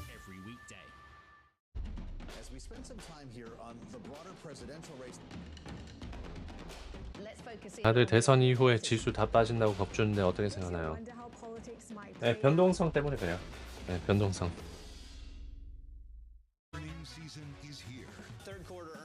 이제 변동성 때문에 크게 떨어지면 크게 오르는 거, 크게 떨어진다고 크게 떨어지고, 크게 오르면 크게 오른다고 맞다 하고. 아, 바다야님 감사합니다. 안 그래도 그 카페인 드링크 방금 좀 드링킹 했습니다. 그래서 둘 다 맞아요. 크게 오르고 크게 빠지고. 변동성 높은데 뭐 크게 오르고 크게 빠지지.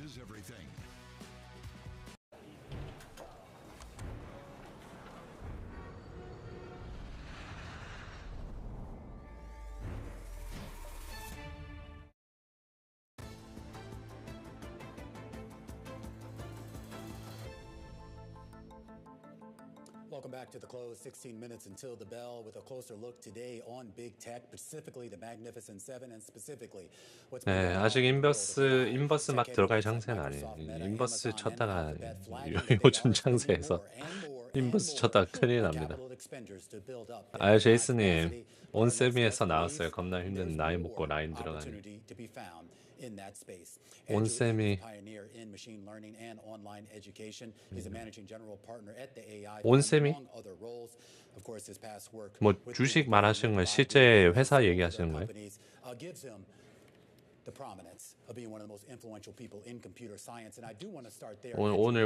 오늘은 온세미에서 뭐 일하셨어요? On sort of the basic capabilities of AI. I think a lot of the forward-facing, consumer-facing functions like ChatGPT that we all 오늘 그 뭐 어디 갔다 하셨지? 뭐 뉴욕 피스컬 출장. 고생 많으십니다. 출장은 좀 더 주죠?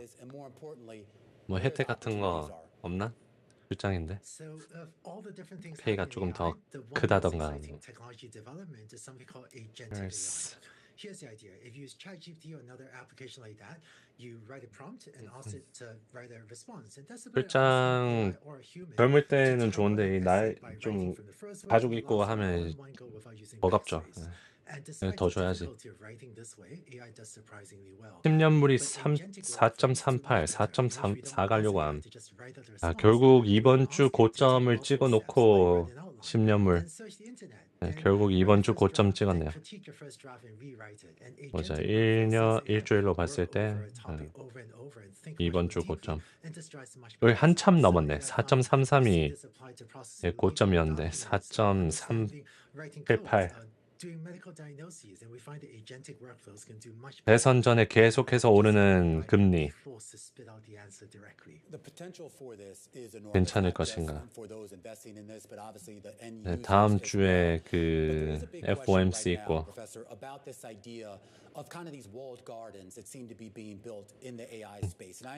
개인 사업입니다. $10,000,000. 야.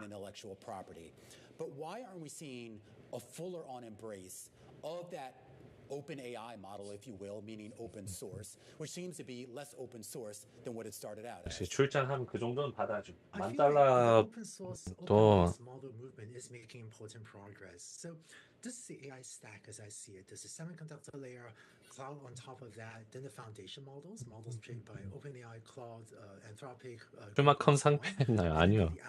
슈마컴 오늘 어떻게 됐나요? 오늘 6%까지 떨어지고 있었는데. 야, 진짜 10%. 아니 이미 이 정도 가격이면 상패한 거나 다름이 없는 $20 뭡니까? $20가 100불까지 올라가고 120 이랬던 건데 1200, 1000 이랬던 건데 주식 분할하기 전에 물론 10대 1로 이제 주식 분할해가지고 이것도 1000 갔다가 10대 1로 주식 분할했었죠. 1200, 1200까지 갔다가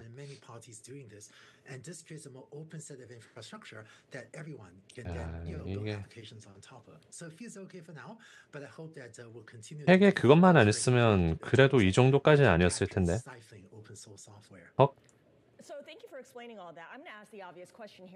이거 예전에 그려놨던 거, 이 슈마컴 기억나시죠? 이 하방 시나리오 여기서 이거 미쳤는데요 하면서 이거는 이제 슈마컴 들어가가지고 물어보실 때마다 이거 일단 여기는 지켜줄 것 같습니다 라고 얘기를 했지만 이 추세 차트가 그려져 있는 뭐 다 왔습니다. 26불이면 지금 얼마야? 26불이네. 26불은 이제 그냥 붐 끝났습니다. 얘는 이제 AI 그건 끝났다.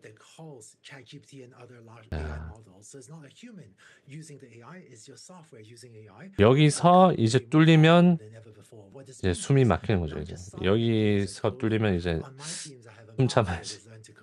10불까지 갭이 있습니다. 10불까지. 자체 상패. QQQ도 그려주세요. 그림 잘 그리시네. QQQ요? QQQ.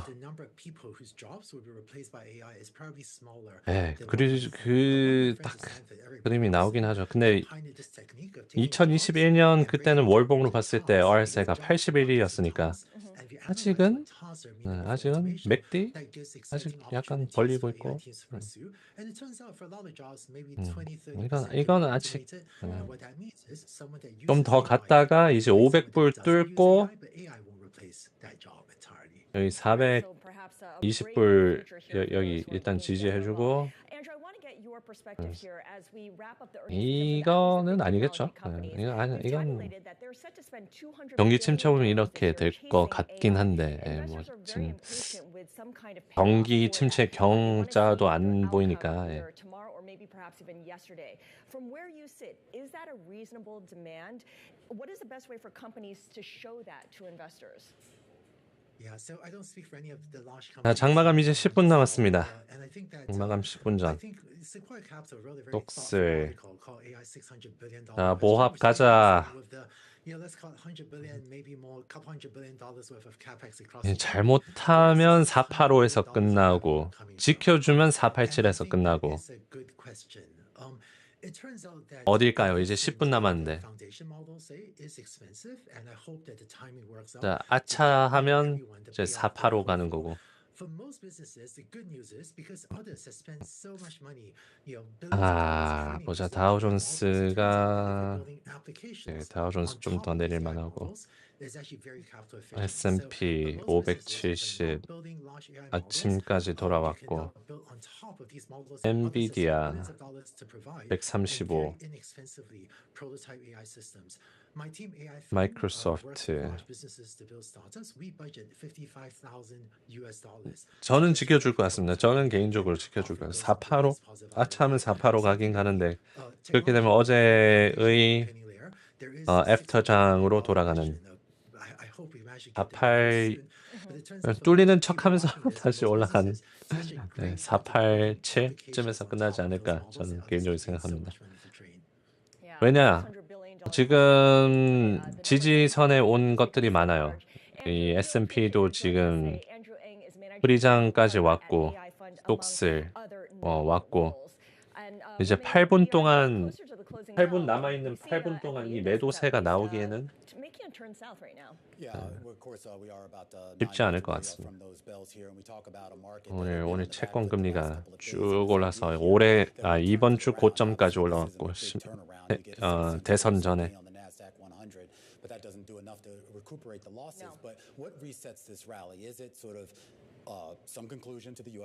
속스 분기점에서 끝났냐고요? 속스? 투표해보자. 투표. 쓰다기 487 어디서 주차할까요? 487 485 Some people do. I think some people are going to be wrong, but we get to this idea here also of the moves that we've been seeing in the tech space here, and that has been a big part of the story all week long. Will continue to be a big part of the story next week. Sort of lost in the shuffle of the election as well. 지금 위치 보함. Joining us right now, senior analyst over at Wedbush Securities. And Dan, I do want to start off here with some of the earnings results that we got this week. 독스가 여기네 딱 220. 지금 220 딱 여기서 끝나려고 하네. 그러니까 상방 추세 뚫렸네요. 그러니까 상방 추세의 하단 뚫렸었네요. AMD 때문인가? AMD 때문에.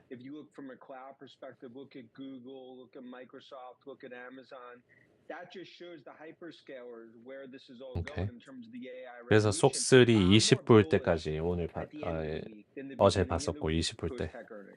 Which earnings did you see this week, Dan, that gave you the most confidence in the broader tech story? I think it was Google because that just shows it's not just about Nadella and Microsoft. 엔비디아 135불이고요. 주요 지산. QQQ는 487 일단은 지켜주고 있습니다. 이제 5분 남기 30초 전. 장마감 5분 전. You talked with the other guest about the 200 billion, which is going to be 300 billion into next year. The monetization is starting to happen. We see across the board. And that's the important thing for tech. I think it's a bullish indicator. 자, 10, 9, 8, 7, 5, 4, 3, 2, 1, 5분 전 변동성 나옵니다. 일단 487에서 저감에서 쭉 들어오고 489까지 가려고 하는 방향. 채권은 뭐 주식 시장 상관없이 그냥 계속 떨어집니다. 다음 주 대선 리스크 때문에 자꾸 올라가는 것 같아요. 금리가.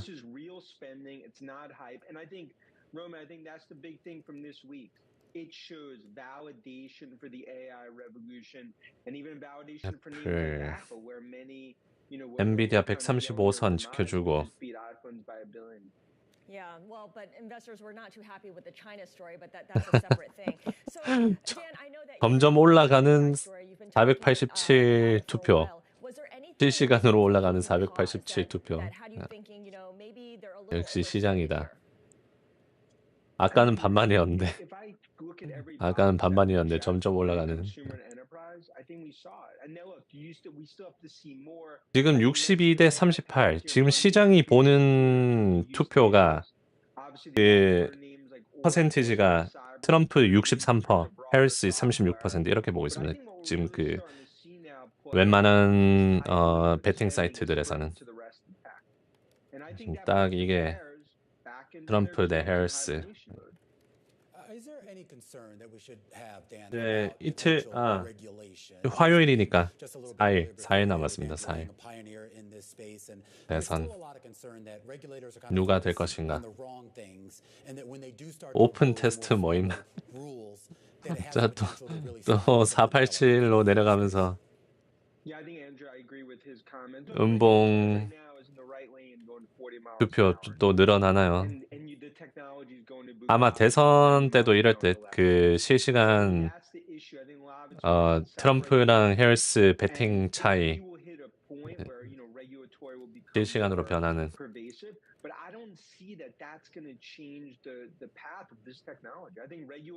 슈퍼 마이크로 17 얘도 마팅이 같네요. 아니 17%라고요 지금? 예, 지금 10%입니다. 10% SMCI. 자꾸 본인 계좌 마이너스로 얘기하지 마시고 이 시장으로 해주세요. 저도 헷갈립니다. 마탱이가 한 건 맞긴 한데 10.6% 현재. 오늘 진짜 좀 많이 떨어졌습니다. Ultimately, for the first time in 30 years, U.S. is ahead of China when it comes to AI, and that's an important thing. It's going to flex the muscles for not just the Valley, but I think overall for big tech in terms of what we're seeing on this AI race. 슈마컴 EY 손 뗀 거 말고 더 나온 거 있나요? 없습니다. 네. 오늘 나온 뉴스는 없어요. I mean, when it comes to Godfather of AI, he's wearing a black leather jacket and his name is Jensen. 이제 네이티브. 장마감 전에 마이크로소프트 좀 내려오고 있고 QQQ는 보합선에서 끝나려고 합니다. 이제 2분 남았습니다. 보잉 rises on contract offer. 오늘 보잉 좀 올랐네요. 장마감 1분 전. 오늘은 보합선에서 끝나려고 합니다. 오늘 하루 종일 고생 많으셨고요. 네, 다음 주 일정이 많습니다. 다음 주 FOMC도 있고 FOMC 있고 실적 발표도 있고 ARM 등등. 자, 1분 남았습니다. 장마감 1분 전.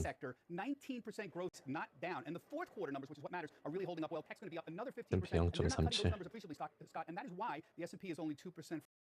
From a new high. If you want two problems, one, the market's expensive. The bad thing about good markets is it's hard to impress people. But I think more importantly, those bond yields on a daily basis. 자, 장마감 30초 전.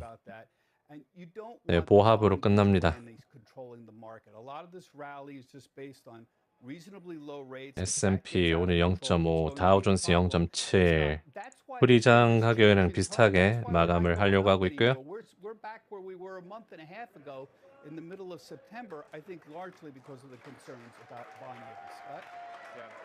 자, 10초 전.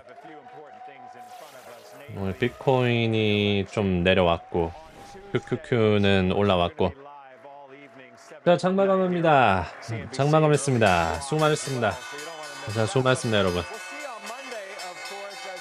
한 주 고생 많으셨습니다. 이제 빅테크 실적 발표들 지나갔고요. 네, 다음 주 뭐 소소하게 또 실적 발표가 남아 있긴 한데 대선과 대선 그리고 FOMC 다음 주는 뭐 25bp 할 가능성이 지금 시장 굉장히 높게 보고 있어서 뭐 FOMC는 나름 조용하게 지나갈 수도 있습니다. 이제 다음 주 월요일 장 시작 전부터 컨스텔레이션 에너지 실적 발표, 원자력 쪽으로 실적 발표가 있고요. 펠란티어 장 끝나고 있습니다. 햄센헬스. 화요일은 슈마컴. 대망의 슈마컴. 오늘 10% 떨어진 슈마컴. 2주 만에 50% 하락한 슈마컴. 어떻게 나올지. 상패 진짜 가나? 슈마컴 실적 발표 있고, 쿠팡 뭐 한국 기업 실적 있고요. 페라리 또 뭐 있나? 이거는 크게 볼 필요 없고. 어쨌든 월요일부터 이 뭐 자잘한 실적들 있습니다. 펠란티어, 화요일은 슈마컴, 수요일은 ARM, 퀄컴, 목요일은 이제 비스트라 에너지, 모더나, 블라크, 리비언, 유니티. 흥미로운 실적이 남아 있습니다. 이번 주는 지표들이 다 좀 약하게 나왔습니다. 뭐 인플레이션도 좀 올라갔고 예상치보다 실업률, 비농업고용지표 낮게 나왔고 졸트 낮게 나왔고 GDP 0.2% 하회에서 나왔고 그런데 주가는 지금 신고가를 향해서 여전히 가고 있습니다. 다음 주 큰 변동성 예상도 되고요. 이번 주처럼 빅스가 20 정도이기 때문에 변동성이 여전히 높습니다. 자, 그러면 한 주 모두 고생 많으셨고요. 다음 주 월요일에 또 뵙겠습니다, 여러분. 좋은 주말 보내시고 행복한 주말 보내시고 그럼 다음 주에 뵙겠습니다. 감사합니다. 다음 주에 봬요. Talk to clients and we're locking in some of these higher rates. We at 360, 370, we really didn't want to have a lot of interest in long bonds, but up here at 420, north of 420, we definitely do. So we've made a few adjustments, but I think that we'll look for other opportunities to take another step. Jose, how do you see this market? I keep calling it the 3 E's. We've got election, earnings, and we know Amazon really drove the major averages today, but it wasn't the only big mover tied to earnings. And then you've got econ data, which was a little bit of a mixed bag today, but in general has been pretty resilient as we go into another Fed meeting next week. Yeah, let me take the other side of that. If you look at today's numbers, disappointing, right? Take out the weather, take out the strike. Today's payrolls are definitely growing slower. And if you have slower payroll growth, but you have almost 3% growth and more than 3% growth on final sales, that's the definition of productivity, right? For every employee, we're putting out a lot more stuff. And if you look at the numbers coming out from FactSet through the end of today, earnings look pretty good. Earnings look pretty good for the quarter. They look pretty good for the fourth quarter. And next year, we're going from not only earnings going to 15% or more, we're seeing revenues expand from 5% this year to 5.6% next year. From our perspective, that gives the Fed the room they need to ease. Shelter costs are down from 8 to 4.8 from the peak to now. And if you look at that CPI, Morgan, we've talked about this before, that we felt 2% is a symmetric range between 1.5, 2.5. We're at 2.1%. So the Fed has the room to do what it needs to do. We think the markets look good, and just like was mentioned before, we've been telling clients to extend duration, capture rates as they bump up. The problem I think we have in these markets is a misperception on inflation and what's going on in terms of the government sector, debt ceiling, budgets, what's going to happen with the budget when we get to the end of the fourth quarter.